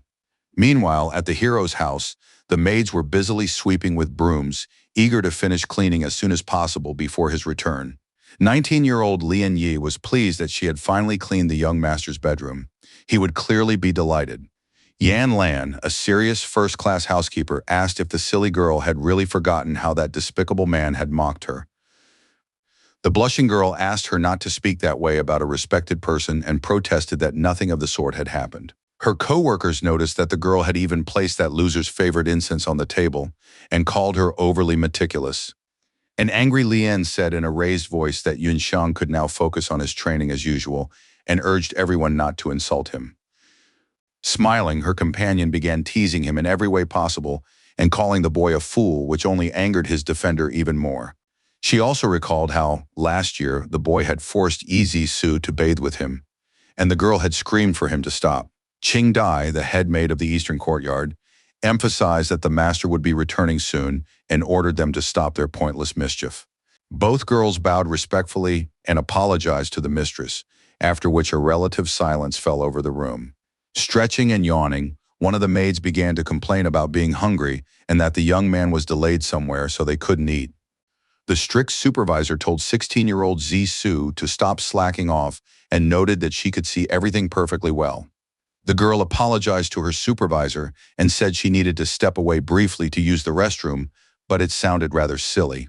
A puzzled Yan Lan remarked that this cheeky girl would come up with 1,000 excuses just to avoid doing anything. An angry Qing Dai ordered everyone to watch their language, since they had taken etiquette classes and shouldn't be picking up vulgar words from doormen. Crossing her legs, the charming girl exclaimed that she couldn't hold it any longer and needed to go to the restroom immediately. Feeling her discomfort, her older sister let her go but asked her to hurry, since there was a lot of work to do. The happy brown-haired girl started running down the porch, loudly thanking her older sister, who was always kind-hearted, even though she was strict. But in reality, the little schemer decided to sneak into the kitchen for a quick snack, knowing full well that no one would punish her. Then she ran out onto the street and saw a coworker sweeping up trash near the gazebo and decided to show off in front of her. The tease began pointing her finger at Su Wen, ordering her not to slack off at work, but it was all just a silly joke. The 17-year-old girl was an intern in the outer courtyard and was known for her composure, so she paid no attention to the taunts. In the end, she simply turned away from the annoying girl, but being ignored made her very unhappy. The angry brown-haired girl exclaimed that the young master would be back soon and urged her not to loaf around, but her counterpart couldn't care less about her words. And incensed, Zissou shouted that if her colleague wanted to be transferred to a permanent position in the Eastern Courtyard, she had to obey her superiors. Suddenly, one of the adults placed a hand on her head and, stroking it gently, asked why she was speaking that way. The brown-eyed girl turned immediately to see who had done it, her expression remaining as serious as possible. Suddenly, tears of joy welled up in her eyes, giving them an unmistakable sparkle, and her lovely cheeks flushed. Overcome with happiness, the beauty was speechless, for standing before her was a young gentleman whom they hadn't seen in a very long time. The charming girl hugged the protagonist incredibly tightly, exclaiming that he had finally returned home safe and sound. Pulling Z away from him, the young man smiled and asked her not to smear her snot on his jacket, and she tried to calm down. The emotionless Su Wen wondered to herself if this was indeed the very same carrier of Zuozi named Song Yunxiang. The argumentative girl exclaimed that she was a pretty girl and didn't have a runny nose and accused the young man of brazenly lying, which was ridiculous.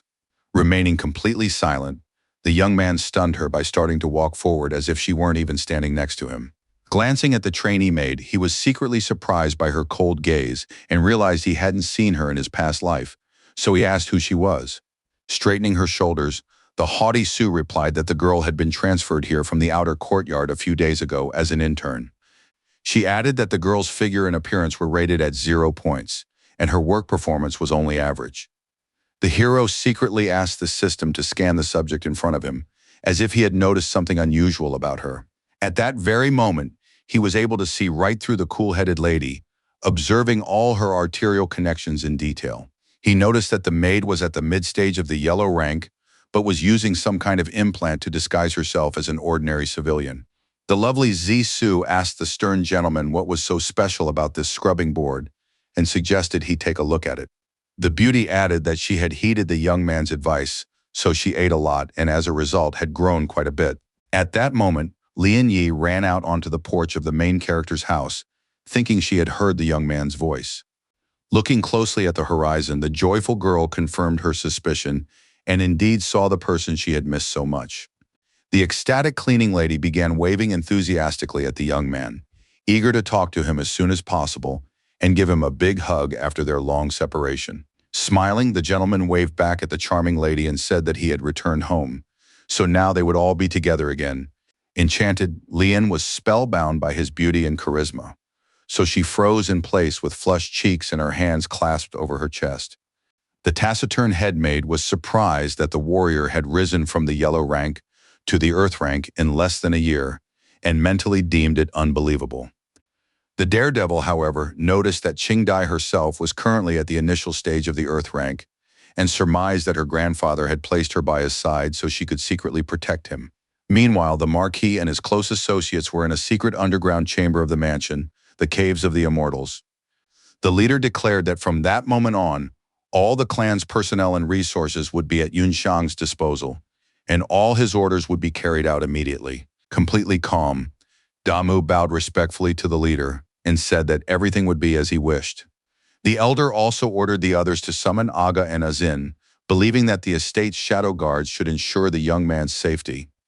This announcement came as something of a shock to the steward of the Eastern Court, who did not understand what the Marquis meant. The elderly gentleman repeated once more that command of the shadow guard was being transferred to his grandson, and the man did not object. Meanwhile, the hero was at his residence, where attentive maids were pouring him tea and gently helping him take off his jacket. Feeling truly at ease, the young man recalled how carefree he used to be, and this nostalgia made him feel incredibly good. The lovely Zissou served the young man a hot drink and asked him to drink it right away before it cooled down and lost all its benefits. The polite Yunshang thanked her for her thoughtfulness and carefully took the cup in his hand, lost in his own thoughts. Over the next few seconds, he sipped the contents of the cup and focused on the feeling of relaxation. But suddenly, he shifted his gaze to the girl standing to his left, as if he wanted to say something to her and had decided to do so right then. Suddenly, the hero said he had a task for the girl with brown eyes, who began listening to him with rapt attention. The enthusiastic maid was ready to take on any task given by her master to prove that she was a capable person. In a whisper, the boss asked the charming girl to keep an eye on an intern named Su Wen, while remaining cautious. The brunette said she had long suspected that something was off about this strange lady, and Sun gave her the go-ahead to go and begin her surveillance. After that, he continued to enjoy his hot tea and ponder, while Zissou was ready to begin her operation. The chief also ordered the other 4 cleaning ladies to go about their business, as he wanted to be alone for a while. Senior Qingdai and the others bowed respectfully to him, after which she asked permission to take her leave. The serious young man didn't want to keep them and asked them to leave as soon as possible, as he was quite exhausted after all that had happened. As she closed the door, the woman said she would be downstairs, so if he needed anything, he could call for her at any time. Left alone, the young man began examining a long wooden box that his mother had once left him. The material it was made of looked quite ordinary and didn't attract any attention, so he decided to see what was hidden inside. But when he tried to open the box, the young man smirked because it was protected by a 3rd-level encryption array. Stunned, the young man realized he needed a password, but his grandfather hadn't mentioned anything about it, so now he didn't know what to do. The first thing the hero did was order the system to crack the encryption, and it immediately began the process, but he couldn't afford to let his guard down. The master recalled Jing Zhong's words about how his daughter-in-law had once told him that a person cannot defy time, nor can it be crossed. He then added that everything under the starry sky is a chessboard, and Yunshang tried to figure out exactly what that meant. A couple of minutes later, the hack was complete, and as a result, as many as 12 suitable password combinations for the box were found. The young man decided to choose just one code at random, hoping that it would work and he would be able to open the box. One of the 7-digit numbers seemed quite familiar to him, so he obviously chose that one. The code worked, and now Sun began to examine the box closely, wondering what was inside. He was somewhat stunned and wondered what it could be, but at first no answers came to mind. Inside, right in the center, lay a mask with a pointed nose, striped like a zebra, which was quite unusual. The young man realized that this might be a hint about entering the Stargates, so he became even more pensive. In his past life, the hero had heard these words after joining the Black Turtle's protection, and rumors circulated that many of their secret techniques were connected to the gates. The young gentleman noticed that the Jade Castle was exquisitely crafted, but he had no idea what it was meant for. He also tried to figure out why the mask had activated automatically, and why an inscription had appeared on it stating that all living things have no form. On the back of it was scratched the inscription that whatever a creature is on the inside, so it is on the outside, and there were no openings for eyes or nostrils in it. Without a moment's hesitation, the young man decided to try the mask on, sensing something strange but unable to explain it. Despite everything, the fighter could still see clearly. But what was striking was the fact that he had suddenly transformed into a bearded old man. Glancing sharply to the side, Yun Xiang first wondered why the mask wasn't on his face, and then fell into a deep daze. Inside, everything was turned upside down in an instant, and his heart felt as if it were bleeding. He was at a loss and couldn't gather his thoughts. Drenched in sweat and overcome with horror, the hero continued to stare at himself, unable to believe that he had turned into an old man again. In horror, he screamed at the top of his lungs, refusing to accept the fact that he had regained his former appearance because of a silly object. At that very moment, the head maid entered the room, assuming that something had happened to her master. The woman quickly stepped forward and reported in a calm voice that Manager Mu had brought the housekeeper, and the young man realized that things were looking bad. Upon seeing some strange, elderly gentleman, Qing Dai turned pale and froze in place, with her eyes wide open. The stern lady immediately drew a dagger from its sheath, planted her feet firmly, and demanded to know where the scoundrel had taken the esteemed Yun Xiang. The alarmed hero leaped to his feet and began begging her to let him explain the situation, even though he knew it would be extremely difficult. A few minutes ago, the lady had asked the manager and the squad captains to wait a moment while she went to report to her master. The man agreed to wait a little while and sent her on her way, remaining behind with two serious-looking men. The first of them was the stern-looking Ga Glai Ga, a 27-year-old commander of the first group of the Sun family's shadow guard. The second was the more unassuming-looking Manhwa, a young man of the same rank who was also a professional. The woman, in turn, knocked on the door of the hero's house and immediately began describing the situation on the street. Upon entering, she saw a bewildered old man staring at her with wide eyes, and she instantly froze. In a fit of rage, the maid grabbed a dagger and shouted, demanding to know where the young master Yun Xiang was, but received no answer. Trying to resolve the matter peacefully, the man jumped up from his chair and politely asked to be allowed to explain, addressing her by name. Without standing on ceremony, Qing Dai swung the dagger sharply at him, but the experienced fighter managed to dodge it, though he was shocked by her action. Still, he deftly seized the girl's wrist and applied pressure to it, easily knocking the knife out of her hands. Then the brave man swiftly pinned the cleaning lady down. She screamed in pain, but it was a necessary measure on his part. The brave man urged the enraged woman to calm down immediately and let him speak, but she began calling for help. The boy in the old man's body abruptly clamped his hand over Qing's mouth and held it tightly shut, while veins stood out on her flushed face. Feeling awkward, Yun Xiang asked her not to blame him for anything, noting that she herself had started the argument, even though he had demanded she calm down. The mask reflected everything external in its internal form, and the young man wondered if he could take on a form from his own mind. Concentrating as hard as he could, the protagonist decided to try and express hope for a quick success, because otherwise it would be difficult for him. In less than a minute, he transformed into the head maid, and now there were two of them, which looked very amusing from the outside. Upon seeing this extraordinary sight, the real Dai was even more stunned and tried to scream, but to no avail. Now the young man realized that he could freely take on the appearance of whoever he imagined himself to be, and that made things even more interesting.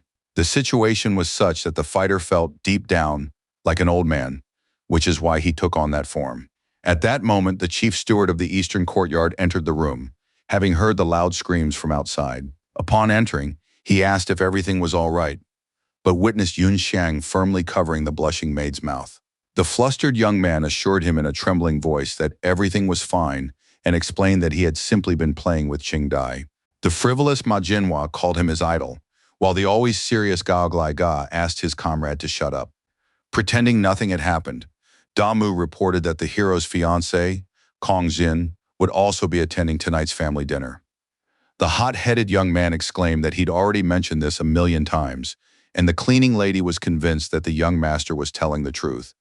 The young man whispered to her to keep her mouth shut, while the flustered lady began to make excuses, claiming she'd misunderstood everything. The master chose not to dwell on what had happened and decided to go about his business, leaving her alone with her thoughts. After straightening his shirt, the young man asked if the manager, who had been waiting quite a while, was looking for him. The man confirmed his guess and asked his counterpart to come into his office to discuss some important details. The calm Ching Dai wanted to leave them alone, but the leader asked her to first clear the items off the table and take them to his bedroom. After that, the small group proceeded to another room where there were no prying ears and they could talk freely. First, the level-headed Yun Xiang asked his uncle to answer him honestly and inquired whether his grandfather had assigned the senior maid to him. Without holding anything back, the overseer of the eastern courtyard confirmed this, realizing that the boy was far too perceptive and there was no point in lying. It was said that she was a member of the Sun family's shadow guard, an earth-rank master, and also his subordinate. The guards were the very people who had fought, risking their lives to get the boy out of the city of Wan in his past life. The guard consisted of several squads, and the Marquis ordered that Yun Xiang be the only one whose orders they would obey unquestioningly. After that, Damu introduced the captains of the first and second squads, AGA and Ajing, who stood respectfully behind him. The incredibly strange names left the protagonist utterly bewildered, and he froze with his eyes wide open. The two young men knelt and saluted the young master, greeting him respectfully and standing ready to carry out their duties. Completely baffled, the young man remarked directly, with a smile out on the street, that their nicknames were quite unusual. The manager asked the young man to be careful with his words, emphasizing that they were all orphans and had been named by the third lady, his mother. Gao Glai, with the utmost seriousness, exclaimed that the lady had named him after a hero from a tale of an ancient civilization. The fair-haired boy's name, meanwhile, had been chosen in memory of a legendary demon god from a bygone universe. The dark-haired boy said that they had both been nameless children, and if it hadn't been for the respected lady, they would have simply starved to death in the slums. The protagonist remembered nothing about his mother and now wondered what her true origins were. From his grandfather's words, the young man remembered that they had gone missing 16 years ago when he was 2 years old, and that the public had been told they had died. When he was young, carefree, and reckless, he didn't care about it. But later he had to fight for his life and had no time for such thoughts. Decades later, the situation had changed dramatically, and the seasoned warrior had pushed his mom and dad out of his mind and was thinking about other things. At that moment, the young man wondered if he might have overlooked something, while those around him silently watched his back. Suddenly, he turned his gaze to Uncle Mu, who was standing to the side, wanting to ask him a question that was important to him right away. Tilting his head slightly, the utterly calm man asked what the young gentleman wanted from him. The young man was certain that the manager was aware of the events that had taken place 16 years ago, a reference to his parents. Upon hearing this, a bead of sweat trickled down the face of the manager of the eastern courtyard, and he struggled to formulate a response. The protagonist suddenly remembered that in his past life, his loved ones had hidden absolutely everything related to his father and mother. The unflappable son immediately concluded that his counterpart felt uncomfortable discussing this, and he thanked him for his understanding. The young man suggested visiting the faction's family cemetery, expressing a desire to pay his respects to his ancestors. Without any hesitation, Damu bowed before him once more, replying that he was ready to carry out any task right away.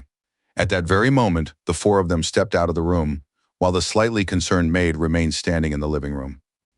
With a sly smile, the young man asked if he could now have the charming lady's attention and speak with her. The supervisor ordered Ching Dai to approach the young master and greet him again, since he was now the sole leader of the clan's shadow guard.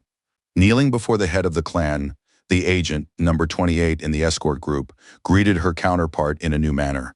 The protagonist believed that the woman had had a very difficult time since he now knew what she had been secretly protecting for so long. As a reward for her great efforts, he decided to grant her an extraordinary elixir and immediately pulled it out of his storage talisman. The deeply surprised cleaning lady was momentarily flustered, but then quickly realized that this was an extremely rare potion.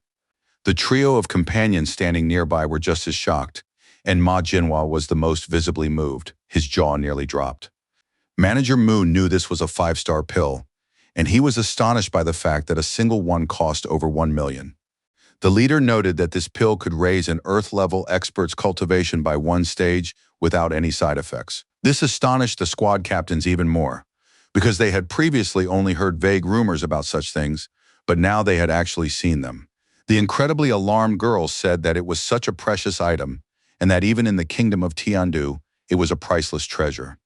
The young man believed that now was the perfect time for recruitment and decided to try to find reliable people and increase their strength. The leader said that if the men proved themselves, they too would receive something valuable, which ignited a fire of motivation within them. In unison, the fighters declared that they would follow him to the very end, and if anyone raised a sword against him, they would leave no trace of him. The squad captains were pleased with themselves, while manager Damu silently looked at Yunxiang, realizing that he would make an excellent commander. The young master himself asked him to arrange for a vehicle, reminding him that they were planning to go to the Sun family cemetery. A short time later, air bikes piloted by experienced specialists were already flying through the sky at full speed. They zoomed through the city at tremendous speed, leaving behind only a small trail of exhaust fumes, which none of them cared about. Xia Beijia, who was piloting the flying boat, asked why Ma San had gotten so caught up in the boy who had decided to pay his respects to his ancestors. With a chuckle, the gatekeeper asked his colleague if he didn't think the kid had become a completely different person. Together, they turned their gaze back and surveyed the young man sitting there, but remained completely silent. Meanwhile, the protagonist of the video call said he wanted to buy some herbs and asked them to get the ingredients from the attached list for him. Hong's longtime partner was more than happy to carry out the young man's requests, as they had a good working relationship. The elderly gentleman said he had checked everything in detail, but among the herbs were some he had never even heard of before. He added that he was currently at headquarters in the Chamber of Commerce's office in Nanzhou and had decided to seek advice from a local expert on elixirs. The young man understood everything and replied that he would wait for an answer, and the man promised to contact him no later than this evening. After these words, the communication session was immediately terminated, and now all the young man could do was wait for news. Completely calm, Hong Fan shifted his gaze to a man sitting nearby, hoping to strike up a conversation with him. Before that, the merchant walked down the red carpet, noticing two enormous golden statues of iron machines. Coming to a stop, he bowed with great respect to Ms. Yu Xiao, who was constantly busy with something. The 21-year-old direct heiress of the family, in charge of the entire business of the Nanzhou Chamber of Commerce, sat in an armchair, looking at a photo of the hero. She smiled sweetly, and the beauty remarked that Song Yunxiang was quite an interesting person, which sounded quite casual. Rising from the luxurious leather chair, she addressed the man standing before her in a calm voice. The charming blonde instructed him to try to arrange a meeting as soon as possible, stating that she wanted to see the young marquis in person. Without any hesitation, old Mr. Hong promised to make all the necessary arrangements as soon as possible, after which Milady silently walked away. Meanwhile, somewhere far up in the sky, a flying bike was cutting through the air, leaving a trail of fire in its wake. It was a superb machine, reinforced with thick steel plates on all sides, making it completely safe.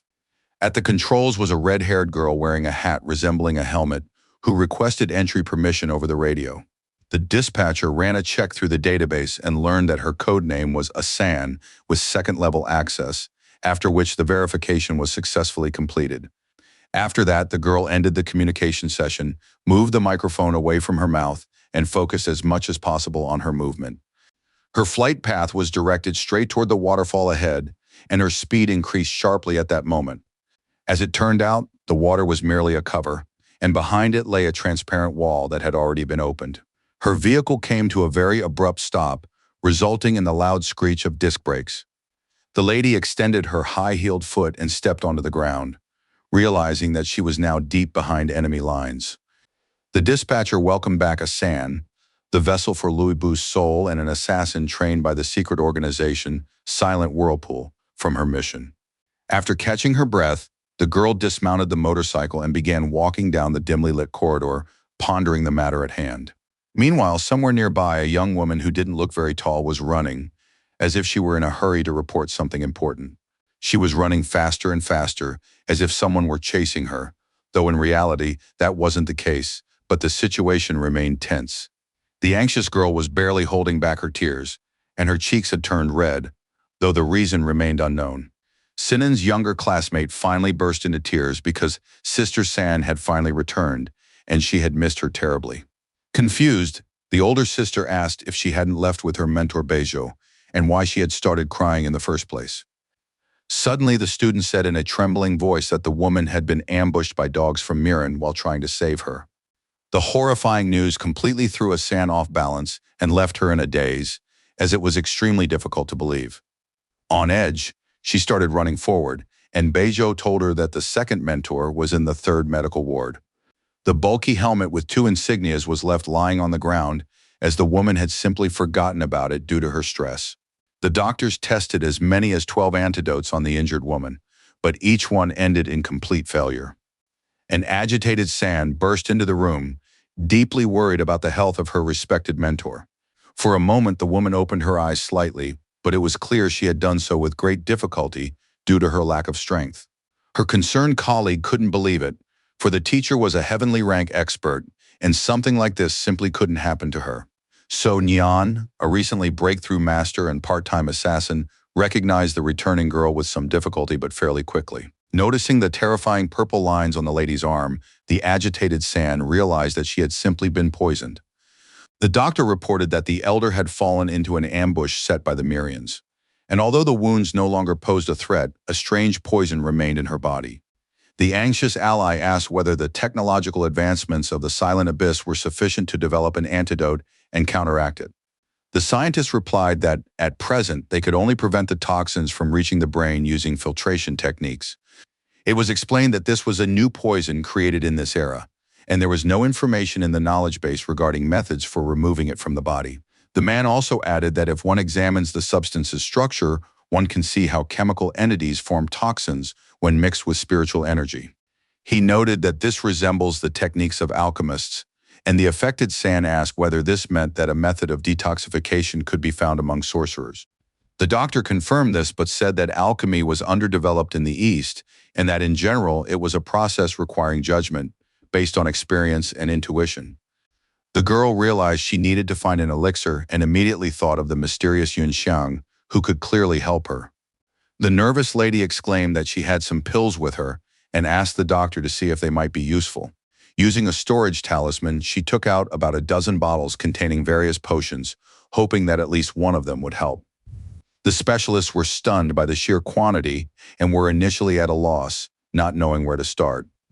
One of the vials contained spring return pills, which boosted cultivation efficiency, while others increased combat power. Then the expert's attention turned to the white tablets, and he began examining them closely to formulate a hypothesis. Lowering his mask, his first move was to sniff the substance so that it would be easier to determine and understand whether it was worth using.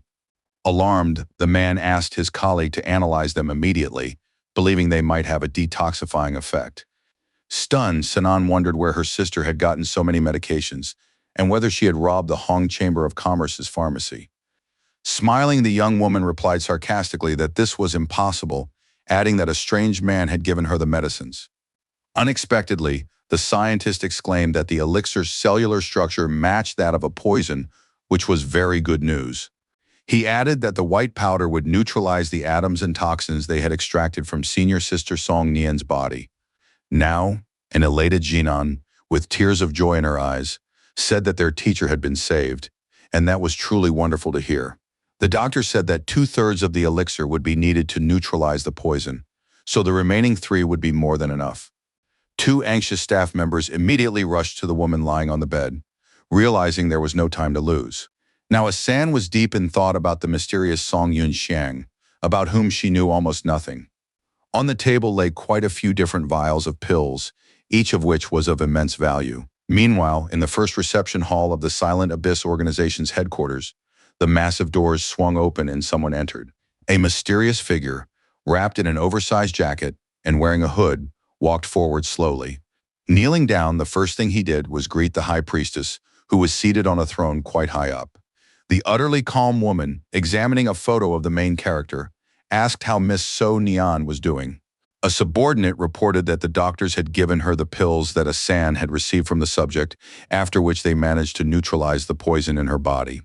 The lady understood perfectly well from the code number that this was specifically Yun Xiang, whom they had been monitoring for some time. She emphasized that only one man was capable of cloning Star Soul generals.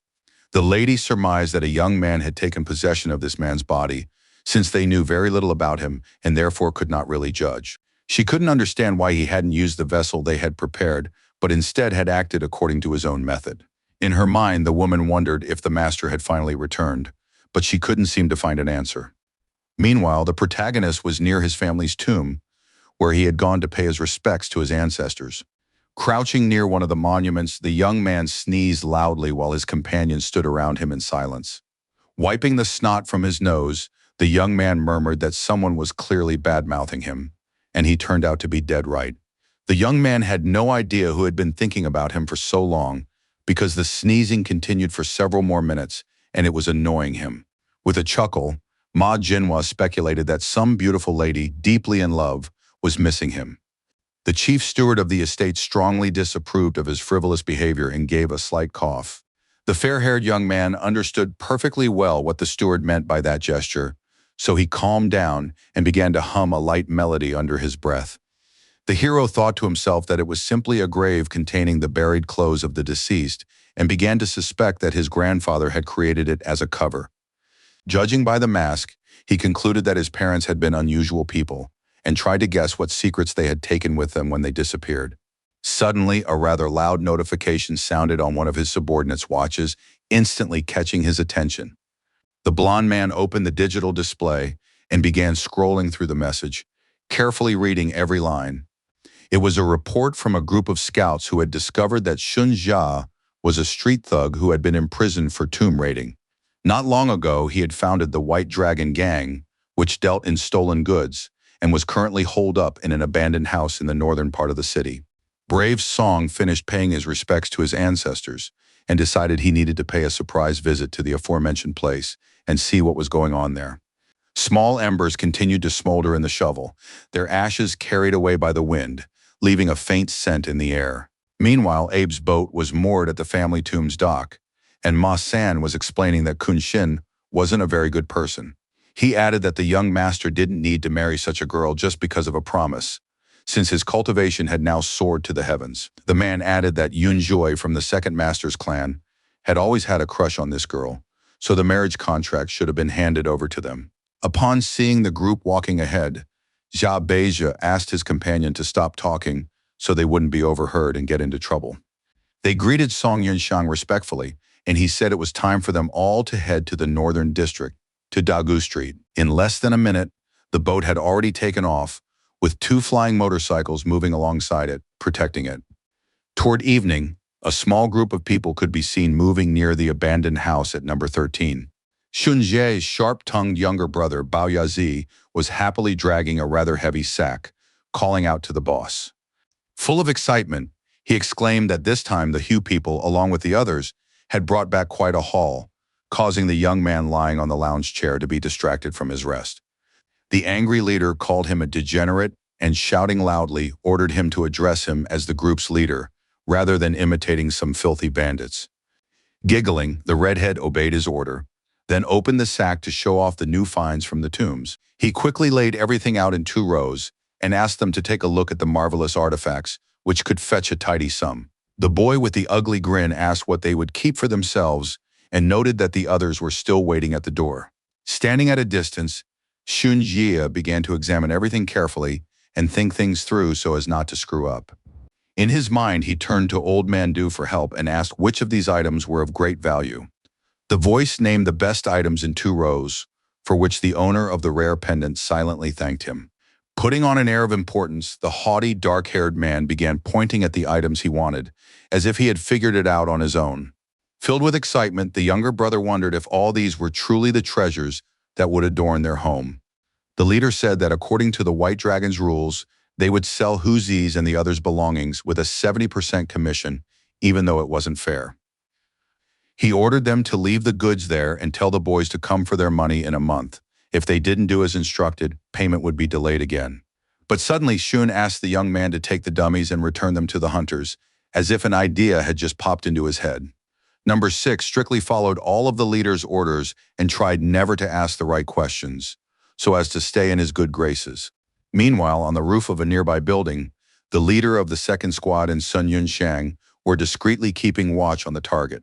A surprised Ma Jinhua noted to himself that the gentleman not only distorted light and blocked sound, but also shielded spiritual energy, which was astonishing.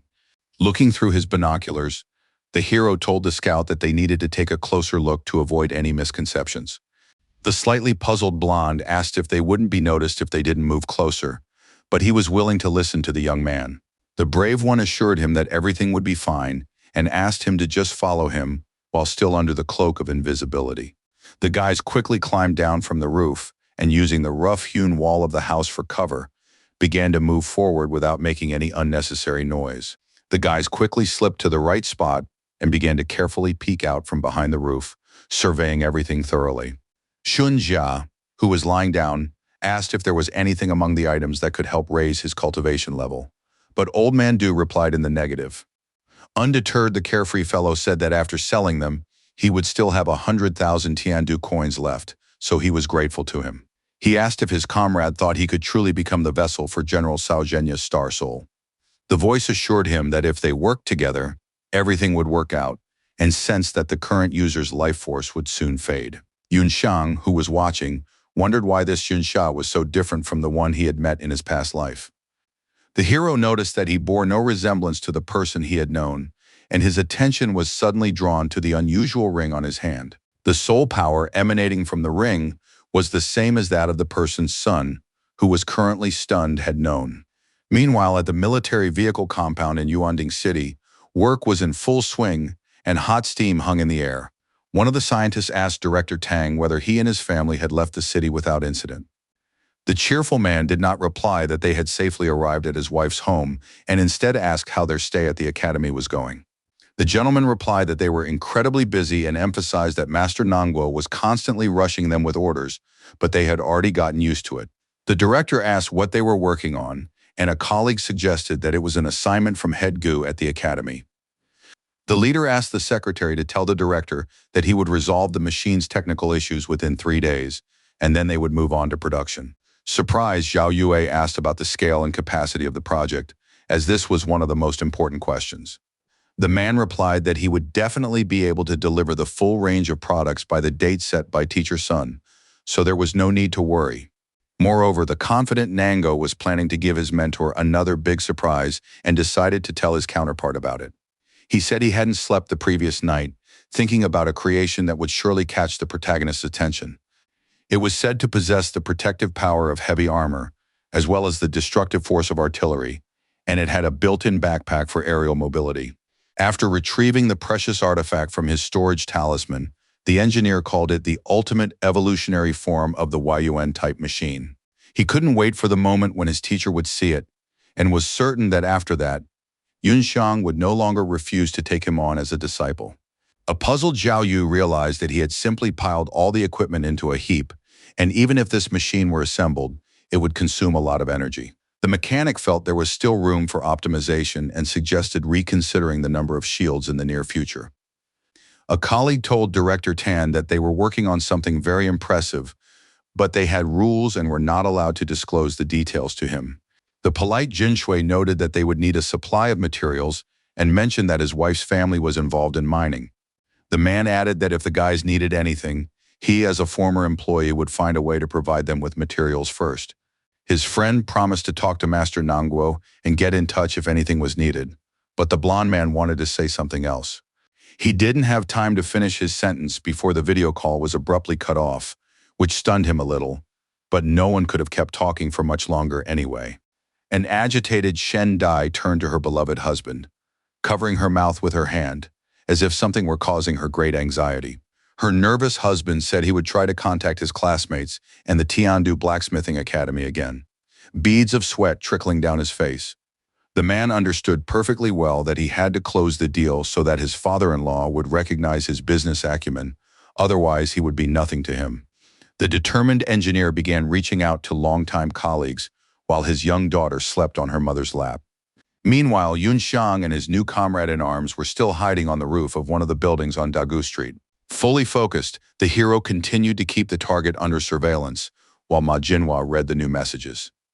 He said that the second squad's intelligence had reported that Miss Kong was also heading their way, but the young man didn't understand who they were talking about. The spiritual energy emanating from the ring belonged to Shunjia, whom the young man knew, but he had no idea who he was actually seeing right then. The team captain whispered that Sun's fiancée, the daughter of Lord Kung's family, was hurrying toward Daegu Street, after which everything became clear. This news didn't surprise the young man at all, but he became curious about what was happening to the girl there. His comrade opened a digital map and pointed out that she was currently on her way to them and was only 2 intersections away from her destination. Smiling, the brave young man asked why the scout was so sure she was heading specifically toward them. Feeling slightly uneasy, Ma said that, according to rumors, Miss Kung had some personal connections with the leader of the White Dragon Gang. He added that, in fact, the second squad had infiltrated several agents into her family, so they would soon find out everything for sure. Meanwhile, the carefree Shun Xia continued to lounge on a deck chair with a smirk on his face, truly enjoying life.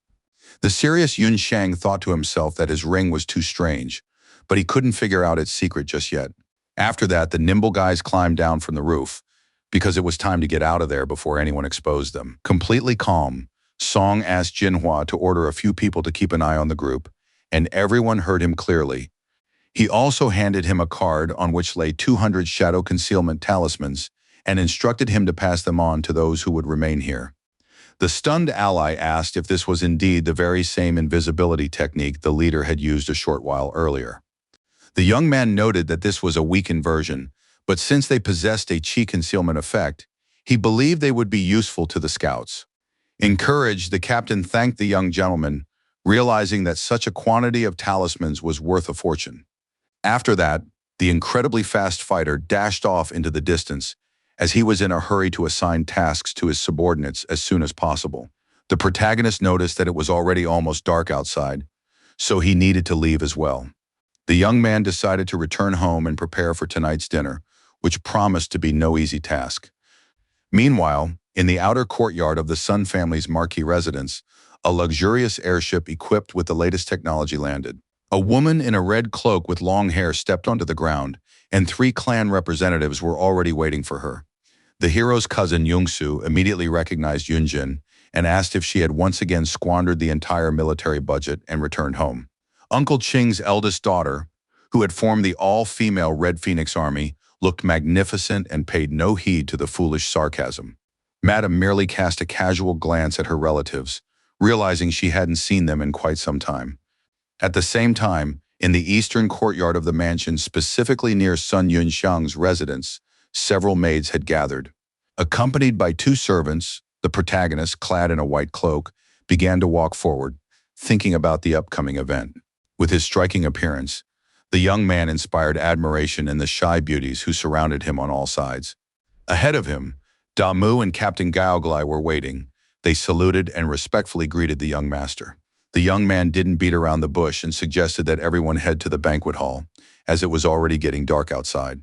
In the dining hall of the outer courtyard of the Sun residence, a small number of guests were already seated at the table.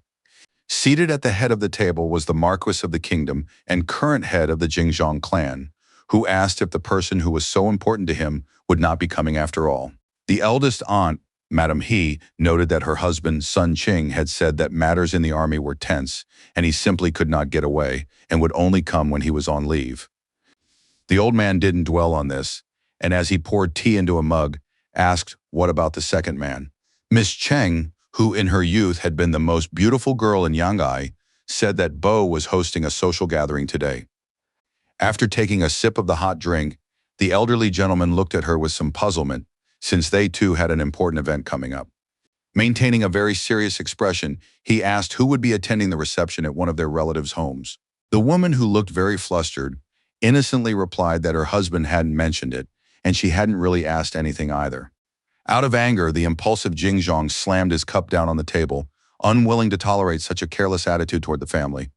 Shouting loudly, he asked the lady to tell Song Bo to return immediately for a serious conversation. The man's second concubine, Aunt Zhao from the medical family, said she had heard from her husband that the Zhang clan had sent an envoy from central China. It was said that they were willing to pay a high price in exchange for cooperation and support, and her husband had promised to find a way to return from the reception as soon as possible. At that moment, a confident Yunxiang entered the room and greeted his grandfather and the rest of his relatives. Smiling at his talented grandson, The head of the family asked him to take a seat, while Madame He looked at him with warmth in her eyes. The charming Aunt Jo, who had once been a lady-in-waiting in the city, remarked that the boy had grown again, which meant they were feeding him well at the academy. The lady had always treated the boy with sincere affection, and he had heard that she had once been a maid at the Sun family's eastern mansion. Grandfather gestured toward the chair next to him and asked the young man to sit down as if he wanted to talk about something. Slightly wary, the young man asked if that wasn't his second uncle's seat, which he certainly couldn't occupy. Jingzhong, who looked kind, said that everything was fine and that he gave him permission to sit where he had been asked, so there was no problem. Without asking any questions, the young man stood up and moved closer to his grandfather, remaining completely calm. When he walked past Aunt Zhao, she was captivated by the strong scent of pills wafting from him in waves. The woman surmised that these were 4-star elixirs and remarked that the youngster had brought something wonderful with him. The protagonist had heard that the woman previously in charge of the Sun family's business had been his second uncle's secretary and had some superficial knowledge of herbal medicine. As he sat down in a chair, Yun Xiang looked at the calm old man and asked if Uncle Bo really wouldn't be coming to dinner. Madame Cheng, sitting next to him, said that he was currently at a social gathering, so he wouldn't be able to make it tonight. The man in question was a very practical person who couldn't stand those who didn't think about making progress. Although he and his wife were profit-oriented, they always put the collective interest and the clan's reputation first. Noticing that his older uncle's seat was also empty, the boy asked his aunt if he wouldn't be coming either. The woman replied that, as the boy well knew, Sun Qing commanded the Iron Wall Army and could not easily leave Nanhuang, for which she asked him to forgive him. The hero remembered the gentleman as a stubborn and dignified professional soldier, a loyal man who placed the people of his country above his family's interests. He had heard that his uncle and Madame He had been classmates at the academy and had begun their relationship back then, managing to sustain it over the years. Suddenly, those present in the room heard a loud male voice noting that everyone had already gathered at the table. It was his eldest uncle's son, named Yunqi, who had arrived accompanied by Song Tu, the chief steward of the northern courtyard. His concerned mother reminded him that she had asked him to put on formal attire upon his return, but he hadn't listened. Hugging his brother, the son explained that he had just come from school and hadn't had time to go home, so he decided to come straight here.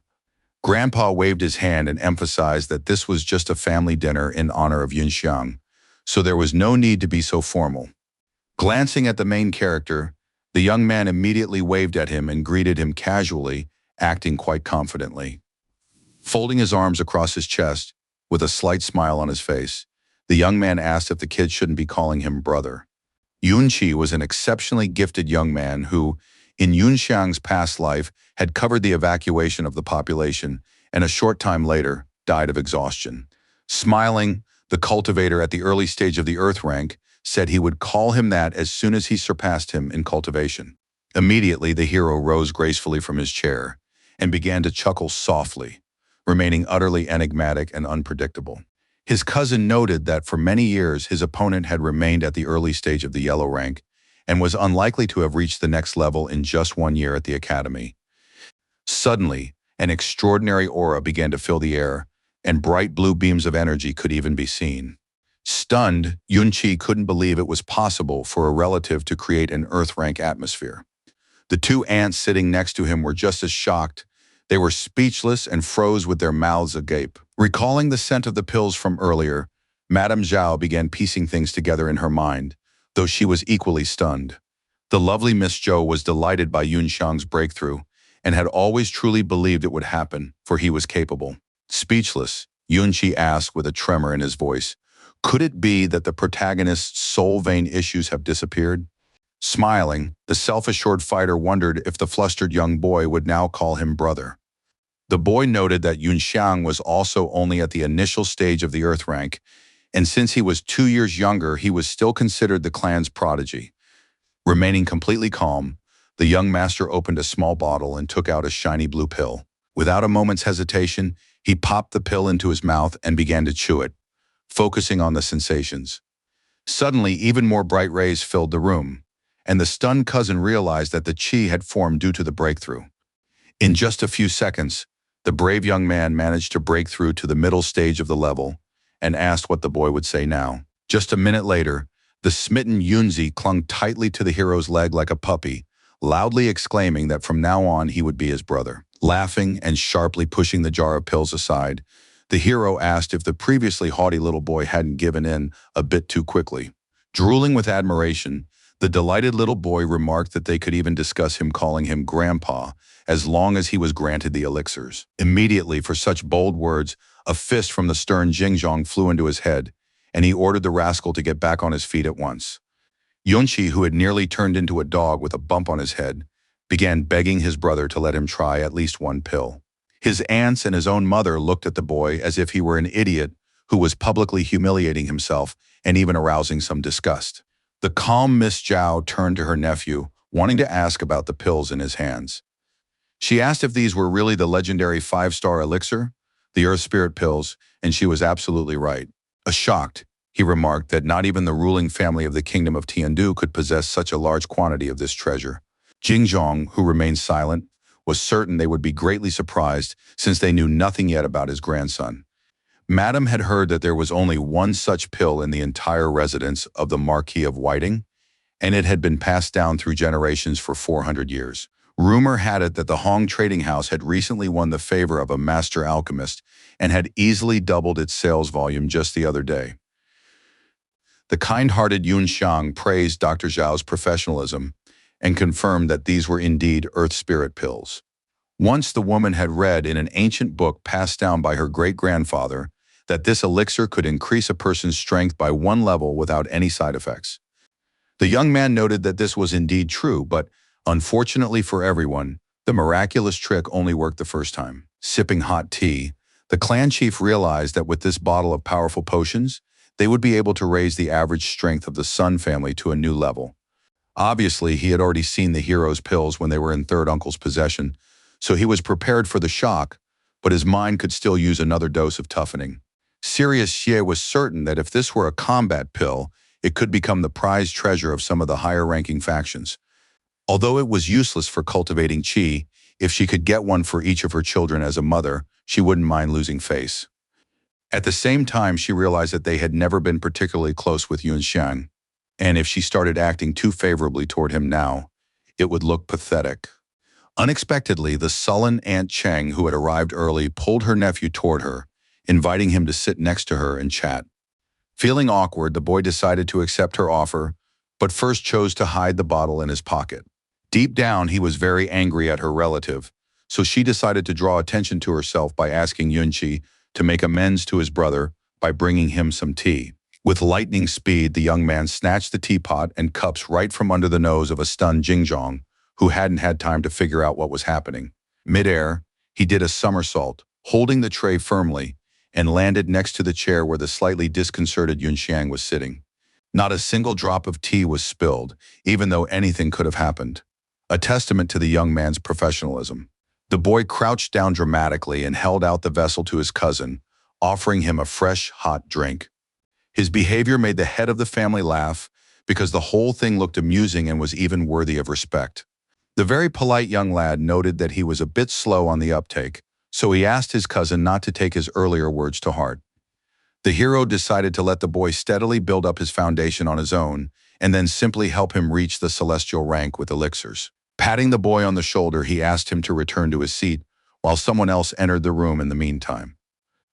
As it turned out, 3 more of the faction leader's grandchildren had joined the family dinner, people he hadn't spoken to in quite some time.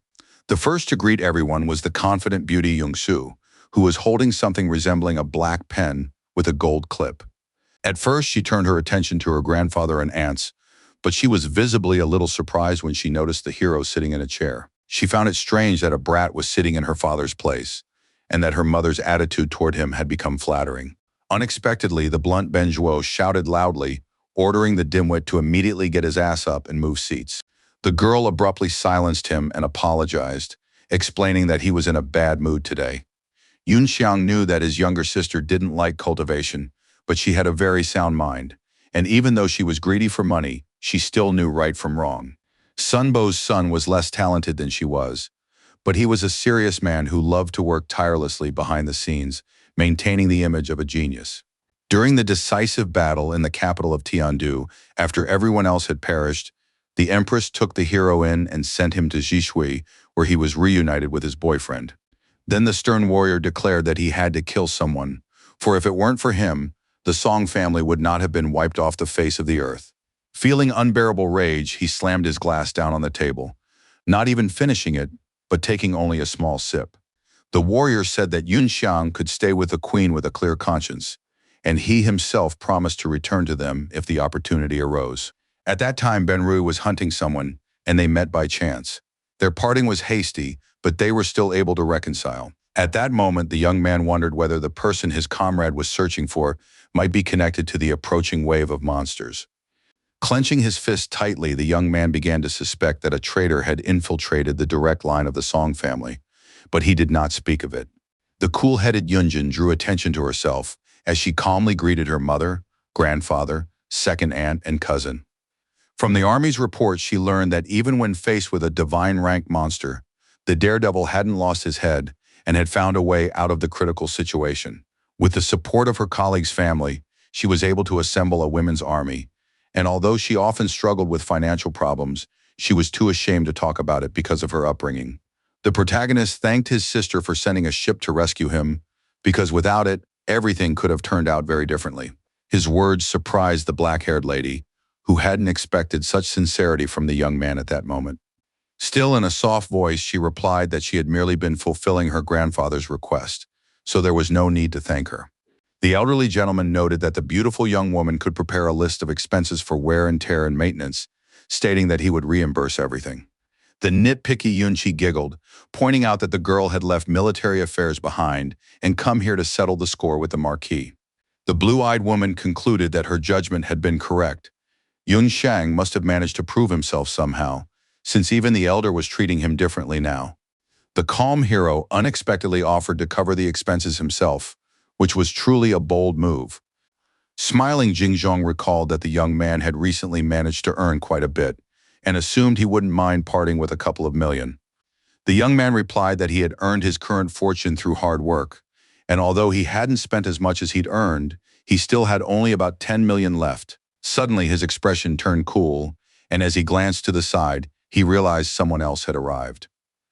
It turned out to be Madame C's fourth husband, accompanied by the chief steward of the southern estate. The first thing the young man did was greet his fourth uncle and aunt, who were incredibly happy to see him. Patting the boy on the shoulder, the man laughed heartily, delighted by his return and exclaiming that he had missed him terribly. Then he whispered a suggestion to have a drink together that evening, wanting to treat the shy Yun Xiang to something. Shaking his hand, the hero suggested doing it later, and realized he'd said too much, since the man across from him was at the initial stage of the black rank. The calm head of the family asked if practically everyone had already arrived for the dinner party, since quite some time had passed.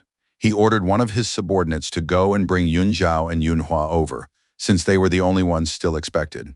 The friendly head of the southern house invited young master's son to sit next to him and chat about life. Smiling, the polite young man apologized to his fourth uncle, explaining that he had taken a seat next to his grandfather. Without any objection, the understanding man accepted the situation, and the boy whispered that they would still have time to talk. Rumors had reached the young man that Uncle Kang was born after his grandfather's second marriage, and that his talent paled in comparison to that of his three brothers. With a smile on her face, the lovely Ji waved to the young man, saying they hadn't seen each other in a long time, but at first he remained silent. Suddenly, the brown-eyed lady's expression changed drastically from shock, and her pupils contracted. She said aloud that he had grown noticeably taller, but inwardly she couldn't understand how this child had managed to rise in rank and surpass her. The shy Yun Xiang also greeted the woman, clearly noting that she had only grown more beautiful. In his past life, all he knew was that his youngest aunt was a teacher at a preparatory school, but she had recently been promoted to principal. Her talent was certainly not lacking, considering that she had reached the Earth rank before the age of 30 and was considered better than many of the academy's instructors. However, since there were no issues with any of his relatives, the protagonist couldn't figure out who else could be the traitor Ben Rui had mentioned. He figured it would be worth trying to coax some information out of the boy, since he clearly might know something. A cheerful child suddenly ran into the room, overjoyed to see her beloved little brother Yun Xiang. The little girl in the pink dress rushed into the arms of the excited young man, complaining that without him, there was no one to take her out to eat delicious food. Patting the little charmer on the head, the young gentleman remarked that a long time had passed, yet she hadn't grown up a bit. Sunbo's third daughter laughed, saying that she enjoyed being a child who could do whatever she wanted, whereas adults had to follow so many rules. The lovely Hua was the youngest in the family, and among all her cousins, she was closest to the main character. Then the young man's attention shifted to another girl, whom he didn't even recognize at first. The second child of Zhou's concubine, named Yunzhao, waved at the young man, and a brief silence followed. Her aunt had raised her with the intention of making her the next secretary, but the protagonist hadn't interacted with her in his past life because he didn't know how to get along with her. The head of the family asked his relatives to sit down at the table and talk about everything afterward, since that would be best. Stroking little Wa's head, the young man asked if she'd like to sit next to him. The girl replied that she'd rather sit next to her mom because everyone sitting in a chair near the young man had heard her grandfather yelling. With a laugh, the dark-haired man noted that she was very smart for her age and decided not to press the issue any further. After assessing the situation, the elderly gentleman glanced at everyone and decided it was time to begin dinner. Realizing that everyone had already gathered around the table, he proposed raising the first glass of wine in honor of today's celebration. Yunzi, who had unexpectedly become helpful, exclaimed that he would pour his brother Xian a drink, which astonished the estate manager. His cousins and aunt were astonished, for the boy had always been a loner and didn't treat the others as equals. But now he was behaving completely differently. Smiling, Damu calmly asked the Marquis to wait a moment, and the Marquis asked if something was wrong. Unexpectedly, the subordinate asked if the master hadn't invited members of the Kun family to a dinner party, which slightly surprised him. Still, the old man remembered this and admitted that he was very glad he had completely forgotten about these not-so-pleasant people. At the same time, he didn't stop and began to calmly drink his wine, emphasizing that this glass would be a penalty drink. The polite servant said he would try to hurry up the remaining guests who were already running very late. The faction leader asked him not to do that, noting that Kun Fan was, after all, the city's leader, so the court eagles should show him some respect. Head over heels in love, Benjui asked his sister if it was true that Lord and Miss Xin would be coming to their house today. The girl told him to stop acting like an idiot and reminded him that the lady was engaged to Yun Shang, so she was his future sister-in-law. The brave young man believed that the lady's father would weigh the pros and cons between a good-for-nothing orphan and the young genius heir to the Song clan's fortune. The woman across from him couldn't understand what he saw in Jin at all, since it took her only one glance to realize that she was nothing but a pathetic little mutt. The serious young man firmly told her that she didn't know much and shouldn't judge people with prejudice. For a moment, he fell deep in thought and looked off to the side, a drop of sweat trickling down his cheek.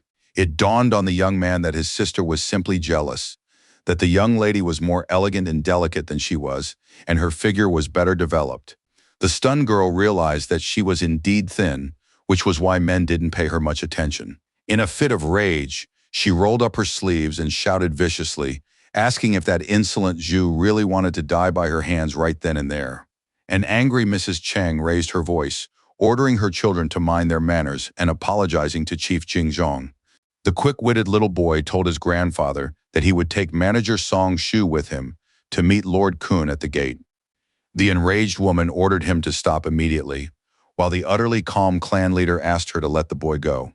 The self-assured young man continued to rush forward, knowing that very soon he would see the lady with whom he was in love.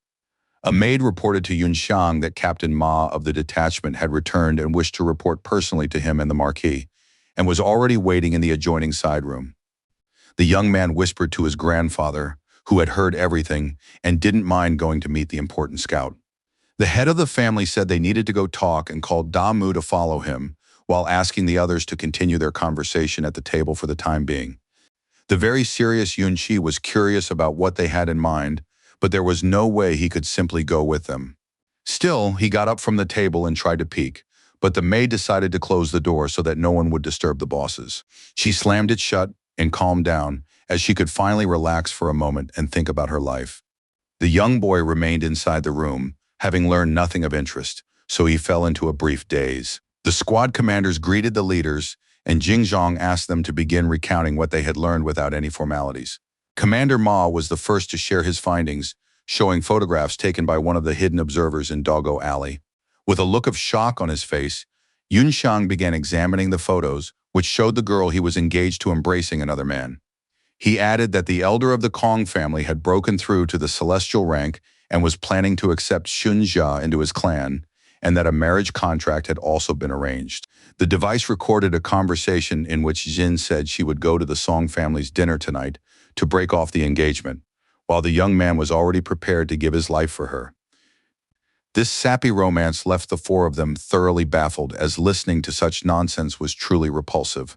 Smiling, the hero concluded that they were acting so haughty because Kun Zhang had managed to reach the celestial realm. The faction leader didn't like the fact that this insolent fellow was even planning to test his strength against them, and hoped he wouldn't laugh himself to death. The old man said that if his grandson wanted to keep the marriage contract, they could reveal a few of their cards, but the choice was still his. The young man replied that he wasn't interested in the engagement, so there was no need to show his trump cards. The unflappable Jingzhong emphasized that if someone tries to step on his face, under no circumstances should it be ignored. The daredevil clarified that there was no need to reveal their current cards, since he would deal new ones, and turned sharply to the trio of agents. His stunned colleagues had no idea where he was going with this, and began exchanging wide-eyed glances with one another. After saluting, they nevertheless declared in unison that they were ready to carry out any order from the esteemed gentleman. The brave man said he would help them break through to the celestial rank, and that they would need to test just how tough the old man and the head of the Kun family really were. Meanwhile, the relatives continued to sit in the banquet hall, while the pushy Yunzi tried to eavesdrop on the conversation from the adjoining room. The kid assumed that his grandfather had spent a fortune and called in a master to set up a high-level array in another room. Suddenly, his mischief was interrupted by a woman's hand, which gently wrapped around his white ear with her fingers. Then she squeezed very hard and pulled on it, causing the little boy to cry and scream loudly that it hurt. The stern Yunjin ordered him to watch his behavior and return to his place immediately, while the young man begged her to let him go. For a few more seconds, the lady held his reddened ear to teach him a lesson and make it clear that he shouldn't act that way. Suddenly, a wave of an extraordinary aura swept through the entire mansion, causing a high-pitched ringing in everyone's ears. The strange phenomenon repeated itself once more, and this began to alarm those present in the banquet hall. The surprised lady surmised that this was an energy surge caused by a breakthrough to the celestial rank, and the young man confirmed it. Then she firmly covered her stunned cousin's mouth, as she felt it necessary to listen more carefully. Judging by the look on her relatives' faces, Shu realized they were stunned by something, but due to her low cultivation level, she couldn't sense the energy. At the same time, she caught a whiff of money since she loved it so much, and that significantly changed the situation for her. The observant Sun Ji also sensed a heavenly rank aura and noticed that it wasn't coming from her father at all. Noticing that his brown-eyed sister had started to break out in a sweat, Zhang, who was sitting next to her, asked if she was all right. Wiping her forehead, the tense young woman replied that everything was fine, but in reality, she wasn't feeling well. Impressed, Qi was certain that Brother Xiang was behind the breakthroughs, but his cousin didn't understand what he meant. But in an instant, the pieces of the puzzle began to fall into place in her mind, and now the protagonist was starting to seem even more unpredictable. The kid whispered that before she arrived, the brave young man right in front of them had taken an earth spirit pill and advanced from the initial stage of the level to the intermediate stage. Stunned, the young woman was deeply shocked and immediately asked where he had gotten such a treasure. The boy was resourceful enough at that moment to admit defeat, so Sun promised to give him one pill as a reward for good behavior. He advised her younger sister to acknowledge Yun Xiang as her older brother, noting that the unusual elixir could save her about 3 years of diligent cultivation. The woman realized that if the young man sold the potion, it would be enough to cover her army's military expenses for several months. Only a few seconds later did she ask him to repeat what the thick-lipped fool had said, and he repeated it without hesitation. Stunned, she grabbed him by the shoulders and began to shake him, realizing that he was hinting that the hero had several pills. The bewildered boy, whose nose was running, said he hadn't counted them, but there were clearly more than 10 pills in the bottle. His words left the lady even more dumbfounded. She saw what was happening as a potential opportunity to secure funding for her army. Sitting in the country of Shu, she once again noticed their shared shock and decided to ask her mother about it later, as she was sure her mother knew something. A nervous Yunjin told herself that she mustn't appear to her younger cousins as if the pills hadn't made an impression on her. She began trying to calm down and take deep breaths, gathering her thoughts so as not to embarrass herself. Suddenly, another wave of energy swept through the mansion, but this time it was so powerful that it knocked little Chi off her feet. As a result, even the porcelain teapot developed several cracks, and some of those present felt a headache coming on. Even the sturdy warrior fell to her knees and suffered a minor injury, which she hadn't expected at all, so she was taken aback. She couldn't believe that yet another powerful breakthrough to the celestial rank had occurred, a phenomenon that was already far from ordinary. The discouraged young man asked if, in her opinion, he too could have evolved if he had followed them. At the same time in the adjoining room, the transition process was completed by the maid Qing Dai, who was an undercover agent. The hero noted that it was an improvised array, created in a hurry, which failed to hold up after the third discharge. The old man hadn't expected him to be as knowledgeable about this as he was about alchemy, and began to wonder how much a formation master's services would cost. A saddened Damu would never have thought that Yun Xiang was actually using an external force to propel his allies to the celestial realm. Slightly concerned, the young man first asked how the lady, who was still sitting on the floor, was feeling. The bewildered woman couldn't believe that, thanks to the young master, she had advanced to the highest level so quickly. The young man noted that she was at the initial stage of the earth rank, and he had had to deplete his reserves quite a bit to help her. Kneeling, the lady said she could never repay him for his kindness, so all she could do was become a sword and slay his enemies.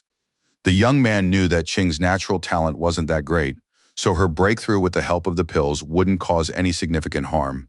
For this reason, he utilized the purification array and directed streams of energy toward his subordinate, focusing intently on the process. Confused, Dai placed her complete trust in the young master, believing that he knew exactly what he was doing and would not let her down. Soon she was completely transformed, and the young man emphasized that this was exactly how a maid of the Eastern Court of the Sun household should look. The charming maid bowed respectfully before her master, sincerely thanking him for his kindness and unprecedented generosity. Then the protagonist's attention turned to the captains of the two detachments, and he asked if they had stabilized. The commanders replied that everything was in order, and also thanked the great man, for now they had become much stronger. An enthusiastic Ga Ga declared that he wanted to construct a Star Soul general as soon as possible and find someone to battle. For his part, a happy Manhwa called walking on air an amazing phenomenon, something he could now do with ease. The heavenly rank was nothing more than a preparatory group for the school, and even a saint was already considered a talent. But the warrior believed the boys would have no trouble with it. One of the captains suddenly began to vaguely sense how the power of the soul within his body was connected to something in the heavens. Surprised, Yun Xiang began to consider returning to acquire a combat machine equipped with sensor weapons for Ma, while a power-type machine would suit Ga. The head of the family emphasized that if an experienced scout felt well, then it was definitely the heavenly Tao.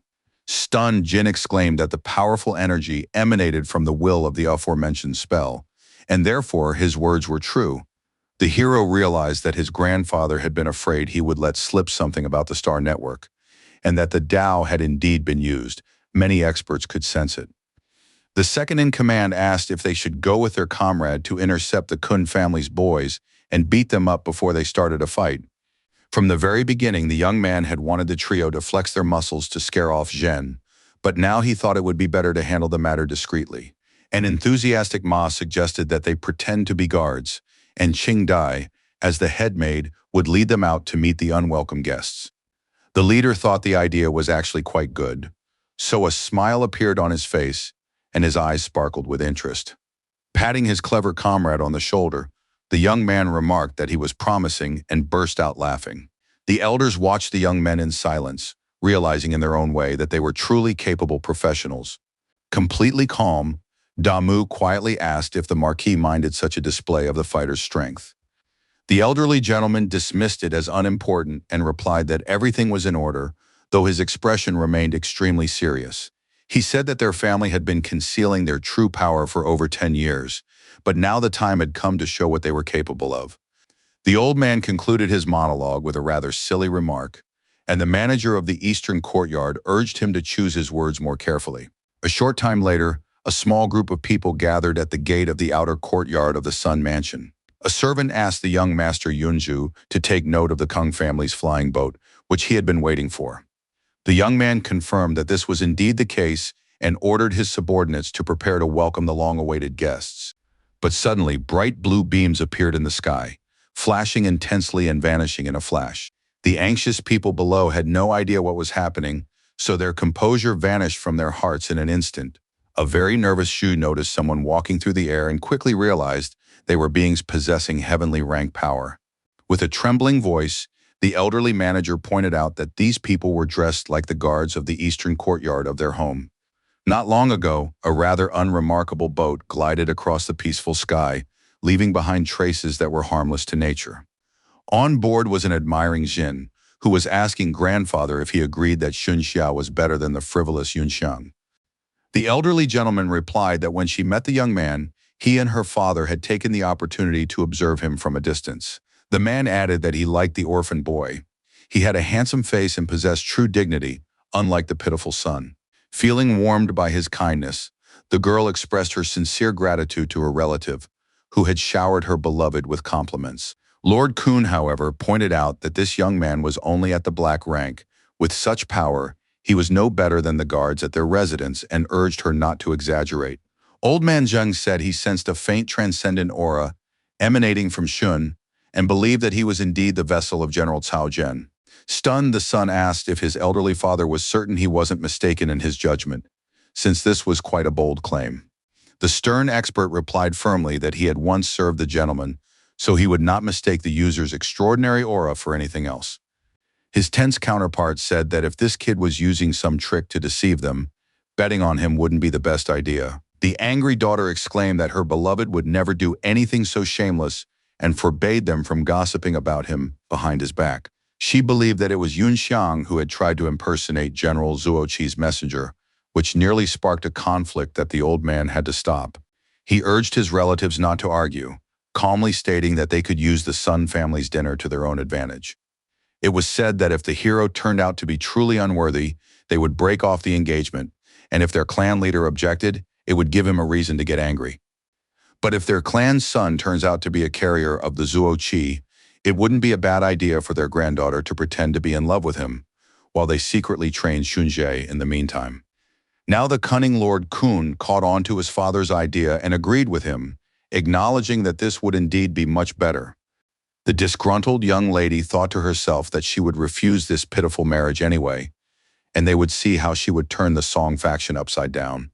Meanwhile, 3 figures dressed in the same uniform as theirs appeared outside the mansion's courtyard, which astonished Zhu. The bewildered young man looked closely at the woman in front of him and recognized her as the head maid of the eastern courtyard. Without hesitation, Qingdai introduced herself and greeted the young man, saying that, on Yun Xiang's orders, they had come here to welcome important guests. In a whisper, Manager Shui said that these 3 people had an extraordinary aura, and he feared their cultivation base might be higher than the celestial realm. Having nearly popped his eyes out from the strain, the boy replied that he too had clearly seen how skillfully they walked through the air. The old man remarked that he had already seen 2 men at the Sun residence, and they could very well be the Marquis's secretly trained agents. The disheartened young man asked, could the elderly gentleman possibly mean that they might be serving in the Shadow Guard? His counterpart did not think that Jingzhong would use his best men for such a trivial matter, so they needed to be cautious. After that, the young man became lost in thought, and for a moment even forgot that someone was standing behind him. In less than a minute, he and his comrades spotted a flying boat in the sky that was rapidly approaching them. The aircraft landed in a flash, and Yunjue ordered his subordinates to immediately prepare to receive the important guests. At first, acrid white smoke spread everywhere due to the violent impact with the ground, but it quickly dissipated. Then the door opened, and the first to step out was the charming Miss Xin, whom the young man in love spotted immediately. With the utmost respect, he bowed to her and welcomed her into their mansion as a truly beautiful person. The surprised brunette skillfully played her part and asked why her classmate was there and whether it had anything to do with Yun Xiang. The young gentleman asked if the lady wasn't aware that the main character was his cousin. The cunning lady began to pretend to be a shocked girl, but she knew everything perfectly well and silently called him an idiot. One glance at his pitiful expression was enough to realize that he too had fallen for her beauty. Next, the imperturbable Lord Kun began to disembark and asked his daughter who this young talent was. The girl introduced him as a classmate from preparatory school, noting that he was a member of the class committee and a very hard-working person. The polite young man saluted the distinguished guests and sincerely stated that he was pleased to meet the mayor and grandfather Zhen. The Lord patted him on the shoulder, asking if it was true that his father, Sun Bo, was the modern business genius of the Sun family. The young man said that his father had always said it was thanks to his leadership that the residents of Yong'an could live in comfort and harmony. The old man fell silent in thought. Did they really enjoy pretending not to know each other just to praise one another? It looked ridiculous.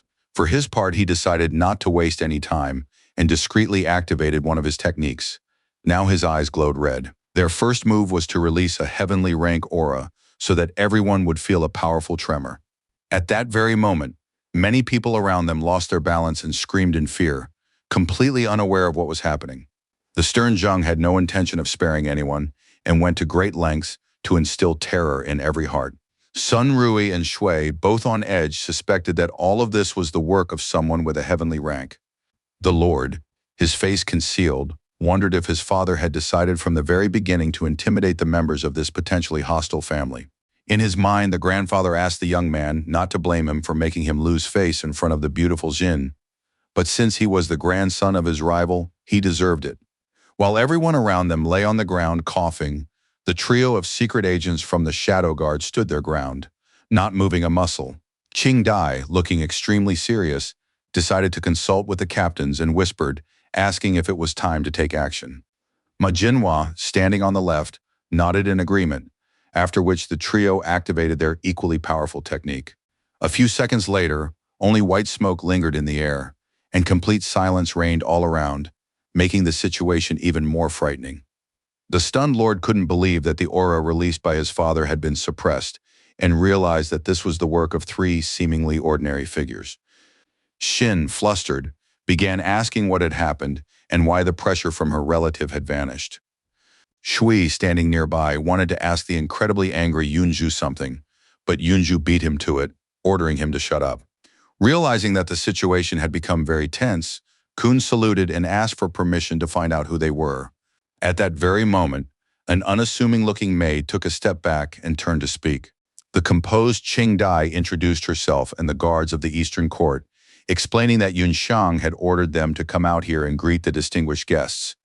After that, she turned her back on them and invited them to follow her inside, where everyone else had long since gathered around the table. Stunned into a daze, Zheng began to break out in a cold sweat and couldn't fathom where the Sun family had found three heavenly rank experts. Meanwhile, the clan members were all gathered in the banquet hall, discussing the earth spirit pills possessed by the protagonist. Stunned, Yungshu couldn't believe that this guy actually had a treasure and had learned about it from her mother. Nervously, Cheng whispered that he had swallowed one pill right in front of them, after which that shameless Chi immediately fell to his knees before him. The girl had previously been racking her brain trying to figure out why this young man and his sister were acting so strangely, but now everything fell into place. The lady asked if the young woman understood what she was getting at, but the answer didn't come right away. Still, Shu whispered that if Xiang had more than a dozen pills, then he was indeed backed by a great alchemist, and he was at least 5th rank. The sensible girl knew how to handle such a situation and assured her that this business absolutely had to go to their western courtyard. Then she asked if her mother was worried that Aunt Zhao, a medical professional, might beat them to it. In response, the lady continued to cough, thereby giving a negative answer and hinting that they should be more discreet. The young lady immediately realized that everything needed to be carefully planned, since her aunt was in charge of all her father's pharmaceutical-related businesses. At that moment, the door finally opened and the head of the family walked in, followed by the unflappable Yunshang.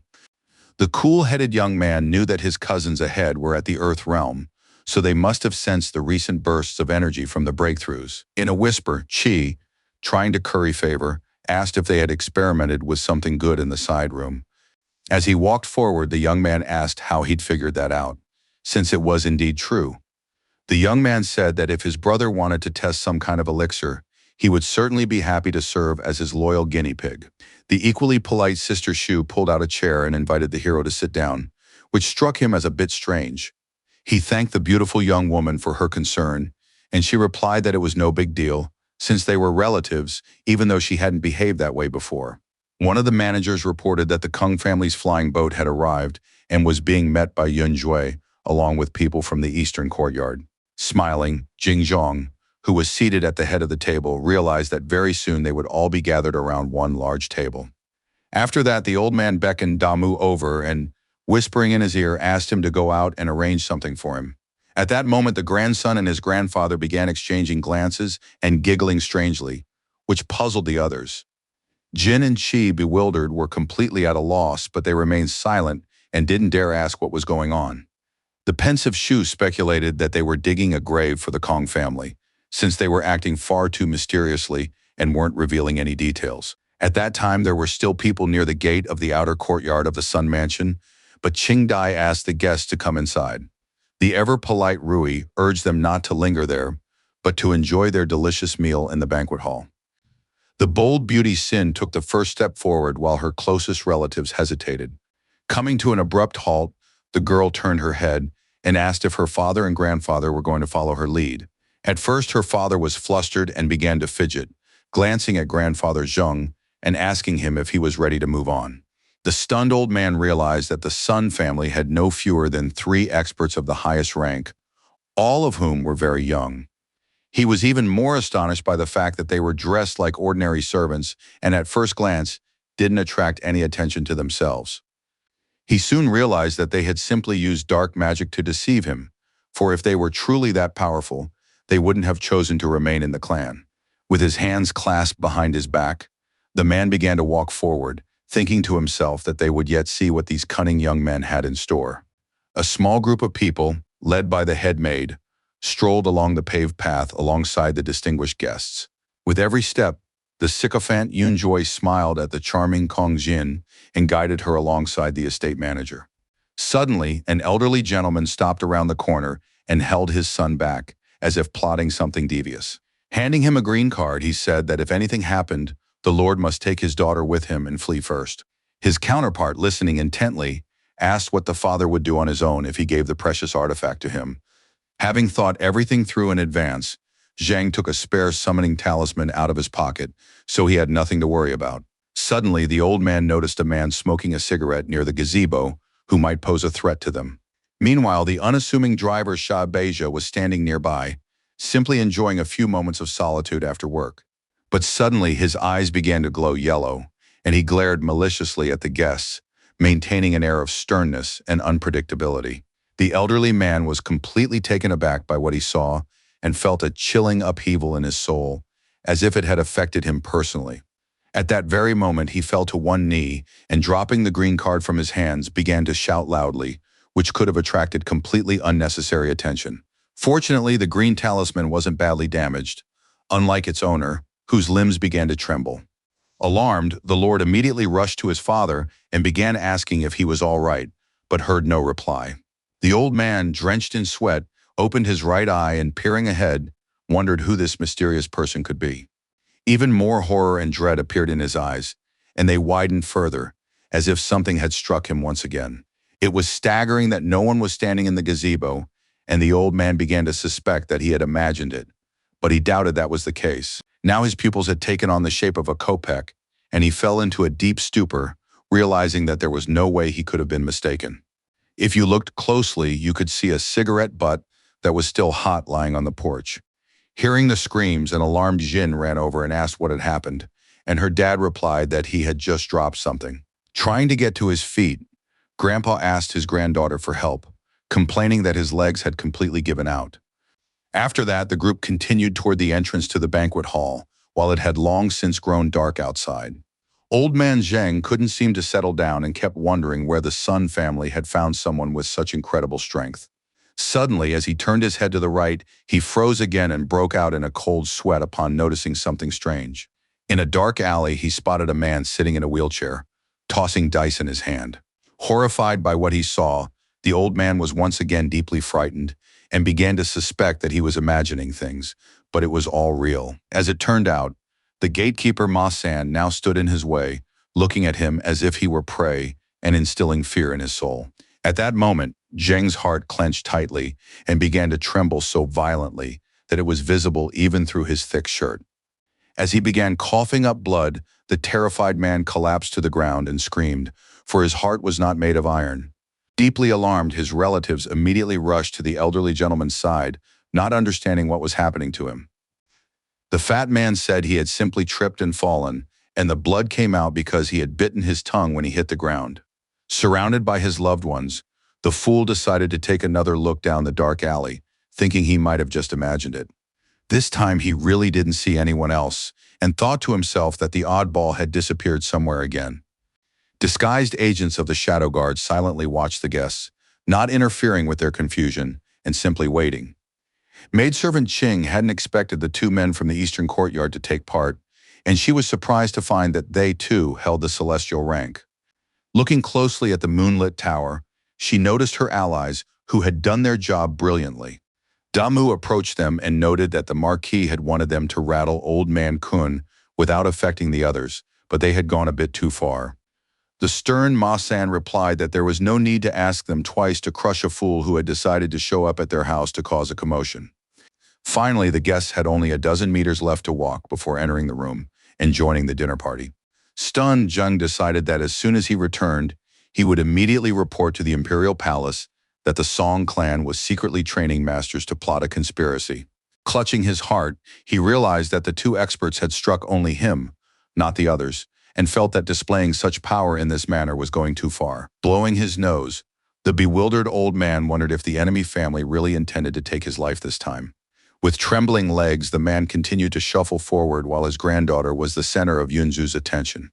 The grandfather mentally admitted that he had underestimated the Chinese hero's faction and concluded that they had set up this banquet as a trap specifically for him. With a sudden movement, he discreetly snatched something from the hand of his son standing nearby, preparing to take extreme measures. In his mind, Kun apologized to his loved ones, noting that he couldn't simply wait for his death, which is why he wanted to use the powerful pill. If he took the enhancement pill and transformed into a general, he might be able to escape safely, and the key factor was the element of surprise. Carefully bringing the golden potion to his mouth and concealing everything meticulously, Zheng told himself that not even the swindlers of the Song family would be able to catch up to him. But unexpectedly, his plans were thwarted by Damu, who appeared behind him and addressed the master in a raised voice. Startled out of his wits, the old man, drenched in sweat, dropped a shiny pill, but fortunately it landed between his legs. The manager said that the Marquis was waiting for him in the banquet hall, and he was so shocked he nearly popped his eyes out when he realized this man was stronger than the previous two. The calm man introduced himself and expressed his pleasure at meeting a representative of another family, then once again urged them to follow him. The deeply shocked old man stared at him with wide eyes, but nevertheless asked to be led to the right place. Soon the group entered the building, where the head maid went ahead first to report to her superiors. She told the young master Yun Xiang and Chief Jingzhong that, after a long time, important guests from the Kong faction had arrived. First, the elderly gentleman placed a cup filled to the brim with soothing green tea on the table. The enigmatic old man's son suggested that everyone welcome them with music, and then quietly asked the lady to let him know when they entered. Staring at the floor, the tense woman asked if the Marquis was sure about this, as it seemed somewhat excessive. Smiling, the clan leader noted that he was just joking, but a plan of action had long since taken shape in his mind, which they discussed in detail. After that, the maid Dai asked the esteemed guests to come inside, while Yunjue was still fawning over the beautiful Xin. Straightening her dress, the charming Kun greeted grandfather's son and all the elders of the friendly family. Then the governor of Yong'an paid his respects and greeted the Marquis, as well as all the lovely ladies of the clan. Everyone present was also pleased to see the Lord, whom they treated with respect and toward whom they harbored no ill will. The head of the family asked his daughters-in-law to step back a little and the town administrator to sit closer to him. The polite Zhu addressed Mrs. Xin and asked if she would like to sit next to him so they could chat. The gray-haired Jingzhong began to wonder where the old man Kong had gone, since it had been said earlier that he would also be coming. At that very moment, the mustachioed old man ran up to the entrance, raising his hand and saying that he was already there, with Da Mu, the overseer of the eastern courtyard, following behind him. The tense lord noticed his father's strange behavior and surmised that he had sensed something unusual with an expert's keen intuition. Adopting a polite demeanor, Zheng apologized to Sun for being late and admitted his fault without hesitation. At that very moment, the stern-looking Jingzhong began to scrutinize him more closely using his ability, noticing something unusual. He was able to see right through the bewildered fat man, who suddenly lost his balance and felt dizzy. Feeling incredibly powerless, the fool Kung fell to his knees, and blue rays began to penetrate deep into his body. The people sitting at the table were baffled by what was happening, as were his close relatives standing behind him. His nervous granddaughter noted to herself that this wasn't the first time that evening her grandfather had embarrassed her by falling, and she believed that a professional shouldn't behave that way. Smiling, the calm Yunxiang pointed out that although the old man had indeed been late, there was absolutely no need for such self-punishment. The young members of the Song clan began to giggle among themselves, but the female warrior from the women's army sitting between them remained serious. Remaining unperturbed, the clan chief adjusted his beard, asked someone to help Kunu to his feet, and inquired if he was all right. As he got to his feet, the mustachioed man said he'd been so excited to meet his older brother that he'd tripped and apologized with a smirk. The extremely stern Jingzhong emphasized that it was no big deal and asked the guests to finally take their seats. Now that the tension had eased a bit, it was time for everyone to take their seats so they could begin dinner after the long, absurd preliminaries. Before that, Zheng told Damu that he had dropped a treasure in his haste and didn't have time to look for it, so he politely asked him to find it. The utterly calm man told him not to worry, promising that nothing would go missing at this banquet for no reason. In a raised voice, he addressed his subordinates, explaining the situation and saying that whoever found the artifact would receive a handsome reward. Grandpa figured that the old fool had fallen because his sharp-witted grandson had installed some kind of device on the door. Grinning, the young man asked if he wouldn't have done the same, and added that they were two of a kind. After saying this, the hero raised his hand and announced that it was time to serve wine and a hot meal, since everyone was already hungry. Less than a minute later, a whole crowd of maids entered the banquet hall, each carrying a tray. The charming ladies began placing various dishes on the table, ranging from stuffed fish to hot beverages. When one of them was pouring tea while standing among the members of the Kun family, Lord Fan grimaced, suspecting that something might have been slipped into their drinks. The serious Shin didn't understand why her grandfather and father had sat down to eat if they had come to break off the engagement, and decided that she should be the one to speak up. At that very moment, the bold young woman rose from her chair and in a raised voice decided to announce the reason for their visit. An incredibly nervous Zheng shouted that she shouldn't be so rude, while thinking to himself that the foolish girl was trying to drive him to his grave. Her father, sitting next to her, stunned the young woman by grabbing her wrist and asking her to sit down and eat first, and then return to the matter later. After bowing in respect, the elders apologized to the head of the Sun family, and the grandfather even said that he had completely spoiled his granddaughter. Smiling, Jingzhong nevertheless emphasized Shin's beauty, after which he invited everyone present to raise their filled cups in her honor. The joyful guests at the banquet began to drink and feel more relaxed after all that had happened.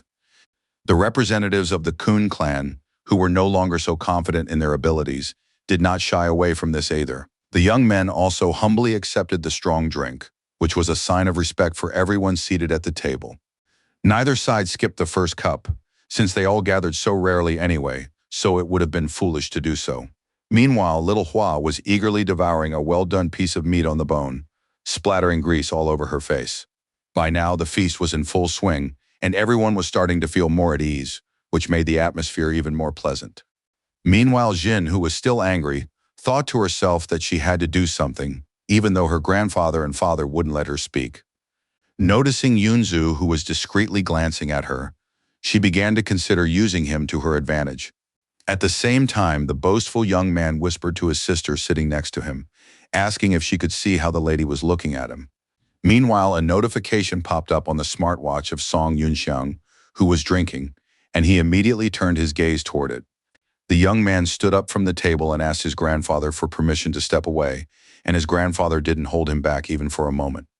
As it turned out, the young man had received a call from Hong Fan, the head of the Chamber of Commerce, and he immediately asked how things were going. The man noted that the Chamber of Commerce could procure one of the herbs the young man needed on its own, while the other two were available in the Kingdom of Jia, and they had a way to obtain them. The problem lay with the final required ingredient, the flower of boundlessness, a single specimen of which was in the possession of the Mai clan from the city of Shadiao.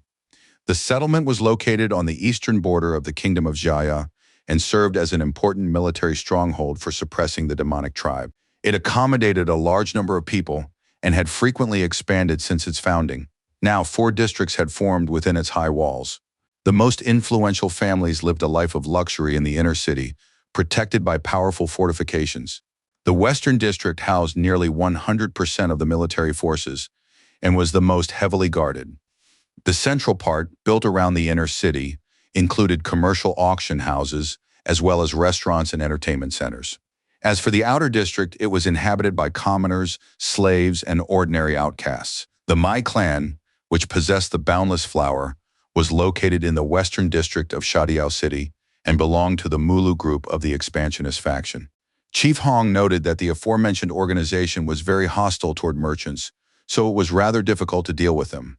A serious Yun Xiang asked when he could expect delivery of the remaining herbs, excluding the hard-to-find ingredient. Glancing at the digital display, his longtime partner replied that it would take about 10 days, but there was one catch. The pensive young man calmly asked if something else might have gone off course and was already preparing himself for that possibility. The man said that the other 2 medicines were in the hands of researchers who would only agree to exchange them for monster specimens. The young man realized they were talking about a barter deal, yet he couldn't figure out what the problem was for the elderly gentleman. His colleague replied that most of the mutants on their list were unique, and it would take a great deal of luck to obtain them, which made the task more difficult. Now the hero needed to engage in many real battles to stabilize his rank, and he would have to travel to the Desert of Death in search of the Secret Kingdom. First, he'll need to head south to collect monster materials, and then to the city of Shadiao, but there should be relatively plenty of time. Merchant Fan said that if the hero can obtain the necessary items on his own, they'll definitely be able to deliver the remaining herbs to him within 10 days. The young man declared that he would go in search of the ingredients and then head to Shadiao, where he would try to obtain the boundless flower from the Mai family. The man dared to remind him that the clan was very influential in the city, and it would be best to strike a peaceful deal without taking any rash actions. The young man understood everything perfectly and asked him not to worry about anything, assuring him that he had every detail under control. Meanwhile, in the banquet hall, hot food was waiting on the table, and each dish enticed with its magnificent aroma. Suddenly, Kong Jin began to flit around the slightly shy Yunju, whispering something in his ear and easily charming him. The blushing young man made it clear with his whole demeanor that he was very pleased and asked if that was really what the lovely young lady thought. The charmer continued to sweet-talk him and shower him with compliments, adding that she felt sorry for him since Jing Zhong loved Yun Xiang more. Meanwhile, her grandfather began to curry favor with the head of the family, wishing to propose a toast to him and wish him luck in his future cultivation. Without a moment's hesitation, he began downing the strong drink, skillfully tilting his head back without making a face. The old man hoped his granddaughter wouldn't do anything out of line, since he had only just broken through to the heavenly rank and wanted to live in luxury for at least a few more years. Sitting next to her brother, Yungshu really didn't like that some slut was flirting with him and clearly had ulterior motives. Without a hint of fear, the lady insulted the girl, emphasizing that she'd better not cause trouble for their family or else she'd meet a terrible end. Putting on an innocent expression, Kun began to ramble on about how they were talking about school, and that even if you took all of southern China into account, Rui was a top-tier young talent. At the same time, the stern lady knew that the little brat wanted to use her younger brother as cannon fodder, but she had no intention of allowing that. Smiling, the brunette emphasized that security in Yong'an, a city under their family's control, was very tight. She had also heard that Xu was now in charge of the Song family's investment business, so she asked her to reach out for help if needed. Zhui, who had turned into a loyal little lapdog, agreed that Xin could help them, but his sister turned away and told him to shut up. Meanwhile, the young Qi whispered that the guy was too naive and was just sucking up to the lady, while Jin remained silent. After these words, the door to the room opened, and the completely calm hero walked in. Kun immediately looked at him. The cunning girl waved at her supposed lover, continuing to put on an act, not even suspecting that he knew everything. Keeping his cool, the hero silently scanned her and didn't even smile in response, which was exactly the right move. Drenched in sweat, Zheng hoped his granddaughter wouldn't do anything foolish, while his father wondered, hadn't she hated Yunxiang and now she was sucking up to him? Smirking imperceptibly, Jingzhong noted to himself that the young man was clearly up to something again, and he was curious to see who he intended to pit against each other this time. Still, the young man struck up a conversation with the lady to whom he was betrothed and began telling her amusing stories, winning her trust. Zhui, sitting in a chair at the time, was seething with jealousy, unable to understand what they could possibly be talking about or why they were having so much fun. He told himself he had to make his cousin look like a fool in front of the young lady, believing that in the eyes of women, strength is a man's greatest charm. Unable to control his emotions any longer, the young man slammed his fist down on the table with all his might, turning blue in the face as he shouted at his cousin. Holding the summons card in his hands, the fool challenged the hero to a duel of the generals of the Star Souls, without even realizing that this was exactly what he had been striving for. But unexpectedly, his plans were thwarted by Yunzi, who kicked him in the jaw with his heel, unable to listen to such nonsense any longer. At that very moment, the young man dressed in light-colored clothes collapsed and hit his face on the floor before he could even process what was happening. The incident threw even Song Shang off balance. He had not the slightest inkling that something like this could happen. Jumping abruptly to his knees and pressing a hand to his face, the enraged cousin asked if the kid had completely lost his mind. The bold young man folded his arms across his chest and insisted that his cousin was far too presumptuous to dare show such disrespect toward his brother. The brave young man declared that he was ready to fight the fool himself, but in a fit of rage, his cousin ordered him to mind his own business. Serious Jui hadn't expected Qi to intervene, yet he had no intention of backing down from his goals and was eager to make Shan look bad in front of Kun Xin. For several seconds, he stared intently at the floor, but fortunately, a good idea began to form in his mind. The young man suggested that the hero have a sparring match with the generals, noting that he would also show the elders what he had learned during his year at the academy. He doubted that the kid had managed to break through to the black rank and promised that he would suppress his cultivation to the boy's level so that he wouldn't get the wrong idea. People who knew the true state of Sun Yunxiang's cultivation looked at the idiot with great bewilderment and embarrassment. The brave man began to approach him without hesitation, saying that he wouldn't back down since the other was so insistent. Her very worried mother asked her son to calm down, but Shu, who was extremely serious, whispered that they shouldn't stop them just yet. She remarked that this was a wonderful chance to see what her cousin was truly capable of, and they couldn't let it slip away. The main thing was for the boys not to cross the line, otherwise it could play into that scoundrel Kun's hands, and then there was no telling how it would affect the clan in the future. Smiling, Zhui asked the manager to go to the martial arts arena and make arrangements for the upcoming event. Completely calm, Jingzhong waved his hand and asked them to simply fight in the open space outside the banquet hall. The head of the family suggested that old man Zhang express his appreciation to the young man for his courage, and he immediately agreed. But when the mustachioed old man grasped the meaning of the words, he was somewhat taken aback and even looked intently into his opponent's eyes. The gentleman asked, what about a small prize for the winner, since the Kungs were guests who had traveled a long way to get there? Deep down, the gray-haired man was extremely dissatisfied with this and angry at his partner, not understanding why he had to waste his time on some pointless fights. His colleague expressed hope that the gift Zhang would offer would definitely not disappoint anyone, but he was at a loss for words.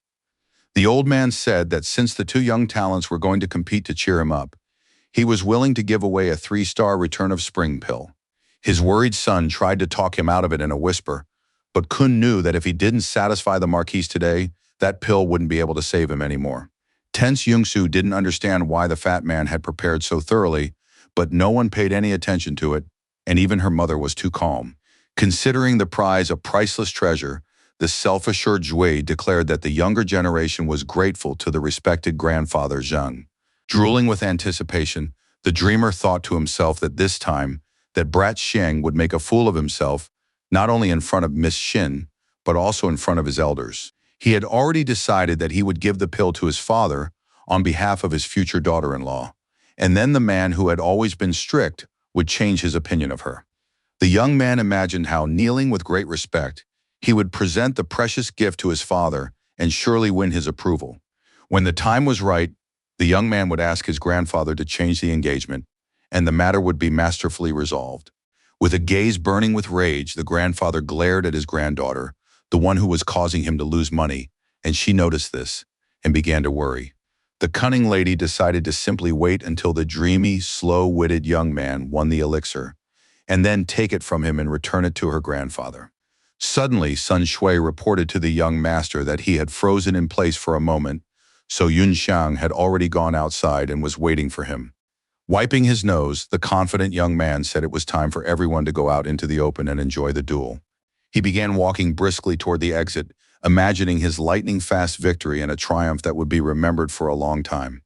Smiling, the young man asked if the charming Miss Shin would also like to go out and watch the contest. Stunned, the girl asked her close relatives if she should also watch from outside, then began to shake her head rapidly. The polite old man Zhang suggested to his older brother that they go together and spend some time there, rather than going separately. The head of the family said they would sit and watch from the banquet hall and ordered the maid to bring up a panoramic projection for them. At that very moment, Qing Da used her watch to select the desired function, which took only a few seconds and didn't keep anyone waiting. Now a huge digital screen appeared above the table, so no one had to get up from their seats and go anywhere. Everyone could clearly see the main character and Zhu, who was running toward him, eager to show everyone his true power as soon as possible. The cool-headed Xiang stood his ground, his hands in his pockets and showing not a shred of emotion, which was what made him unique.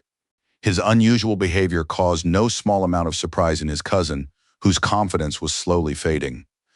He thought to himself that the brat looked cool and acted as if he didn't care about anything, but he promised himself he would beat him up and stand in the same pose. Filled with rage, Zhu exclaimed that the fool wasn't good enough for Kun Xin, and warned him not to say later that he hadn't been warned. Refusing to fall for the ridiculous provocations, the daredevil asked them to stop the empty chatter and finally begin the duel. At that very moment, his formidable opponent activated the Star Soul General formation, eager to secure a quick victory. He was armed with a Weiyuan-type training vehicle from the Yong'an City Preparatory School. Noticing that his opponent hadn't yet entered the vehicle, Rui recalled that his soul veins were damaged and he'd only last 3 minutes, but he was wrong. The cocky kid began to smirk and taunt his silent opponent in every way possible, knowing he would soon defeat him. Suddenly, the protagonist broke away from the ground and found himself in the air, leaving the stunned youngster below with his thoughts.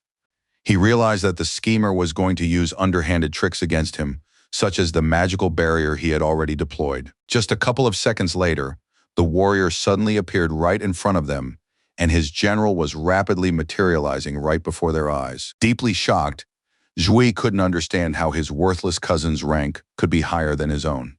Suddenly, a bright blue light engulfed most of the area and blinded the fool who had been so overconfident moments earlier. He was struck by a lightning-fast blow that hit him squarely in the shoulder, causing him to lose one arm. Then the young man completely lost his balance, causing him to crash to the ground with a crash, and shards of metal flew everywhere. Feeling disheartened, he raised his head and looked ahead, suddenly noticing his opponent's sharp weapon right next to him. The stern Yun Xiang believed that the fool would look better with one hand missing, while his stunned cousin couldn't believe it was really him. Feeling both shocked and angry, he asked in a trembling voice why his opponent was so strong. The protagonist confirmed that he was indeed himself. No one could replace him in battle, so the boy had better accept it. With a faint smile, he remarked to himself that all of this was due to his spectacular return. Meanwhile, hundreds of miles from the city of Shadiao, a small group of people was traveling through the desert on camels. The man in the lead pointed out that traveling on such animals was a bit primitive, but he was glad they hadn't encountered any monsters.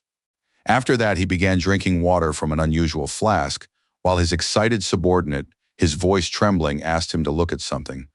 The bearded leader asked what the worried young man, whose face looked very frightened, was mumbling about.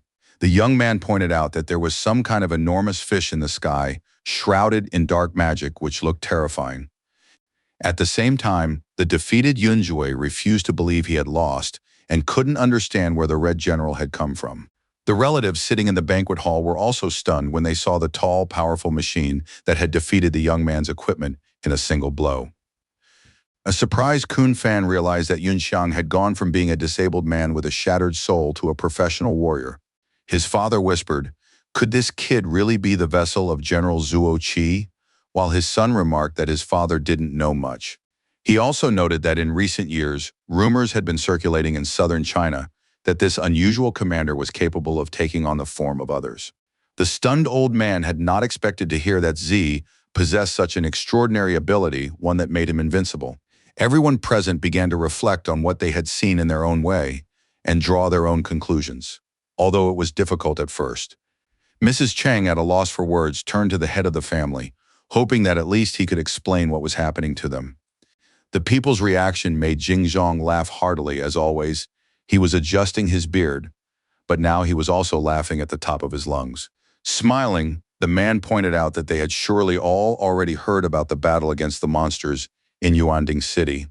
A tense Shu knew that a red general had taken part in the battle, mounted on a horse and wielding a halberd, who was a divine soldier from the heavens. At a school assembly, Madame Shi had heard that he had turned the tide of the battle single-handedly, and that a first-year student at the academy had become his new vessel. No one would ever have imagined that the user would be none other than Yunxiang, whom no one had taken particularly seriously before. Overjoyed, the clan leader proudly declared that General Zuo's owners were indeed his beloved grandson. The news was too much for the shocked Cheng to process, and that was a perfectly normal reaction, given how unusual the situation was. Smiling, miss, he asked if it was true that her father had known about this for a long time, but had carefully hidden the news from all of them. The old man replied that for the boy's safety, he had to remove all information related to him from the starry sky. He added that he had actually intended to talk about this at tonight's dinner, while his conversation partner fell deep in thought. Jumping up abruptly from her seat, a very nervous woman asked if this didn't mean that a saint would once again appear in their Sun family. Clenching her fist, the proud Chung realized that if this happened, her voice would carry a lot of weight in her mother's household, and she decided she would fight for her share of the family fortune. She realized it would be better to befriend her nephew, even if it seemed shameless, and hoped that the hero would go easy on Zhu. Sincere Aunt Zhou, who had always loved the hero, began to praise him, since he had achieved everything on his own. With a slight chuckle, the head noted that it was still too early to speak of saintly status, and asked what Brother Kun was doing. At that very moment, the old man rose from his seat, paid his respects, and congratulated Jingzhong, adding that he was very happy for their clan. He had long believed that Xiang was a child of extraordinary luck and talent, and called him a blessing for both families. Then the man remembered his granddaughter Jin, who was standing off to the side, dissatisfied with everything and wanting to break off the engagement, but remained silent.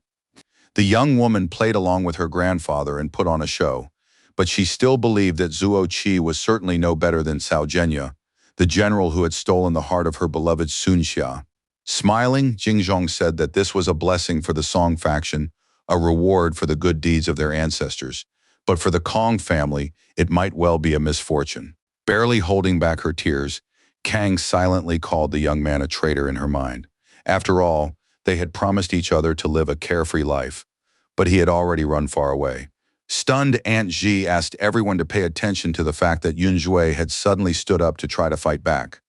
With trembling legs, the fighter truly held his ground, not intending to give up so easily. I don't remember what was at stake. Although one part of his fighting machine had been lost, he was still holding his own, which underscored his fortitude. The tense young man was convinced that his opponent had surely used some cunning trick to outmaneuver him. In a raised voice, he asked to be allowed to expose the fool's petty tricks, considering himself a true genius. Over the next few seconds, the brave young man set about repairing his broken armor, and now his iron arm had reappeared. The protagonist was convinced that the young man had truly mastered high-level combat techniques, which was why he wasn't so easy to deal with. Due to the need for complex calculations and precise assembly techniques, the soul power consumed in the event of a malfunction was not very efficient. Only the most diligent could achieve a 100% chance of success with partial recovery, which meant that Zhu's talent could not be denied. Reaching into the inner pocket of his jacket, the fighter decided to test the youngster's abilities by suppressing his own power to the boy's level. Unexpectedly, he activated the Star Soul General's dispersion technique, deeply shocking his opponent. Now Yun Xiang picked up a completely different green card and began constructing a different combat machine.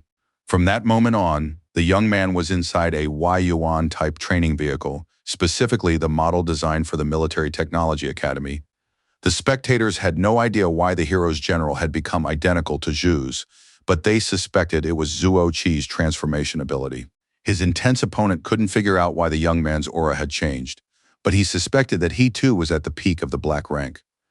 Without a moment's hesitation, the confident Rui launched his attack, exclaiming that, just as he had said earlier, his previous actions had been a ruse.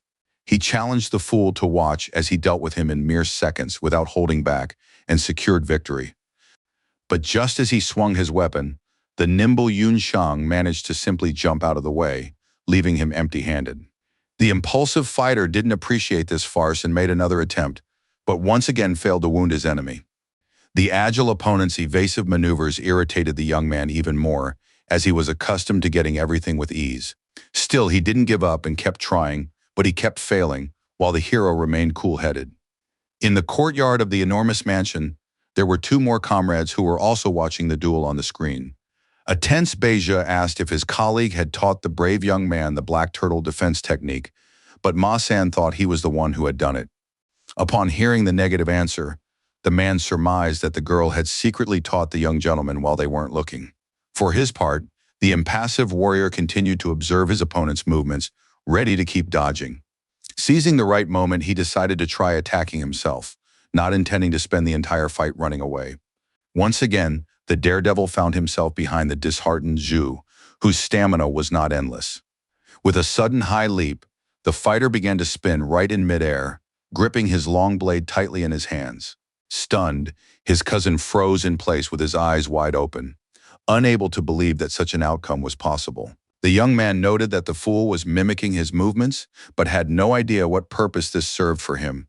Before he could give any answer, the trickster crept right up close to him while he was looking in a completely different direction. The relaxed kid didn't stand a chance against a true professional who wasn't giving him any leeway. All the boy could do was scan the area with his eyes and turn his head from side to side, trying to pinpoint the target's location by the rustling sounds.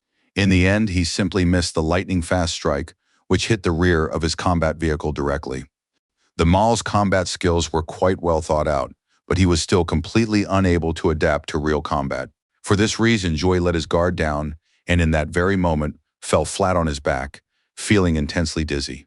Jerking his head up, the hot-headed young man shouted, demanding how the insolent Yun Shang dared to use such an underhanded move against him. The hero replied that trickery was not forbidden in war, calling his anger and helplessness pathetic, and knew this was a good chance to extract information. The warrior firmly added that the fool spent too much time on theory and useless nonsense, and added that he was even worse than those degenerates. The stunned cousin realized that Sun also knew about them, and wondered if his own sister's suspicions were correct after all. The stunned relatives noted that the daredevil was toying with the youngster like a cat with a mouse, not giving him a chance to fight back. The cousins and the maid Qing Dai, who were watching this unfold, were stunned as Yun Xiang looked terrifying. Qi, who was both terrified and awestruck, nearly dropped his jaw, exclaiming that his brother's technique was simply magnificent and one of a kind. Jin, with her stern expression, wondered what the fighter must have gone through during that year he was away from home, for his experience seemed incredibly rich. Blushing from the excitement, the maid murmured to herself that the young master was very strong. Turning around, she noticed that Mu, the manager of the eastern courtyard, had disappeared somewhere without even warning her. At that moment, the man had moved onto the roof, where two other comrades were waiting, unprepared for his arrival. Drenched in sweat, Ma-san asked if it wasn't time for him to stop appearing behind people's backs like a ghost. Completely calm, Da asked them to answer one important question, but this caused a slight look of bewilderment. Putting on a stern face, he asked why Yun Xiang was using the Black Turtle's movement and defense techniques, and when they had managed to teach him that. His counterpart replied that they were in hiding because they feared that those in power would think the Song clan was connected to the organization, adding that it was not their doing. After hearing this, the gentleman fell deep in thought and recalled that there was another possibility, though it had previously seemed impossible to him. Still, he said that in recent years, D-Lan had expended a great deal of effort to raise the faction's banner once again, and she had no reason to take such a risk. The unflappable Jia Beja noted that the technique had never been a top-secret matter, and that the hero was the son of the family's third son. The driver pointed out that there was nothing strange about a talented fighter knowing a couple of his father's unusual techniques. At that moment, the two rivals were still in the makeshift arena, having ended their match there. Feeling exhausted, Zhui couldn't figure out how his cousin knew all this, and began to wonder if his sister's suspicions were correct. The brave young man thought the traitor might be connected to his second uncle in some way, so he tried to trick his younger brother into revealing information. Wiping his face, the angry young man muttered that this time his opponent wouldn't fool him so easily, so he'd better not let his guard down. In a fit of rage, he immediately launched an attack, determined to secure victory after all and show everyone that he wasn't to be underestimated. Smiling, Xiang, slightly dazed and pleasantly surprised, noticed that this young man possessed incredible explosive power. Using one of his techniques, the hot-headed cousin shouted that now the fools would have no way of escaping him. It was astonishing that he had finally managed to pierce his opponent right through, a tremendous achievement. The enemy's combat vehicle quickly turned into tiny fragments, but it immediately became clear that it was just a copy. Stunned, Zhu realized that the trickster had used an exact replica and managed to lead him by the nose. The unexpected hero appeared behind him and bounced off his own vehicle, which looked incredibly spectacular. Then he grabbed the bewildered kid firmly by the back of the neck, not even giving him time to turn his head toward him. Without any mercy, the daredevil launched a rear attack and inflicted considerable pain, and now he was even more terrifying. The stunned trio on the roof recognized the 7 steps to the stars technique, which allows one to glide through the air, levitating above the ground with the help of energy. Smiling, San noted that if the young man had simply been flying in one position, there would have been no question, but now the situation was more complicated. One of the men suggested contacting the head of the organization, but Damu said it would be better to consult with the Marquis first and quickly disappeared. The stunned guests in the banquet hall tried to figure out how the young man had managed to use his spiritual powers to levitate above the ground. Impressed, Lord Kunfan thought to himself that the fighter's movements resembled those of Brother Lan, who had been a true professional. A shocked Zheng realized that Yun Xiang and the leader of the Black Turtle Guard were somehow connected, and that the Sun family harbored far too many secrets. For his part, the clan leader sat silently with his arms folded across his chest, smirking, because he knew everything perfectly well. The extremely nervous lady realized that at this rate, even her grandfather's elixir wouldn't be enough to bring him back, and she considered Zhu a helpless idiot. Biting her lip, she nevertheless remarked that no matter how strong the hero might be, he certainly couldn't compare to her beloved Xunjia. The young woman decided to ask her beloved and his white dragon group to retrieve the pill while giving the young man a good scolding. At the same time, the daredevil asked who his cousin would kill if he called someone a monster, and asked him to answer the question with the utmost seriousness. Without a doubt, the hot-headed young man replied that he would have dealt with him because he was standing in the way of his romantic happiness. He once again regenerated his iron limb and tried to attack, although it was clear to everyone that it was useless. The fearless Xiang beat him to it, delivering a blow so powerful that General Zhu's soul, already stunned, was obliterated. As a result, the helpless boy was simply sent flying through the air with no additional protection. He crashed into the ground with full force and lay there for some time, writhing in pain and helplessness while no one rushed to his aid. The young man felt terrible and was well aware that, in the end, he had failed to snatch victory by the skin of his teeth. The cool-headed hero soon approached him and defiantly stepped on his back, pressing him down even harder.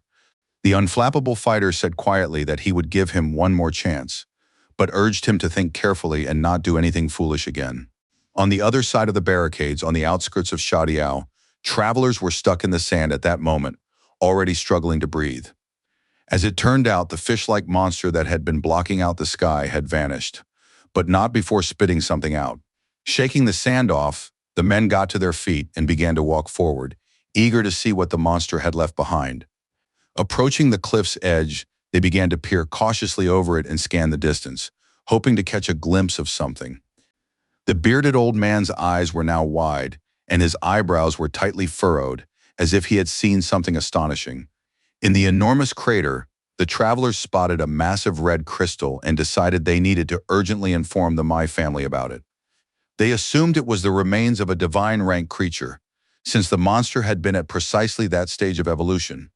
Meanwhile, the protagonist was still waiting for a response from the stubborn youngster, whom he had given one last chance to come to his senses. With a trembling voice, the dark-haired boy replied that he really didn't understand what was being discussed, but he was no longer acting as recklessly as before. The disheveled boy didn't understand why his cousin was so concerned about this matter and decided he would need to discuss it with his sister. The calm Shang could tell by the look in his eyes that the man opposite him was lying, so he decided it was best to order the shadow guard to follow him and conduct an investigation. Deciding not to waste any more time, he stepped over his brother lying on the ground, wanting to finally get some rest. Before leaving, he emphasized that the fool was no match for him at all and urged him to admit defeat immediately. Stunned, Jui couldn't believe that after all that grand spectacle, the hero was simply letting him go. The daredevil snapped his fingers and activated the dispel spell, as he had no intention of wasting any more time on a pointless show. The blue protective barrier began to dissipate rapidly along with the gray clouds that had filled the space. The shocked audience in the banquet hall couldn't fathom how the agile fighter had managed to defeat his opponent so easily. Grandfather was certain that after the battle, even if son didn't show off his pills, no one else in the family would dare look down on him anymore. All the helpless fool could do was watch in utter amazement as the formation quickly vanished. At the same time, Chief Steward Mu, who was constantly rushing about, appeared behind maidservant Qing. The lady asked if he thought they should deal with this sly maidservant, and the man realized she was referring to the apprentice from the outer courtyard. Keeping his cool, Da noted that they could scare her off, and was certain that Yunxiang had already figured out what to do with her. The secretive girl, meanwhile, had initially hidden herself somewhere deep in the bushes, from where she kept a close watch through her binoculars. A small notebook lay on her lap, into which she constantly jotted down important notes and information so as not to forget anything. After a while, she moved to one of the towers in the enormous courtyard, where she had a better view, allowing her to see more details. At the same time, the professional used a cloaking technique so that no one could uncover her intentions. The young woman continued to take notes without even taking her eyes off the optical device, which underscored her considerable experience. The notebook indicated that the maid Su Wen, hiding in the bushes, was watching the battle between the charming Xiang and the idiot Zhu. It was already nearly dark outside, and at that moment, Jingzhong stunned his younger brother Kun by showing him a bottle containing an extremely rare pill. Smiling, the head of the family asked his comrade in arms if he had enjoyed watching the spectacular sparring match between the two brothers. The tense man replied that the young gentleman was like a dragon and a phoenix among men, and that his marriage to his granddaughter was clearly a match made in heaven. At that moment, the protagonist himself entered the room, accompanied by servants, and asked them not to praise him so highly. With an utterly calm stride, he walked toward the table to take his seat, while his hypocritical beloved was momentarily flustered. The actress began gushing that he was magnificent, but deep down she was incredibly angry at the useless Zhu, and realized that her only hope now lay with Xunjia. Grandfather believed that his grandson would not be able to make use of Kun's prize right now, but promised to save it for the future. Reaching into his pocket, the independent-minded Song replied that such a low-quality elixir would leave behind a residue of toxins. He declared that he had something that would work, and unexpectedly tossed a bottle filled to the brim with green pills. The nimble Jingzhong instantly caught the bottle and clutched it tightly in his hand so it wouldn't accidentally fly out. Pleasantly surprised, the man began to carefully examine the contents and assess their color.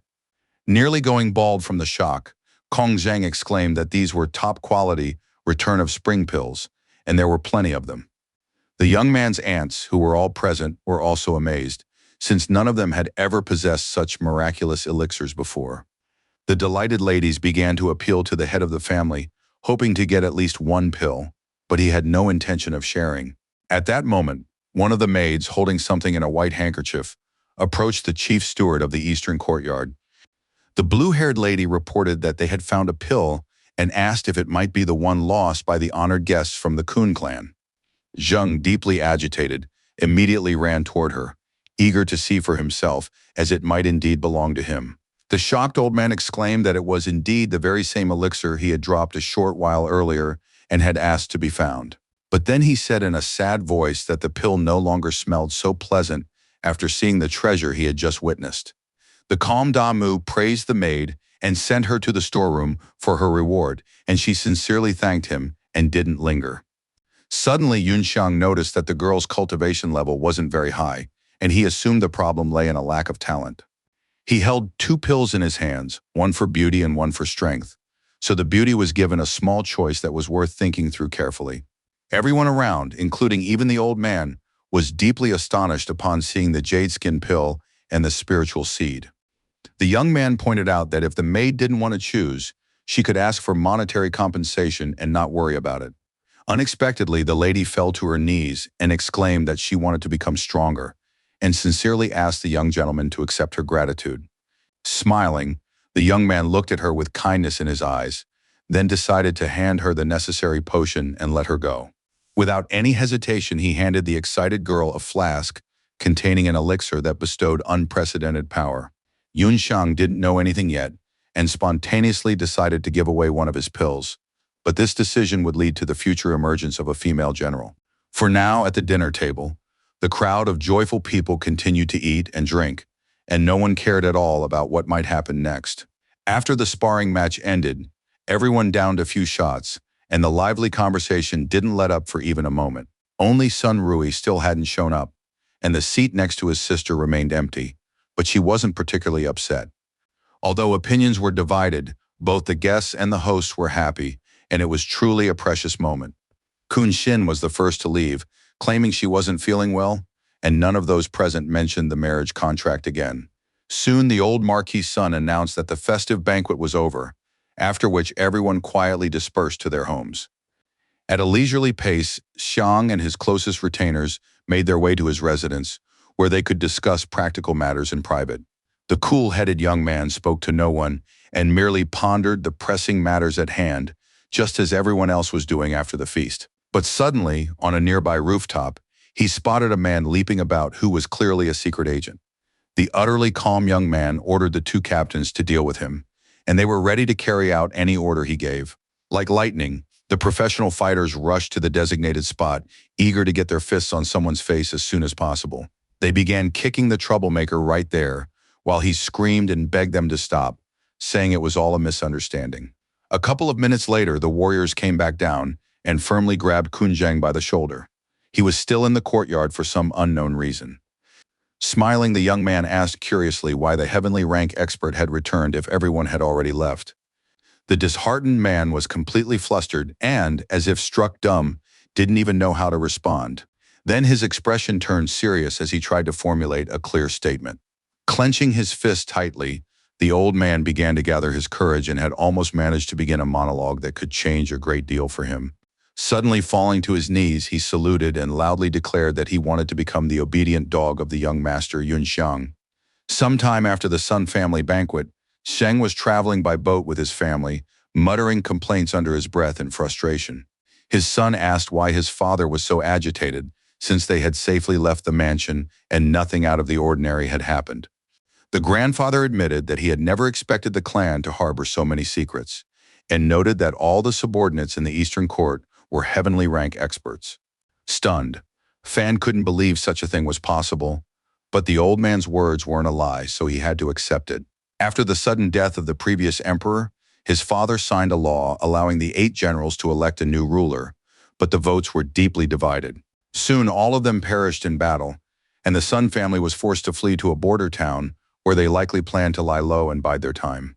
A very nervous Kun suspected that in fact, their clan's ancestor was still alive, and this caused a look of growing horror to appear in his eyes.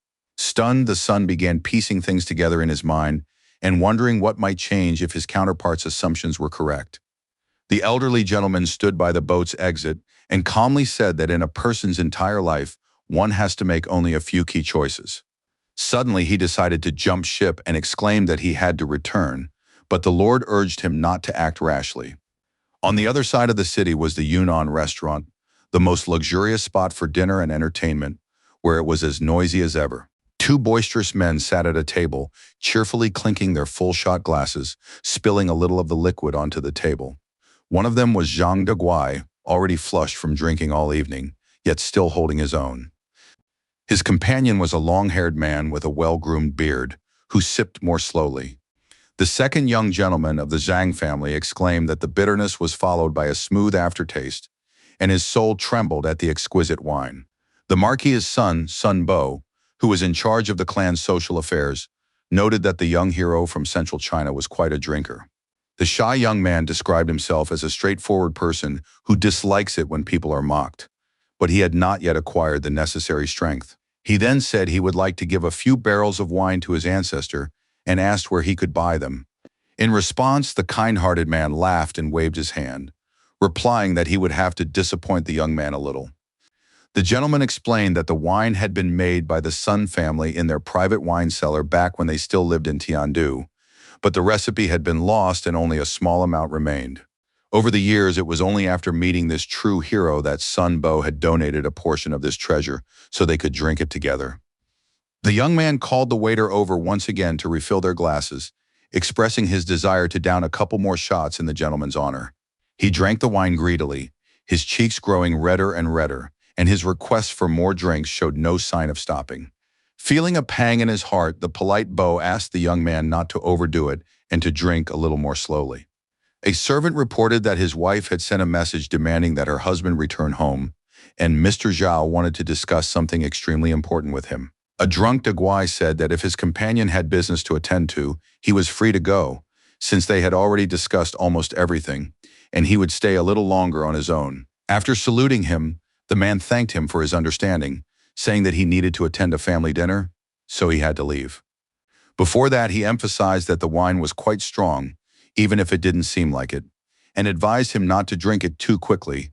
With his mouth watering, the seemingly dim-witted, pot-bellied man promised that everything would be fine, while he himself had already grabbed the keg with both hands. Accompanied by the company's deputy head, Mushui Zhongchao, and the mercenary bodyguard Mei Dai, the smiling gentleman began to leave. With his hands in his pockets, he walked silently along the red carpet in the long corridor, while maids on either side bowed to him. The head of the family asked the lady to take good care of Daegu's safety, believing that his mentally unstable brother would try to attack the Sun family's sphere of influence. After that, the woman hurried ahead, promising to get to work on it right away and urging him not to worry.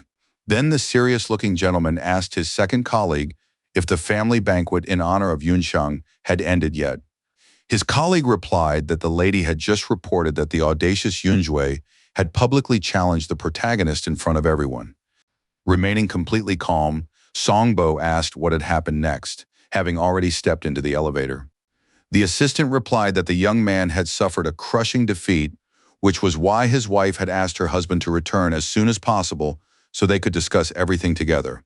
The stern man said that his son had lost to that good-for-nothing nobody, and there was nothing to talk about. But Zhang Chao noted that the lady wanted to know whether she should go to the eastern courtyard to apologize to Shan.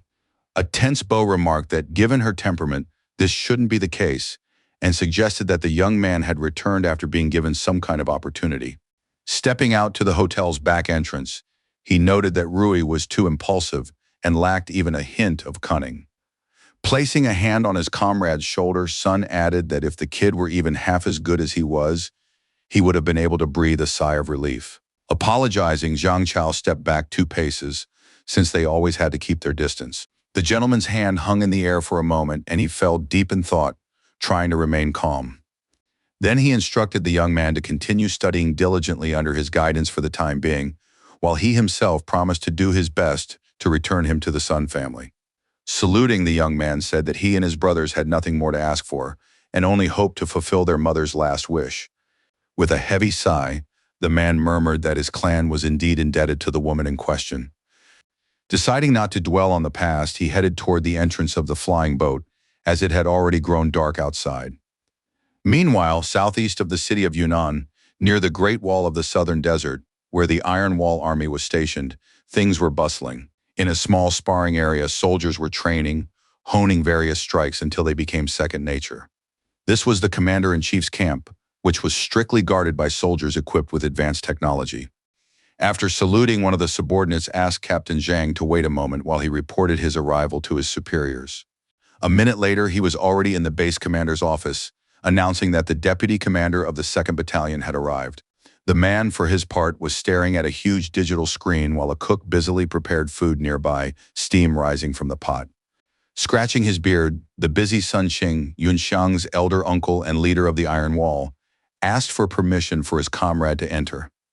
Meanwhile, the calm cook scooped a serving into a deep white bowl to finally feed his superiors. The serious-looking Mu reported that General Liu wanted to send a group of people into the desert to test the general's new model. but they needed to pass through their base. The head chef asked permission to take the envelope from his hands so he could deliver it to the commander-in-chief, who was seated. A couple of seconds later, the man held the paper letter right up to his face, asking him to take it and read through the entire contents. After reading the list of personnel, Ching granted permission for them to pass, and his counterpart urged him to eat his meal while it was still hot. Saluting, the right-hand captain said he would allow the researchers to pass through the base as ordered. Keeping his cool, the leader also ordered 2 squads to be organized to secretly escort them, emphasizing the need for secrecy. His ally asked him not to worry as he knew what to do, and the commander did not detain him any longer. A couple of minutes later, the commander was already out on the street, walking down the steps and pondering his next steps. The cook asked why the girls from Shishui would test car models on their premises if they were afraid that information might leak. The chief replied that it was important to let the other side of the alliance see their strength in order to maintain long-term harmony in their relationship. The subordinate asked calmly whether the chief meant to say that all of this was a deliberate demonstration. In response, the manager smiled slightly, noting that the porridge was a bit bland, so he asked for some pickled cucumbers. Meanwhile, in the eastern courtyard of the Sun family, Kun Zheng knelt, willing to serve Xian as a dog and a horse for his transgression. The young man, with a smile on his face, noted that this was a serious matter and realized that the old man, having weighed the pros and cons, had finally made a decision. The nervous man himself understood that if he didn't do this quickly, these guys would have dealt with him right in his sleep. He exclaimed that his family, the Kungs, had always followed the example of the Suns and would continue to do so, and he himself expressed a desire to become his servant. Extremely nervous, Zheng was sweating profusely as he pondered what other competitive advantages the young man might have. Suddenly, a realization struck him. His eyes nearly popped out of their sockets, and his heart began to pound even harder.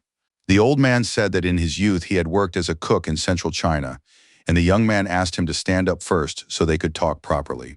Instantly, the elderly man stood at attention, sincerely thanking Yunxiang for his decency. The polite hero emphasized that if Kun truly wanted to serve their household, there was one task for him, like a little dog. The obliging Zheng knelt down and exclaimed that even if he died, he would carry it out to the highest standard. The bewildered young man reached into his inner pocket, asking him to stand up, and noting that he had fallen again. The seemingly foolish man was extremely nervous, so he was acting all sorts of strangely, but no one paid much attention to it. The young man asked whether it was true that in addition to his counterpart, there were ancestors from 4 other families in Yong'an City who had reached the peak of the Earth realm. Upon seeing the vial of pills, the stunned old man confirmed this, saying that he had been the first to break through, while the rest of those old fools were stuck half a step away from the heaven realm. Handing the bottle to the trembling old man, Shang ordered him to ensure that everyone managed to break through, as if he were hatching some plan. The man had only pulled slightly ahead of the others and hadn't even had time to bask in his moment of glory before they caught up with him again. Smiling, the completely calm brunette asked if Zheng understood what he wanted out of this whole situation. The agitated mustachioed man asked if it was correct that he had set out to subdue the others, but the young man asked him to think it over some more. The concerned old man realized that the young man wanted to subdue the ancestors of these families in order to acquire their unprecedented ancestral power.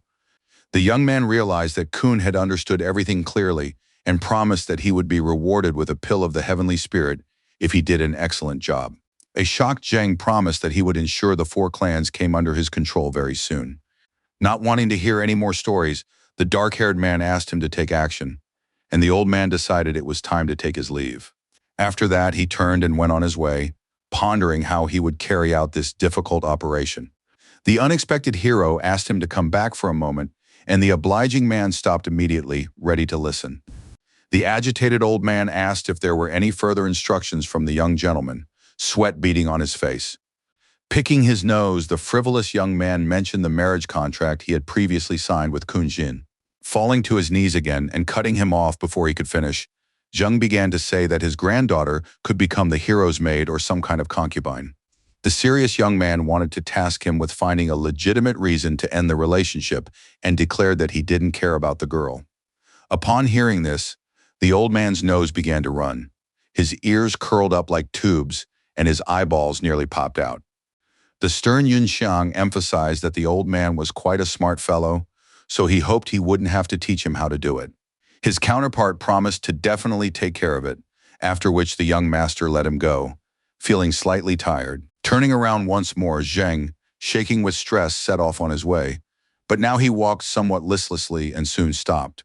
He had already asked whether he should head back the way he came, and the young man again asked him to wait a moment. The kid advised him to simply walk through the gate instead of climbing over the wall, and the nervous old man, as always, thanked him sincerely. Finally, the dim-witted Kung walked calmly toward the main entrance, while a small group of people silently watched his back. Exhaling, the hero remarked that although things had taken a somewhat unexpected turn, he had finally sorted out the marriage contract. Uncle Damu, standing behind him, addressed the young man, and he calmly asked if something had happened. The manager noted that Zheng was merely afraid of retaliation after witnessing the power of the Song family and might well bet on them in a political gamble. Captain Ma agreed with him and said that Jin had gone off again in search of a playboy, so the Kun clan couldn't simply be left alone. The serious Gog Lai Ga believed that tonight was a good night to wipe them all out, while Qing Dai was deeply troubled by something. With sweat on his face, even the hero asked him not to do it, though he understood that the squad captain was itching to get his fists moving. Putting on a stern expression, the young man asked everyone present to listen carefully to his speech. Unexpectedly, he declared that a great battle might break out in the city very soon, and recalled the hordes of flying Bifans from the past. It was said that millions of monsters would break through the walls, causing the deaths of countless people.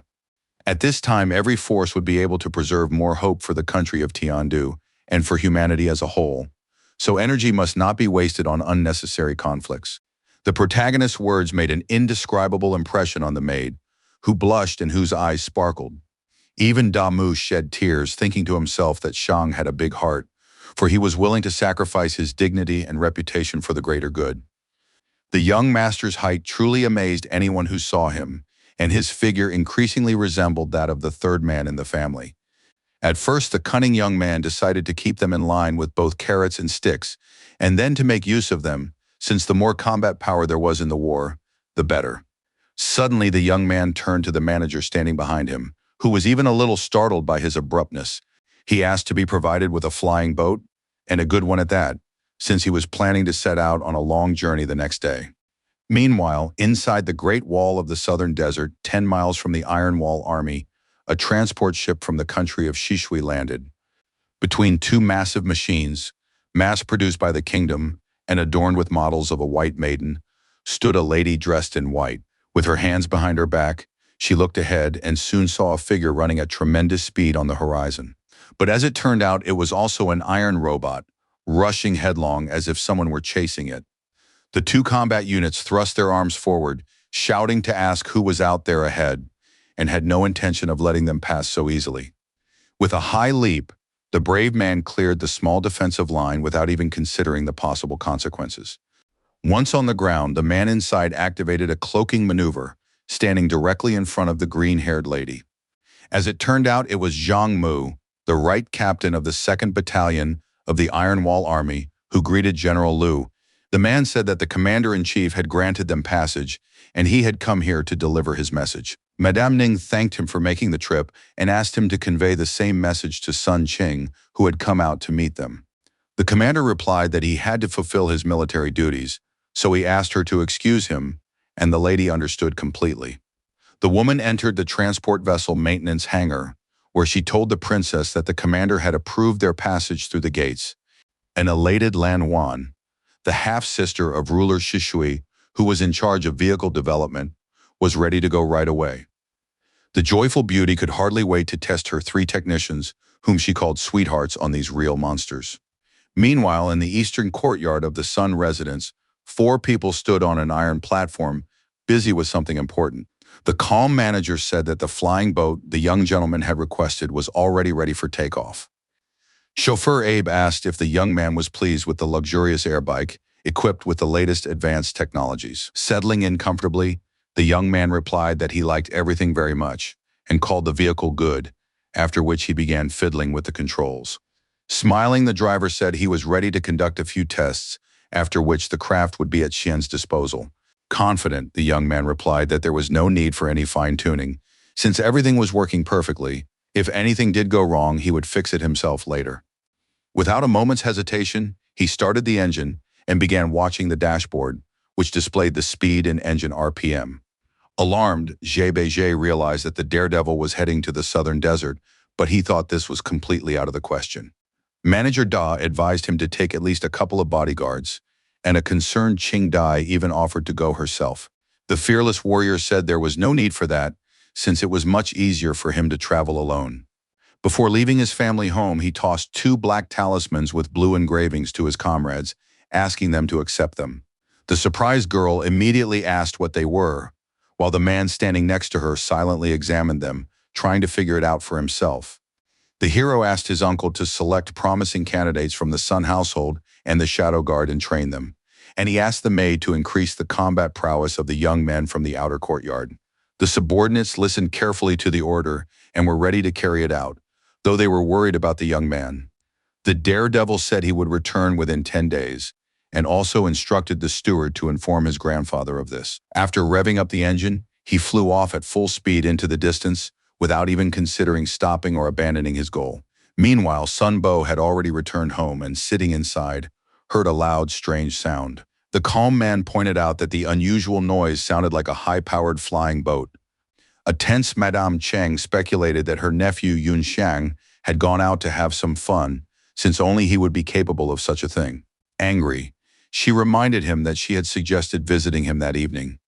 But her husband had insisted on waiting until morning and then had gone to see his father instead. Smiling, Bo said that it would still be safer to ask Dad first because otherwise they wouldn't be able to get their hands on the treasures, even if it meant losing face.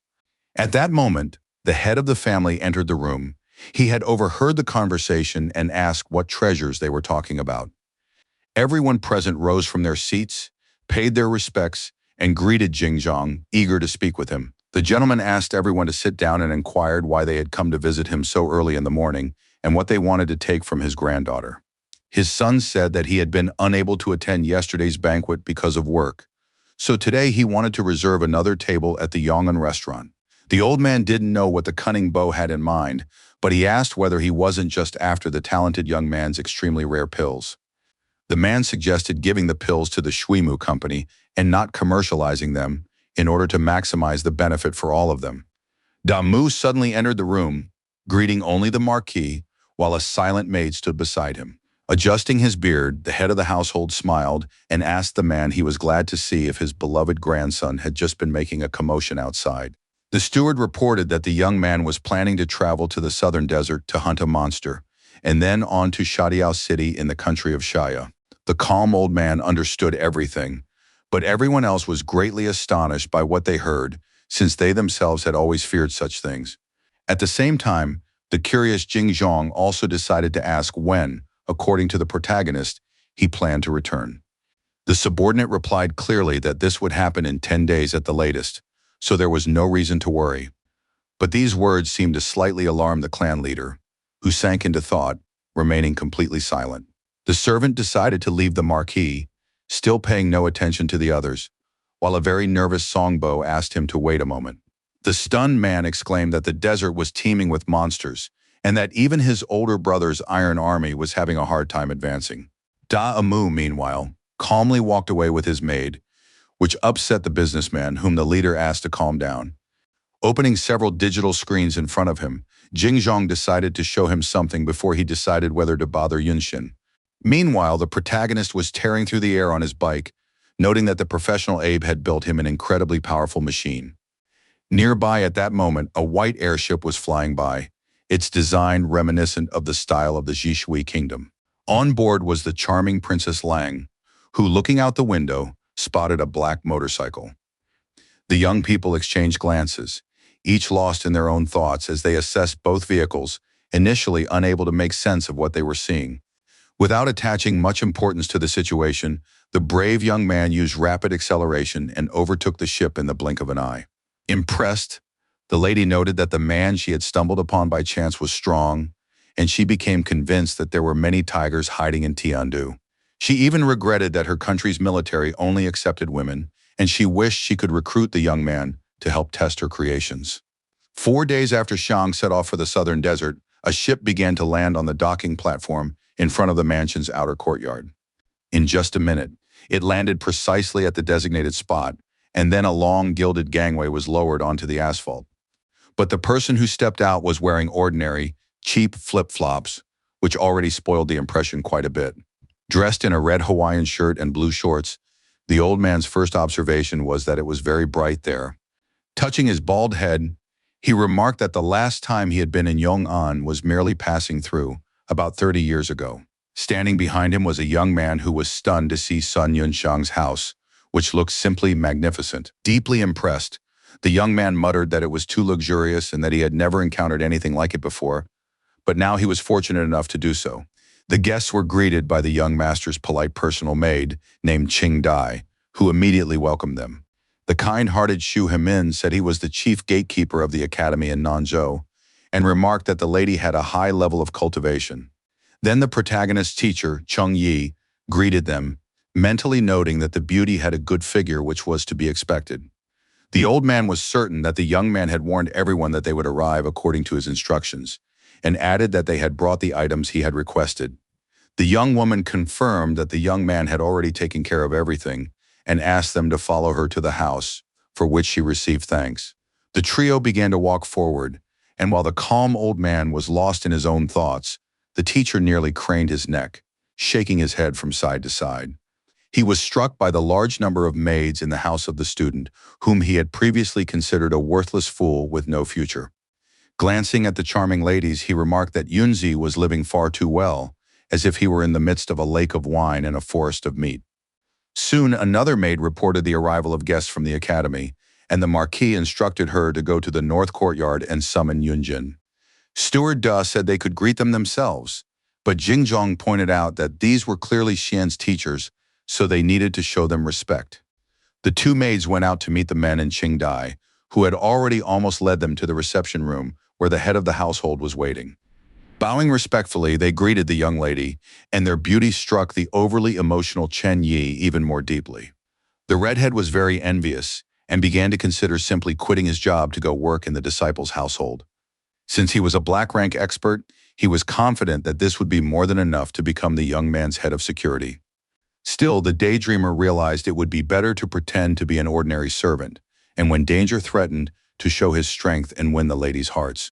Glancing at the blushing fool, Haman said he should have shown at least a little restraint, since his face gave away his dreams. The polite head maid invited the distinguished guests inside, where the massive door had already been thrown open, and they were being awaited. Stepping forward, she reported to Uncle Da Mu that guests from the Military Technology Academy had arrived, and she saw the head of the academy seated there. The elderly gentleman asked everyone to take a seat and exuded complete calm, which set a good tone for the negotiations. Smiling, Xu admitted that he hadn't expected Marquis Song to greet them in person, and added that he was even a little intimidated. Impressed, Jingzhong never imagined that the head of the Three Swords of Nanzhou would visit his humble abode, and noted that this made his home shine. After bowing in respect, the elderly man asked them to spare him the formalities, saying that no one would dare to boast of a semi-saint rank in front of the leader. The courteous leader invited his esteemed guests to take a seat, and instructed the manager of the eastern courtyard to serve hot tea. The old man called Yun Xiang a bore for making the elder travel such a long distance, and promised to speak with him later. The man across from him said that 2 days ago, Yun Xian had sent a message to the academy requesting that a shipment of goods be prepared, and that he himself had volunteered to be the delivery person. At that moment, a woman entered the room wearing red leather boots that reached her knees, which looked stylish. At the entrance, Sun Yunjin asked if her grandfather wanted to see her, and the maid confirmed that he did.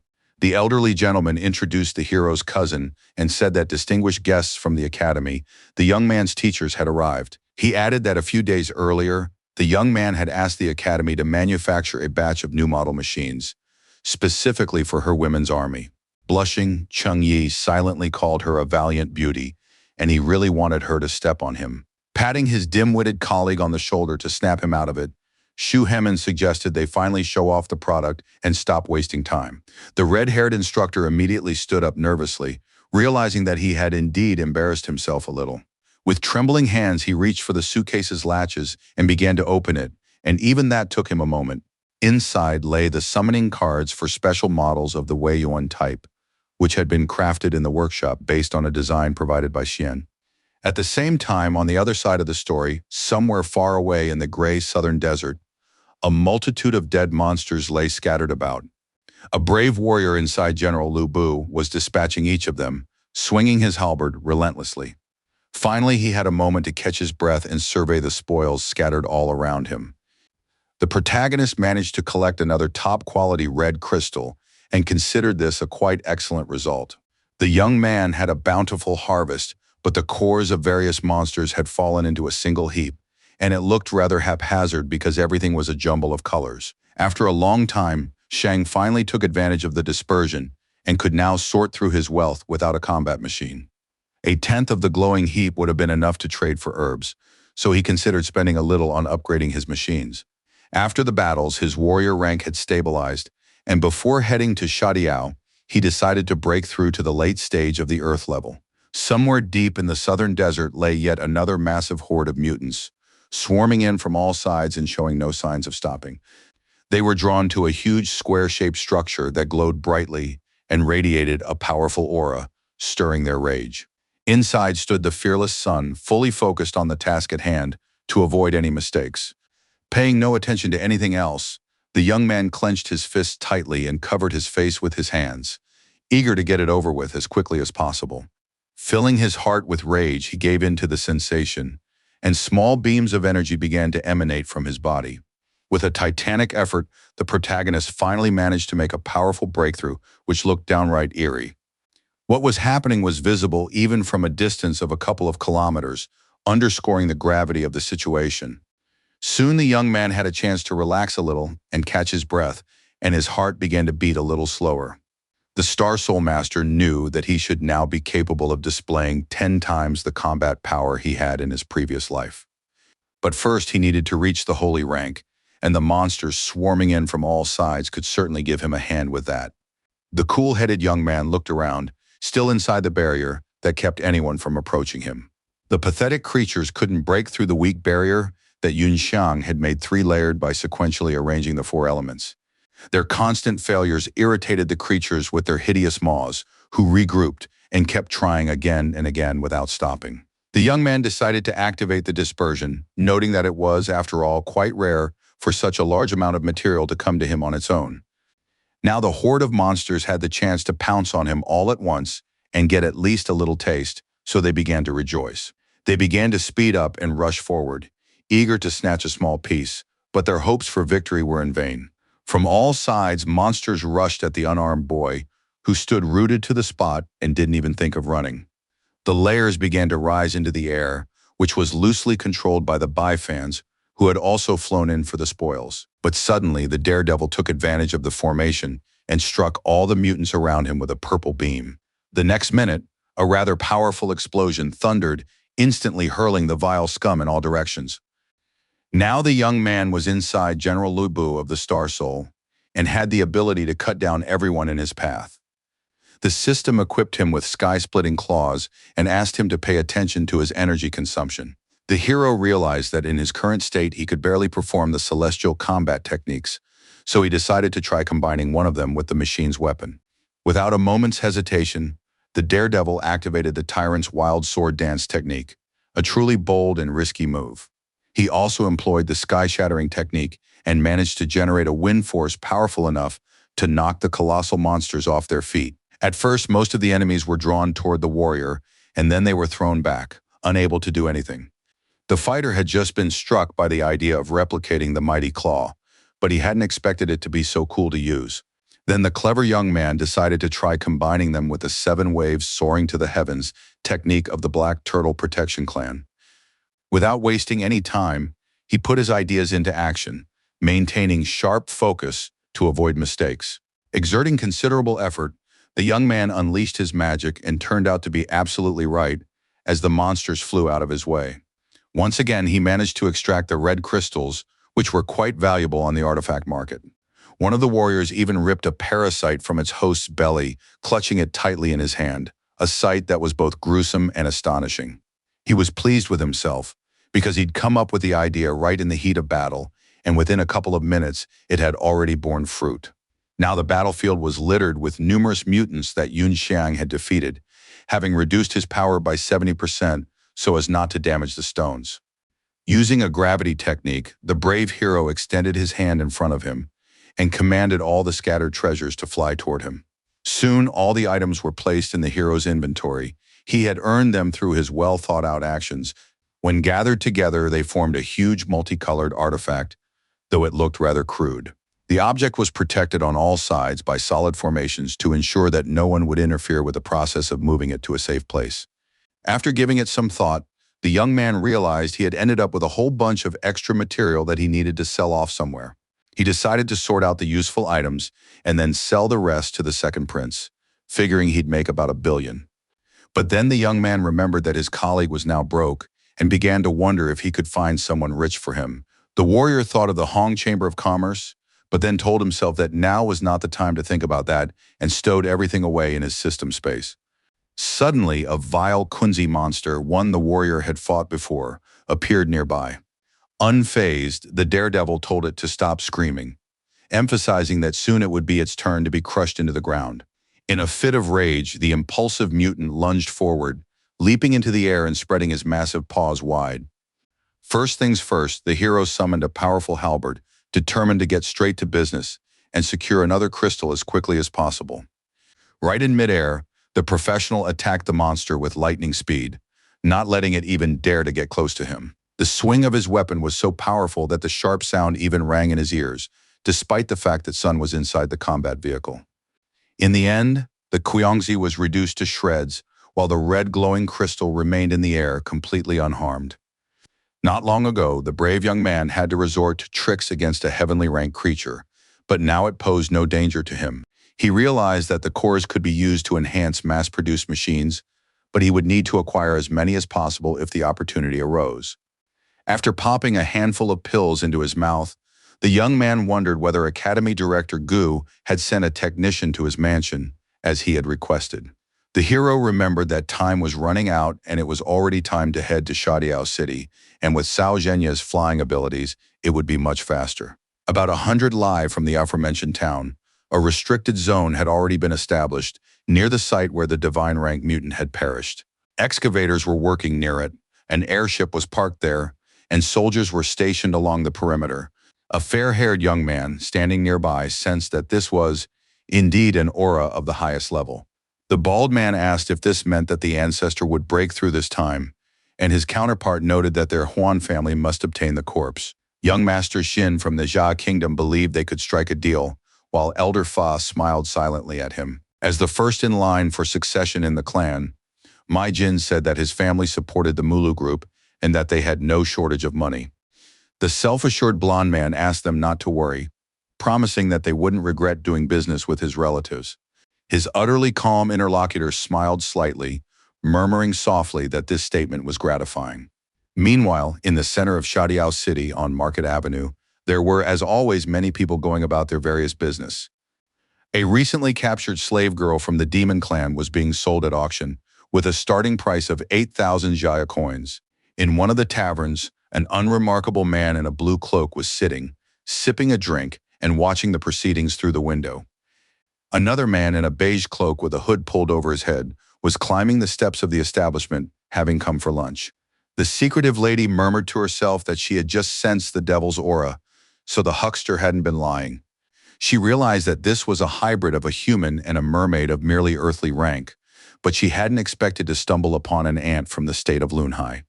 This time clouds were indeed gathering over the city, for a divine rank corpse of unprecedented value lay nearby. Meanwhile, quite a few interested people had gathered at the demonic slave auction square on Market Street. Two more mysterious figures in blue cloaks approached the entrance to one of the taverns. One of them was glancing at the crowd. Speaking in the language of the mermaids, his companion asked if his uncle had been able to discern the cultivation level of the woman who had gone upstairs, but he gave no answer. The serious Lansei nevertheless said that she was an ordinary member of the celestial rank and had come to Shadiao because of rumors about a dead monster. He added that they shouldn't pay any attention to her, while Li found it strange that the lady had simply vanished. Approaching the table, they greeted the half-demon Kun, who was the son of the ruler of Longhai and a hybrid of a human and a mermaid. The cool-headed young man invited them to sit down and talk for a bit, which they immediately did, eager to be of service to him. First, the leader asked them to speak in a common language and try not to attract attention, then inquired about the progress of the investigation. The agitated merman replied that the trader who had stolen the jade was currently in the west of Shadiao, and they had managed to pinpoint his exact location. The serious-minded leader realized that the western region must be part of the area controlled by the military, which made the situation somewhat unclear. His colleague explained that the mole Lanji had taken advantage of the emperor's birthday to steal the stone, and when they began searching for him, he fled to Tiandu. Soldiers were dispatched in several directions along the sea routes to pursue him, but just as General Mo had suspected, he did not flee by water. The trickster distracted the princes and then fled to Shadiao, intending to fly to Tiandu in an airship, but they had uncovered everything and were able to follow him. As a result, due to the appearance of divine rank remains a few days ago, the city was placed under martial law and the ships were placed under strict control. It was said that Ji was now trapped and had turned to the Mai family, trying to obtain a share of the crystal shards and gain the opportunity for a breakthrough. Tense Kun sensed that something was wrong but couldn't figure it out.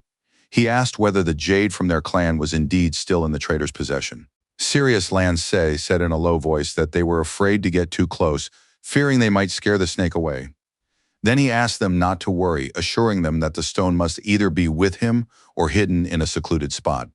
The emperor's son thought to himself that the legacy of General Aobin, the Star Soul, was a matter of utmost importance, so all they could do was wait. The young man understood that they should be able to handle King Lan, so he told his comrades that it was time to head to the Western District. A minute later, they descended the stairs and made their way toward the tavern's exit, each lost in their own thoughts. Suddenly, a girl appeared in one of the chairs. She had used a technique of invisibility to eavesdrop on their conversation. She surmised that the divine jade of the mermaid tribe was something left behind by old man Ao, the last bearer of Bin. Meanwhile, somewhere on the outskirts of Shadiao City, the fearless Yunshang was already there, focused on his goal. The young man, who was piloting an incredibly fast boat, received a notification on his watch, which he noticed thanks to a vibration. The calm young man concluded that he had finally reached the signal's range and could now get in touch with someone. At that very moment, a call came in from the manager of the Eastern Courtyard, which distracted the young man, even though he was a bit busy. He answered right away. The man was genuinely glad to get in touch with the young man after such a long time. Smiling, Sun apologized, explaining that there had been absolutely no signal in the southern deserts.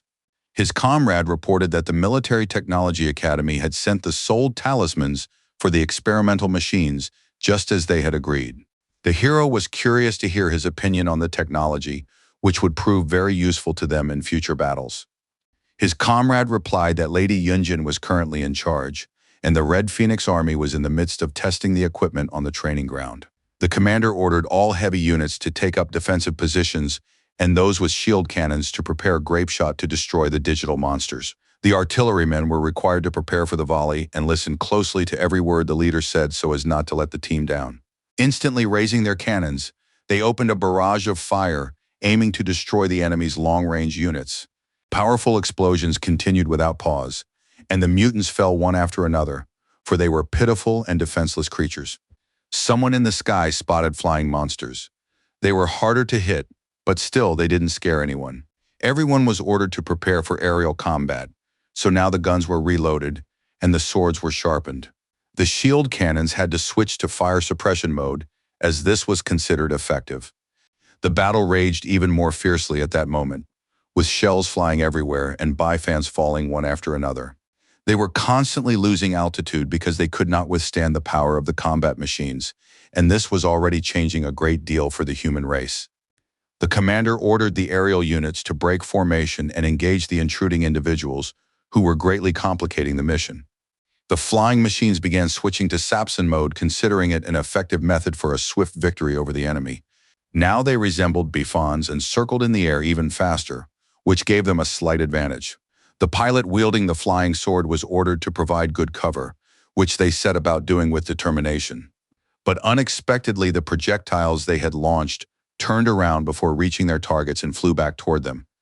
Then an incredibly powerful explosion thundered, but the fighters were lucky enough to remain unharmed, though they were shaken by the experience. The smoking monsters began to rapidly lose altitude and crash into the ground, and some of their remains burned up before they even hit the ground. The squad standing nearby suffered no casualties or injuries, a testament to their professional training. The leader raised her voice and urged her comrades not to let their guard down, as some of the monsters might still be alive.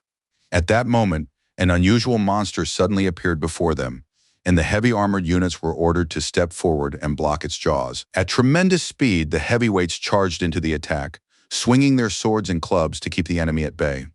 Their actions were marked by frenzied aggression and titanic effort, which each time yielded considerable success.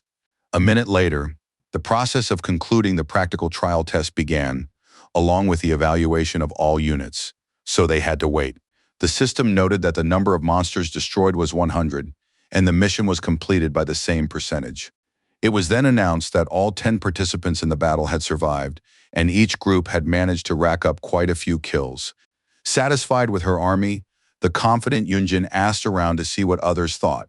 A minute later, the trial exam was declared over, so now everyone could breathe a sigh of relief and finally relax. The leader ordered everyone to dismiss their Star Soul generals and catch their breath, since they deserved it after achieving such excellent results. The beauties began stretching and doing light warm-ups, noting that they hadn't even had time to have much fun before it was all over. One of them felt that not only had the prototype's performance and power improved, but its construction time had also been reduced. The army's commander-in-chief smiled slightly while the others rejoiced, and Zixifu's surprised deputy covered her mouth. Xiao, the commander of the Eastern Battalion, was proud and exclaimed that the extraordinary prototypes had exceeded all their collective expectations. Shen Ying, in charge of the Southern Detachment, noted that if the entire army were composed of this type of vehicle, their combat power would increase threefold. The leader of the Western team asked where such excellent prototypes had come from and speculated that the company had secretly developed them specifically for them. The commander of the Northern Battalion pointed out that the Taiyuan firm lacked the technical capabilities to develop such treasures. The head of the Red Phoenix Army listened silently to her comrades' conversation and smiled to herself, preparing to explain everything to them. The lady noted that this was a project by her cousin Yun Xiang, developed by their military academy, although the company's engineers had also contributed. Upon hearing the main character's name mentioned, all the commanders were stunned, since they had previously considered him worthless scum. The girls began discussing the uneducated young boy and mocking the idea that he had ultimately become a brilliant engineer, though they had little faith in it. The quiet Zifu feared that they would be even more shocked when they saw the young master's formidable combat power. Meanwhile, tests were also being conducted on the Great Wall of the Southern Desert, where the Iron Wall Army was stationed. Smiling Commander-in-Chief Sun Qing asked if these prototypes had truly been developed by Xiang.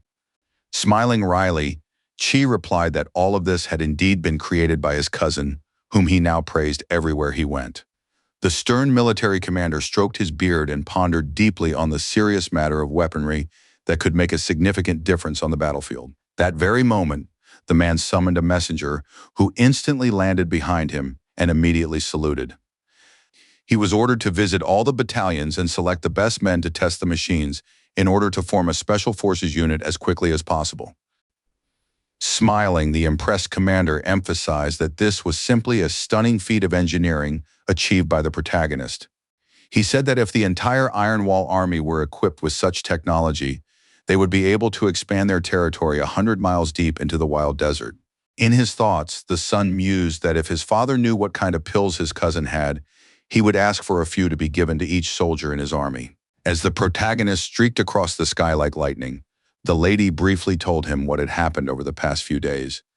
The young man said he was heading straight to the city of Shadiao, where he expected to arrive late that evening. The manager noted that according to intelligence from the Shadow Guard, an incredible monster had appeared not far from there a few days ago. For this reason, martial law had been declared, but that didn't stop the daredevil, so he simply asked his uncle not to worry. After those words, the communication session ended, and the young man refocused on the road, since he still had a long way to go. To start with, the hero decided to check it out for himself, since he didn't remember anything like this from his past life, and the first thing he did was put on a respirator. Then he slammed the gas pedal to the floor, revving the engine to mind-blowing RPMs to break through the wall as quickly as possible. The daredevil activated maximum acceleration mode, using the blue flames shooting from the exhaust pipes, which looked very impressive. In less than a minute, Yunxiang, like a bolt of lightning, simply vanished from the horizon, leaving behind only white clouds of acrid smoke. On the western outskirts of Shadiao City, there were people in robes who said they had been invited there by Lao Zhou from the Chamber of Commerce. A security guard said that ordinary people weren't allowed in, but a representative of the mermaid clan handed him a map as a token of gratitude. After that, the man in the hijab became as smooth as silk and immediately softened, then asked them to follow him so they wouldn't get lost. He warned them that the place was full of very influential people, and if they caused any trouble, they would be killed on the spot.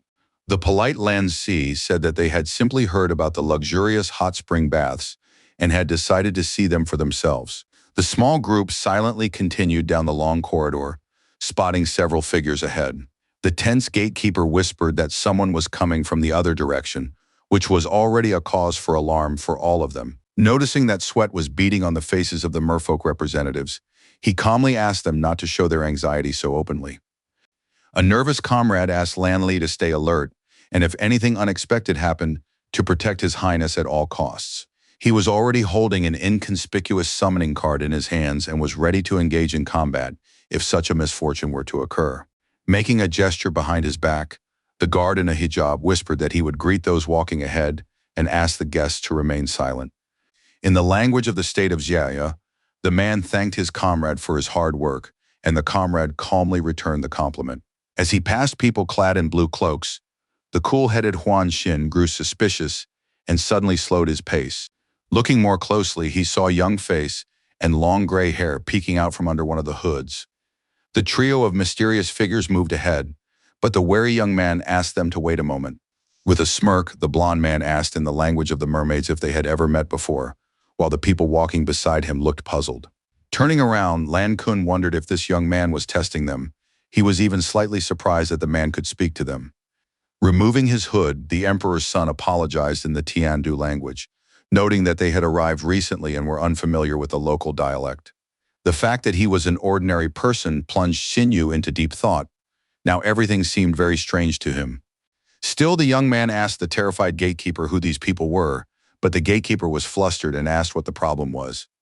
His stern colleague pointed at the gentleman and emphasized that he was an honored guest from the Huan family.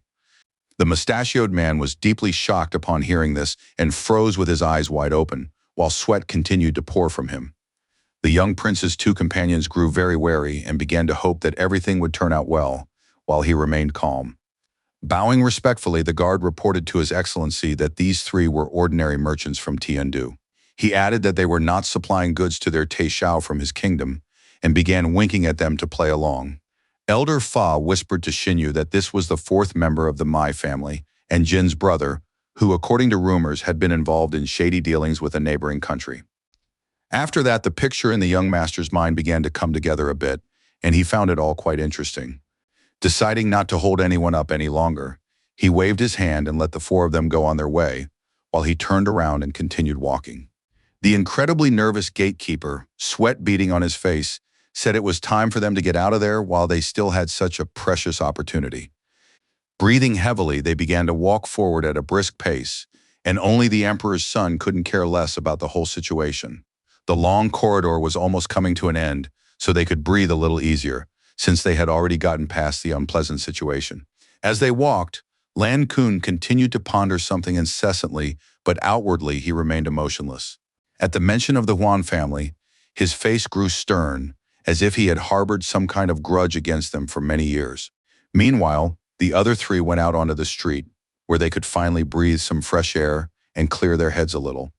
The calm Jin asked his uncle to find someone who could keep an eye on these eccentric merchants who wouldn't leave him alone. The bearded bruiser asked if the young gentleman thought there was something wrong with these guys, since he just couldn't stop thinking about them.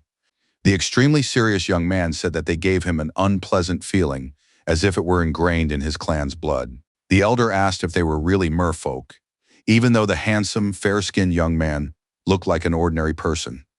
The blonde advised him to keep his voice down, and asked him to simply trust his instincts so he could see for himself. After saying this, his close friend simply vanished, and the young man continued walking down the town street, carefully looking around. The area was full of stalls selling female slaves from demonic and other clans at affordable prices with discounts. Smiling, the young man decided to sample the local delights, since it was quite rare for him to be left unsupervised by Uncle Fa. Meanwhile, in the western district of Shadiao, a sizable protective barrier glowed above a large public bathhouse. On a nearby rooftop, 3 people in blue robes were sitting, and one of them reported that they had found the target in the bathhouse. Clenching his teeth nervously, Lan Si said, "So that's the damn traitor G, who slipped away from us a little while ago." He was furious that while they had gone to such lengths to track down those scoundrels, he had ignored everything and been squandering money on entertainment. The scoundrel had used the power of Jade to take on human form and have fun with the local beauties. Blushing, Lee asked his uncle to let him look through the monocle too, but his uncle was so focused on the process that he didn't even really hear him. The angry man found it repulsive to look at the monster, yet he handed the device to the man across from him, noting that it was his turn to watch. The young merman was impressed by the clarity of the image, and he began to watch what was happening with particular interest, maintaining his composure. Thanks to the high-quality equipment from Tiandu, which had cost a pretty penny, they were able to see everything despite the protective layer. The young fool was thoroughly enjoying watching the glamorous ladies in their swimsuits, but he was getting a little distracted from the task at hand. Suddenly, a fist from a comrade sitting next to him flew into his head, causing him to feel slightly dizzy and his vision to double. An angry Lan Si told the man with the bump on his head not to do anything foolish, since they hadn't come here to mess around. The cool-headed Kun asked if the traitor was still in the bathhouse, splashing around with the young ladies. The calm uncle replied that this was indeed the case and handed His Highness a monocle so he could take a look for himself if he wished. The young gentleman said they couldn't wait any longer and declared that they urgently needed to infiltrate the bathhouse grounds. Discouraged, C emphasized that the blue cloaks concealed their merfolk auras. If they went in there, they would have to take them off, and then they would definitely be exposed. Clutching the cloak around his neck with both hands, the young man said calmly that they had no other options. After shedding his protective garments, the daredevil expressed a desire to go into the bathhouse on his own and sort everything out. Continuing to keep watch, the ally asked the emperor's son to wait a moment, reporting that the scoundrel was coming out. The tense leader ordered them to immediately chase after him, and they dashed downstairs, while an inconspicuous figure was on a nearby rooftop. It was General Wen Zhong's consort, Miao Yin, who had figured out that the traitor from Longhai had stolen Albin's inheritance and that the prince had followed him. She had originally come here for the divine rank relics, but as it turned out, unprecedented good fortune awaited her here. Nearby was an old man using an invisible shield who thought to himself that the young woman would come up empty-handed, while he would take everything. A short while ago, the protagonist was already approaching the settlement and didn't even feel the slightest bit tired from the journey. The young man's flying boat was inside a solid blue formation that protected the engine from being hit by various debris. Finally, the young man landed successfully and shut off the powerful engine, wanting to catch his breath a bit after traveling at such high speed. Although he had used a cloaking array, the best option was to place the ship in system space and walk the rest of the way to Shadiao. Confident in his actions, the young man's first move was to open his massive inventory so he could get everything done as quickly as possible. In a matter of seconds, the air motorcycle began to shrink in size and fit into the space designated for it. Now all that remained on the ground was a huge track, which the sand of the wild desert could easily cover in just a couple of hours. After that, with a clear conscience, the young man set off toward the main entrance to the settlement, thinking about his immediate needs along the way. To start with, Yunxiang decided to get the herbs he needed, the ones Mr. Hong had already found, and then tackle the rest. He took a zebra-patterned mask out of his inventory, intending to use it to assume someone else's appearance so as not to arouse suspicion. The hero had never gotten around to studying the magical item, but now, before entering Shadiao, he would be able to completely transform himself. Within a minute, Song had transformed into a fair-haired young man, dressed entirely differently, with his hands in his pockets. Still, he realized it would be better to take on the appearance of someone of lower status, since he would have to meet with an investigator from the Cimmerian family. Placing his hand on his chest, the young man activated the transformation function, remaining fully focused. Soon he found himself in the body of a red-haired fighter clad in unusual gear, who appeared more serious. The result again failed to satisfy the picky Yunxiang, so he continued to experiment, searching for something better to maintain his cover. The next option was also unsuccessful and was instantly changed in the hope of finding a more suitable one. At one point, Yunxiang even found himself as a burly man in a brown suit, but that look was even less suitable for the mission. He couldn't meet the researcher as an old geezer either, with a hump that was almost taller than his unwashed head. The military unit commander also didn't fit the hero's mission, so he kept flipping through the options, remaining calm. It was amusing that the young man had even taken on the appearance of Chief Administrator Damu, but it would have been foolish to remain in that guise. Thus, the young man spent a long time trying to make up his mind and constantly changed his appearance, hoping to find something worthwhile. Meanwhile, at the market in the center of Shadiao City, people wandered about as usual, going about their business and giving no indication of what was to come. At the entrance by the gate, a polite young woman was selling goods. She approached an elderly gentleman in a robe and asked what he would like to buy. Throwing back his hood, the old man with a long beard asked if Mr. Liu was there. The lady waved to the vendor, saying that the old man had come specifically to see him, and he immediately looked up from his work and turned his gaze toward him. After politely bowing, Hong, the representative of the Chamber of Commerce, asked how he might be of service to his distinguished guest. The elderly gentleman said that Fan from Nanzhou himself had given him the information and added that he had come for the trade. Sensing tension, the mustached man suggested they talk elsewhere, where they would be shielded from unwanted attention. He asked the client to follow him into a room where no one would disturb them, and the bearded man did not object at all. The salesman asked if he was one of the generals of the Sun family, and the fighter replied quietly that one could say so. The old man said he worked for Mr. Yunxiang and had come here for the rather rare herbs Yao Chanzi and Zishidan. The representative pointed to the door where people from the Samarin clan were already waiting for the guests and assured him that all the materials they needed were already prepared. Inside the meeting room sat a woman who told Master Yuan Pi that there was something she didn't quite understand. Garo's concubine's daughter asked why he should give up 2 precious medicines just so the Mai family could make progress in their research. The 4th-rank alchemist replied that he had high hopes for his colleagues' new machines, as they would be able to compete with the star generals of the Source Soul. The lady pointed out that he didn't necessarily have to come here and conduct the transaction himself. His partners should have sent one of their own people. The door to the room burst open, and a representative from the Chamber of Commerce reported that the buyer of Yaoqian Qiji and Zisha Dan had finally arrived. After saluting, the elderly man said he was pleased to meet him, and the merchant introduced him to the owners of the precious medicines.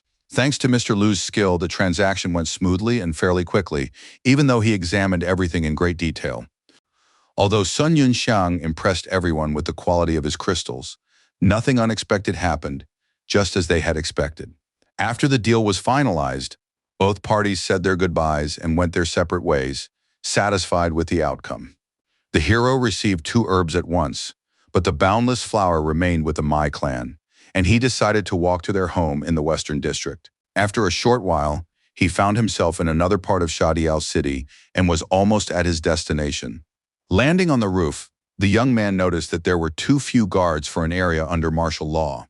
He continued on his way, knowing exactly in which direction the intelligent family's mansion was located. Suddenly, the fighter, protected by a sturdy shield, glanced to the left and sharply noticed something on the horizon.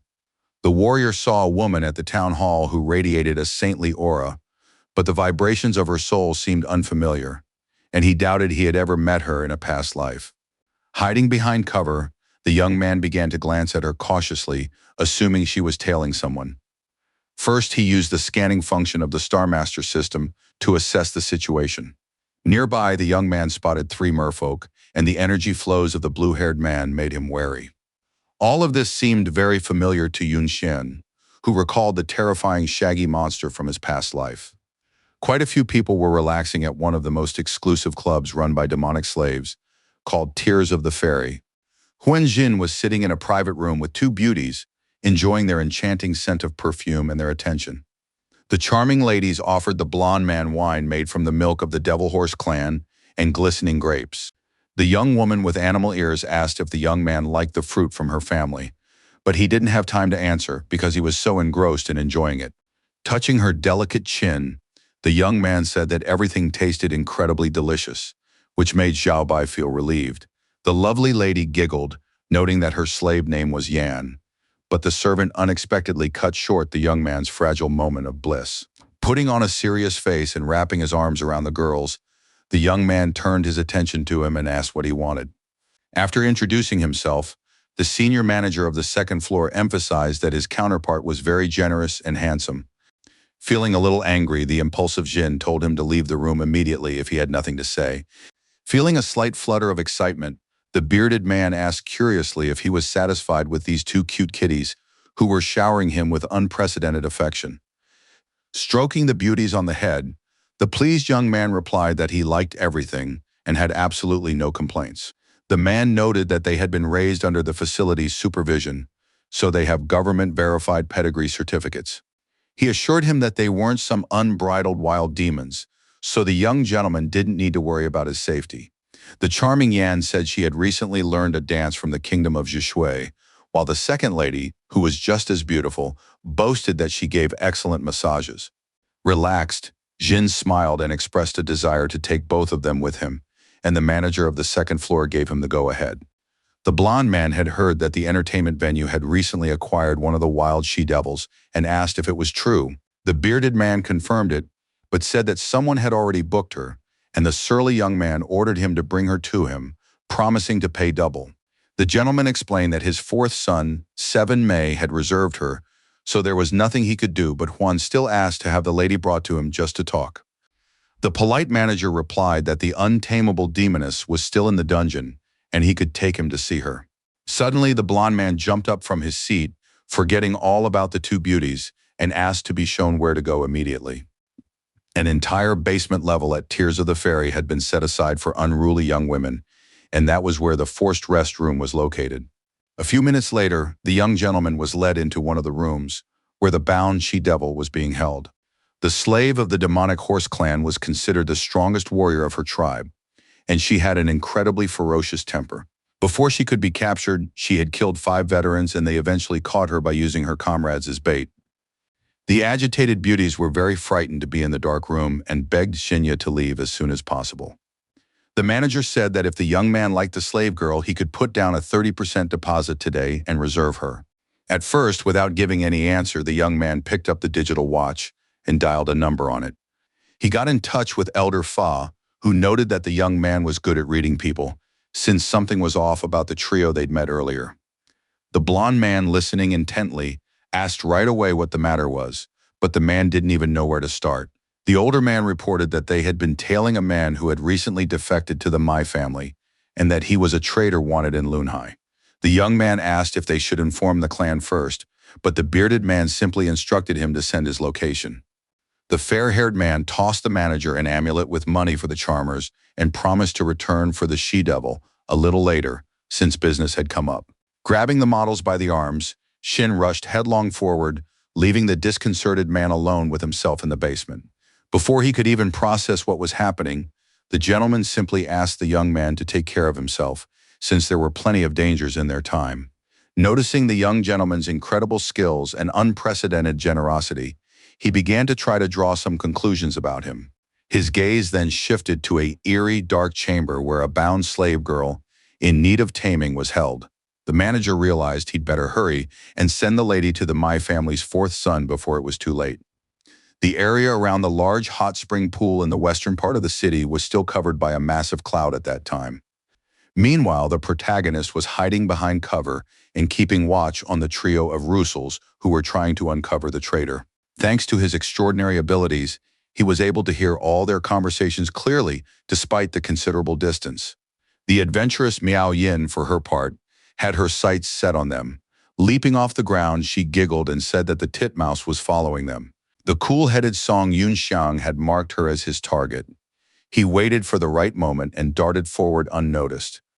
Meanwhile, a gray-haired man humming a song was walking down the city street, and he was the very traitor in question. The scoundrel, acting with impunity, had no idea that someone was moving like lightning through the cover right behind him. The serious Lan Si was hiding around the corner and even held his breath when suddenly the man who had been enjoying life came to a stop. As if suspecting something, the gray-haired man began to look around, and was in no hurry to move on, which was already a warning sign. Suddenly, he simply leaped off the ground and darted off in an unknown direction, stunning the undercover agent. The disheartened merman noted that the freak had spotted them, while the stern Lan Kun tried to keep a cool head. Without wasting time on silly facial expressions, the trio dashed after the target before he had a chance to hide anywhere. Looking more closely, they noticed that the trickster was leaping from one rooftop to another with professional skill. An agitated Uncle C emphasized that the scoundrel was fleeing beyond the city limits, which was already jeopardizing the entire operation. The scoundrel couldn't stop even for a moment and was full of energy, knowing full well that if he fell into their hands, he was finished. The traitor no longer wanted to return to his home country, which he considered a dump and hated with all his heart. Two alert guards spotted a man flying in the sky and, taken aback, were at a loss as to who he might be. Focused, C ordered Lan Li to cover the rear, while he himself declared that he would follow the young master and help him. Bouncing off the ground, they began leaping and trying to scale the high wall of a rather large fort. The nervous companion urged his uncle to hurry since they were already short on time, and he was falling behind their allies. Holding out his arms, the youngster gave his elder companion the chance to bounce off him and gain even more height, which looked terrifying. He shouted to His Highness and advised him to push off from them, since he had already seen how successful such a maneuver could be. After taking a long-running start, the cool-headed Jin heeded his comrade's advice and decided to show off his full physical prowess. He truly managed to soar incredibly high into the sky and catch sight of the traitor of the country, Longhai, whose heels glistened. The enraged gatekeepers couldn't understand how that insolent scoundrel dared to climb over the outer city wall. But before they could recover from the first shock of what they'd seen, another young man rushed past, not giving a damn about their reaction. Right under the noses of those two fools, two intruders ran past while they stood there like statues, which called their usefulness into question. Then Uncle C joined the young master. He had no intention of abandoning him in a difficult situation, so he kept up. The subordinates said they could use the star-souled generals, since they were now outside the city limits. Smiling, the fearless Lanja made sure that the foolish young men were indeed chasing him and hadn't gotten tired of running yet. In an instant, two agile fighters leaped forward and found themselves in front of him, which made him a little wary and even impressed him. Landing right in front of him, already inside their combat vehicles, they blocked his path and knocked the ground out from under the fool's feet. The traitor noted that only fools from the kingdom of Longhai could have thought to use the dark blue Weiyuan models in the desert. Pillars of smoke stood all around, so visibility was poor and no one could even see what was happening. Two thugs glared malevolently at the scoundrel who had renounced his homeland after stealing a precious gem. Grinning, Zhe said he had expected princes to be sent after him, but hadn't thought he'd be pursued by the insignificant Lang Qian. Enraged, Uncle Xie shouted at him to stop spouting nonsense and hand over their clan's treasure immediately, unless he wanted to bleed to death. The stern son of the emperor said that the jade was important to the kingdom, and if he turned toward the shore right now, he would ask his father to spare his life. The fearless fellow called him a half-breed, born of a human woman, and even so, all his words were steeped in prejudice against the human race. He added that dragon blood flows through the noble veins of true merfolk, and only they have the right to dwell in the depths of the boundless sea. Keeping the Star-Soul General's summons card hidden behind his back, Zhe declared that he would now show these fools how the inhabitants of the depths fight. Without further ado, the enemy took advantage of the battle machine's formation and sought to destroy the fools as quickly as possible. A huge sandy vortex appeared before them, capable of sucking in a defenseless person and turning them into mincemeat. A tense Lan Si exclaimed that the cunning scoundrel had vanished beneath the sand, making it much harder to find him now. The comrades pressed their backs against one another to protect their rear, but this did nothing to ease their anxiety, and they began to glance around nervously. Out of nowhere, the ruthless traitor earnestly urged them not to think he was as slow-witted as they were. Immediately, the enemy unleashed a powerful burst of energy at them, exclaiming that these cocky types dared to pursue him, knowing full well that he was at the peak of the celestial rank. A disheartened fighter accidentally held out his sword, and this saved him from certain death, as the projectile simply ricocheted off. For some reason, it seemed to him that the old king of Longhai had given them something so they could prevail against him in a grueling battle. He was referring to the dragon-subduing cone, designed to destroy mermaids, the very creatures that had killed General Aobin's last owner. At that, the daredevil cried out that even such a weapon would be of no use to them if they couldn't see it, and began to laugh loudly at the fools. Alarmed, Uncle Se reported to his master that the enemy had figured everything out, and now it was unclear what they should do next. Keeping his cool, Kun instructed his comrade to distract the opponent somehow while he waited for the right moment to use the cone. The disheartened man was even a little flustered and didn't know how to go about it. But even under stress, he had to think on his feet. In a whisper, the shrewd imperial son said that they would stick to the plan they had discussed a little earlier. A good idea came to his ally's mind, and now the puzzle in his head fell into place, while his nervousness instantly faded into the background. Spreading his legs wide apart, he concentrated as hard as he could, as if preparing to execute an unusual maneuver. He managed to make a rather high, spectacular jump, and that was already the first step of his plan. The daredevil began unleashing bursts of energy, challenging the thief to show himself and finally face the old man in a one-on-one battle. Meanwhile, on the roof along the outer walls, numerous helpless guards lay sprawled out, and ahead stood a maiden in a dress. It was a smug Miao Yin, gazing into the distance and watching the battle unfold, with no intention of intervening. The haughty lady believed she had outmaneuvered everyone and now held all the cards. But she had no idea that she too was being watched. On a nearby rooftop stood Sun Yun Shang, who wondered if she was biding her time for a decisive strike. Meanwhile, a detachment of guards was rushing through the city.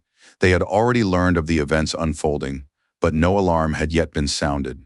The captain exclaimed that they needed to flee to the western part of the city and report everything to the Mai family, for a battle was raging in full force beyond the wall. Unexpectedly, two completely calm men blocked their path, forcing them to slow down abruptly and take a closer look. Holding their sharp spears out in front of them, the soldiers prepared to attack, while their commander shouted, asking who the people ahead were. It was the unflappable Huan Xin, who politely asked the young men not to panic, hoping to establish peaceful contact with them. Smiling, he introduced himself as a guest of the Mai family and asked what all the commotion in the area was about. A flustered soldier reported to the captain that he had seen these men earlier that day and that they had arrived with General Jin. The chief said they were guards from the western district of Shadiao, adding that recently several people had climbed over the wall and started fighting nearby. He added that some unknown assailant had attacked the fighters in their sector, and only a few had escaped. They were now preparing to head to the clan's house to warn them. Grinning, the blonde exchanged glances with the elder, asking if it was true that the faction was not yet aware of this. His tense counterpart confirmed his suspicions, trying to say something, mentioning the fact that they were guests, but then faltered. Suddenly, two treacherous men launched an attack on the crowd of frightened soldiers who hadn't even had time to gather their thoughts. The stunned commander simply screamed in fear, and a second later felt a sharp pain in his chest that knocked him completely off balance. The stern Jin showed no mercy, landing a precise blow to the neck with his hand, turning his opponents into mere vegetables. Moving with lightning speed, he knocked down several targets without even letting them touch him or have a chance to react. In less than a minute, the two cunning men managed to break through to the front, leaving behind a crowd of pathetic little soldiers incapable of anything. A bunch of trash lay unconscious on the ground, while the experienced warriors folded their arms and began to consider their next moves. Straightening his beard, the elder asked whether they should hand the gang of guards over to someone so they wouldn't be left lying in the middle of the street. The young gentleman asked them not to worry about them and suggested they hurry up to join the festivities. Then at high speed, they dashed forward toward the main gate to leave the city and reach the wild desert. At the same time, on the battlefield, gray smoke continued to billow into the sky, stirred up by constant clashes and leaps. While his comrade exerted titanic efforts to distract the enemy, the emperor's son stood still, pondering how to deliver the decisive blow. Enraged, Lan Se shouted at the scoundrel to emerge from the sand, calling him a cowardly thief who was only capable of hiding. Concerned, Kun asked his uncle to be more careful and not to rush in headlong, as that could lead to injury. Unexpectedly, the traitor did indeed burst out, wanting to get rid of them as quickly as possible and emerge victorious from the battle. He found himself right behind the fighter, who was getting into the swing of things. The fighter heard sharp sounds behind him and began to turn around. The disconcerted merman hadn't expected everything to happen so suddenly, and he had only a split second to react. In a fit of rage, Zhe ordered the half-breed to go to hell and swung his sharp sword, but the half-breed managed to dodge it. The mole didn't stop there and tried to land another blow, but the agile warrior was once again lucky enough to remain unharmed. Seizing the right moment, the daredevil grabbed his arms and clamped down on them tightly, preventing any further attempts. The fearless Prince Kun came to the rescue, calling the enemy an idiot for thinking he had the dragon-taming cone. The young man turned to Uncle C and gave him the go-ahead to act, while he took the opponent's blow himself and held him in place. A loyal comrade ran up from directly behind, leaping away from the young man's vehicle and swinging a powerful weapon. In his hands was an incredibly sharp, orange-hued device capable of destroying anything in an instant. Watching from the sidelines, Miao Yin realized that this was the very cone mentioned in the Empire's ancient writings, and Yunxiang recalled that in his past life, it had fallen into the hands of Nanzhongxi. Huan Xin, with his dyed hair, could not believe that he was seeing the magical weapons of his ninth aunt and her old man with his own eyes. A tense Kun exclaimed that he could no longer hold back the nimble enemy and asked his ally to act faster. Confident in his abilities, Lan Se told the prince not to worry and assured him he would relieve him of his burden right away. Exhaling, he finally hurled a sharp weapon at the traitor Zhou, knowing full well that the scoundrel's end was now near. But unexpectedly, the sharp object flew straight into the back of the stunned young man, who began coughing up blood. The young man's battle machine was instantly destroyed and began to disintegrate, leaving him completely defenseless. In unbearable agony, the emperor's son screamed at the top of his lungs, but this only made the pain worse. He was like a man crucified on a cross who no longer had the strength to resist and simply hung in the air. Smirking, his opponent called him a pathetic half-breed who had dared to think he'd fallen into his worthless trap. Moving closer, Zhe asked if the fool really thought that a few losers could track down a master at the peak of the celestial rank. Bowing on his knees, Lan Li greeted the gentleman, while the enemy noted that his friend had deliberately lured the naive prince here. For a couple of minutes, the scoundrel laughed maliciously and celebrated his triumph, while the young man didn't say a word. It soon dawned on the bewildered opponent that the young man had simply blacked out as a result of what had happened, which was perfectly normal. Feeling slightly tired, the merman turned to his loyal servant Li, signaling without explanation that the young prince needed to be roused. The servant agreed to wake the prince and behaved as if he had never even been in close contact with him. At that very moment, the energy blast was directed at the helpless Lan Kun, who snapped back to consciousness and screamed loudly in pain. Before he could even comprehend what was happening, the young man nearly lost consciousness again, and his eyes rolled back into his head. With a hideous grin, the traitor Zhang asked the boy how the dragon-taming cone tasted, assuming it was unpleasant. Trying with all his might to endure the horror, the young man realized that Uncle Li had defected to the enemy's side, but he couldn't bring himself to believe it. He asked why the man had betrayed his father, given that he was a veteran of the royal guard and had served under him for so many years. His former comrade sincerely apologized to the prince, then confessed that from the very beginning, he had been loyal only to Master Zhou. These words caused the young gentleman's pupils to contract and his heart to bleed, for they were startling. Feeling despair, the young man lowered his gaze to the floor, recalling countless moments from his life and piecing everything together like a puzzle. It now dawned on him that the traitors had planned everything long ago and were acting strictly according to their plan, steering everything exactly as they wanted.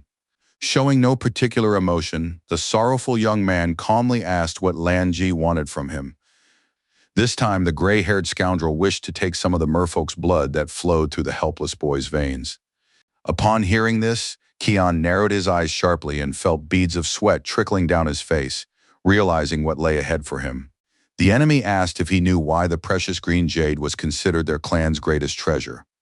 Legend has it that 1,000 years ago, monsters began to rampage in the Western Sea, forcing them to leave their homeland and seek refuge on land. After that, General Ao Bin's first vessel, Lord Lan Tong, fought them alone for 3 days and nights, exerting incredible effort. With his own hands, he destroyed thousands of creatures and calmed the sea. Following his legendary feat, the clan was able to return home, and thus the Kingdom of Longhai came into being. Everyone knew that when a user dies, their soul reverts to its original form of jade and begins to await its next owner. Lord Tun endured countless hardships so that Ao Bin could forever protect the merfolk. And thanks to the immortal, he mastered a secret technique. At the cost of his own life, he sealed the soul stone using a secret technique and created the divine crystal, the merfolk faction's greatest treasure. As the life of yet another bin vessel was fading, Lord Tun's technique activated and sealed the spirit within the divine stone. A pensive Jin realized that this was very similar to a trick used by his Huan family, while Miao Yin regretted that the principle behind it had long since been lost. A serious Yunxiang had heard that the Dragon Emperor had been crowned in the Celestial Empire, but Ji recounted the story from the merfolk's perspective. The prince, still bound, asked if the traitor truly needed his blood to activate the divine stone. The villain replied that legend held that the blood of 3 members of the royal family was required to initiate the soul succession ceremony. Originally, he had planned to travel to Tiandu via Shadiao and lure the 2 princes of Longhai there, but they had acquired a magnificent relic. Smiling, the young man now said it was no surprise that his father had ordered each prince to lead his own detachment and set out on different paths.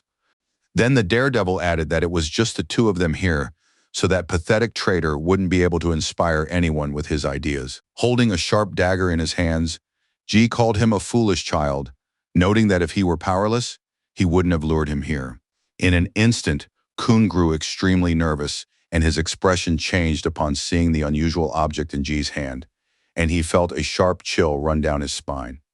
Watching from somewhere off to the side, the protagonist sighed heavily, closing his eyes and sinking into deep thought, as if something were troubling him. The fighter realized there could be no mistake. This was the very same foolish merman prince who had been sold off to help count money. On his guard, Sun Yunxiang noted to himself that they had been chatting for too long and that a squad of city guards would soon arrive on the scene. Turning around, the young man began to make his way away, incredibly annoyed by the overly talkative people. Although the woman nearby possessed a simple concealment technique, given her saintly rank, it wouldn't be easy for the guards to detect her. By that time, a whole crowd of soldiers operating combat vehicles had already gathered at the main gate, and this was already changing the situation somewhat. The troublemaker was ordered to cease fire immediately if he wanted to stay alive, but the madman Zhou didn't give a damn. Opening fire, the commander ordered them to disperse their generals at once and put their hands behind their heads to avoid unnecessary bloodshed. Impulsive Lan Li, without a moment's hesitation, fired an energy blast at them, ordering them to get the hell out of there. The tense soldiers began to dodge, but small shards still grazed their armor, though they didn't cause any significant harm. Undeterred, the squad charged into the attack, shouting that they needed to capture the scoundrels as soon as possible and protect the city from their deeds. Master Zhou, completely calm, asked his comrade to stop firing and leave, while he himself found himself back inside the General of Souls. He instructed him to pick up the helpless prince and head toward the divine relic, while he himself went to meet the uninvited guests. Covering the crossbow-wielding leader, Lan Li pulled the mighty cone out of the ground, gripping its handle firmly. Still bound, Kun began screaming at the top of his lungs from the pain searing every part of his body, yet he could do nothing about it. Leaping up from the ground like lightning, the fighter set off toward the designated location, realizing he still had plenty of time. Meanwhile, the young man was constantly being jolted in all directions and even zapped by electric shocks. But he was in a hopeless situation and had no choice but to endure it. Another traitor was racing off at full speed, feeling no fatigue whatsoever, and this was truly a huge advantage. An agitated guard exclaimed that the scoundrel was heading toward the divine relic, which posed a tremendous danger to everyone. The soldier reported that the 4th young master and General Mai Jin were heading to the scene along with their personal guard. Completely calm, Miao Yin surmised that the merman intended to use the artifact's power to activate Ao Bin's jade. Holding the summoning card between 2 fingers, Huan Kong told his uncle that they needed to follow them before it was too late. Donning their battle suits, they charged forward at full speed while Yunxiang secretly watched everyone from behind cover. The protagonist noted to himself that a whole crowd of people had gathered here, all intent on getting a piece of the action. Considering everything else unimportant, he decided to simply follow them to see how this whole story would end. Meanwhile, several guards were stationed around the enormous red crystal, tasked with defending it at the cost of their own lives. Watching everything from a distance, the ruthless Lan Zhe fired several energy blasts at once to secure the area he needed. In an instant, all the team members were reduced to ashes, without even having time to realize they were under attack. Having cleared a path for themselves, the Mad Master and his assistant landed, knowing that now no one could stop him. The loyal warrior thrust the dragon's horn into the ground once more, causing the bound prince to feel pain, but no one cared. With a sly smile, Zhou said he would now explain to his foolish nephew why the two of them would be enough for his plan. All he needed to do was prepare the blood of 3 members of the royal family, and then the succession ritual would begin. A small vial contained the vital fluid of Lanya Ao, the last vessel of General Bin, the Star Soul. Recently, the man had discovered that, in the presence of this divine relic, the blood of the aforementioned person literally began to boil. For this reason, the psychopath began pouring it onto the emerald stone without hesitation, knowing that very soon he would gain unprecedented power. An unusual voice asked him to add a second portion of royal blood, which was already a sign that the first stage of the process had been successful. Suddenly, the merman grew very wary and narrowed his eyes, looking away as if he had sensed some danger nearby. Stunned, Prince Kun couldn't fathom how such a thing could be possible, but no one could give him an answer. Near the site where the divine religion had appeared, dead guards still lay scattered about, and the burly Lan Li was also visible. At that time, Huan Fa noted that the mermaids were attempting to activate the general's succession ceremony and asked whether they should be stopped. Deep in thought, Jin knew that the succession ritual was 90% identical to the same process for Nija's war machine. The young man realized that if this were the case, the madman would be unable to use the formation until the procedure was complete, which meant they had a chance to stop him. The brave young man rushed into battle, asking his uncle to find a way to steal or destroy the divine jade while he distracted the enemies. Meanwhile, Prince Kun was still bound, and no one thought to look for him, while the self-absorbed Lan Zhou was content with himself. With a deft movement, the scoundrel brought the sharp dagger closer to the young man's head, making him extremely nervous and fully aware of what awaited him. The villain said that now it was the nephew's turn to share his blood, since that was a mandatory requirement for activation. Showing not a shred of mercy, the heartless monster slashed the knife sharply right into the defenseless boy's soft tissue. Blood gushed from his body instantly, and he began to gasp for breath and gradually fade away. But these sounds brought the psychopath pleasure. The bloodthirsty Lan Zhe began muttering something in an incomprehensible language, realizing that he would soon attain great power. Now his dagger began to absorb life essence, and he was already anticipating the horrors he would soon unleash. At that moment, the invisible Huang Miaoyin was right beside them, seemingly biding her time for the right moment to act. She decided she would need to take a copy of the divine relic to Jishui, where she might be able to awaken the sleeping holy emperor. The hero learned an ancient merfolk technique for extracting blood, which was almost identical to the one described in the celestial alchemist's records. The young man trapped in the old man's body hoped they could complete the inheritance ritual. After all, no matter who obtained the general, he would be able to replicate it. The monster began draining the blood from his nephew, causing him to suffer hellish torment, while he himself experienced unprecedented pleasure. Huge streams of energy were directed at the crystal floating in the air, which was now much more powerful. The young prince's screams did not cease even for a moment, and from the outside he already looked like a ferocious monster.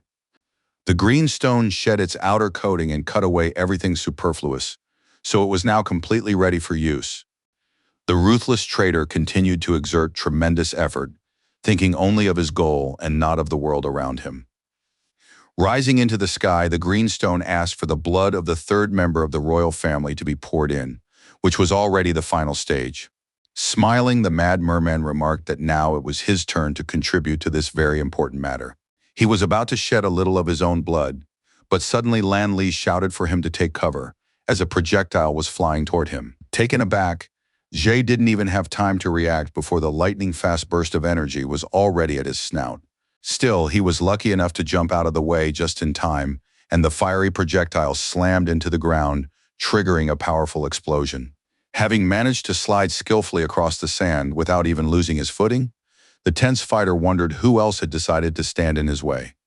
As it turned out, fighters in red combat vehicles, emitting powerful streams of energy, had arrived at the scene. The nervous psychopath noticed that 4 more projectiles were flying toward him. There was no time to get dressed, but he tried not to panic. Still, the scoundrel managed to dodge all the projectiles and remain unharmed, since he was a heavenly rank master. The stern Huan Xin asked his uncle to hurry up and kill the second one, and then take the stone before the villain could use the formation. The bewildered Lan Li, for his part, simply stood there watching as his leaders somersaulted in all directions, dodging the attacks. In the end, Elder Fa's foot struck the fool in the back, which greatly annoyed Jay, who had witnessed the whole thing. Thrown off balance, the opponent lost his coordination and began to fall onto the sand, yet his mind remained completely clear. He merely crouched slightly, but propping himself up on his elbow, he was able to continue fighting, because he too was no street thug, he was a fighter. The next second, Li swung his leg at his opponent's head with tremendous force, and he was doing quite well. But the experienced fighter managed to grab his ankle and began twisting it, preventing him from landing a blow. The disheartened opponent couldn't believe he was facing such a powerhouse against whom light tactics simply didn't work. Showing no mercy, Mr. Fei began to press down on his enemy's leg so that he would be unable to move quickly in the future. For the next couple of seconds, he was simply tossed aside like a bag of trash, and his right leg shattered into tiny fragments. Still, the burly man managed to land without even falling onto the sand, though it was now somewhat harder for him to move. What was happening greatly angered the fierce-looking Lan Li, and he longed to sink his sharp teeth into the flesh of the scoundrel standing in his way. Seizing the moment, the elder lunged into the attack once more, and leaping forward, swung at the fool who had frozen in place. The crushing blow was so powerful that the turret of the enemy's combat vehicle was simply blown off. Moreover, the wounded Li flew out of it like a bullet, coughing up blood in midair and losing consciousness. In the end, the helpless man crashed face first into the sand, and several pieces of metal debris came crashing down right on top of him. His blood instantly splattered everywhere, which meant he was not lucky enough to survive what had happened. What he saw made Lan Zhe's heart sink, and he became extremely nervous, having lost a loyal comrade right before his eyes. The cold-blooded Fei simply crushed the worthless mutt that had stood in his way and tried to interfere with his plan. Stunned, the merman grabbed the summoning card, wondering if those scoundrels were actually looking to die since they'd cornered him. No longer willing to stand on ceremony, he activated the Star Soul General formation, eager to avenge his fallen friend. But suddenly, a fiery blast was directed straight at the core of his combat machine, and he instantly began coughing up blood. The iron shell was simply burned away in a matter of seconds, rendering the massive machine useless. The elder, merciless toward villains, continued to press the attack, using various techniques to secure victory. The dragon's cone, stuck in the ground, began to pull toward him, and the scoundrel tied to it now hung there, unable to escape. The man, suffering hellish torment, began to move his hands, feeling a burning sensation in his chest that he could not control. Speaking with great difficulty, Zhe still managed to shout, asking who had appeared in his path and how they knew how to use the weapon for subduing predators. The brief battle finally came to an end, and now the two warriors began to examine the tormented man, who was still conscious. Realizing they were in no danger, they dispersed their combat vehicles so they could calmly approach the captive and speak with him. With his hands in his pockets, Huan Xin said that the cone had been created by his family to combat mermen like him, and called the enemy an idiot. Enraged, Lan Zhe looked away and saw first the crushed Li and then the prince lying on the ground. Now he had nowhere to run and could only resign himself to what was happening, while the puzzle in his mind began to slowly come together. In a fit of rage, the psychopath exclaimed that he should have seen through the Huan family, who were very cunning. Laughing loudly and hysterically, he once again felt a sickening burning sensation inside and called the clan cursed. Suddenly, he began shouting something about a master suspended in the sky, which alarmed Xinyu, who was standing right in front of him and didn't understand a thing. The madman begged the leader to show himself and help him escape, promising that his country, Longhai, would be immensely grateful to him. Meanwhile, the invisible Miao Yin was still hovering in the sky, curious to see how this unusual story would end. She couldn't believe that this pathetic ant had been able to sense her presence, and she noted to herself that there was something special about him. She preferred to remain in the shadows until the two fighters had taken Aobin's inheritance from him, at which point she would be able to secretly steal both treasures from the Huang family. The very nervous man constantly felt as if someone were watching them from the sky, but it seemed certain that this master was no ally of his. Tense Elder Fei looked up at the sky and asked the young master if he could see anyone up there, since he himself hadn't noticed anything. The young man asked why his uncle was asking him about this, if he himself possessed a heavenly rank but hadn't seen anything. The young man thought the merman was just bluffing and that there really wasn't any master, so he suggested they figure out how to get rid of the crystal. His completely calm companion didn't argue with Sinew and joined him to come up with a simple plan together. Stretching his arm out in front of him, the blond man began directing energy streams at the green stone, hoping it would help in some way. The young man fell deep in thought as the situation was ambiguous, and he had never encountered anything like it before.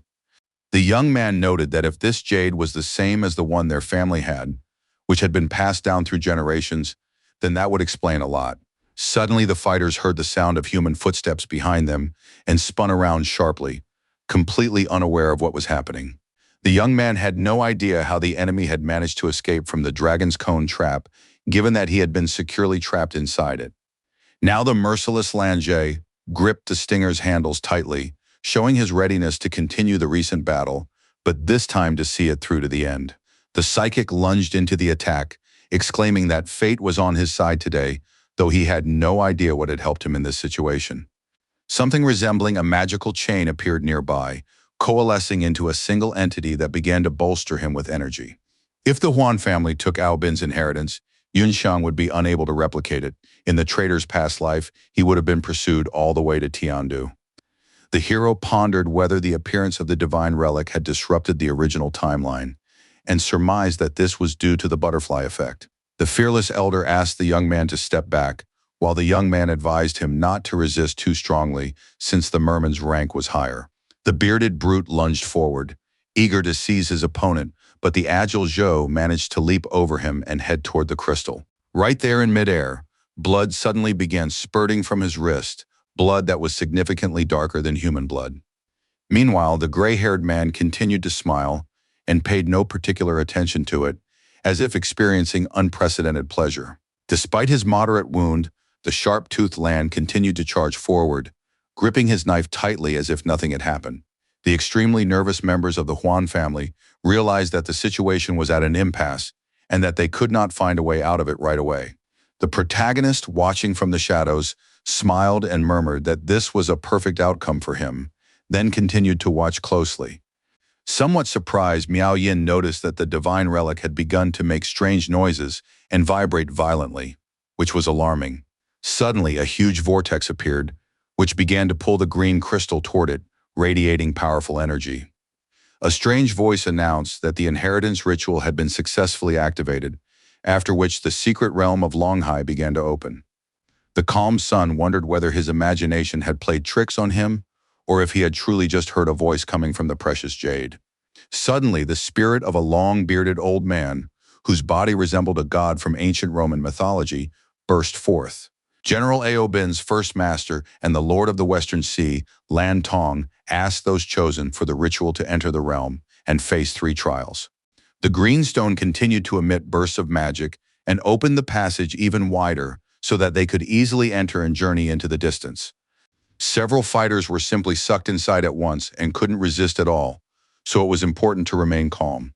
The serious Huang Miaoyin couldn't make head or tail of it, but she too began to be pulled into the hole, even though she was merely watching from the sky. The creators of the inheritance formation were so deranged that it absurdly drew even the cool-headed Song Yunxiang toward it. The emotionless hero called the technique useless, since it couldn't even verify the identities of those who decided to test their strength. Somewhere deep in the desert within the territory of Shadiao City stood the mansion of the Mai family, a family respected throughout the region, which looked gloomy. The clan leader's bedroom was constantly guarded by 2 sentries, who stood a short distance from the door, as he found that more comfortable. The man himself lay in a sumptuous bed, draped with curtains on all sides, and was experiencing heavenly bliss from the softness of the mattress. He was accompanied by 2 charming young women, who assumed their master was having a nightmare as he pleaded for mercy in his sleep. Meanwhile, a terrible battle was raging at the crossroads of the Desert of Death, near the border between the countries of Tiandu and Nanzhou. Sharp, flaming projectiles flew everywhere, capable of piercing even the thickest armor with a single hit. Soldiers were falling one after another, unable to even get used to the battlefield, where the chances of survival were practically zero. Bullets constantly ricocheted and grazed others so no one could protect themselves, but everyone tried not to give in to panic. Still, the alarmed soldiers wondered who had stood in their way, since this lone figure had managed to wipe out an entire squad. Only a very long trail of magic was visible in the sky, which was holding the weapons in place, but no one could spot the warrior himself. But soon the flames subsided slightly and the smoke cleared, and the silhouette of the invincible Star Soul General became visible in the sky. It was a combat machine equipped with the latest technology and cannons that were virtually impossible to overheat. On both sides, it possessed enormous fiery wings that lent an air of terror to its appearance and mesmerized its enemies. It was a commander from an ancient civilization named Bai Chi, who single-handedly had destroyed more than one division of soldiers in his lifetime. A concerned member of the team exclaimed that intelligence had been wrong, for the general of the kingdom of Tiandu had arrived on the battlefield. With trembling hands, the fighters nevertheless began firing their laser cannons, realizing they had to hold off the invincible brute at all costs. But Bai's armor was truly impenetrable, so to him it was nothing more than a tickle that did him no harm. Not wanting to stand on ceremony with these pathetic little soldiers, he abruptly drew his sharp halberd, intending to show them what a catastrophe really was. The fighters, who had been frozen in shock, realized that it had been nothing more than a residual image of him, and now the situation had changed dramatically. Appearing on the other side, the stern general swung his halberd and wiped out half the team in an instant, a truly terrifying sight. Frozen in place, the squad members began to observe the situation, trying to draw some conclusions and figure out what to do next. Simply terrified, they turned and fled, realizing they had no chance of defeating the burly man. Suddenly, Bai Chi soared high into the air, and a powerful explosion occurred below, trapping the bunch of scum with nowhere to run. At the same time, several soldiers who had managed to escape were outside the gorge, but they didn't let their guard down. One of them cursed the general and the very kingdom of Tiandu as he ran, but his words were simply useless and changed nothing. The squad commander ordered his comrades to protect the lord while he and his men held off the main target, even at the cost of their lives. The brave Prince Mai abruptly broke into a retreat, promising to remember their loyalty forever and declaring that he would take care of their families. Unexpectedly, sharp projectiles struck the backs of the soldiers marching beside him, so for them the war ended in a flash. With sweat on his face, the commander turned around, though he really didn't want to because he knew he would see his comrades already dead. The panicking lord couldn't understand what was happening, for his comrades had been pierced through, and he hadn't even had time to process what was happening. Frozen in place, the man stared ahead and fell into a state of utter shock. Beads of sweat even began to trickle down his iron-hard shell. Hovering in the sky above him was a mighty general of the Star Soul, who looked both spectacular and brilliant, yet terrifying at the same time. Feeling helpless, the prince simply fell to his knees and trembled, not even knowing whether he could hope for mercy. On the verge of tears, he began to beg for mercy, while the cold-blooded Bai Chi descended to the ground, drawing ever closer to him. The commander asked politely whether he was the head of the Mai family of Shadiao City, whose given name was simply Biao. The man confirmed this and declared that he was ready to give him anything he desired, if there was room for mercy in his heart. The pensive general began to ponder what would happen if he were to spare the cowardly lord's life after all. With a long spear, he pointed toward the gorge and asked whether his kneeling opponent could see it clearly. The warrior warned that if he found out that even a single soldier from the city of Shadiao crossed this terrain, the consequences would be dire. He firmly added that, whatever the reason, he would immediately go to the settlement and take the prince's pitiful life. Nearly banging his head on the ground as he bowed, Mai Biao promised that under no circumstances would they dare to cross the gorge. Meanwhile, the now elderly head of the family was sleeping in his bed when he awoke in a cold sweat from a nightmare he had very often. The agitated concubine asked if her master had had a nightmare, but without answering, he sat up and began to breathe heavily. His eyes were wide open, and his heart was beating unbearably fast. It seemed as if it were about to burst into pieces.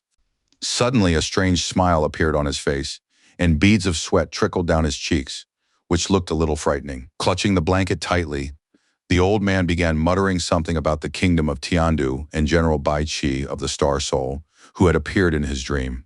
He shouted for the servants to bring his clothes and summoned Dr. Dan Pai, declaring that he wanted to go down to the underground hangar immediately. A short time later, The leader arrived at the designated location, where a subordinate reported that the doctor and his student were already waiting for him inside. It was reported that unidentified forces had recently appeared near the city walls and begun fighting, and Mai Biao had instructed the soldiers to handle the situation themselves. Not paying much attention to such trifles, the old man entered the room where Dan Pai and his ward were standing. First, both sides exchanged polite greetings, but for some reason, the head of the family was immediately taken aback, staring straight ahead without looking away. That very moment, he rushed over to the partition and asked if everything was ready yet, his eyes wide with astonishment. The doctor said that today he had been fortunate enough to obtain the missing materials from the Chamber of Commerce and had almost finished the project. The delighted leader emphasized that this was literally the embodiment of Shadiao City's will and wanted to name it himself, but quickly changed his mind. The old man said that this machine could rival the generals in strength and longed to take revenge on Bai Qi of Tiandu for the humiliation of the past. A polite student asked if the teacher hadn't already come up with a name for the device based on its appearance, but he asked her to ignore it.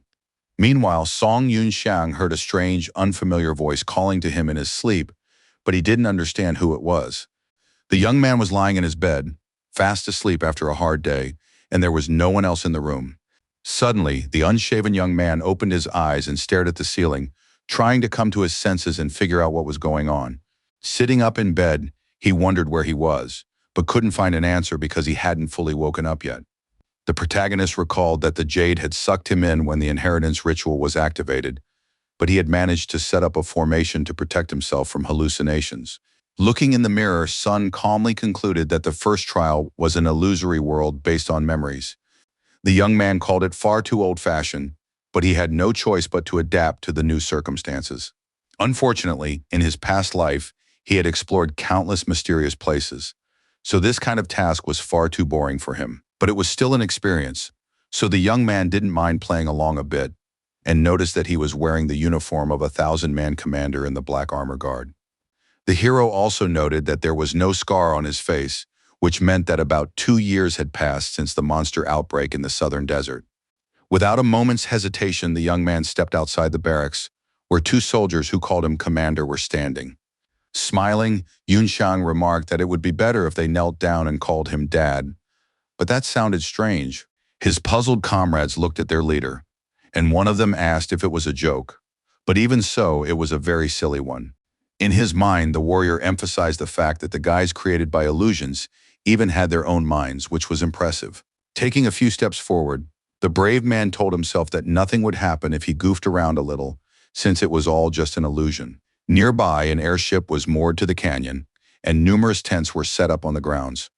A subordinate warned that there was a cliff on the other side, but the commander replied that he simply wanted to urinate off it.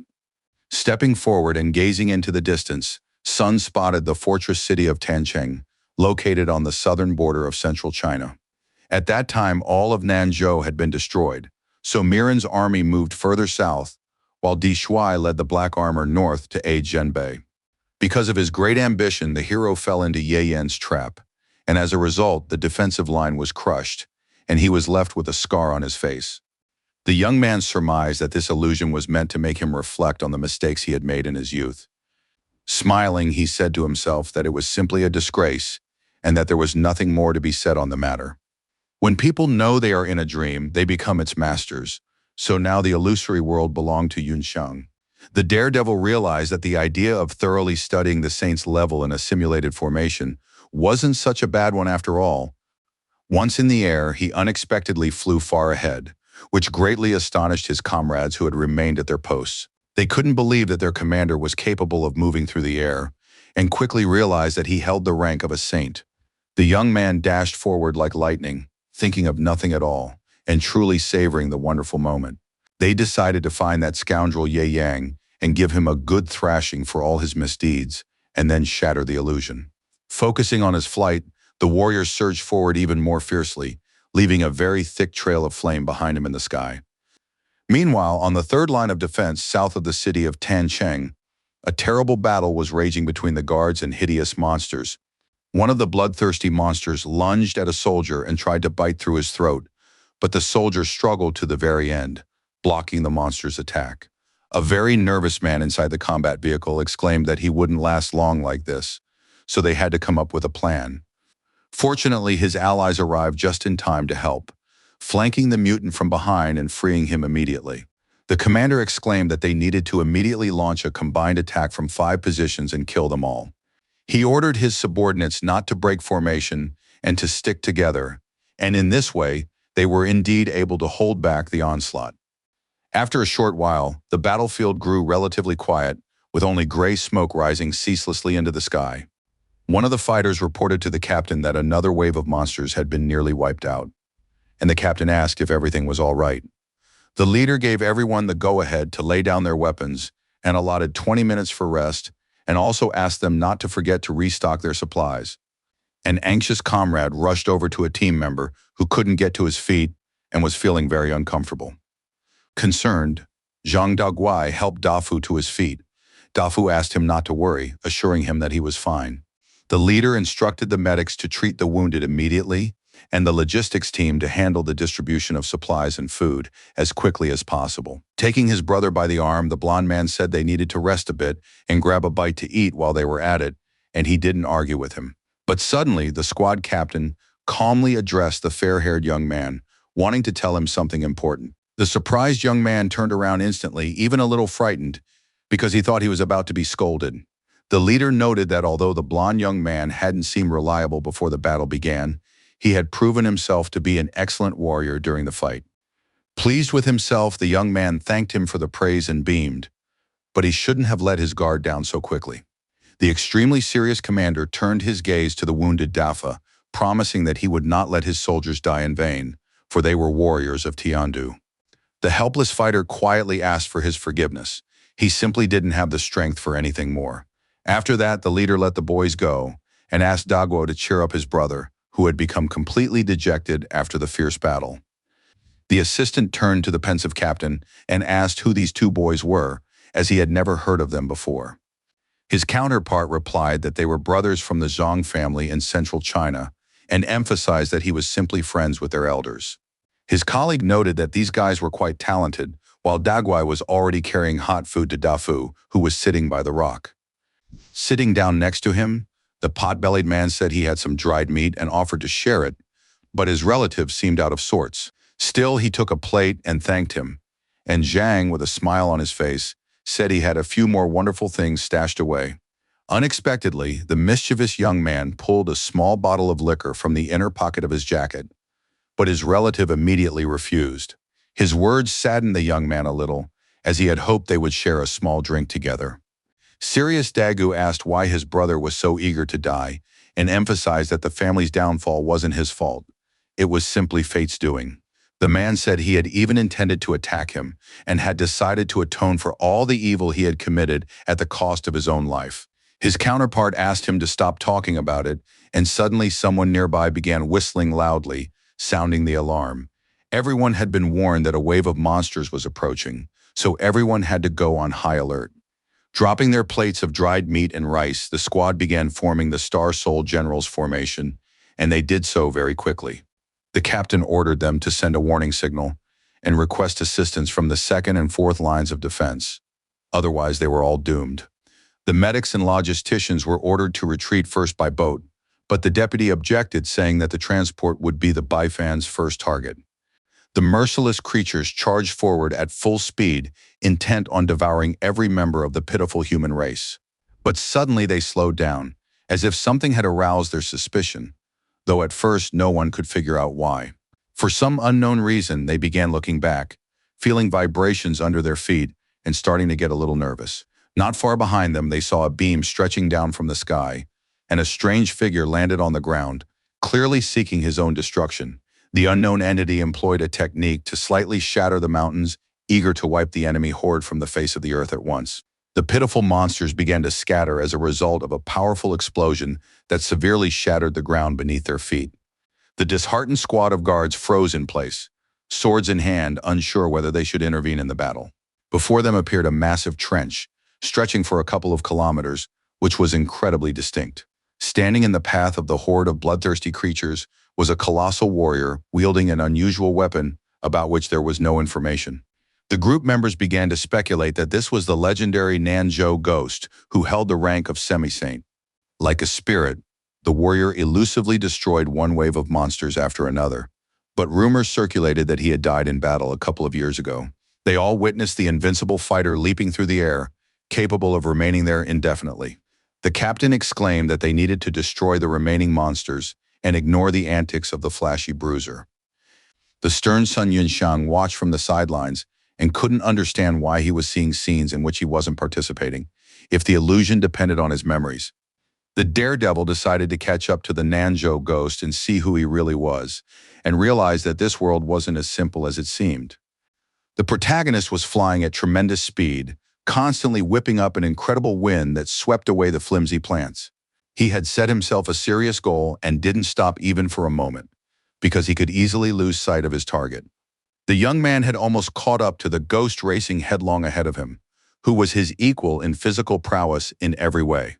The hulking figure kept leaping through the air, leaving small flashes in his wake as if he knew someone was chasing him at that very moment.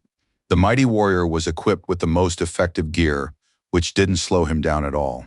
A tense Yunxiang had no idea who this guy really was and didn't believe it was actually Old Man Shu.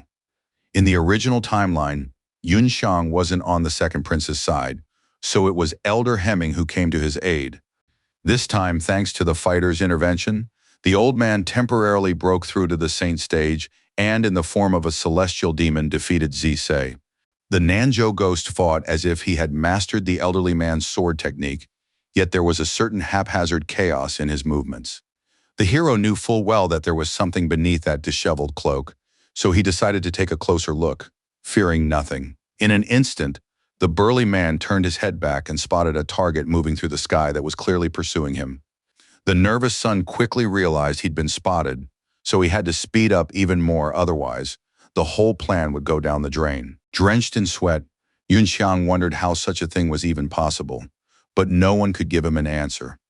Suddenly, the ghost landed firmly on the ground, sinking deeper and deeper into the sand due to the incredible mass of its body. It clenched its sharp claws, showing its readiness to launch an attack against its pursuer, and that was already a warning sign. Then the giant brandished a mighty weapon before him and aimed it at the young man, intent on turning him into mincemeat. A vast swarm of small magical projectiles flew toward the hero, who had to find cover immediately. The stunned young man exclaimed that he was in trouble, since he didn't have a protective barrier and could easily be killed. Reaching into his pocket, the young man discovered that he didn't have his amulet with him, and this alone was enough to send him into a panic. His opponent wielded the Sword of Mountain Destruction, directing an incredibly dense beam toward the boy, one capable of obliterating him in an instant. A bright blue light engulfed a vast area and blinded the boy, who now had nowhere to flee. A few minutes later, the intensity began to fade, leaving only a small trail in the sky, and for a brief moment, silence reigned. Fortunately, Sun Yunxiang found himself inside a sturdy yellow dome, which is why he managed to survive. Out of habit, he began to take out the general's soul-forging talisman, completely forgetting that he was in a world of illusions. The wary opponent had no idea what the hell was going on ahead, so he decided to proceed with caution. In the end, the ghost simply turned around and took off running again, but the young man noticed this immediately and dashed after him. The agile warrior kept hopping to gain momentum, and suddenly a thin red beam began shooting from his eyes. This was the process of channeling a celestial demon, as the warrior realized he wouldn't be able to shake off his pursuer that easily. At that very moment, he shot far ahead in a flash, leaving the stranger behind, a sight that was truly shocking. Deeply shaken, Yunxiang couldn't believe what he was seeing and was even at a loss, staring only at the blood-red rings. Still, the determined hero darted after the target, unwilling to let this chance slip away so easily or back down from his goals. The young warrior kept up as well and performed quite well, but he couldn't let his guard down even for a moment. Ahead, Sun suddenly saw something resembling a pink barrier. Colliding with it would likely cause a great deal of pain. Meanwhile, the Nanzhou ghost didn't even think to slow down and raced headlong forward, which looked strange and completely baffling. What looked shocking was that it managed to break through the wall, as if it were weightless and there merely for show. It continued to leave a black and red trail behind it, while it itself vanished into thin air, leaving the protagonist alone with his thoughts. The stunned boy had no idea what had just happened or where the figure had gone. He had simply vanished from his field of vision. In the end, the young man continued flying forward at full speed, but unfortunately crashed headfirst into a barrier.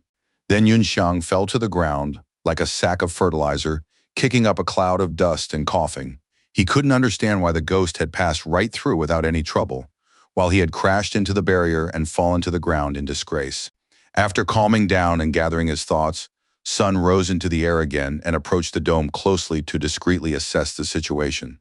He stretched out his hand in front of him and touched the wall, concentrating on the sensations to draw some conclusions. The young man couldn't figure out what kind of barrier this was. It even had an unusual hue, but he didn't attach much importance to that. Like a bolt of lightning, the brave young man darted forward to take a thorough look around and figure out where he could find a way forward. After flying several hundred zhang, the young man still hadn't found the edge, so he began to get anxious, but he tried with all his might to keep his cool. The hero concluded that the barrier simply had no boundaries, but at the same time, he couldn't fathom how such a thing was even possible. Feeling nervous, he resorted to using the Star-Lord system, hoping it would help him understand something. But after a couple of seconds, nothing happened, and Yunxiang sank back into thought, trying to make sense of it all. The fighter had forgotten that the assistant wasn't very good back then, so he decided to restore it to its peak stage, since all of this was just an illusion from his memory. Concentrating as hard as he could, he commanded the system to revert to the best version, and a digital device suddenly appeared in his hand. The serious young man asked for a more detailed explanation of what the hell was going on here, and was prepared to hear anything. The voice said that since the world was based on the host's memories, it truly existed only within a radius of 500 Li from the body's original position. Completely calm, Sun began to understand the situation much better and sank into thought, showing no particular emotion.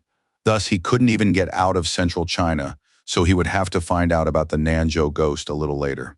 Undeterred, the brave man nevertheless decided to find that scoundrel Yi Yang and give him a proper beating and then escape from the illusory world. Meanwhile, in a small port town, utter chaos reigned, smoke billowed everywhere, and small steamboats lay half destroyed. A huge number of brave soldiers perished in the heat of battle, and the surviving enemies stabbed everyone with their swords just to be safe. The leader ordered them to clear the battlefield as quickly as possible and gather everything that might be useful to them, after which they would march on the fortress city of Tancheng. He said that if they could outwit the Black Armor Guard, they would seize the opportunity to plunder the city once again. In the distance, the gray-haired scoundrel saw a yellow flash and, feeling a sense of unease, wondered what it could be. The man even began to tremble slightly when he heard a powerful explosion and saw another flash, but he still couldn't make sense of it. As it turned out, Sun Yunxiang had landed on the nearby ruins, trying to track down his sworn enemy and take revenge for everything. With his arms crossed over his chest, the self-assured warrior emphasized that, of course, the scoundrel was right here. After all, he could make a tidy profit. A very nervous Ye Yan couldn't understand how a member of the Black Armor Guard had managed to end up here and stand in his way, so he reached for his katana. Shaking with rage, he kept insisting that this was impossible, since only holy rank masters could fly freely. With a laugh, the fearless young man noted that there was no point in pretending anymore, and added that the fool had guessed everything exactly right. Using a magical technique, the warrior took on the appearance of his elderly self so that everything would immediately become clear to his opponent. Hovering above the ground, he said with absolute calm that he was currently at the highest level of cultivation. With a sly grin, the old man activated the Star-Lord system to retrieve General Dong Yuanzhu's soul. Now the situation was rapidly heating up, and the fighters below looked up, waiting for a signal from command. The stern-looking Song Yunxiang began the process of assembling a combat machine, no longer willing to stand on ceremony and eager to take revenge for everything. A blazing yellow beam shot into the sky, causing a funnel like a black hole to appear, which looked very eerie. In just a minute, he found himself inside an incredible combat installation that initially shimmered with several colors at once. The enemies below were taken aback by what they saw and nearly dropped their swords in shock. The realization that a battle was imminent did not come immediately. Tense, Ye Yan still did not rule out the possibility of the Origin Star's soul machine appearing, but that would have been a foolish move. Soon the construction process was complete, and now the hero had fully taken control of the powerful General Dong Yuanzhu. The gray-haired man's agitated followers realized that the situation was dire, for the enemy was about to attack and could wipe them all out in one fell swoop. Still, the commander was the first to rush forward, exclaiming that they must protect the commander-in-chief at all costs. The fearless Song activated his extraordinary swords to force them to change their minds and retreat as quickly as possible. A vast number of short-handled yellow blades appeared on the armor behind him, capable of mowing down the entire pitiful army. The young man himself stood still, his arms folded across his chest, while the intelligent projectiles began to fly out from their starting position. Immediately, the greatest warrior soared even higher and unleashed the swords toward the enemy horde, showing no intention of sparing anyone. The stunned crowd was no longer so confident in its strength and simply froze in place, a situation that threatened imminent doom. Tense, Yi Yan couldn't understand where the old man had gotten the flying swords, which were exactly like General Gan Jian's. Under intense stress, the commander ordered everyone to retreat immediately and not risk their lives for the sake of a single battle. But no one had time to heed his advice, because the firing had already begun, and lightning-fast retribution for their misdeeds caught up with each of them. All the team members were hit by a barrage of gunfire, but they had brought it upon themselves and had to face severe punishment. In an instant, the protagonist ordered Du Yuan's blades to retreat, while the choking yellow smoke spread ever faster. Smiling, the brave warrior asked his cowardly opponent to summon his general Gan so they could fight on equal terms. The stunned enemy hadn't expected the old man to find out that he had received a combat vehicle and assumed that someone from the silent pool had informed him. The organization preached a doctrine of love and non-aggression and used force to prevent wars between countries, but it had deceived him. He wondered whether this was an attempt to balance the power dynamics or if they simply didn't want the divided Eastern continent to reunite. The hero noted that Ye Yan was a rare genius of military tactics, since they had first lured the guard out, then crossed the harbor by sea and launched their attack. Grinning, the tense man said that at first he had thought Yun Shang was just a small-time nobody, but now he realized he had greatly underestimated him. Although the young man had been cheating, he simply had to have a little fun, since such an opportunity didn't come along every day. The warrior challenged his opponent to reveal his star-soul general and finally let him escape from this meager, illusory world. His stern opponent didn't know which dimension he was referring to, but agreed that he could only be defeated with the help of a combat machine. Not intending to waste any more time on idle talk, the resolute Ye Yan activated the deployment of his equipment. In less than a minute, he found himself inside the mighty commander Gan Jian, who was no less powerful than his opponent. The first thing the warrior did was summon the sealing dragon sword, capable of crushing both buildings and hordes of enemies. He also employed the predator's plunge combat technique, charging into the fray with the intent to tear the scoundrel to pieces in a matter of moments. Completely calm, Yun Shang remembered that this technique had once seemed terrifying to him, but now everything had changed dramatically. Remaining unflappable, the brave warrior murmured that even just 3 of Du Yuan's swords would be enough for him to quickly end the battle. After giving it a moment's thought, he decided it wouldn't be a bad idea to try unleashing the full extent of his power just this once. Soaring high into the air, the daredevil unleashed another wave of projectiles and enveloped the enemy flying toward him in golden rings. What was happening greatly alarmed Yi Yang, who had been completely confident that victory would be his, but things did not go according to plan. His loyal predator was simply bound by the protagonist's flames, never managing to reach its intended target.